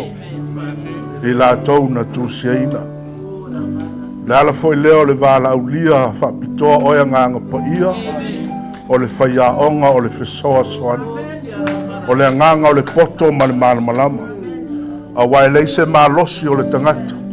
E tala ai lau mori mau lo mātou atua. Na e mori mau ai e ala ilo walo Yesu ke risu. O le ua ia te ia le alo ua ia te ia le ola. Ta talo a nganga pa ia a tau talangia la ua fionga. Ta nganu lue ma oi. E te mori o i fina ngalo ma faa moe moe. Ina ia mawai atu le nei aso. A waulu fale le mori mau i o mātou loto. E ala ilo suafa Yesu le tatalo. Amene. Tātou walala mai lalo o whaafitai tele.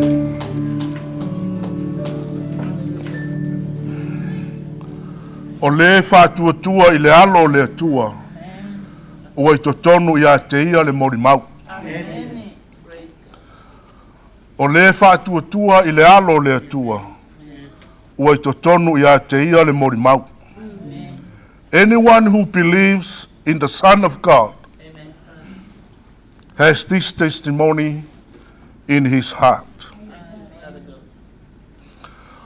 O le whai upu le se fulu le awha au tu i aise au mo i tātou le nei tuaso.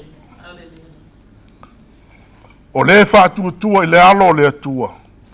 Ua i totonu i a te ia le mori mau. O le autu e wha autu le fesili.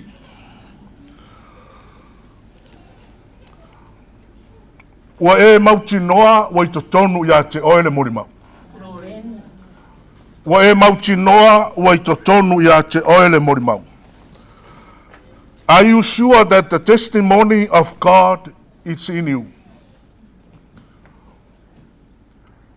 O le aso le nei e te tauai o na whauru fale le mori maua le atua i lau finangalo mo tātou loto.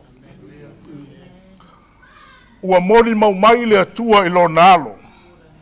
Ua fia uru fale le mori mau. A lo iai le loka i le tangata. O lo ia te oe maha ule ki ma le te tala. I le amatanga le whai upo o lo mawai le tātou matua. O le wha atua i le alo. Anyone who believes in his Son, the testimony is inside you. O le ki, o le tantonu. E leo sa mele na e whai atu e au i a te oe.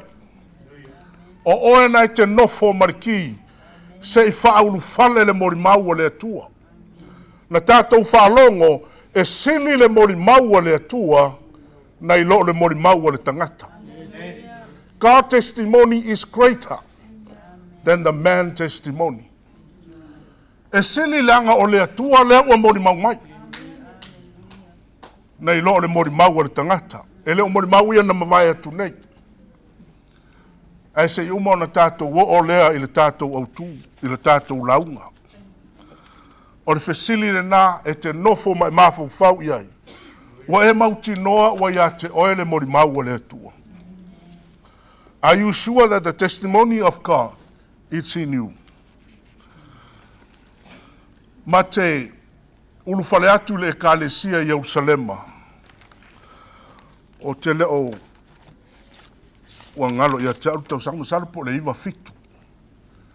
I lalo le ta inga politiu atoa se yuli ma tarusanga politiu atoa le fio maili foritua ma lolo.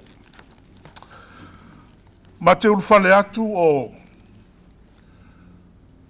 lotu ai Leilua na mamau atu ia le tina ia pemita.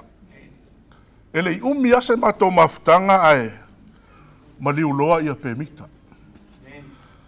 Ai e le anga le lo matua ese le mana i o le si ufofonga.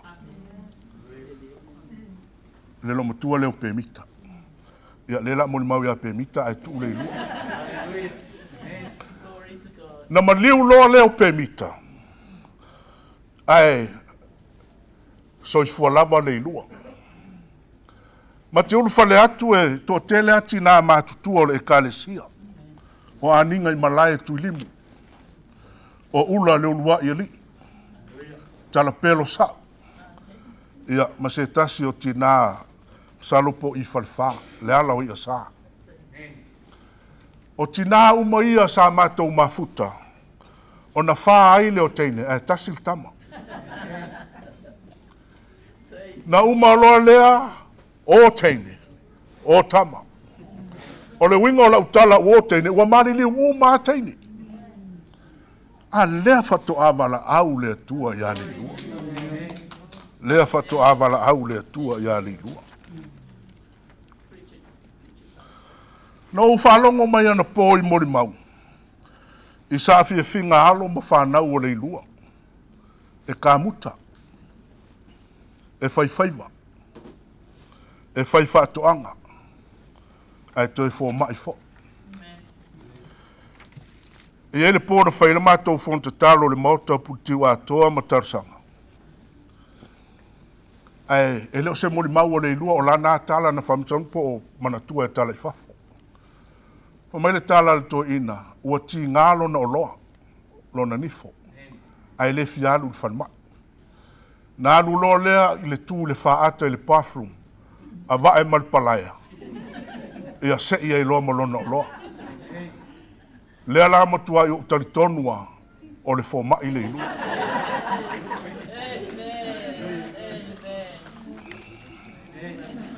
E umi se taimi o mātou mafuta. Sa te lefo I lona sao ile. A mataino o mātou a inga. Nā taimi o Salema. Sa whai mawa inga. A wā o lana launga lava lea. Lana sao whai mai o lana ngalue. Sa whai mawa inga ma wha amaro si au. E fia e savani. I le taimi ele I whaia se la ta avale ma tala I whawha o nofo I o tau. Ia peo na wheta laile au pālota. A wana ia whai na fua nisi I mori mau. Ona o nā taimi sai eita avale alo ma whanau o Leilua. Ai fia savali ar to ina. Na o mau atu Leilunga la wala papa fo le wai moni. Ua to toa ina e komai. Wa afale al watu ina a nga il moto puritiu atoa. O le winga o la utala, o lana la unga le nā. E ta uma iai, I alo ma whanau ma ainga ma I tātou uma. E leo se tangata e whaalongolongo ti ngā. E leo se tangata e ola whaalangolongo. O leo wa mafuli pa ua pa ule la autele sa maluai. Le ainga, le kālesia, le nuu ma le atunu. O ia fo I sa whai mataula I taimi o le lolo wā. Ina ua tupu le ngā ruenga. Ai tu mā lo puri tiu atoa. Tu lai mai loa le mātou tamai a tanu wasa mā lofi. Tai tae le ngā ruenga. Ua se e le sā e lo na tūlanga mā wae. Na wala wina I mā ua mo le ngā ruenga I te aratu. Wala wina a lama ma tiute I le ngā ruenga I Melpone. Le ua wala wina le au, le kālesia I manukau. Au whafonga mai pasta a lama, tāpua I mai. Le ala mātanua ma le au lo tātou tamā. Sa tātou mafuta. Sa tātou militino whatasi. E masani no whaalongo I lo watali matua. Pa ngā lo lewa ai lo grandfather, lo tama. Pa ngā o lona mana o ngai safia wa ai lo tama. Lo tama, lo tama, lona grandfather. Ai, amu ia whanau, ma whanau o Leilua. Wo tau tausi. Wo tau whawhanga. Wo tau whainu. Wo tau whawho. Wo tau lomi ina o na au. Wo tau wasiasi. Le ala mea lai o no tau whanono. Le ua uma lau tau ngā ruenga. Ua aruma lie lau tau grandfather. Ai whaamanuia mai ia te o tau. A wāre soifua na soifua ai Leilua. Sai to tonu ia te ia le mori maua le atua.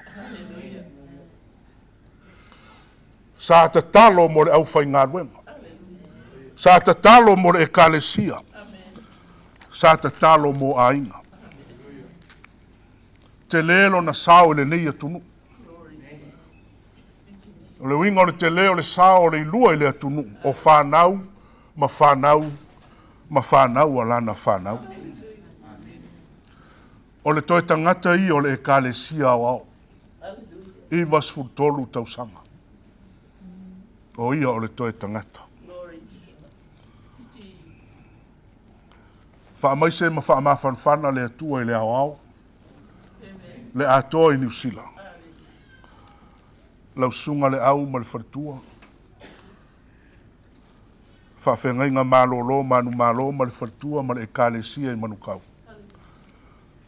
Whaamaise le atua.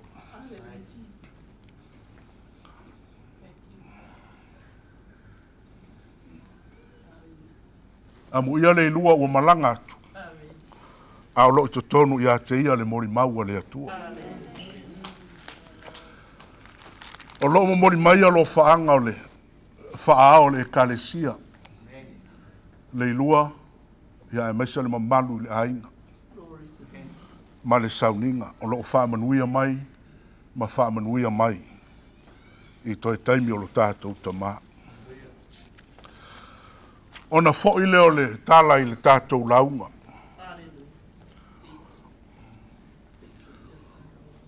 O le mori mau ai nei to tonu ia te oe. O le tusi atu lea Ioane, le apostolo, se i tau fōfō ai le whawhita auli wa tūlai mai. I to tonu e ka le sia po tangata kerusiano, o loo tinga aina masawa aina i a sia i titi.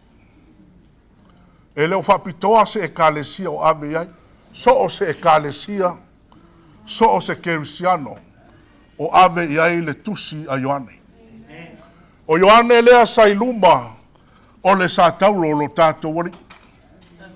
O ia sa whaalangolango i le whatawhata o Iesu. O ia foi lea na feta lai ia Iesu i luma o le sa tau. Whaauta o lo tina. O ia foi leo le toi apostolo na murimuli aoti. A o le ia vea i le motu o patamu. Na ia tusi whapitoa aila na tusi. Ma whape atu. E sili le mori mau o le atua. Na ilo le mori mau o le tangata. Mua yo ane mata upe wha. O lo iai wha upunga whapea. O ilato uma e tau tino na maliu mai e su le lalolangi. E mai le atua ilato. A o ilato uma e tau tino e le maliu mai e su le lalolangi. O anti-kerisona. Tusi lo yo ane le tusi ma whapea atu. I tangata kerusiano. E sili le mori maua le atua, na ilo mori maua tangata na. A wafai mai tangata, e le ia fio mai e su le lalolangi. A apaloa le atua i le langi, au mai mori maua tonu. Me le tatou te mita mitai. E iei wha mauninga o le mori maua le atua. E iei wha mauninga. I le mori maua le atua. A apaloa le atua ma wha ma wholofola le lei. Le tamā, le lokou, ma le anganga paia. Palasi mai le lalolangi, fofola le lei. O le toto, ma le vai, ma le anganga. Aisea. E ta tau na matua wha malama lama le lei e le atua, Lana mori mau ilona alo Yesu Keriso. Na fio mai ma le vai ma le toto. Mai po ai Yesu na to tono lo loto. Po se Yesu na sau ma se toto, ma sau ma se vai. A le Yesu le na mori mau mai ai le tua. Na fio mai ma le vai a toa ma le toto. Ai sea a tau tala i le vai, e tau tala i le papsonga. O nā tātou te loa ai, i oe ma amene, nā fio mai Yesu le lalolangi. Ai le amataina na misiona, na mua baptiso. Na awai e le tamā ma le nganga paia. Ina ua baptiso ina, a fio ifo le lupe i ona lunga le ato le nganga paia. Ai ava noa le langi feta lai le atua, lo wata li ile na, o te fia i a teia. Tautala i le toto, tautala i lona maniu. A mata le misiona, a tangia le vai o le papsonga. Whaeu lana papsonga, lana misiona, whaeu lunga le satauro. Ana le ai le whamalingino le toto, e le ai se whamangaloino le angsala. Ma Isaia ua manua o ia, ua momomo o na tātou wangsala. Tātou manatu o ia ua fasia e le atua. O tātou wāmi o leanga ma tātou soli tū la fo. O na whaalava lava ua mālolo ai tātou. Amele mai sau pati mole.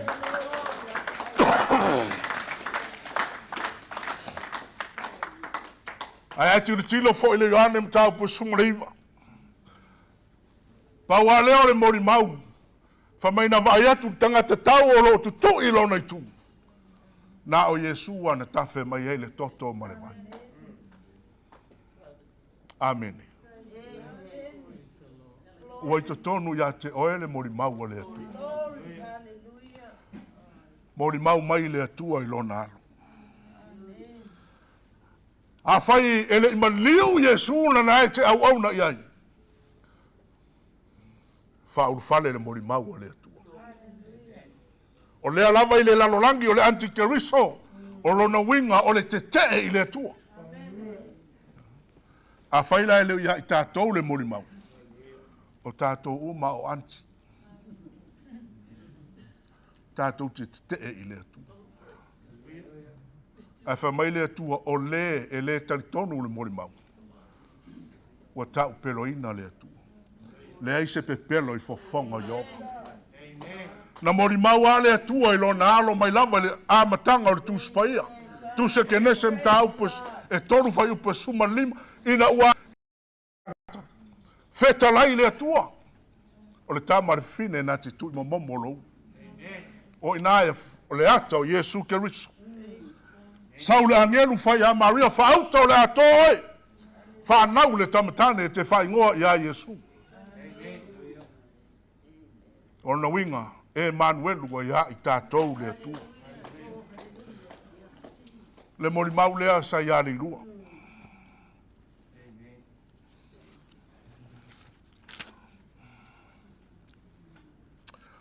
Mai le Ioane tolu fai pasunga le ono. A wau whapea lava na alofa mai le atua i le lalolangi. A wina mai lo na tali pele e toa tasi. Ina ia le whano se tasi. E whātua tua. Whea ngā whio ia Yesu. Nga sau ina ia awane i whanau le tangata talitonu. A ia maua le ola e whaava vau. Le Roma sfulu fai upu e valu.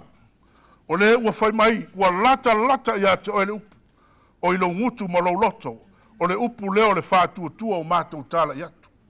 Pero no whea tu le amatanga. A fai ele i urufale le mori mau. O oena i ele ki ma le tatala.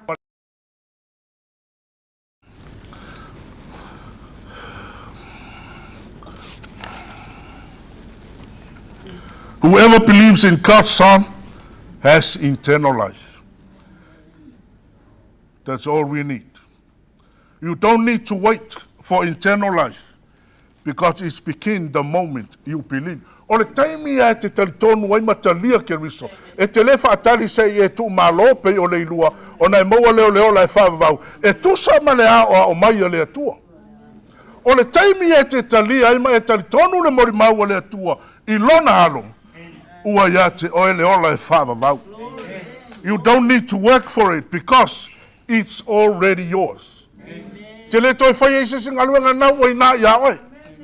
Wāwane mea o le talitonu matalia o ia. You don't need to worry about it because you have been given eternal life by God himself. Ke le toi popole, awai, ua kele mori mau. Mori mau mai le ofisa soifua malolo inga. Mori mau mai le ofisa o aonga. Mori mau mai foma, mori mau mai leo leo. Mori mau mai I so se vaenga. O mori mau nā. Tātou te mama I ei ma tātou popole ma whaanono ai. Se ori ori.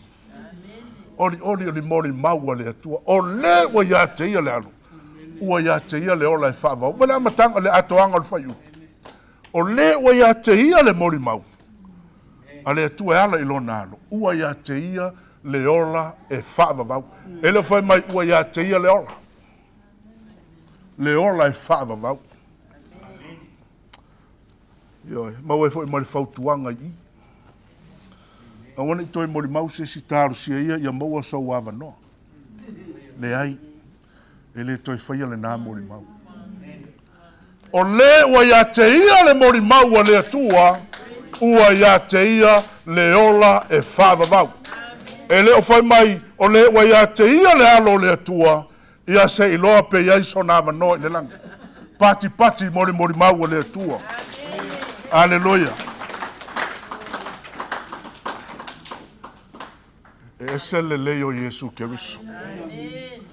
Te leo le taimi e te talia Yesu, wha maulalo salamo, tantonu.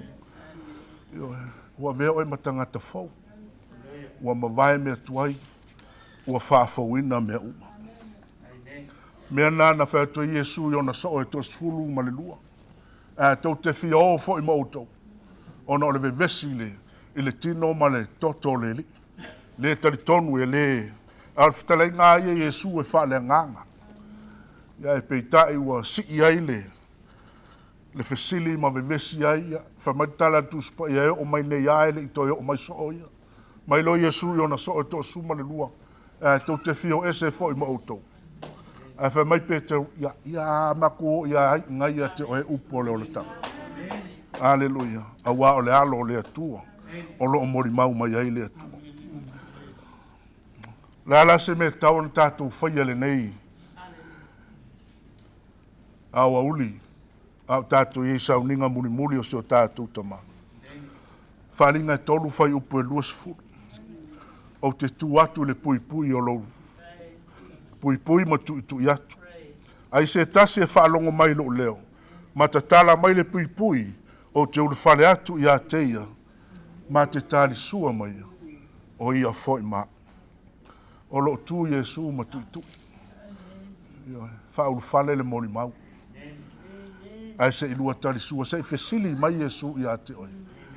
Le ase mea o e mana oi. Ma Yesu ma tai o sumatasi o to uma o e ti ngaina mafti avenga. O mai I a te au. O le taimi e tali tonu ai. Ia Yesu le mori mau I ai le atua.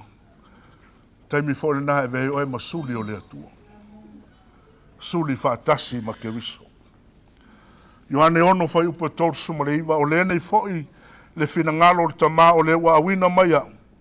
Ia le mau lava se tasi o ia foi ina mai ia te au. Ai o te toe whaatuina o ia. I le aso ngata anga. Lea la ua tu malo le ilua. E toi whaatu e le atua.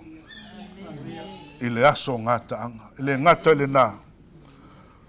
Mai a o ngā Yesu. E le mawhai e sesi o nā veseina. Le tangata ua taritonu I a teia. Mai le a ao lona tama. Ma le a ao Yesu Keriso. O na winga o na he oe le atua. Na fo e oe Yesu Keriso. E leila se si e mawhai o nā veseina oe. Le ngā luenga e lua whai upo tōsu ma le ono o tōsu ma le walu. O le nei foi, ia matua I loa e le ainga uma o Israelu. O Yesu lava le nā ua whaasatoruina e o tau, ua whaia lea e lea tua mali I ma keriso. Ua whanongo mai lātou, o na tuia leo lātou loto, wa lātou whai mai ia Peteru, ma le au apostolo uma, se mai, le au soe, se a se mea mātou te whaia. O na tali atu leo Peteru ia I lātou, I nā sala mo ia, ma ia taitasi baptisoina o tau uma, I le suafo Iesu Keriso, mo le whamangaloina o ngā sala. O na maua le o tau le mea fua I fua, o le anganga pa ia. O le ki atoa o le tuse Ioane, evangelia ma le yoange apostolo, o le talitonu. O le talitonu.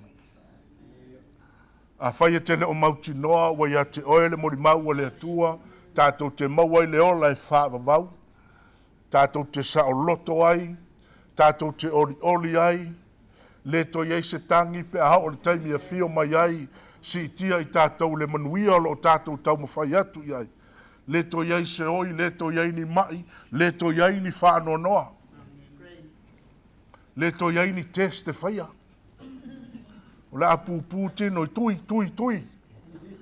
Ai o le taimi tātou te mafuta ai ma keriso, I le manuia e whaavavau. Ngalo umaiti ngā. O le whaatua I le alo le atua wai tu tonu I a te ia le mori mau. Le ala sautani le nei e fiafi. Wa leo ofisili atu. Ua I tu tonu I a te oe le mori mau le atua. Are you sure the testimony or God testimony is in you? O Leilua sai tu tonu I a te ia le mori mau le atua. O wana matua tari tonu wa Leilua. E maua ia le ola e whaavavau I a keriso Iesu. Le ala fo I le tu moi o ia I le alofa. Ono sai. Wha pale, anga malu. Wha malolo, tatalo whaitaulanga. Awa o winga male nā tura leo Iesu keriso le alo le atua. Ua talia e Leilua.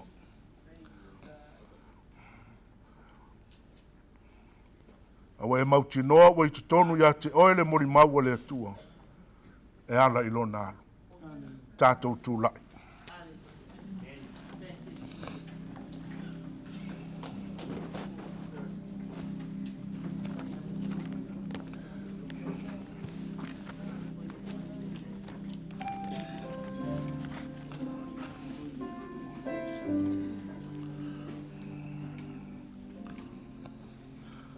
Mo ini o fonga, le ala a whai ul tātou. Ai le whai ul tātou sauninga e le tu ua le avanoa, tu ina tu pele avanoa, a whai e te le fia whataita e le tatalo, a wane e misia le nei avanoa. E te taritonu ai, tatala ilo loto e taritonu, i le mori maua le atua, ua tala mai le langi, tala le lalo langi. I le mori maua le atua I lona alo Iesu Keriso. Ina ia tātou maua I le ola e whaavavau. Pe a tātou talia o ia, ma whauru whale le mori mau. Te mana o tātou ti tatalo I le tatalo le a whaelo atu luma nei, mo ini o fonga. E le sui ai fua lau lotu ma lau tāpua inga. Langa le whamaitus pa ia, o le whātua I le alo, ua I totonu I a te ia le mori mau. O le ua I a te ia le alo, ua I a te ia le ola. Mai maue, pe ana tātou sao I ngō e ka le sia. A o le tuaso le nei o le a tātou te talo. Le atua ma mānai. Ua o waruatu I a te oe I le suafo Iesu Keriso. O au o le tangata anga sala. Ua tatala nei lo loto. Ua o talitonu I a te oe. O oe o le alo le atua soifua. Ua o wala au lia oe. I lo loto. Wha ma ngalo ia uang sala u. Ma vea oe mo utupu mo wali. O a ua tangata fau. Ua mawai mea tuai. Ua whaafowina mea uma. Wa e feta lai mai. O se wa ia te ia le alu. Ua ia te ia le ola e whaavavau. Whaafetai Yesu. Amen. Tula i mai pea. Mai sau pati pati e vi ia le tua. O le a uma le vi inga o le tua o na. Tui nātu leo le tātou te talo pupu. Talo e whai ua le tātou sauninga. I le sunga i le whawhengainga. Malolo, manu malo, ia tanu asa. Ia o na tātou whai u leo le tātou sauninga i le whanua maliu. Ia, mangele po. Mangele. Mangele. Paptoi. Ia o le whanua maliu i paptoi toi. O nā lela a tātou anga i te whaamae a i tātou sauninga. A umare vi inga o le tua o na tālo leo le tātou. Ta maa malolo manu malo. Ia o na mori atua i leo le tino le tātou ta maa. Mat whaarat. Alo lava.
e fausia mai ngaosi matou nei avi ai la o fio pa tai le nei tai au matou whalongolongo le mamalu o la o fio o e whetalai tu sao i o matou o langa ne a mātou manatua na e fio mai ke riso i nei alavea i le tangata angasala. O le nei ua mātou iai le nei tai au le whaiuinga o sauninga o la watali o la uauna. I le nei tai au o la upua o watu e le toi fo i fuatu i atu oe. Whaia lo finangalo e manuia le me pa u watu i ai la upu. Mātou langona tai tō tas i mātou uma wō le taimi. Wa te tau na mātou suia o mātou o langa marili watu i atu oe. O mātou wai le telo meu whapena te tutupu le nei o langa. O le whai longa lea, wa mātou iai le unga o me uma. Ia mātou mātala ma te talo ma tui nātu lau fio nā o oe. Mātou te sao ai le manuia e whakabama umana e saunia mo le au paia. O e te tofi. Pāwhitailo mātou tua ia maurunga lo viinga. Le nei aso i sauninga. Pāwhitaila upu whawina ia whamanatu i ai mātou. Le ola e whakabau o lo mātou taunu unga le nā. Whamanuia e la upu, whamanuia e la uona na whetalai mai. A mātou whalongolongo oe lawa na e saunoa i le nei tai au. Ia poi la uona taitai au viinga, whamanuia le whalongolongo i la upu, whawina, whaitawina o whioga le sulu i mātou wai. A o se malamalama voi le i o mātou wara, mātou ta ape le nei tai au, po le nei aso. Whamania ina o mātou loto mai a mātou loa o la upu e leto e fo i fuatu i atu oi. E pa uifo ina i a mātou langona taito tasi e whamanuia i ai mātou umalawa le au fia i a mei se fo i le whanau ma le ainga uma o mātou langona e moni ma whamaoni le moni mau a oelo mātou tua. Sili atu le moni mau o la ufio i lo moni mau o le tangata le ni ewa e sia fia me uma. O wala le o mātou, wala o manatu e le o mātou manatu. Sili atu me o e whaia mo i mātou. Ia tā ua le tu malo po le tu ua le malo o lau o auna le nei tai au ma le nei aso e mei se foi le nei tau sam o mātou whamawai atu ai lau o auna. Pamanuia toi sauninga la mātou wanga atu iai i le tunga mau. Ia manuia la na whainga malanga. Ia manuia mātou uma e mei se whanau ma inga uma. O lo tangi mai ala, e lunga o whasala launga pe o na mātou ia i manuia e lātou uma o lo tāpu ai mai ma te talo mai. E stei mātou whenua e le manuia whafo i lo lava vi inga. O no lo suafa i sua mātou wala o tuai. And everyone should say, Amen. God bless you all. Amen. Whaftaile, sunga ile, toina, malolo, manu malo, tula i mai pea, whaalalo tātou e kalesia ma whaapotonga au tō sunga leo whainga ruenga ia suatu lu manei se i muli atu le tino le tātou tamā ia le inua o le whanua maliu i papu toe toe whaamon leo whainga ruenga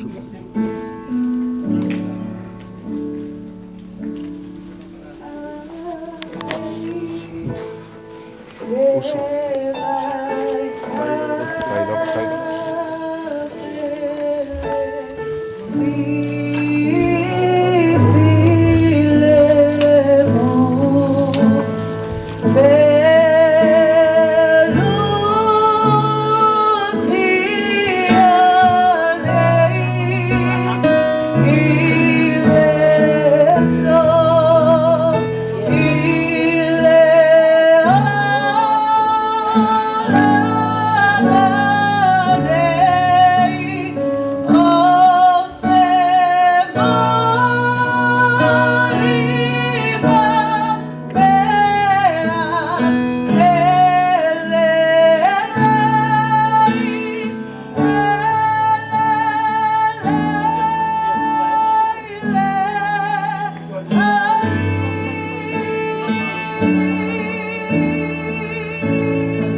Get the flowers.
Nearer, my God, to thee, nearer to thee, e'en though it be a cross that raiseth me, still all my song shall be nearer, my God, to thee, nearer,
Oh, ono makut.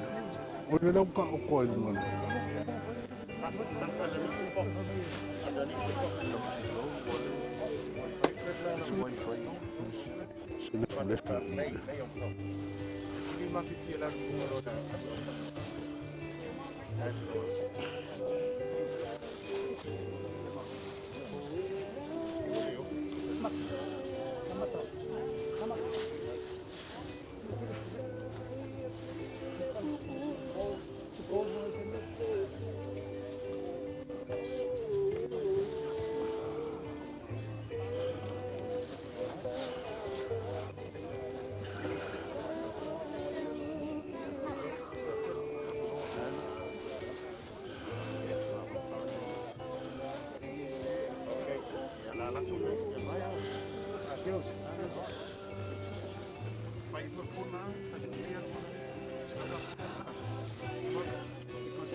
Sorry, tough.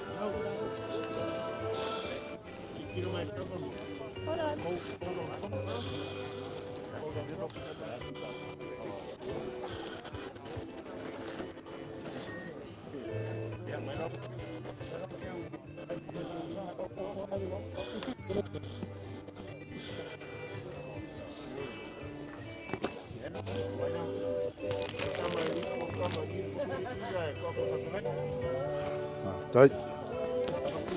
Alo lava.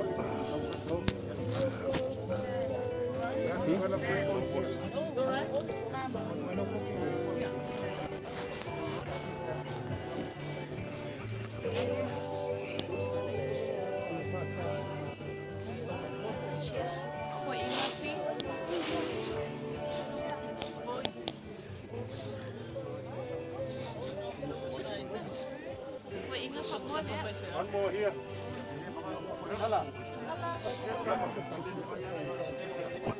Để áp đã lấy kêu yên bang lâu là ông sẽ cà phê lên là ông không. Someone tell us to share this. Kill now. Nó và tay này ông phải ngạt vâng ya lo tot tele le la fai utatu sauninga ma fa ma vai atu le atu tama tua ya Leilua tato usu le pese wasa ona oli nei lo loto ya Yesu ya ona fai leo tatu sauninga waso ona oli ne lo loto ya Yesu vai a fa la ya te o lo le pese fo pese Alleluia ole la olo wanga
Amen. Wa ole to tu mo le oro. Amen. O le fatu tu mai ya tau.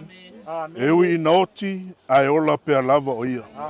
Le o tie o fe o yai lo tui. Hallelujah. Le tunga maue o fe o yai lo manu malo. Amen. O wao fo te fato ila lo ina ke riso le oti lona toi soifua manu malo mai le oti ma le tunga mau.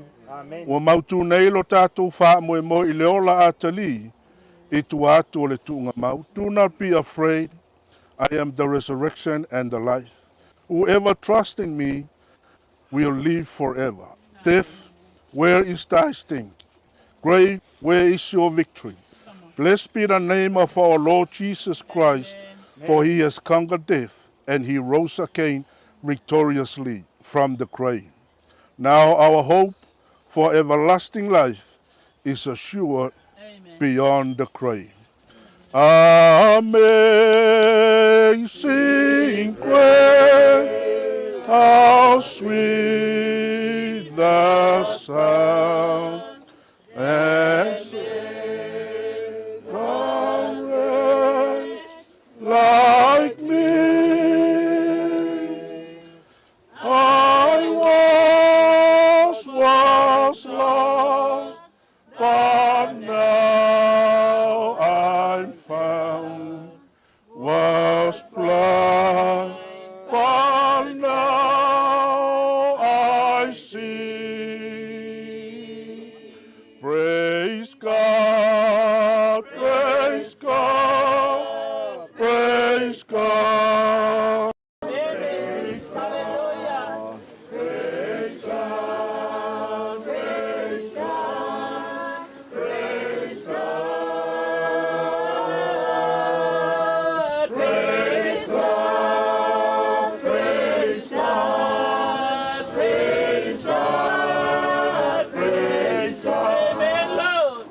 down. Just too late to Fale mua. Love you, Papa.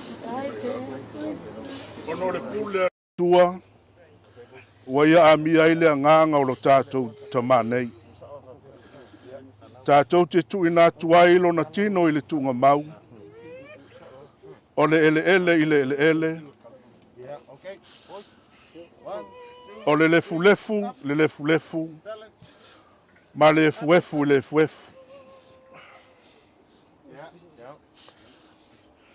Tātou te matua talitonu ma le wha moe ola. I le toi tu i le ola e wha vavau ono le tātou oli. O Yesu Keriso. O le na tili ua o tātou nei tino ua leanga. Ina ia whaia e wha te tau lo na tino mātangofia. E tusa ma le mana o lo ngā lue i to tonu ia i tātou. Amu ia e uoti o i le li. O le alava ua whetala i mai ai le anganga. Ina ua lātou mālolo ia lātou ngā luenga. O le mele ua lātou ilu mai o le no whali i o le atua. Ua lātou au na fo ia te ia i lona malu. I le ao ma le pō. O Lord of life and death, we acknowledge the reality of death, although it separates loved ones. Make us aware that it is only for a season. Although it brings grief, may we look to your spirit to bring comfort and peace to those who mourn. Although it brings disappointment, give us faith to look to the future with hope and confidence and courage. Now, O Father, abide with these our friends throughout the coming days and bring us together again around your throne in eternal glory. This we pray in your name, Jesus Christ, our living Lord. Talofa uso e tofai na oe sasau le itu oe malolo e ala oe te ama vaile to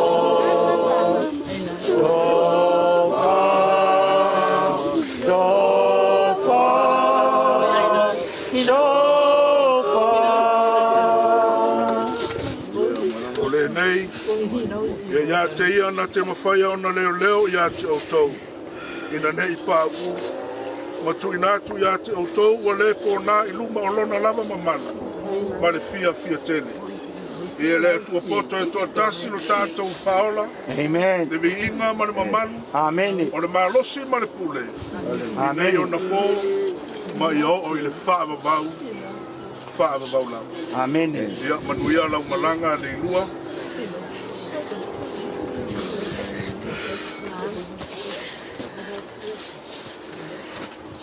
Love you, Papa. Love you, Papa. Love you, Papa.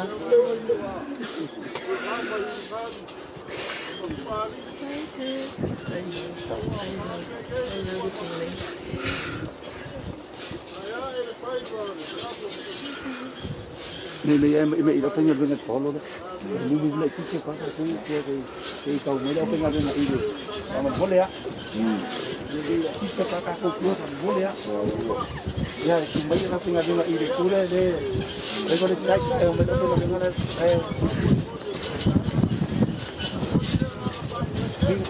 cinco yere itango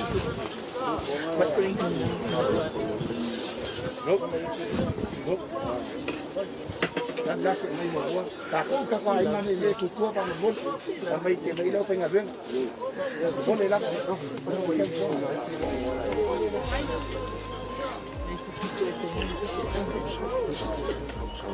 le mai ye ku mai le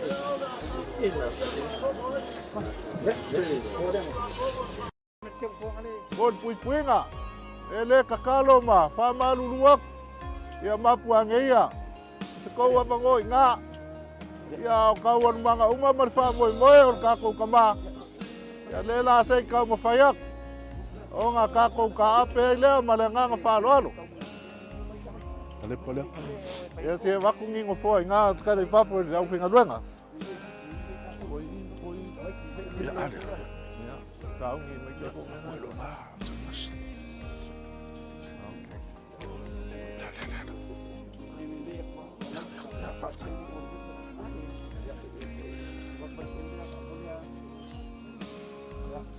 Ke mga ko leo kau whai sungu i ao le lang.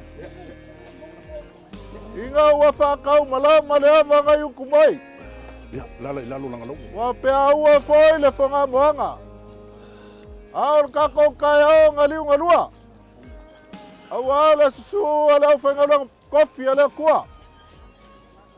Ale paia mawalunga o sa moa pok pok. O le whale kurkulu i kau wa soolo ngā kuau. Se wha malunga sau paola ma sau ngā whakau mālau. E mawalunga ai paia o ai ngā ngalua. E paia lava o ai ngā ka whai kia. Ka whai koko. Ka whai whekalai. O lea lala kai foi. O leo penga lau ngā Samoa. Awa lau whai fuelo loa ma lau whai ko wha. Le paia lau so ngā pule ma kumua i kuau ma la kaua. Ainga le kai ma le wa o fonki. Kai ngange le sua ma vai whangua. Ko fo mai kulangi. Sa ole ma sa leo mua ma le lau ngiusa lua. Paku i ole moku. La au ngā mokasi. Ma leo wa o koko. Paia ngau ke karikongu. Lele fesulu fai. Fesulu wa i ngei aso.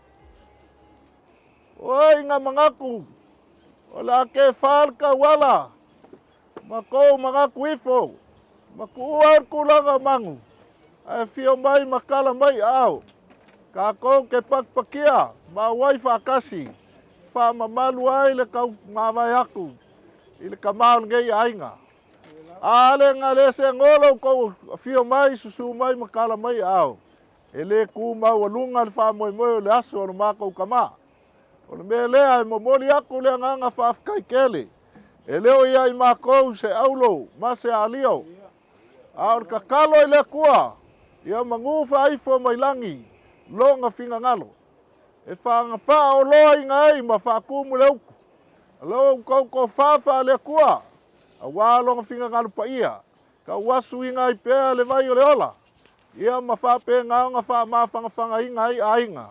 Kusa i kuwaso whaape ngei. O lau kou whea au, o wha maa whangwhanganga, o kima inga ma wha maisenga. Ua ulu i kingo i kukongo ngei a inga. Ma ua uku whia ai loi mako maringi. Ai ka whia ai le au pong sa. A ua wha pe ngaonga maa lama le whinga ngalo le kua. Momoli le whaafkai kele. Le pai ai o a inga, wha maa lulu aku. La asau kou ka ngā i le kulanga wa iai le so. Ia leo e pei o ngā kau wha ma elo wha. Ma alo aku lea ngā ngaile keimi usola. O ngā kulanga wha mai. O lea kako le o ai lava. Isi o ngā was wha pengei. E kawia ngā maka o kau mawhai aku. Kau mawa e ka maa. Whai se me alofa. A wale au whai ngā ruenga pa ia le kua. O le mamalu ma le au fia u poko. Lea whai ua umang ka pengar kako kau mawhkanga. Au angei ku uan ngei mea ele iai se kau mawhkanga e ke susu aku mawhio aku kala masi ngei li wha moe moe le so. Ia ai alo maia o le la kau mawhai aku la inga. A wala au whai ngā ruenga kofi ele kua. Saungi ai poi. Lau sunga le whatonu. Le whawhia ngai ngā kaulangi. La ngai whai ngā kā lau. Sunga le lupe ngā wha ia fui fui a wā ai ngā konu. Wa ia foi a wale a fio. O mailo. O ka male iku mar mau ngafa. Kau sia far kolu. Na wala a ole vave e fa longo mai upu e fai. O ile si lela. E mua ka na mun le. Lau sunga kang vasa. Ia ele mafainga fa ngalo inga lava mafkanga lau sunga male. Mal kamalea. E lau o ai longa koe aso. Ia ua le ngofo i kai mi malava. Ia o me alofa le Leilua.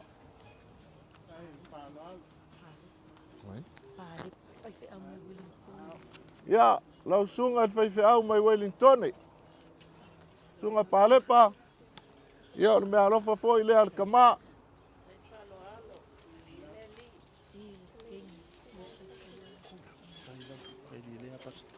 Mailes.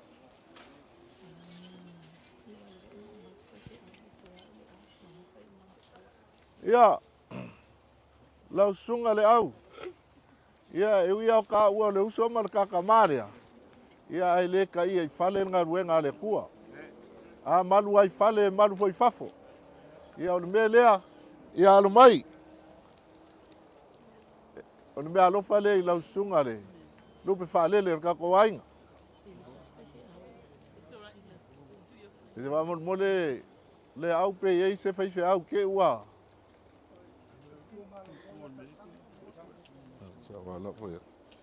Ia, tatanga.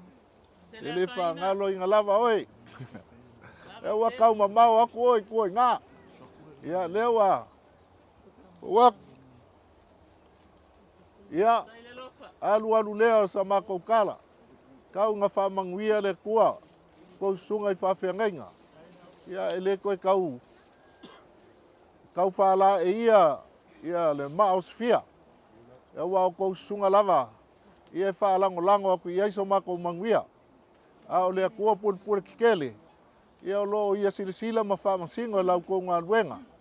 O ia ngā ke wha o loinga ma wha ako koinga. A le pa iai, ia o kako walaulia. Ia lea la kau au aku kako kau mafkanga. O moni kau mafkanga i lau whinga luenga. Wala. O isi kau mafkanga lau whinga luenga.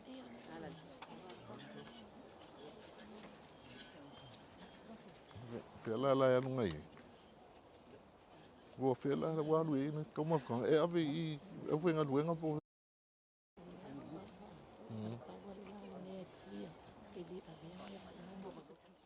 De ai, me ai kama kan. Fe au, do we. O ia ngawa, o moriapu no ko kama kan. Ele fa maka faulo inga sa mako fam kalanga. Kari kongu foi, ia o wha au ngase le so. Ia, ngaku lea, a whai o la kau au I ngaku le, wha moi moer kau mafkanga, kau ngā lofa mai le kua. Pule kikele. O ia e man kako au fia, sa moai, ia a whai e kuaman fua makala al firiari. Ia lofa mai le kua. Wa I longa sosia mo long kamau aing, maua le soi fua lau le lei. Ia whape ngā foi ngā whakumu le uku. I le kong wha, ma le whau kaukanga kakala. Ia wasa moa, ia male kapua inga I lea kua. Ia o la mako wham kalanga lea. Ia kau ngā lufa mai lea kua, a kako kekea. Ia Iova e vai kako. Au lea kua foi kako ki koe mafuka ai. I se isi wha moe leo koe mamawak. Ia ma le wha aloa lava.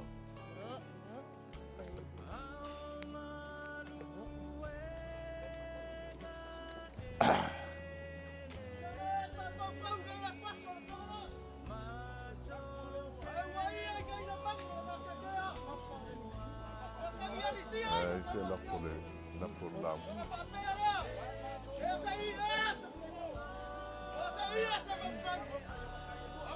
Ei.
Sa tātou a mata whātasi ma lau whia. Lea fōua tātou whai u whātasi. O mea mata ngō whia e tāpena ina e lau whia o mō lau whānau. Whāwhtai ua mai ala ngā luenga al tangata. Ma le pa ia le au whai ngā luenga e maiso ainga na lua.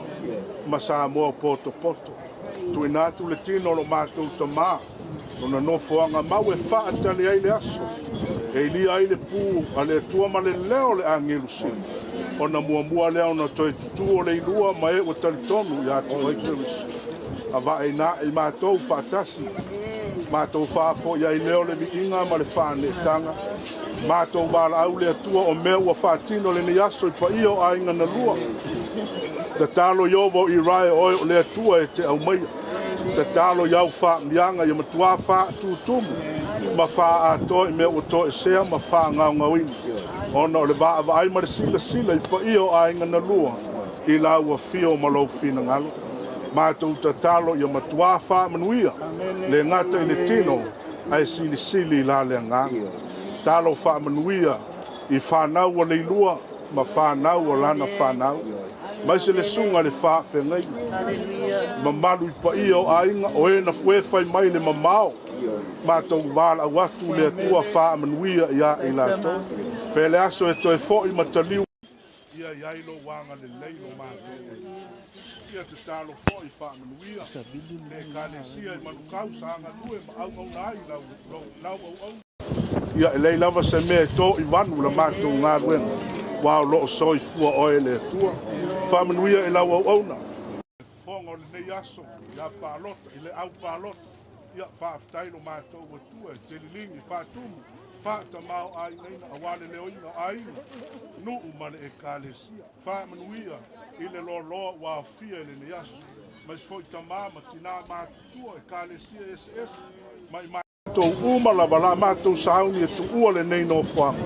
O umalawa na e wheta lai e tau ina mai angelu e tōla waki. Ma sio mia ia i mātou. Ia, mamori file mū. Le soifua o auna moro mātou ola ma Samoa. Ia, whaafo ia e le viina. Wha ma ngalo so mātou sise. So mātou a leu e letu sai ma lau sila whana.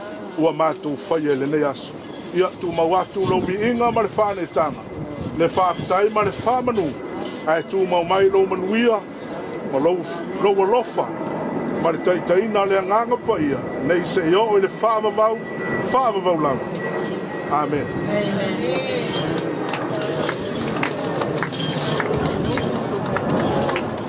Thank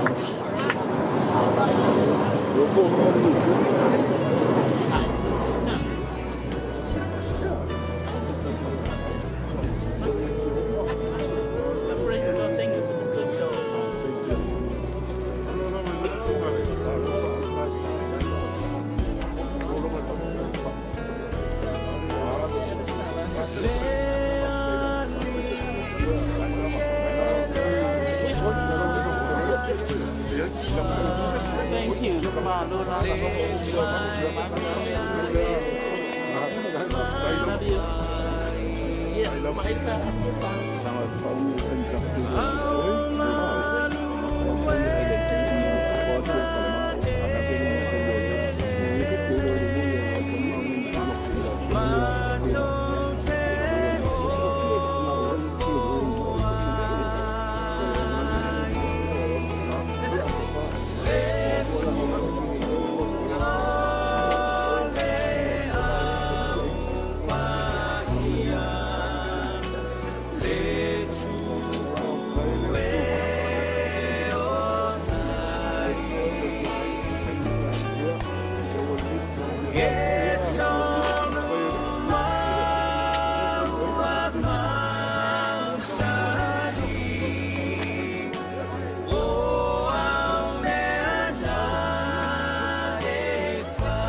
Tātou ainga o wawa ainga mau mai tue whio ni nero rangi.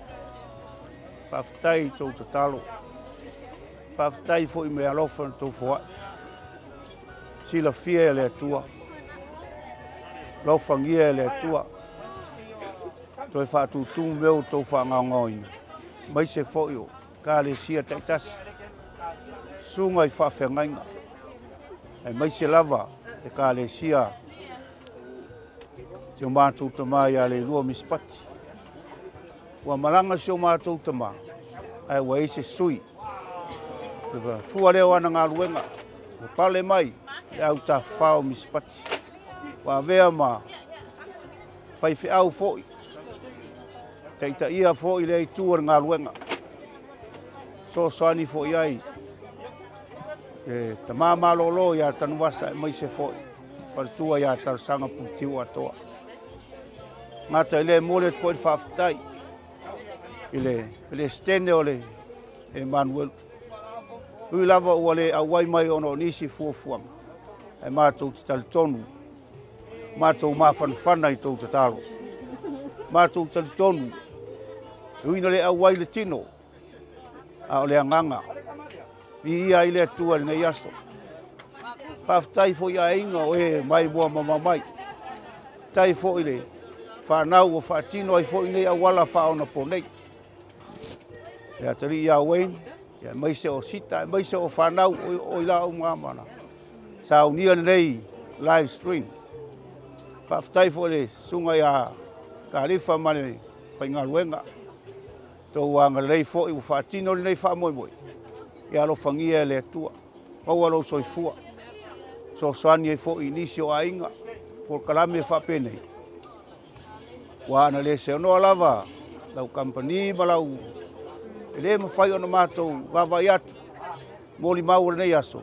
Tina ia pisila, mai se foile, le uso le tamanei, pātolo. O lo au mau mai Australia, au ma fai ona mātou wawai atu. Vi ia ile atua. Lo fangia le nei aso ma fuafuanga o tutoe. Ia whaatasi mai le atua. Ia o, tamaitai leo matamua. Lo ma whaatasi atu. Ia ole alo yo nga pauli e maisele to fine ia ai poi. Ia le atua nei aso. Pa manuia le atua to enga o toi. Le suafo Yesu. Amen. Amen. Dai, I love it. Thank you. Thank you. Done.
is the